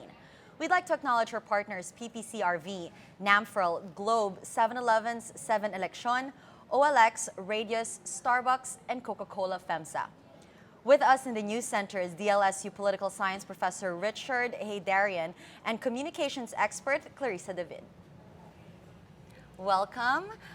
Before we speak to you, and I have a lot of questions, and I know you guys have a lot of insights, let's first look at results so that we have something to put into context. Let's look up the latest results as of 5:32 p.m. It's 5:39, so these are very fresh. This is based on 92.86% of precinct returns. We have Mayor Duterte, of course, in the lead for the presidential race, which has been the case since the beginning when the polls first started coming in. He's at 38.6% with 15.5 million votes. And right behind him, not right behind him, but behind him in second place is Secretary Mar Rojas. Mar Rojas is at 9.3 million with 23.4% of votes. And in third is Senator Grace Poe with 8.6 million votes, 21.6% of the returns so far. Vice President Jejomar Binay is in a distant fourth with 12.8%, that's 5.1 million votes. And of course, Senator Miriam Santiago, 3.4% at 1.3 million votes. The vice presidential race, of course, more exciting. It's been a tight race since the beginning, except today, Representative Leni Robredo has taken the lead with 35.1% of votes, 13.6 million votes total of the 92.86% return so far. And very closely behind her is Senator Ferdinand Marcos, 34.6%. That's less than 1% difference with 13.4 million votes. Senator Alan Cayetano is in third place, 5.5 million, although he's conceded this race, 14.3%, as well as Senator Chis Escudero, 12.1% with 4.6 million. So that's our latest. But for now, before we talk to our guests, let's talk to the head of research, Gemma Bagayao Mendoza, who's at the Pope Pius Center, where they are transmitting the results, and reflecting it on our server. Gemma. Hi, Natasha. So now that we've been getting updates, they announced that we're going to get updates every hour. So remember, before this, we were at every 30 minutes. Now it's every hour. The files are getting bigger. As of 5:32 p.m., 92.86% of precincts have reported to the transparency server.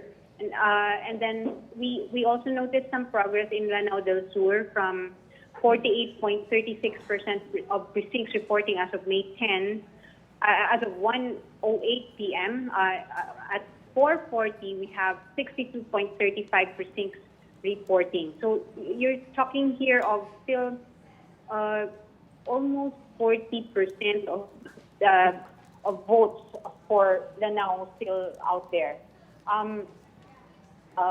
We still see Leni Robredo leading, but with a very slim margin, with about 200,000 votes lead versus Bongbong Marcos. So she's at 13,615,788, whereas Senator Bongbong Marcos is at 13,406,782.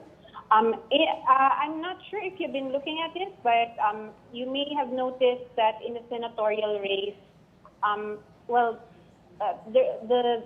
those ranks 12th and 13th has barely changed.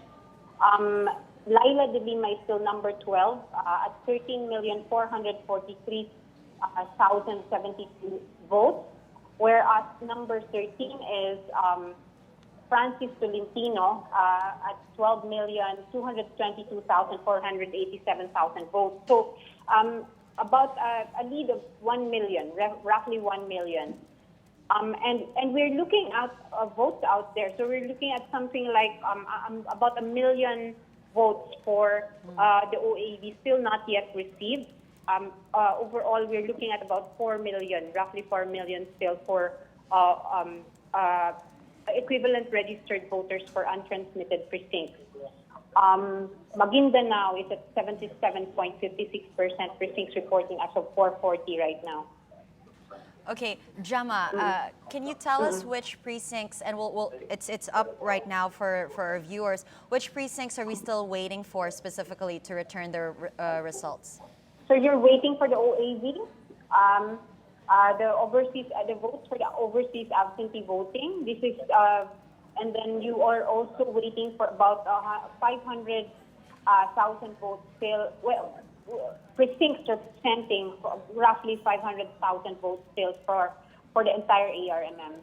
And then for Caraga, around 280,000 votes. The precincts who have not yet transmitted are equivalent to something like that, to around 280,000 votes. Okay, aside from the presidential race, which is clearly very close and are depending on these remaining precincts to return, are there any other tightly contested positions, such as the senatorial post? I mean, how tight are we talking about? Well, we're talking about 1 million votes here, the lead between the 12th and the 13th. So in the past, it has been a very tight. The tightest I have seen it is like something about 20,000 votes for the difference between Senator Subiri and then Senator Pimentel. That was in 2007. So this is a fairly, in a way, wide lead already between the 13th senator and the 12th senator.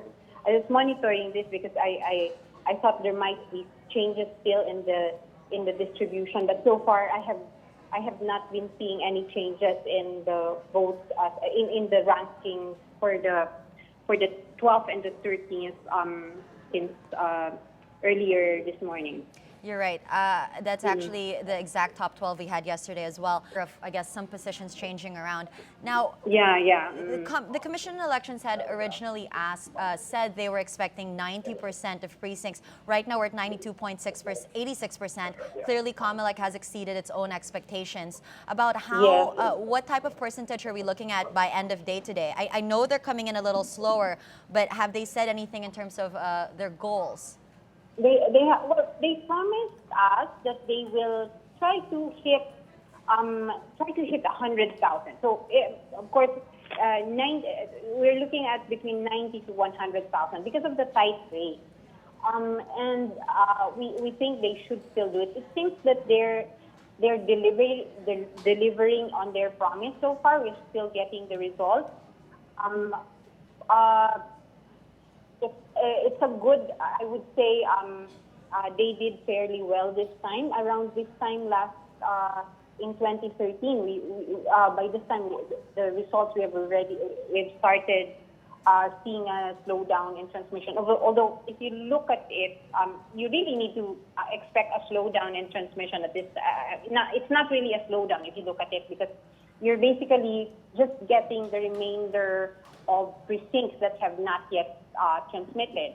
But in the past, we saw that there was a gap. There were days when there was practically no transmission. Like almost, we were getting one or two or a few new results every new file. But this time I think it's a very it's good so far. Okay, and lastly, Gemma, the precincts that we're waiting on, are these the usual precincts that have traditionally been slow in transmitting their results for whatever reason? Well, we know that Lanao, so for instance, Lanao del Sur, the reason why I've been monitoring it very closely was because in 2013, Lanao del Sur only, reported to transparency only at less than 20% of total results. And that was very worrisome to us because that meant we couldn't get the auditable data for results in Lanao del Sur. And Lanao del Sur has a history. It there's been a lot of reported cases of cheating in the area, wholesale cheating in the area.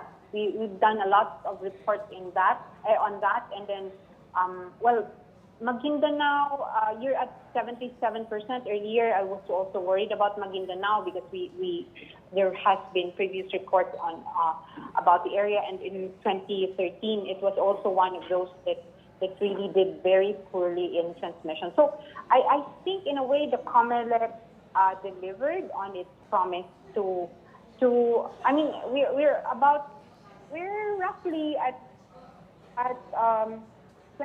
24 hours after the closing of precincts, the original closing of precincts, and we already have this amount of data, amount of results. So that's a good sign, I think, and I hope they don't, about the requests from some parties, I hope they don't stop the transmission, because we think this is very critical given the tight race for VP. Absolutely. Yes, about 24 hours since the polls closed. Thank you for speaking to us, Gemma. Okay, thank you, Natasha. That was Gemma Bagayawa Mendoza, the head of research of Rappler, who was reporting from Pope Pius Catholic Center, where we have been getting the transmissions of the results. So now we'll go back to the studio. Having said what Gemma said, clearly the presidential race at this point, we have a presumptive winner. You know, his two closest rivals, Mayor Duterte's two closest rivals, have both conceded. Why don't we start with the question in everybody's mind? What does a Duterte win mean for the Philippines? Well, the first thing we need to think about is how we're going to unify the population again. This election had fractured the populace to a great extent, and I think although historically our presidential candidates and the winners haven't had more than 44% of the vote, in this particular race, the nature of the campaigns were more vicious. There were more personal attacks. There were more rabid supporters on all sides. So the first challenge for the president is going to be moving forward from that kind of campaign and bringing everybody together back into a more positive attitude toward moving the country forward. That is what we have to deal with in terms of the voters. Yes. But how about a Duterte administration? Yes. Well, he's slowly giving us names for cabinet members. He has hinted at other cabinet members before. Joey Salceda is one of them from a couple months back. So he has a plan. I'm still waiting for a female candidate for any of the cabinet positions. I think everybody that's been named so far has been male. So we'll see. I mean, it's sort of going to be something that people are going to be watching. Women's groups are going to be watching it because this is one of the things that he was heavily criticized for not giving equal, for attacking women essentially in his speeches. So these are the things that he has to watch out for, because people who did not vote for him are afraid about certain things. So, and right now, just today, he has issued a few statements that essentially backtracks on some of what he had said before. So I think it's in his mind. It's probably in his mind how he's going to move forward so that everybody is supportive of the steps that this administration is going to take. But until we can get the vice presidential position, a clear picture of who is really going to be vice president, it'll be difficult to sort of, move forward on that front. Okay. All right. Okay. If you watch the meeting de avance, the final hurrah and speeches, particularly by incoming President Duterte and number 2 Mar Rojas, you would be very worried about these elections, because without a question, this has been the most polarizing elections perhaps in recent memory. Even when I compare it to elections in other developing countries or emerging market democracies, this has been extremely polarized. A lot of toxic language has been there. Even President Aquino was throwing, himself into the race at some point by talking about an impending dictatorship and necessity for a tactical alliance.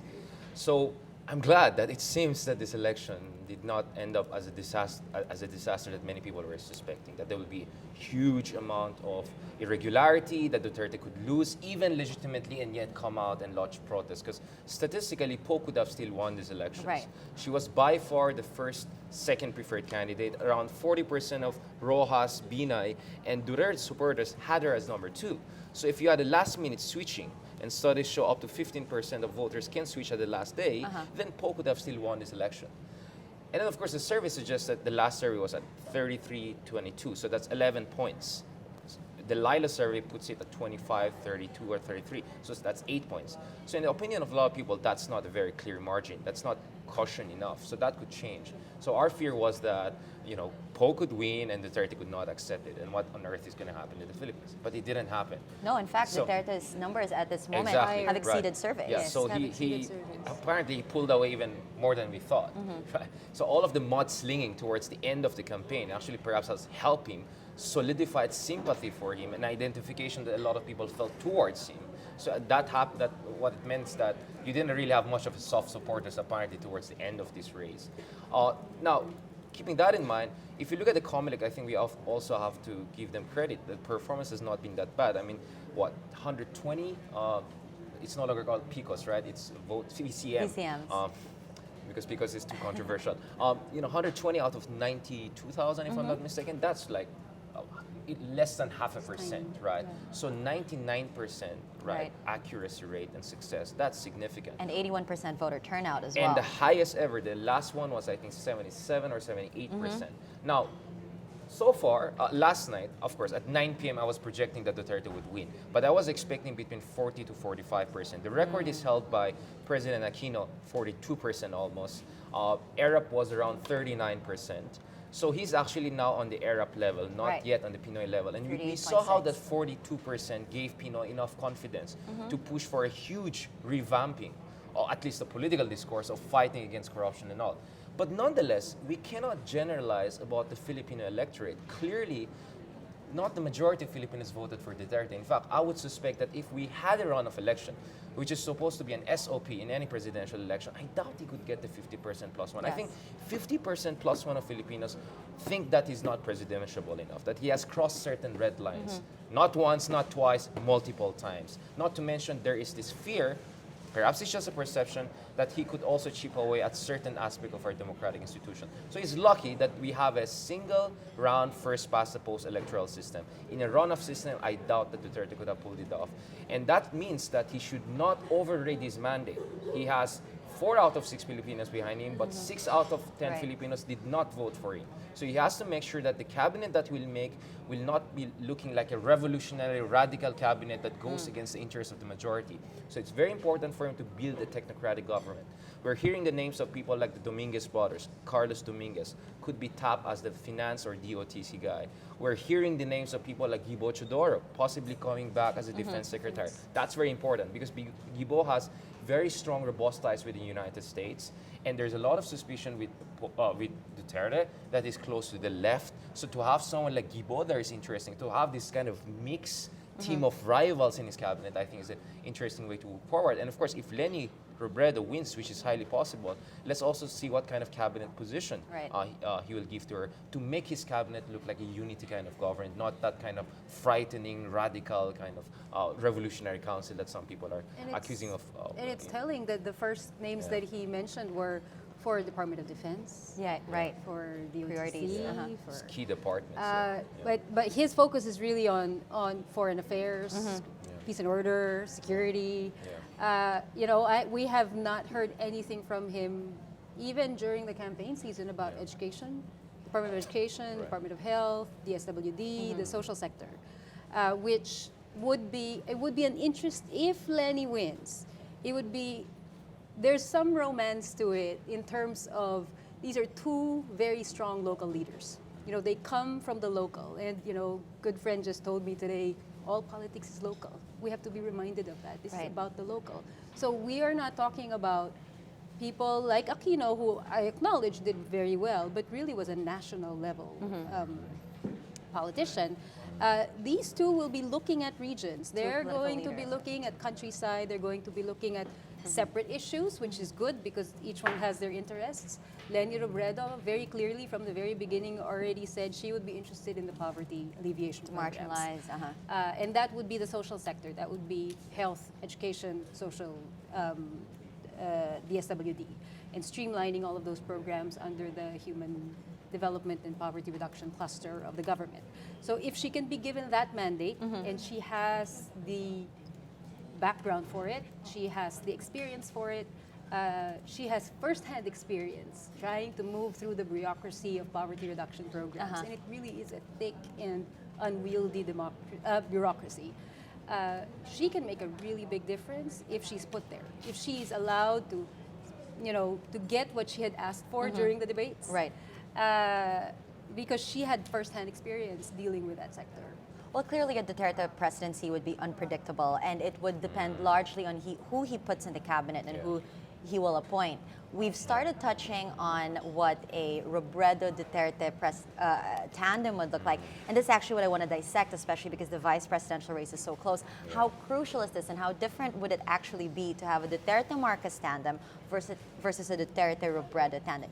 You touched a little bit on it in the social, although I have to say that earlier today, Mayor Duterte actually said he was going to prioritize education, started saying the social issues, and would wait a couple years before infrastructure. So again, these are things that wasn't a couple of years before infrastructure. I thought infrastructure was a big need of the country. Well, this is something again that wasn't necessarily emphasized in the campaign, but it I think highlights that he is a wild card, right? So let's talk about the tandems. Let's start with a possible Duterte-Robredo tandem, because we've started talking about that, and we'll move over to Duterte-Marcos tandem. Yeah, I mean, the thing is this, the VP race is quite important because so far none of the candidates, we are hearing already concession speeches. So there's an acceptance broadly of these elections as being held in a transparent, relatively credible way, right? But it's highly possible that Marcos will launch a complaint if he loses this. So you will have a very high stakes race with a very high profile candidate coming out and saying, oh, maybe Leni Robredo won because she had the machinery, or even worse. And that's not going to help at all. So it's very important for whoever loses the vice presidential race to be sportsmanly about it and to think about what is the interest of the country, and not to shed doubt on the credibility of an election that I think most people see as quite positive. And the Comelec, I think, did way better than it should have done. Going back to the Duterte thing, before going to the tandem, I think the challenge for him is to transition from a campaign trail Duterte into a presidential Duterte. Which he's saying he this will is going to be do difficult, right now. right? You're a psychology expert. You know, he has to do some soul searching in the coming days, During campaign, you can be a loose cannon. You can run a bumper sticker campaign. I'm going to end crime in 3 to 6 months. Federalism for the Philippines. No explanation whatsoever. That could help in elections. Donald Trump has been doing that very successfully in the Republican race, right? But now he's going to be the president. He has to articulate to the people what exactly are his policy approaches to operationalize these bumper sticker slogans he's putting out. And that's why he needs to bring in a technocratic government that actually translates these kinds of open sloganeering, into actual policies that could be implemented against the grain of reality. So now reality is kicking in, and I think that's a very important thing. Now, on the Marcos Duterte kind of tandem, there's a question of reality and there's a question of perception. I think the perception is very important in politics. As a political scientist, for me, perception is sometimes everything in politics. Clearly, a Marcos Duterte tandem kind of raises the specter of regime change, possibly. I mean, that's the impression of some people, that if you're going to have Duterte and Marcos, this is not going to be a 6-year deal. But how possible is that even? You mean they will change the system? No, I'm saying this, there's a lot of fear with the Duterte presidency as well as especially with Marcos as vice president.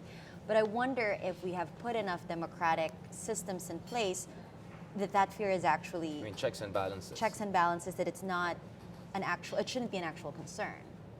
Well, I mean, media is a checks and balance. The legislative scrutiny is a checks and balance. The Supreme Court is checks and balance. I don't know. I do comparative politics, and I watch countries like Turkey. Like 5 years ago, it was a bastion of democracy in the Middle East. It was held as a model for Islamist democracy. And now you have a person like Erdogan, which is gradually chipping away at every aspect of checks and balances, closing down newspapers one after the other. So, of course, I think in an emerging, fledgling democracy like the Philippines, we're not a mature democracy. And it's true. It's and a lot of Filipinos are falling for what I call strongman syndrome. This simplistic, misguided idea that you can solve complicated 21st century governance problem by just putting a tough-talking guy on the top. So when you have such a huge population of authoritarian character persons or conditional democrats, it's very possible for any country, even like the Philippines, to move towards either illiberal democracy, so you will still have elections, but freedom of expression in media will be a little bit chipped away, or you may even move towards electoral autocracy, something more similar to Singapore and Malaysia. So I'm not going to rule out that possibility. But of course, let's be fair. Bongbong Marcos has been very clear. I'm not my father in a sense that I'm not going to impose martial law. So let's not preempt the guy. With respect to the more flamboyant incoming President Duterte, well, he has made a lot of people jittery because he has, openly jested or maybe seriously talked about dictatorship. So it's important that in his first State of the Nation address, he comes out and says, the campaign trail Duterte is over. Now you're looking at President Duterte. So now let's get down to business, and please let's put aside all of this accusation. So it's He's up to actually him also already to said signal that. properly. Yeah. Right, he has. He He has has. already said that. He has already said, I can't be my usual self. Yeah. Right. I have to check my mouth. Although, as a communication expert, we've seen that, and we mentioned this earlier, Richard mentioned this earlier, the mudslinging didn't work. In a sense, it even helped his numbers. He's higher than the surveys. So, changing who he is, I mean, if he will, as he's saying he will, does that then chip away at the appeal? How big of a part of his popularity is that persona? Well, most of the people who defend him, who are his supporters, are quick to say that's just his talking. This is not how he actually is. This is just how he talks. The bark is worse than the bite. So even his supporters, I think, don't actually want many of the things he says on the campaign trail and don't really believe that he is this kind of person. Yeah. Whether or not that's true, that's, I think, what they believe. There's an interesting psychological aspect to this campaign for me. Just from purely curiosity perspective, that is there a point where people have essentially decided this is who I'm going to vote for. And it doesn't really matter what anybody says or what facts come to the fore or whatever. I have invested my whole person in this presidential candidate, and I will defend this candidate moving forward regardless, right? So in the last month of the campaign, when I've decided that I am a Duterte supporter, does that mean that whatever I see, then it becomes, all it does is it makes me defend him more. Right. And it's called counter-arguing in your head, So when I'm exposed to information that's against what I believe, Yes. my instinct is to counter-argue it in my head. And that just pushes me further into the polar It's like a side cognitive of it. dissonance that you try to Precisely. justify. Yes. But is it that, or is it that Filipinos can relate to him? How many Filipinos are actually like him, speak like him, act like him, or is this the 99% that's been marginalized by the elite? But we've seen in surveys, he cuts across socioeconomic class. He's actually strongest in very big on ABC. And Metro and Manila. the middle Yeah, class. yeah, yeah. And on the one hand, it's kind of scary to think that that the people who support him rabidly talk like him. But frankly, I don't know anybody. I mean, I don't know if anybody here really knows anybody that talks like him, right? Yeah. And this is sort of what the question is: are they supporting him because this is how they would talk if they didn't have sanctions against this kind of talking, right? And they're free to do this on social media because you have the screen and you're not actually saying it in front of the person. Maybe that's what they're projecting, that these are things that they think but would never say out loud. So, but they would support a candidate who is strong enough to say it out loud. Interesting. Or even if they don't agree with the things that he says, they admire the fact that he's brave enough to say it. Okay. Richard, you obviously know a lot about foreign policy and have been studying other similar countries, not just similar, but countries in general. How do you think if Duterte were to not change his persona and the way he speaks, how would that affect the image of the Philippines? All right, I'll be very honest with you. Of course, I'm not going to betray confidentiality, but very senior diplomats have asked me, next year the Philippines will be the chairman of ASEAN. We're going to host the East Asia Summit. So all major leaders are going to be here in the Philippines. Hopefully not Donald Trump. Hopefully Hillary Clinton will be here in the Philippines. Do you think that Mayor Duterte could act presidential, could act international statesmanly and all? And it was very difficult for me to answer that question. I mean, the thing is this, Duterte has a 100% success rate in politics, if I'm not mistaken. So inside his mind, it works all the time. So my point is that it worked for him very well, through and through. that kind of small town, provincial mayor kind of Right. mentality. You can joke around. One thing different with him is that he preempts his enemy by saying, "Oh, you think I'm a womanizer? Yes, I'm a womanizer. Here are my women, right?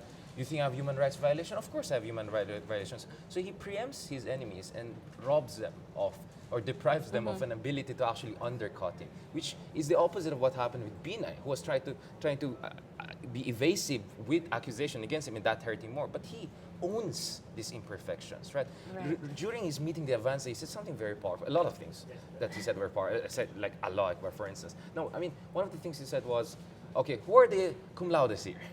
Who are the summa cum laudes Absolutely. here? Who are the pasang awa, people who just met the threshold? Everyone raised hands, including himself. So he's presenting us as man of the people. So the emotional identification is so strong that anyone will rationalize whatever imperfection they see him as saying, I don't care. He's authentic. That's what I we've don't seen care. in the He has campaign. political will that none of the other candidates have. Grace Poe, for a long time, was leading in this race. It was towards the end that actually Duterte was able to pull away. It's because Grace Poe lost that authenticity. Her identification with Danding Coangco, endorsement Absolutely. by Erap Estrada, flirtation with certain specific interest groups, her possible openness to an endorsement by Arroy. Some people said, you know what, she's just another traditional politician or trapod, Yes. right? So let's just go for the only authentic guy, and I Right. don't care whatever he says, right? Let's talk about that. The fact Yeah. that it seemed that every single move that either Secretary Mar or Senator Grace did affected their numbers. Yeah. But here's a guy who makes jokes about rape, Yeah. says he's going to go to Scarborough Shoal in a jet ski, and says he's going to kill people and put their bodies in Manila Bay, and have none of the statements affect him. What is It actually this? affected him. Pulse Asia shows that in NCR, he lost 9 points after the rape joke.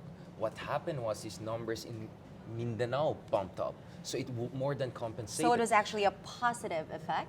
No, what happened was, the point is, he's presenting himself as the leader of a revolution from periphery, right? If you look at his numbers in Mindanao, he could be up to 80%. Some of the, pollsters are projecting.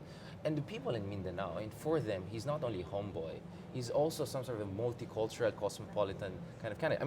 Remember during meeting the Avance, he was saying Allahu Akbar multiple times, right? And if you're a Muslim Filipino and you have someone like that Right. going out there and explain to the Filipino people your historical justice against Muslim, man, you're going to say this is the only guy who stands. I don't care what he's going to do.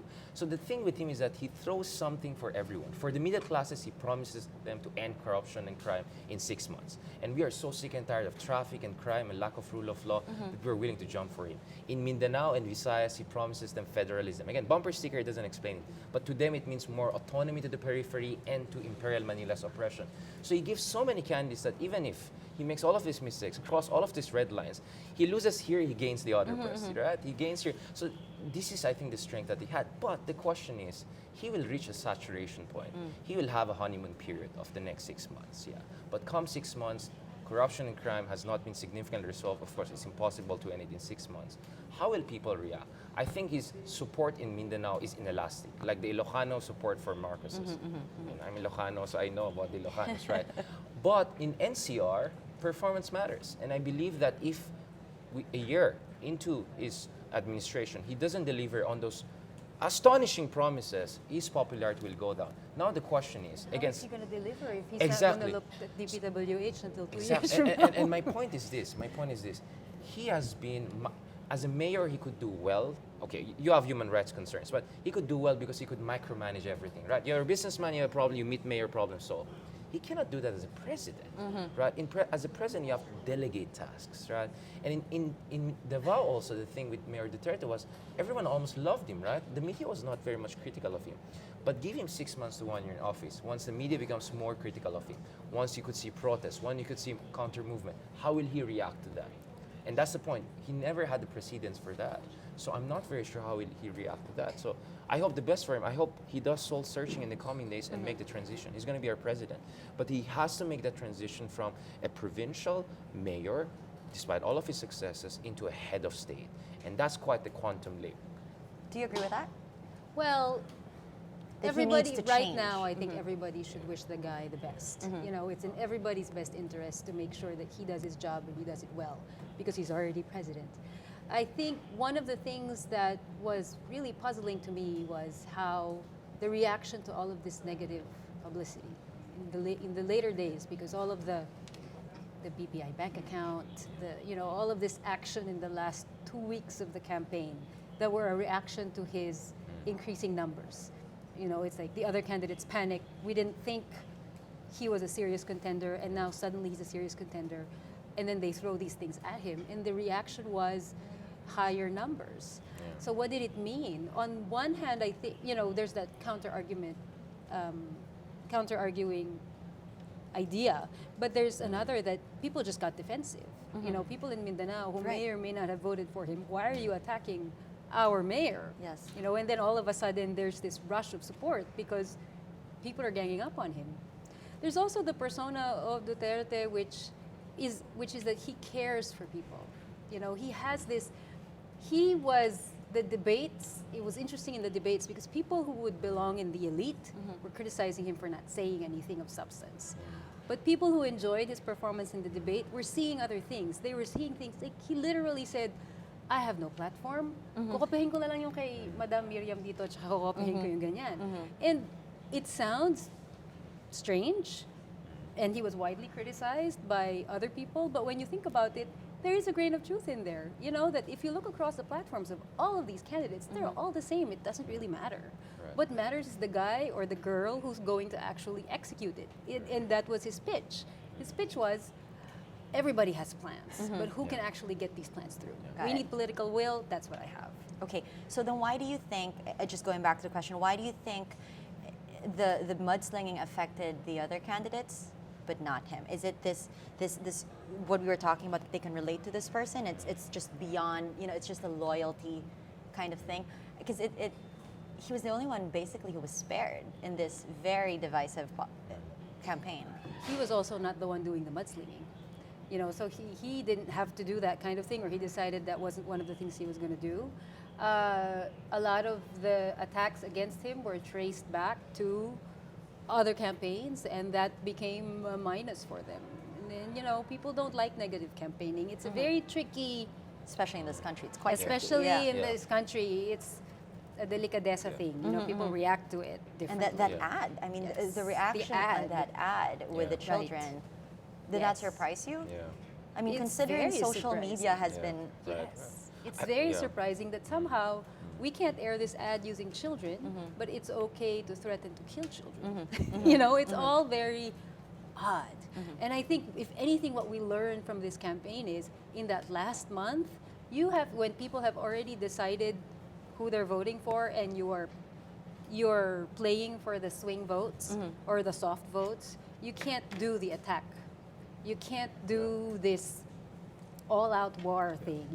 We have to figure out a different way to court those votes, because clearly people are reacting in a boomerang fashion. I mean, the way I look at Duterte is, from an advertising point of view, he's like a meta candidate. He's a candidate that changed the rules of how a candidate should behave in an election, right? So he transcended the normal rules of the game. And I think that was the genius that he pulled off in these elections, and you have to give credit to him from a marketing point of view. If it's a question of perception, he won it as the most authentic candidate. If you look at presidential debates, right, he never followed the normal rules. No. Sometimes he doesn't even answer the question being asked at him, right? And as correctly pointed a while ago, and actually Cayetano was pulling this off too in vice presidential debate. You can download the platform on Google, right? Anyone can do that. It didn't work as well with him, though. Of for course, some reason. because he doesn't have Exhibit A, which is Davao. And of course, we can debate on how good is Davao, but again, I think the perception game, if you look at the social media strategy of the Duterte camp, they did a very good job of really making Davao look like the Singapore of the Philippines.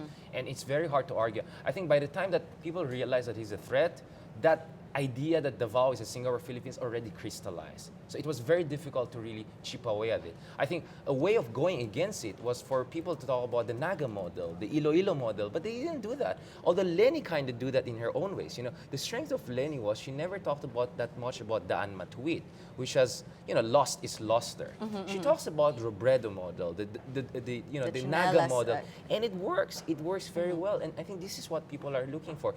You see, remember, Binay was 40%, around this time last year, right, before the corruption scandals. He recovered to #1 again by January. If he just did better in the presidential debates, I think he could have done better. Why? Because he has also Exhibit A, which is Makati. What is the Exhibit A of Mar Rojas in the perception of people, of course? They say Yolanda and failure. Of course, ADB, World Bank would have said that actually the Philippines did a good job. People who know about what happened know that actually Mar risked his life to save people. But the perception game was lost. So actually I disagree. Duterte went the offensive against Mar Rojas. One of his first strategy was to demolish Mar Rojas on a question of competence and present himself as an antithesis of Mar Rojas and as an antithesis of establishment. Right. Binay was an easier pick because he already had the corruption scandal I don't think he even had to against touch him. Binay Exactly. at this point. That's the point. You know, that's why when Binay was going against him, he said, okay, let's just see each other in the jail. You know, like he could have just easily pushed back just quickly. But I think he really used this perception of Mar as incompetent as a launching pad for himself. If you look at really his campaign, how he took off from November, December to January. So he did the offensive strategy well, but he did it with credibility. Because again, he has an Exhibit A, and he won the perception game that Exhibit A is as good as he portrays it to be. Okay, so we started talking about Lenny. Let's go back actually to what we were talking about in terms of tandems. We actually didn't get your point on what you think a Duterte Marcos tandem would look like. Well, I hadn't really processed that in my head just yet. Water, maybe you need yes, some water. No, the Marcos has a burden of being the symbol of Marcos, you know, and you can sense the heartbreak in people that it's so close, and he was winning in the first half, etc. There's a question of whether. But at the same time, people who are governed by Bongbong Marcos in Ilocos are very supportive of him. The Marcoses did real governance, right? But they cannot deny, but they have been denying, they cannot deny that this is the history of the Philippines and this is what happened. It will always be there. Throughout his 6 years as vice president, that is always something they're going to have to deal with. I think because this race is so nail-bitingly close, it's 0.5% difference right now with 92%. It could be less than 0.2% by the end of all of the counting, because if all those overseas ballots are swinging Marcos, it could be enough to push him over. If it is, it's going to be a tiny margin. If it's not enough, it's still going to be a tiny margin because he would have eaten away at the Robredo lead. Whatever it is, going to be tiny in the grand scheme. So I think the first thing that Duterte and Comelec have to do is to be very confident about supporting whoever it is that comes out as the winner and as declared. I hope that's the final challenge for Comelec, is to make sure that they play their role, being the institutional backer of these elections, in making people understand and accept that these are the results, regardless of who wins. And we need that stability. Otherwise, this is just going to be something we're going to be talking about for the next several months through recounts, etc.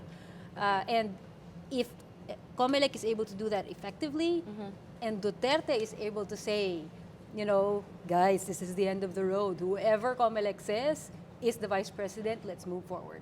That's the first signal of what's next. Okay, considering the role of a vice president, how crucial is it even? I mean, will Duterte, do you think, just run an administration in his own terms, regardless of whether the vice president is Marcos or Robredo? Or do you think it's actually crucial now, one or the other? And if you do, who do you think would be, I guess, a better tandem for a Duterte presidency?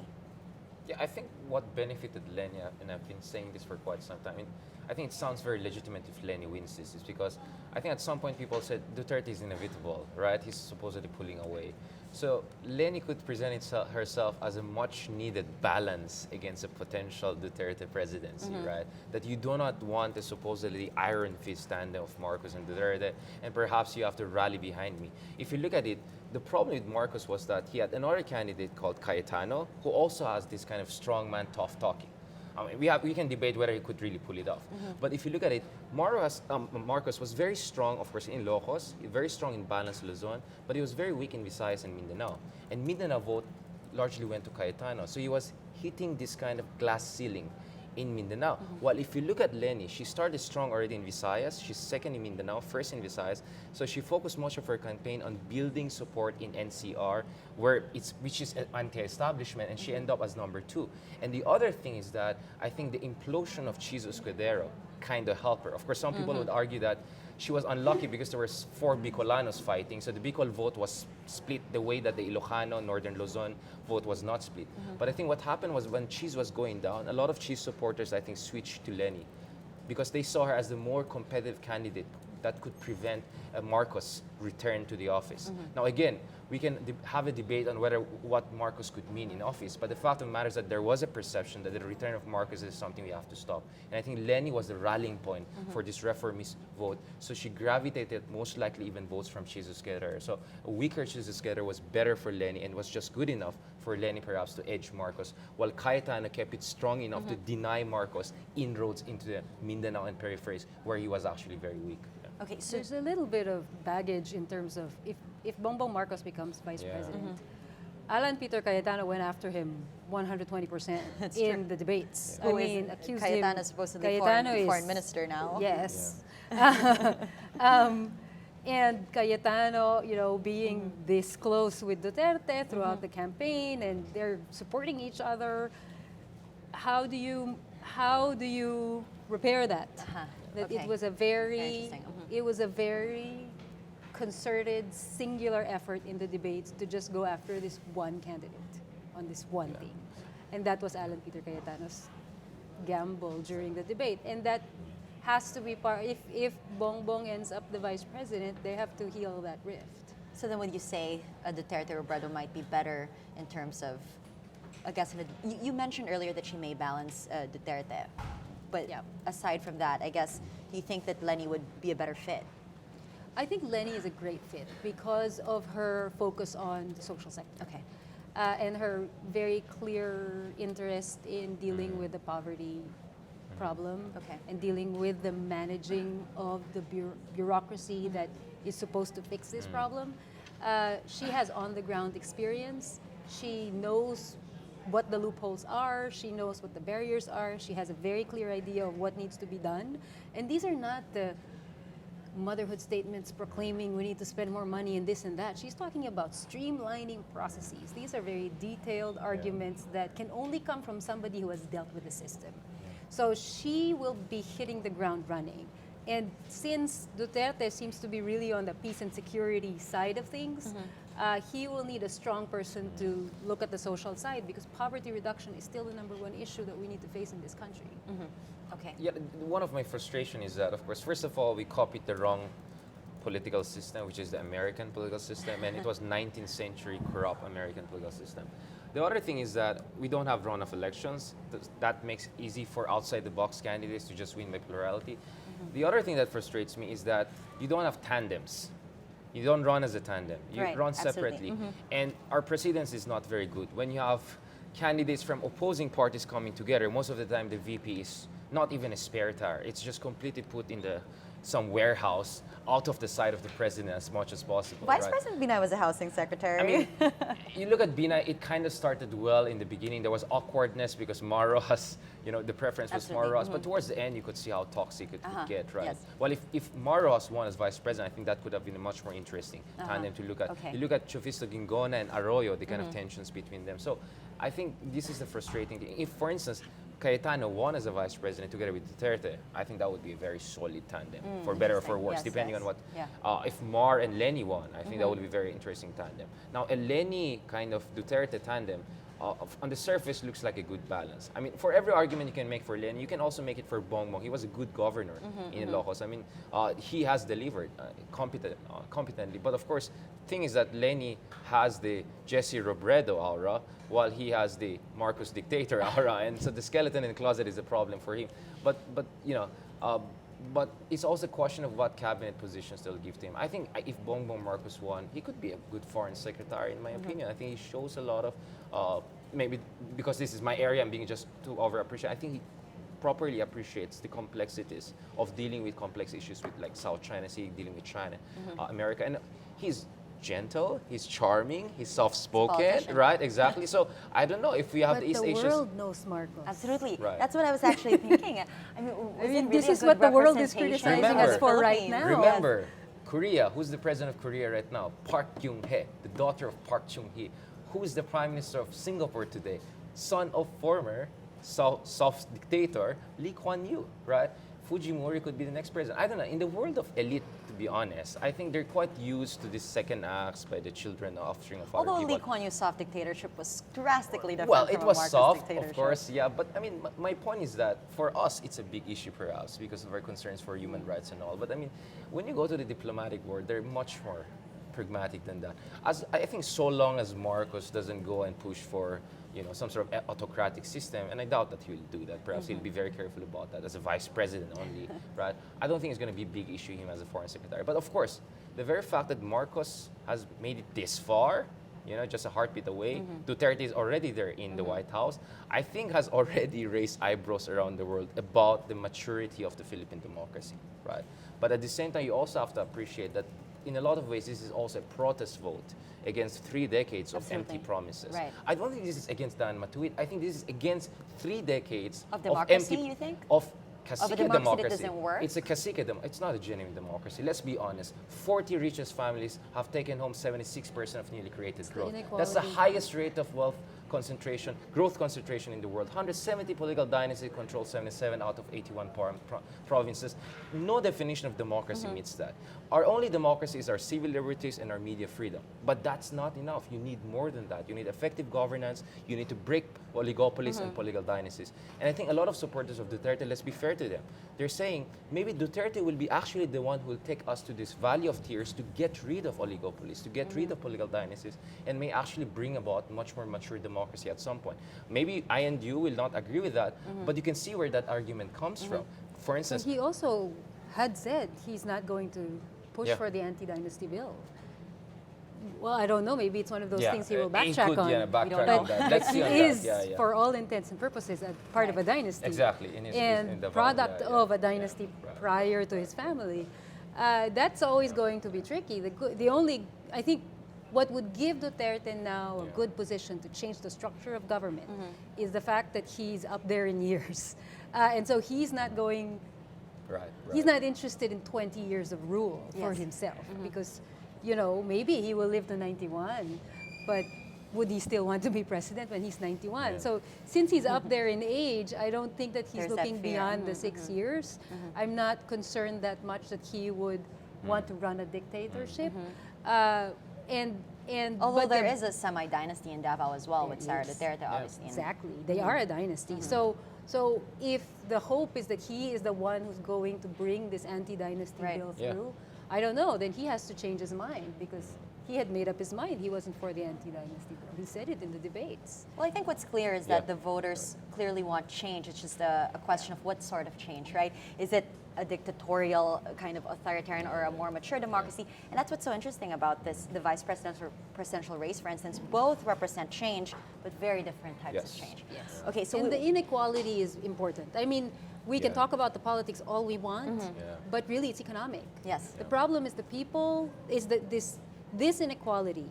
And even though the Ang Matuwid tried really, really hard, and Trickle down, with sustained economic growth for so many years, it just didn't trickle down fast enough. But is 6 years really enough? Is 6 years really enough? That's the big question. What are the things that need to be put in place in order to make sure that this growth in wealth? But this is also not unique to us. Yes. The newer economic thinkers are saying that even in developed countries, this is always going to be a problem unless you have policies in place that essentially is designed so that the wealthy don't get just wealthier with economic growth. You're always going to have a large portion of people here who are unhappy and are going to revolt. And it will lead to exactly this kind of outcome. So this is a complex issue that needs to be addressed. What it means is we have to really think about poverty reduction. Poverty reduction is always going, yes, it's political, but really it's economic. As long as people have food to eat, nobody's walang nagugutom, walang naghihirap, walang naghihikahos. Those are the things we need to fix. If we can fix that, then the politics will follow. It's a very Lee Kuan Yew system. It's it's a question That's very of do you technocratic way of do putting you it, yeah. well yeah Right of I addressing am that. a technocrat. It's to the extent, I mean, but this can also be radical, but radical in an economic way. Yeah. To what extent do we push for more redistributive types of policies?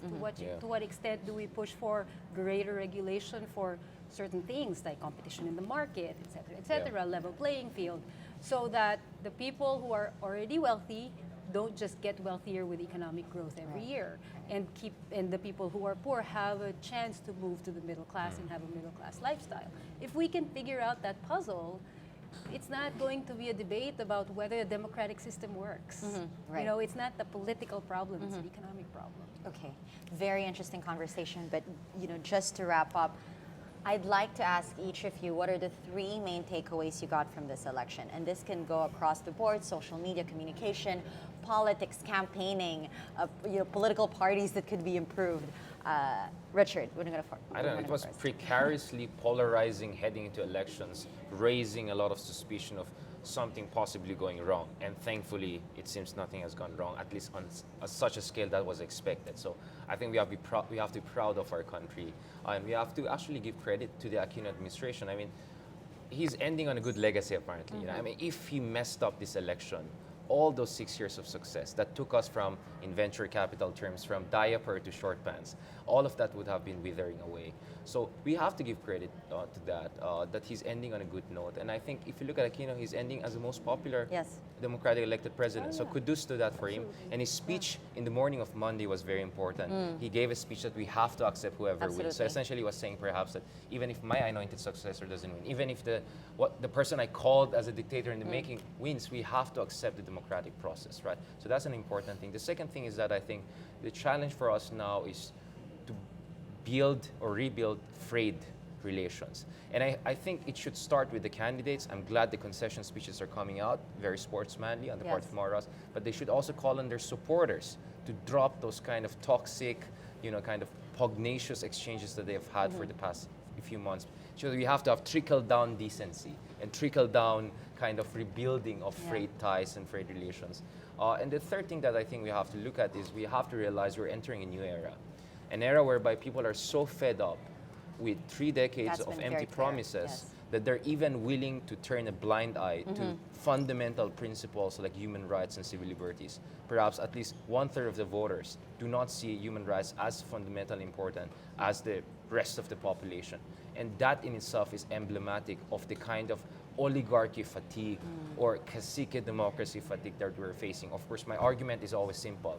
What we need in the Philippines are not strong men, right? Perhaps strong women. No, but rule of law, strong institutions, perhaps under strong women.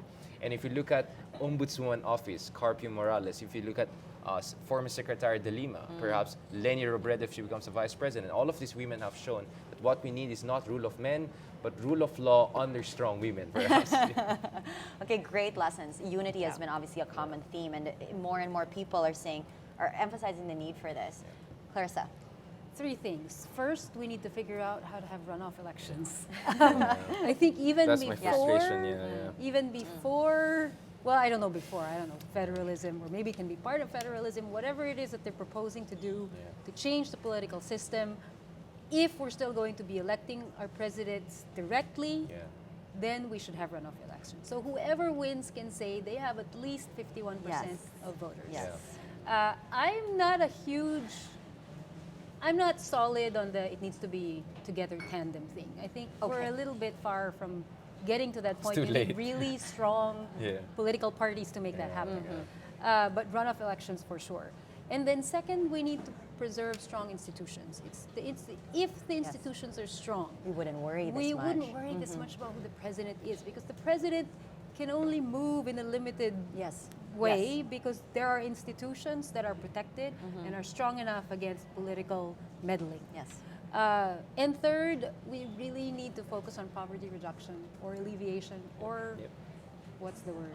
Zero poverty from day one to the end, because we can't have strong democratic institutions or systems if if 25% of the people remain poor. So we have to have strong poverty reduction programs. Clarissa, Richard, thank you so much for joining us. That was a very fascinating discussion. I enjoyed that very, very much. Thank you for joining us. Thank you. I was just speaking to Richard Haydarian as well as Clarissa David. Now, let's see what's happening online with our social media head, Stacey De Jesus.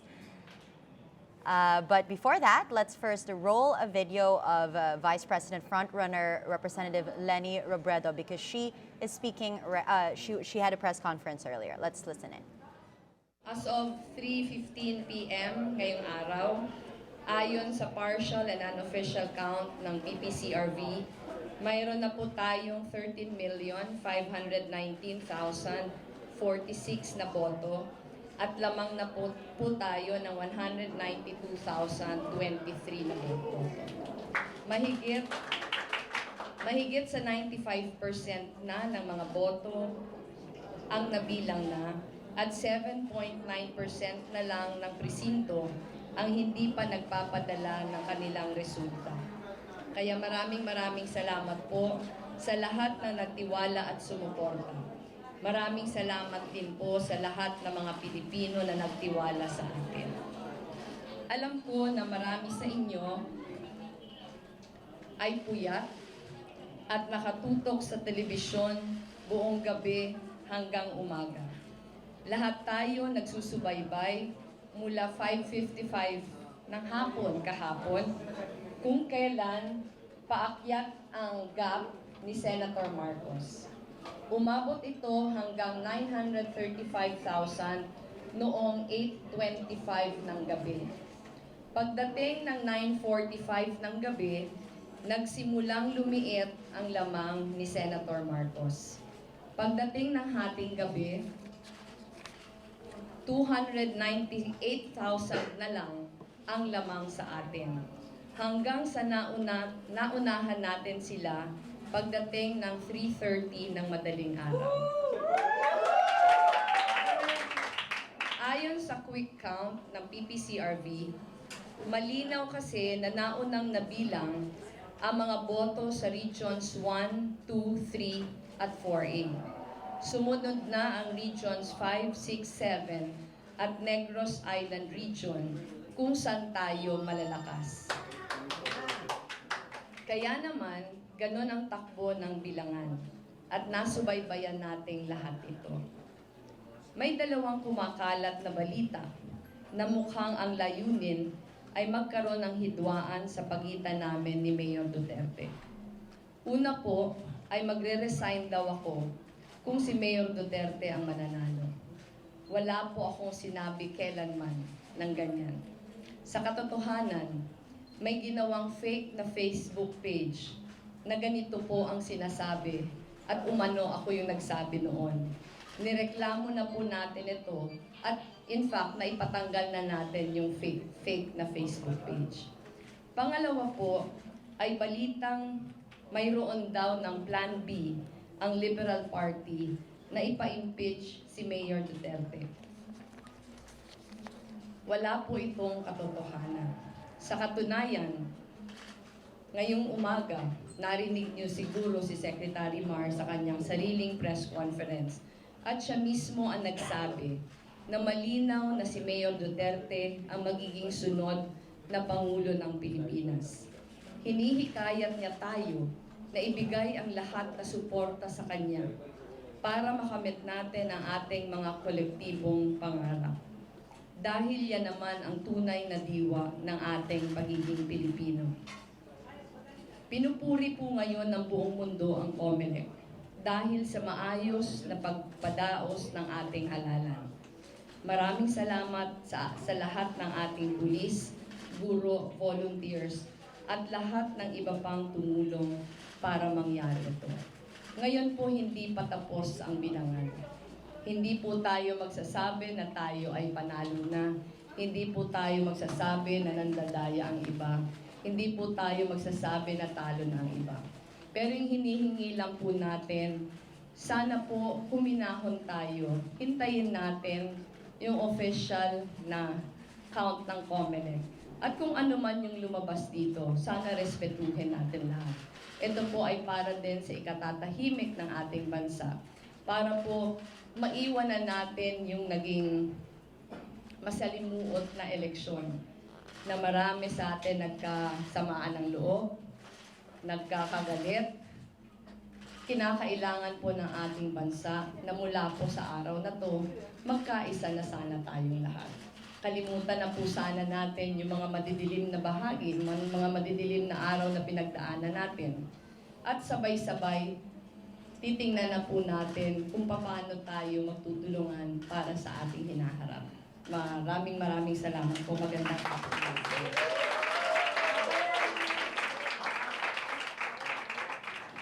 And that was a replay of Representative Leni Robredo's press conference earlier. Now let's see what's happening online on social media with our social media team, Stacey De Jesus and Paige Oxanella.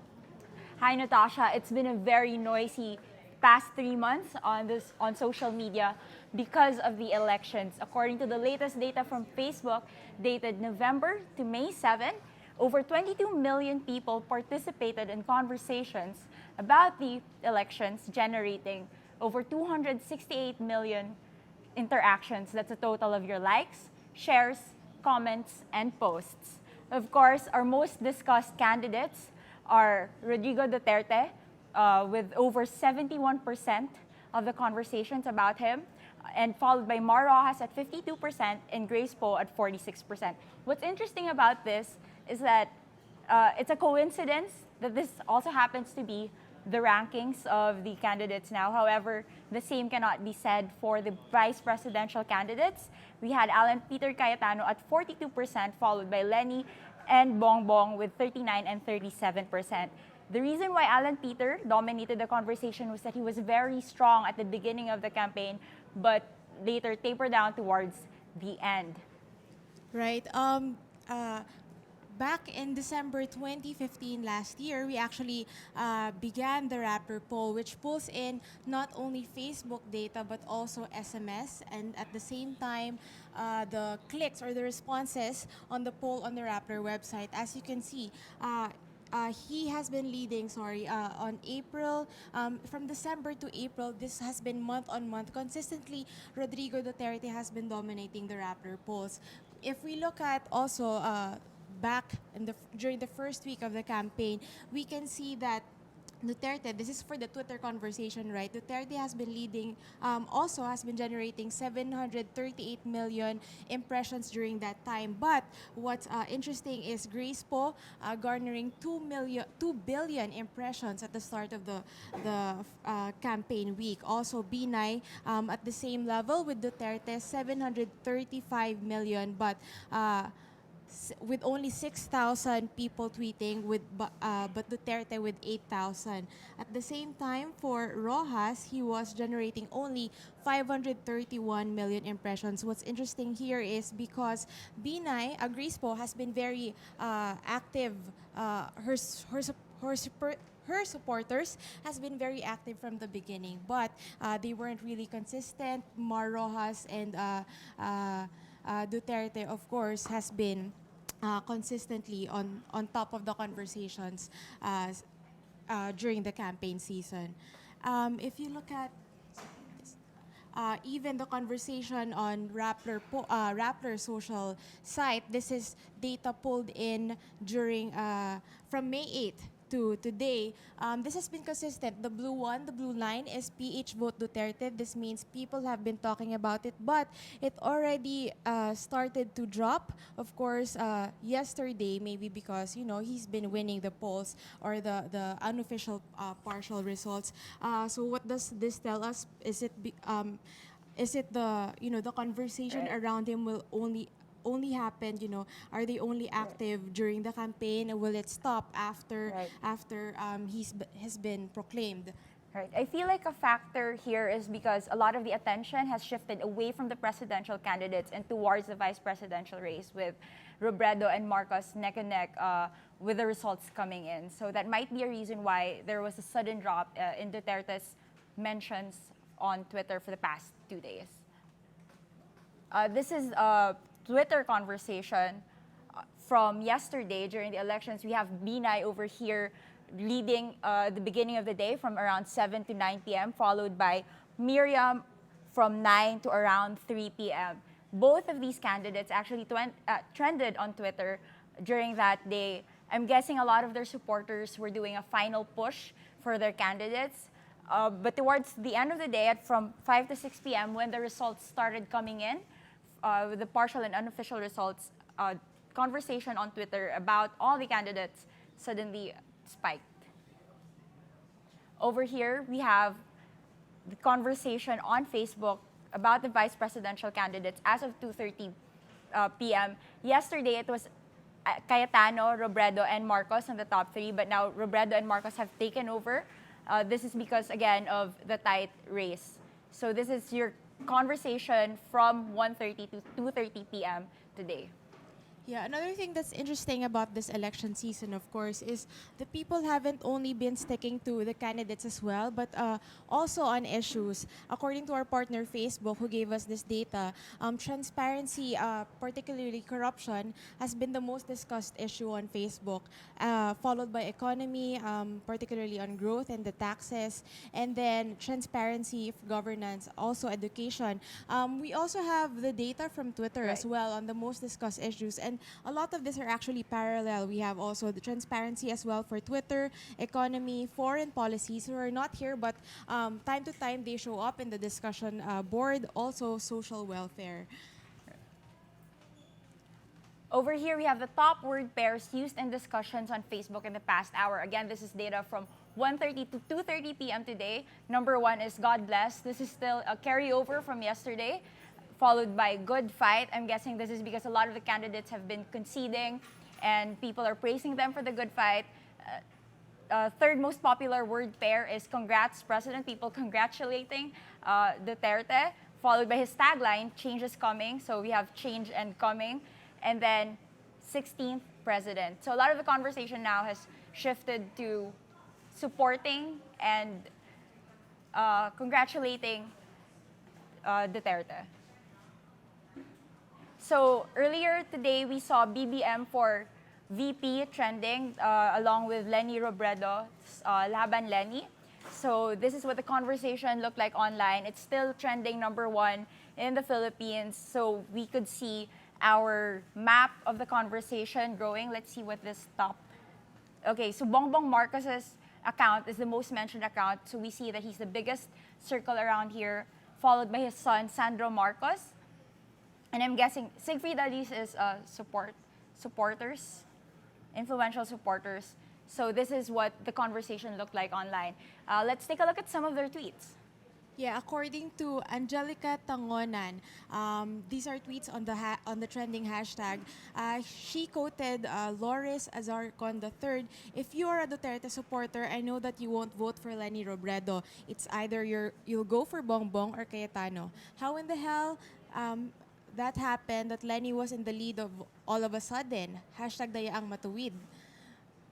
That's a conspiracy theory, but let's see other tweets. We have a lot of very angry BBM supporters on social media tweeting their frustration, their disappointment, and a lot of theories about why BBM is suddenly number two when last night he was leading with the partial and unofficial results. Right. Another one. Alam ni Miriam ang nangyari nung martial law and yet she chose BBM to be her VP kasi alam niyang hindi si Bongbong, si Ferdinand. Another one. Can't trust Liberal Party after so many years of taking power over the country. We no longer need anyone under the yellow flag. Hashtag BBM for VP. So aside from their frustrations with the results, a lot of people were also expressing their disappointment with the Liberal Party. Earlier today, we saw Sawa Nasa Dilaw, which says, we're sick of yellow. They're very angry, and there's been a lot of theories. One of them is this the leader we want? Plan A didn't work, so there's a plan B now. So here they made a meme with Lenny and Pinoy and Marojas behind her. This plan B is a reference to an accusation made by Marcos 3 days ago, saying that the Liberal Party is planning to have Robredo elected as vice president and then they're going to have Duterte impeached, so that finally we could have the Liberal Party back in Malacanang again. I'm guessing this is his way of getting the Duterte supporters' votes by telling them that if you don't vote for me and if you go for Lenny, you might lose Duterte as a president. Right. Recently, Sandro Marcos also just posted, I think it's just 26 minutes ago. Let's see this. This is the first time we're seeing this as well. He said two things. With regard to my tweet last night, it was done out of anger and frustration against the electoral process. The reason they were deleted was someone decided to report them. I apologized on Twitter, and I'm apologizing here for saying something so stupid. I know when I make mistakes and am more than happy to admit it. I was not initiating a personal attack unlike those who responded. Number two, yes, I shaded two presidents. It was an honest error on my part. I was a first-time voter and extremely nervous. I voted for Duterte as president and saw the number 4 right after. So shaded that as it was my dad's number. I ended up shading Poe's name instead of my dad. So my presidential vote didn't count. Once again, it was an error on my part. And I think people need to relax a little bit. We all make errors now and then. At least my vice president vote was right. The fight still continues. Nevertheless, we carry on as best as we can and seek the truth on that. This is in reference to last night, right, Paige? Right. When he tweeted something like, "Why is the presidential and vice presidential count for?" He was complaining that as the results were coming in, there was a difference between the count for the vice president and the president. Right. And as soon as he realized that tweet, he deleted it because, of course, that wouldn't really, pile up with the number because other people would abstain and all that. So he's been very active on social media.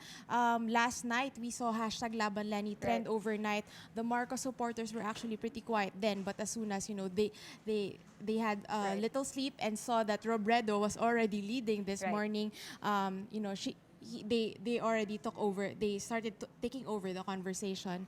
Let's move on. Let's see what the other candidates have been saying. The presidential candidates right now has been very quiet on Twitter. Only Mar Rojas and Grace Poe has posted on Twitter.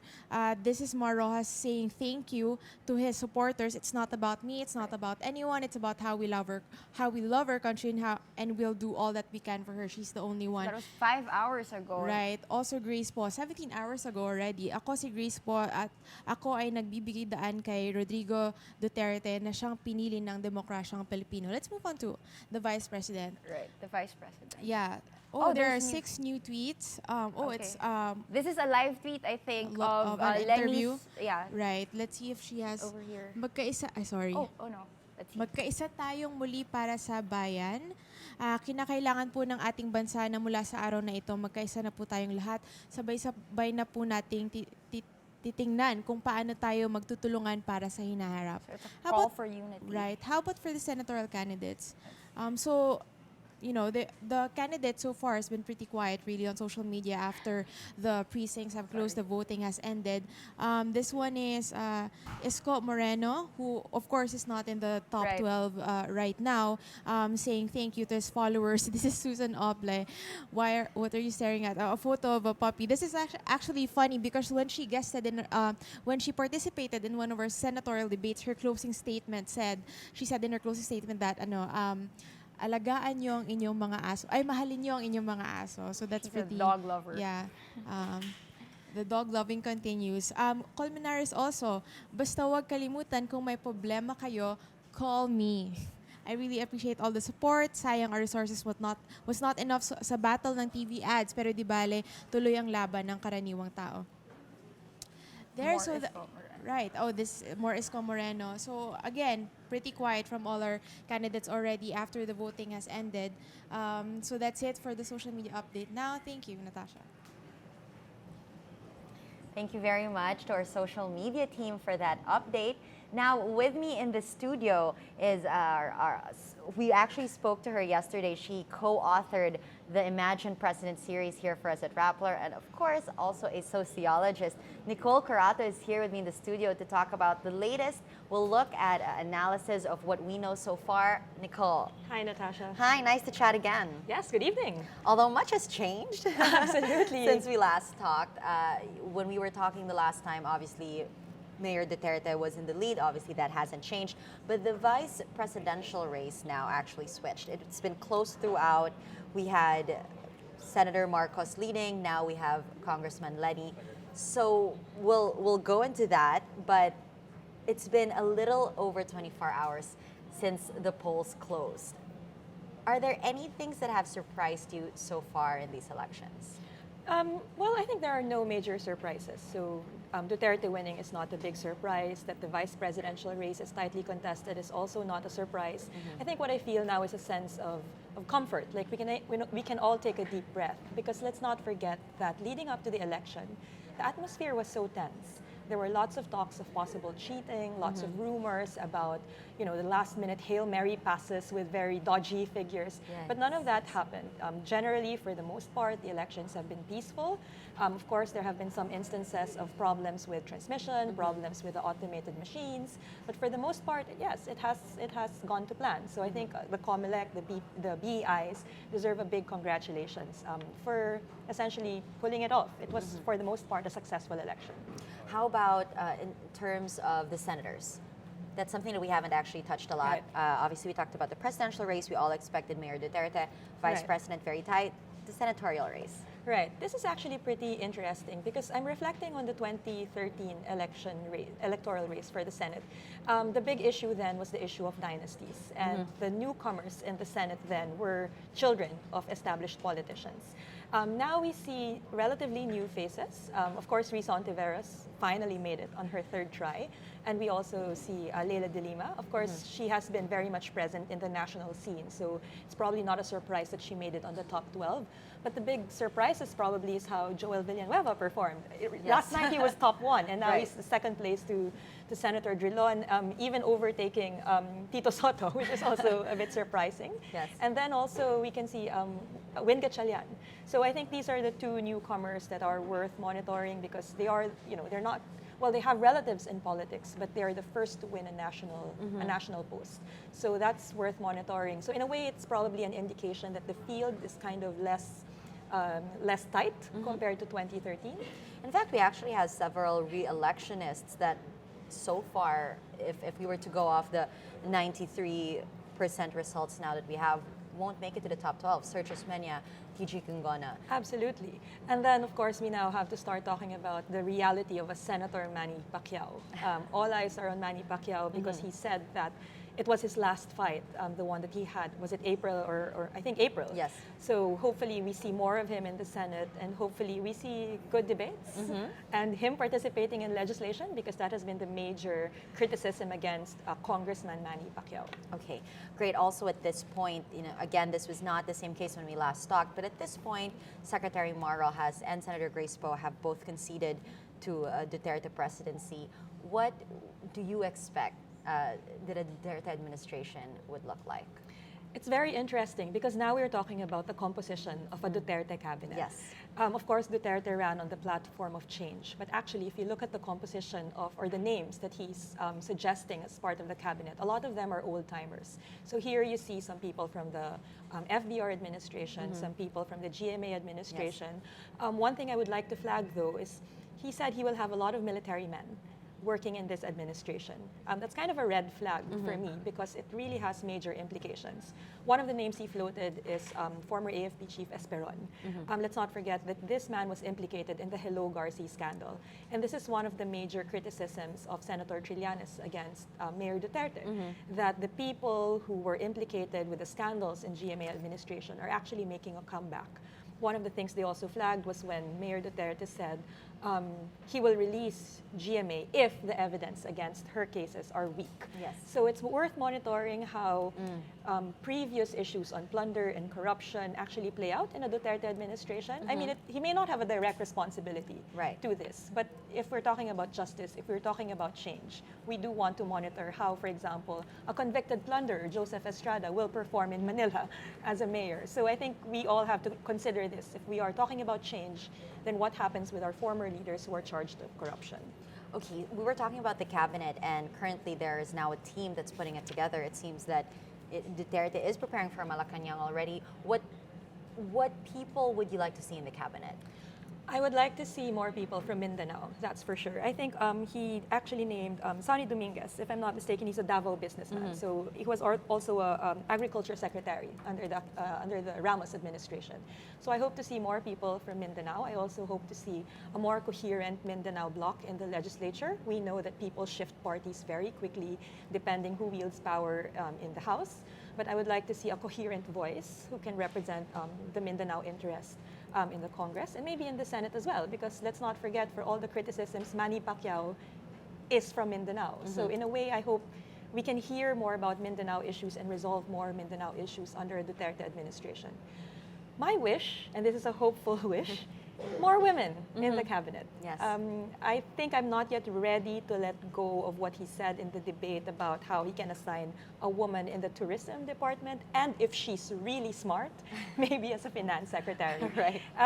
But just bracketing that for a bit, I just hope to see a more gender balanced Yes. cabinet. I think it's one of the things Senator Poe was kind of proposing when she was running for office. So I hope Mayor Duterte can consider just to kind of make amends for everything he said about women. Okay, speaking of things he said on the campaign trail, are there any specific statements he made in the run-up to these elections that now concern you, especially that he has been elected the president of this country, pretty much? I think foreign policy is one of the things we really have to monitor. He has floated some names for the DFA, so I think that's kind of comforting that he's talking about this. So I think this is worth monitoring because this is an arena where talk is not cheap. Maybe if he's making comments about killing criminals in the Philippines, people are a bit more forgiving. They can take that as a joke. They can take that as a metaphor. But foreign policy is a different ballgame altogether. So I hope he kind of, how do you say that? Well, he said he will have a period of adjustment. So I Yes. hope he adjusts very quickly the language, the diplomatic language that he uses as the head of state. Do you think that he will be able to be more behaved, are the words that he used? Right. Or is that something that is inherent to him, which is in fact has been his appeal?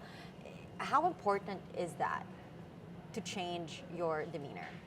I'm not particularly bothered by, for example, the gutter language. The cussing doesn't even bother me that much okay. because if it's appealing, if it delivers a message, if, for example, it expresses anger and frustration, maybe it's part of the authenticity of our president. And for some people, that's not really a major issue. I think what matters more is how he actually delivers on the promise and where to draw the line between the metaphors and what he actually does. So one of the things worth monitoring here is how he handles the police. So when he said, I will allow the policemen to shoot at criminals and I will pardon them if they get human rights cases, is that a joke or is he serious? Right. Okay, there were also obviously instances of accepting gifts from Pastor Kiboloy, obviously, which is against the anti-graft law. And he has basically just swept that under the rug, and it obviously didn't affect his numbers. Are you concerned about, I guess, the mayor or soon-to-be president kind of making exceptions for himself? Yes, that's a very good point. And in fact, this is one of the vulnerabilities of a President Duterte, because you have Senator Trillanes, for example, who was threatening impeachment before, not just because of those gifts, but also because of the SALN, when we were talking about his bank accounts. Although I think Senator Trillanes also expressed his intention to take a constructive role in the Duterte administration to kind of be part of that unity government. But nevertheless, I think I mentioned this yesterday, that we have to monitor how the opposition would want to relate to Mayor Duterte, precisely because there are these indiscretions. Right. Whether they would like to take that forward and use that as a basis to basically ease him out of power, or whether these are the things that we can, overlook for now. Let's just make sure this doesn't happen again. Okay.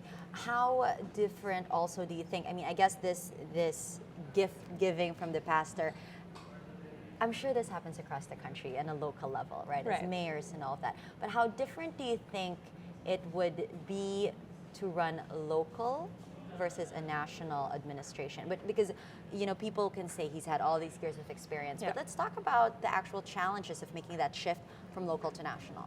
Absolutely. I think one of the interesting things about Davao is precisely because it's in a local government context. So for example, how do you eradicate criminals in Davao? He said he will banish them in Davao. Rice smugglers, for example, he will say, do not set foot in Davao. And they didn't. So how do you scale that up nationally? Where do they go? Sabah? Or do they go to Indonesia? So this is the reason why a programmatic policy matters, to spell out that policy on crime, that policy on peace and order.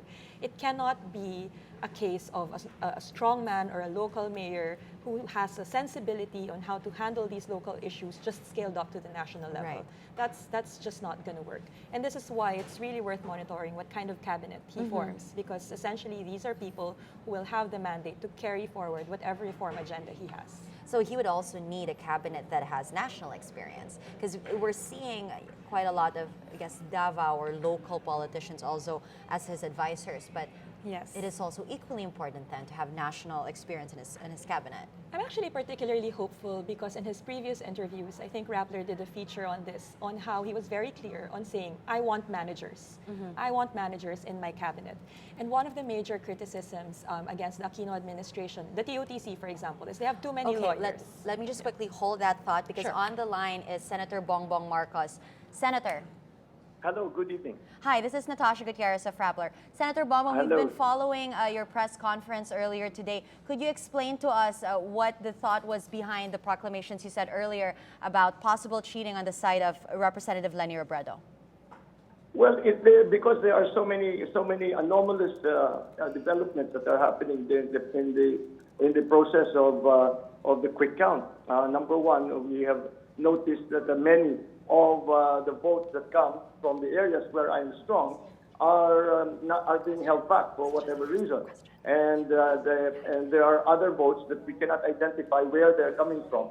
So it's very hard to explain exactly how these numbers have been generated. We are still waiting for a more detailed.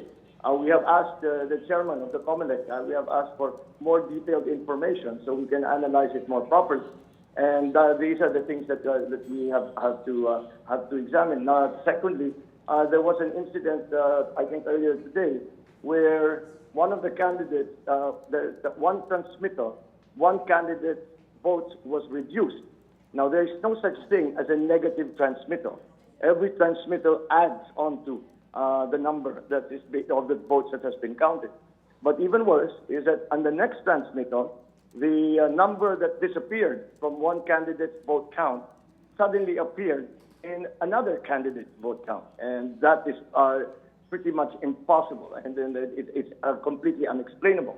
There are all of these other, we have reports of certain provinces where there's overvoting by at least 10-20%.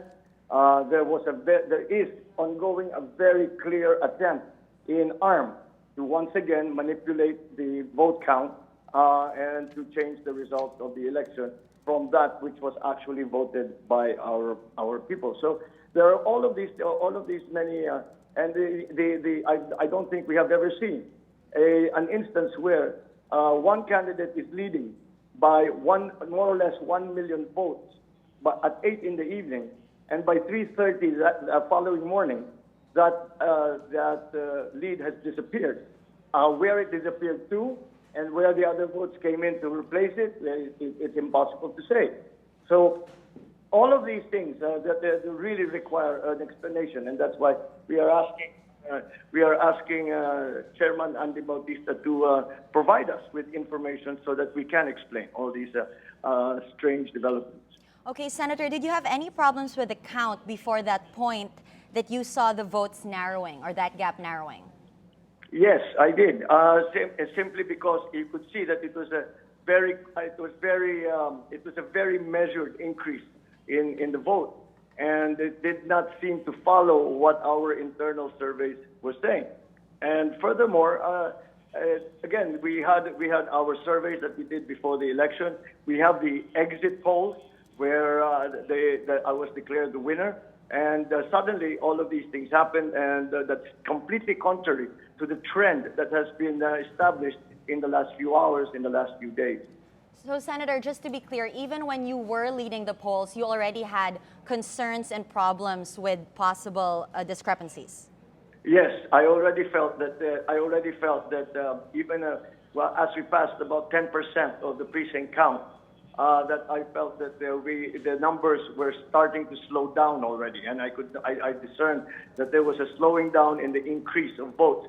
And if the internal surveys are anything to go by, it's very clear that it was not going to reach the same number as the surveys were saying. And I talk about not one survey, but maybe at least 3, 4, 5 surveys, of which we take the average. So very hard to explain. And we are asking the COMELEC, we are asking the chairman of the COMELEC to please provide us with detailed information so that we can analyze the data and we can see what exactly has happened. Okay, Senator, some analysts have been saying that actually the reason why you were leading initially was because the initial precinct returns were from the solid north, Metro Manila, where you were obviously strong, and the catch-up was actually quite a regular pace. It just so happened that these came from Visayas and Mindanao, where Representative Lenny was strong. Well, I would have to disagree with that, simply because the numbers that were coming in from the north were very low. The percentages of total votes that were transmitted was still very low, so it would not have that kind of effect. And secondly, I think it is Region 5 Bicol and maybe Region 6 that the Congresswoman claims strength, not in Eastern Visayas and not in Mindanao. So, and again, as I said, in Mindanao there was a very clear attempt to manipulate the vote, and shall we say, the barricades and the conflict between two groups is still ongoing in Cotabato City even as we speak. So, Senator, these internal surveys that you speak of, you're telling us that your lead there was a lot more convincing and a lot more significant than the current results. Yes, it was, and again, that's why I immediately, very early on, was beginning to detect that the numbers were being somehow massaged so that they would follow what I have come to call Plan B. Senator, would you be willing to show these internal surveys?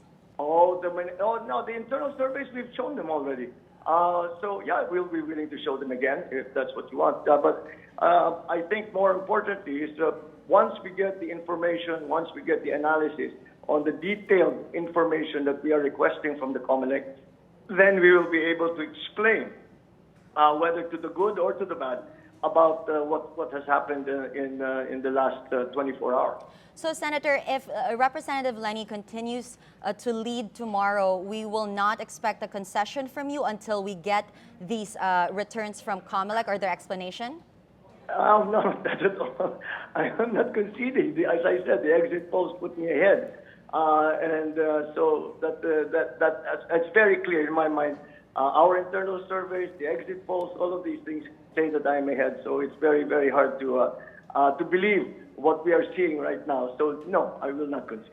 Okay, Senator, also the CNN graphics, I guess, that have been spread in social media, these, we understand that the networks had actually apologized for the discrepancy in Senator Cheese's tally. So they say it was a typo or an error. So they're actually taking it back.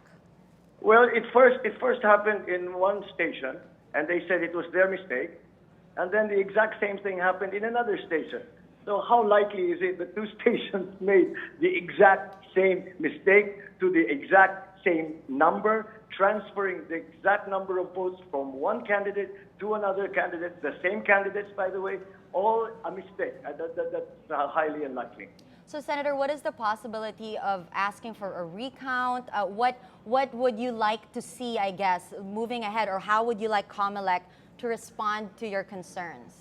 Well, first of all, we have asked the COMELEC to stop the quick count because we have reached the highest percentage of precincts reported that we have ever done in any quick count. And the reason that the quick counts were stopped, but at around 80-81% in previous elections, was simply because they did not want any discrepancy between the 100% quick count and the official count, to cause problems. Because if it's a 100% quick count and that a result comes out, and there is the official count, and they're not the same, then people will doubt the official count, and that's not what we want. So we are still hoping that they will listen to this request that we have made, that we stop the quick count. It has outlived its usefulness. Okay, Senator, I have two last questions for you. One is, do you then see this an extended canvassing in the next few days? Or are we waiting for, these are obviously unofficial accounts, accurate in the past, but what do you then see? Do you then see an extended canvassing of these votes? Well, I don't know if it will be an extended one, but it will certainly be a very detailed one and a very rigorous one. And that is something that we will be watching and looking at and monitoring very, very closely. Senator, was it you that conducted the exit polls that you're referring to? I'm sorry? The exit polls that you were earlier referring to, who commissioned these? Was it you or was it an independent body? No, it was an independent. It was something that was published. It did not come from us. Okay, so we'll keep an eye on that as well. Now, Senator, if you do win, how are you preparing for a possible tandem with the presumptive President Duterte? Well, I think I think that there's very little preparation required, as we know each other very well. And I think that as soon as I'm proclaimed, we will be able to find a modus vivendi, a way of working together that will be satisfactory to both of us. And Senator, just lastly, what would you respond to Representative Lenny, who said that when you were leading, there were no accusations from their end about cheating, but the moment that she overtook you, there were suddenly what she calls unfair accusations? Quite the contrary. We started talking about that around 8, 9 in the evening when I was still ahead, and I could see already that there was a pattern developing which could not be explained by any of the information that we had. Okay, Senator, thank you so much. We'll look at exit polls, internal surveys, as well as if whether CNN copied from GMA, which would have explained the discrepancies in Senator Chis Escudero's polls. But thank you for speaking to us at Rappler. Thank you very much. Thank you. Good evening. Thank you. And that was Senator Bongbong Marcos on the phone. He is wanting the COMELEC to explain what he says are discrepancies in the vice presidential vote. He feels that there are irregularities, specifically that some votes were taken away from Senator Chis Escudero and then returned. He also is questioning some returns from Mindanao, as well as what he says are contradictory results from his exit polls, from exit polls he has seen, as well as internal surveys. So we will replay that for you later on. But for now, we'll go back to our conversation here in the studio with Nicole. Nicole, let's talk about that. Obviously, it is the talk of the town today, not just here, but in social media. In fact, there are less people talking about Duterte, and there's more about this Lenny Marcos very, very close fight. So what can you say about his claims? Yes, to be fair, there is, I think it's an SWS exit poll that did say he is ahead. Although I think we also have to say that it's a very tight race, even in the numbers in that survey or in that exit poll. So it's very hard to say, but I think the best case scenario here is for the COMELEC to actually just give him what he wants in terms of where the number is coming from, account for the discrepancies. If he wants a recount, then give him the recount. Because I mean, regardless of the personalities involved, if it's a very tight race, then it has to be a legitimate race, or it has to have legitimate outcomes. So whatever suspicions are there have to be answered. And the only way to do that is to basically bring out the numbers. Then let's give him what he wants. Although what I wasn't able to ask him is that there are poll watchers in all of these precincts, and there have not been any formal complaints in terms of that. Right. Yeah. Is it possible that this is part of what he thinks is a whole cheating scheme against him, or is that a point of concern that then Senator Marcos has to address since he is making these accusations? I mean, of course, these accusations are not particularly new. We've heard about the accusation of the Liberal Party having a plan B, making sure Congresswoman Robredo wins. So it's hard to distinguish which is politicized, which is based on actual observations. Yes. So yes, and you're absolutely right. If there are no credible reports on the field that substantiate the allegations of cheating, then these accusations will not have traction. So I think the best case is for this to be resolved very quickly, to give them the data that's needed for us to just proclaim a winner at the end of the day. Okay, so you are in support of a recounting, considering how close this race is, and that one of the candidates is asking for it. Yeah, I think so. I mean, we won't lose anything if we do that. Okay, now let's then take that one step further. Let's say Senator Marcos does come out victorious. How do you think a Duterte-Marcos tandem would look like? Yes, that will be a very interesting tandem. I think that's, I mean, to be fair, it's a tandem that's also been expected. This has been discussed for a long time leading up to the election, primarily because they have been both front runners. I think how this tandem will look like will be, it feels like it will be a very divisive tandem, whatever will happen, even if it's Congresswoman Robredo who wins. Because now you can see the argument between people who are from the solid north and from the rest of the Philippines. So I think the best case scenario here is to make sure that first, it's a credible tandem, or we have a credible winner for the vice presidential race, and we've already discussed how we can get there. But second of all, to make sure that it's an inclusive government, that no party feels like they have been excluded in governance. Senator Marcos, I think, said he has a long-standing relationship with Mayor Duterte, and Mayor Duterte, the history of Mayor Duterte actually is a son of a governor who was actually loyal to the Marcos regime. So you can see that this relationship goes way back. So I don't know what in particular Mayor Duterte will give him, although I do acknowledge that in one of the debates, Senator Marcos requested a position in Dole. So if he gets that, then we can see a cabinet position for Senator Marcos. So what's interesting is we're past the presidential race now. Both candidates that conceded asked for unity. Now we're in the vice presidential race, still very, very tied. Right. The more that unity is needed, and this is a theme that's been kind of repeated in this last 24 hours. What do you think should be done to achieve this unity that has been non-existent practically in the last 90 days? To be honest, I'm very allergic to the word unity. Because I think the ideal of unity is like a country that has no dissent, that there's just this solid consensus. I think a healthy democracy is a democracy that has responsible criticism, that has a responsive government to these criticisms. One of the failures, I think, of the Aquino administration is it tends to dismiss critics as mere critics, like they're rabble-rousers. It's white noise, let's ignore them. I think what Duterte can do as a president is to actually listen to these critics. So I think you asked me about the future of a Duterte-Marcos tandem. I think what will also be interesting is a Duterte-Robredo tandem, because will Vice President Robredo consider herself part of government or part of opposition? So in a way, I think what we have to strive for is that healthy mix between responsible critique and a responsive government that kind of coalesces around a specific reform agenda. I think that's the next step for Duterte government, to precisely articulate what is this vision. Right. It's not enough at this point to say change is coming. How does that look like? GMA had a strong republic, Pinoy had Daang Matuwid, FDR had Philippines 2000.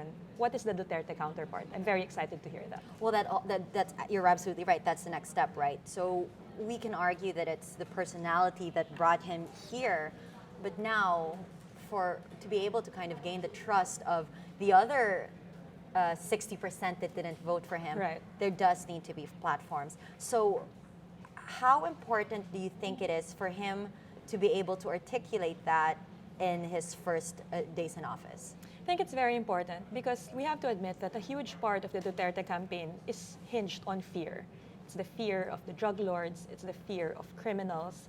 We have to transform fear to hope, and hope to something more concrete. These can't be just lofty promises. So in a way, that is also one of the reflections of the Daang Matuwid, right? Okay, we've instituted good governance. Okay, we have conditional cash transfer. But how does that translate to the everyday lives of the Filipinos? And Duterte is in a particularly, not vulnerable, but for lack of a better word, maybe vulnerable position for this because the expectations are so high. So I think even before he assumes office, even before the first SONA, that clear platform on how it can directly respond to people's issues, they have to be in place just because the expectations are too high. Okay, and if he fails to do that, do you think the support that he has enjoyed will change? It's very challenging. I mean, if we observe the satisfaction ratings of President Aquino, it has been consistently high. It has been consistently positive, even if there are a lot of unmet expectations. That's still, even after Mama Sapano, even after Yolanda, he takes a dip in his satisfaction rating. But it for goes the back most up. part, yes, for the most part, it's still very positive. So I think if we translate that same logic to Mayor Duterte or President-elect Duterte, maybe not necessarily. Maybe people are a bit more forgiving with the person, but not necessarily the government, because I think that's the distinction with Aquino the person and Aquino's government. Okay, that would be interesting because compared to Aquino in 2010, the followers of Mayor Duterte seem to be just die-hard followers. It just looked like any mudslinging. None of the accusations affected his numbers.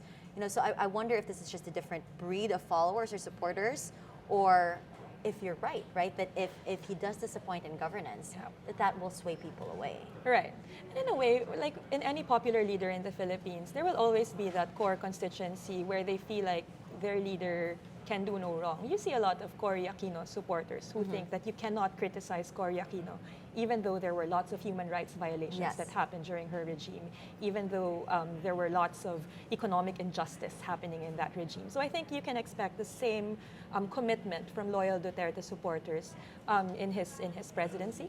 So I think the expectation now is for the other Duterte supporters to actually, transform that energy to something more productive, to something more participatory, especially if we're talking about charter change or change in constitution. Okay, what then do you think should Duterte prioritize in his first few years in office? Okay, I will be so supportive of a peace and order agenda, but I want to know how it looks like.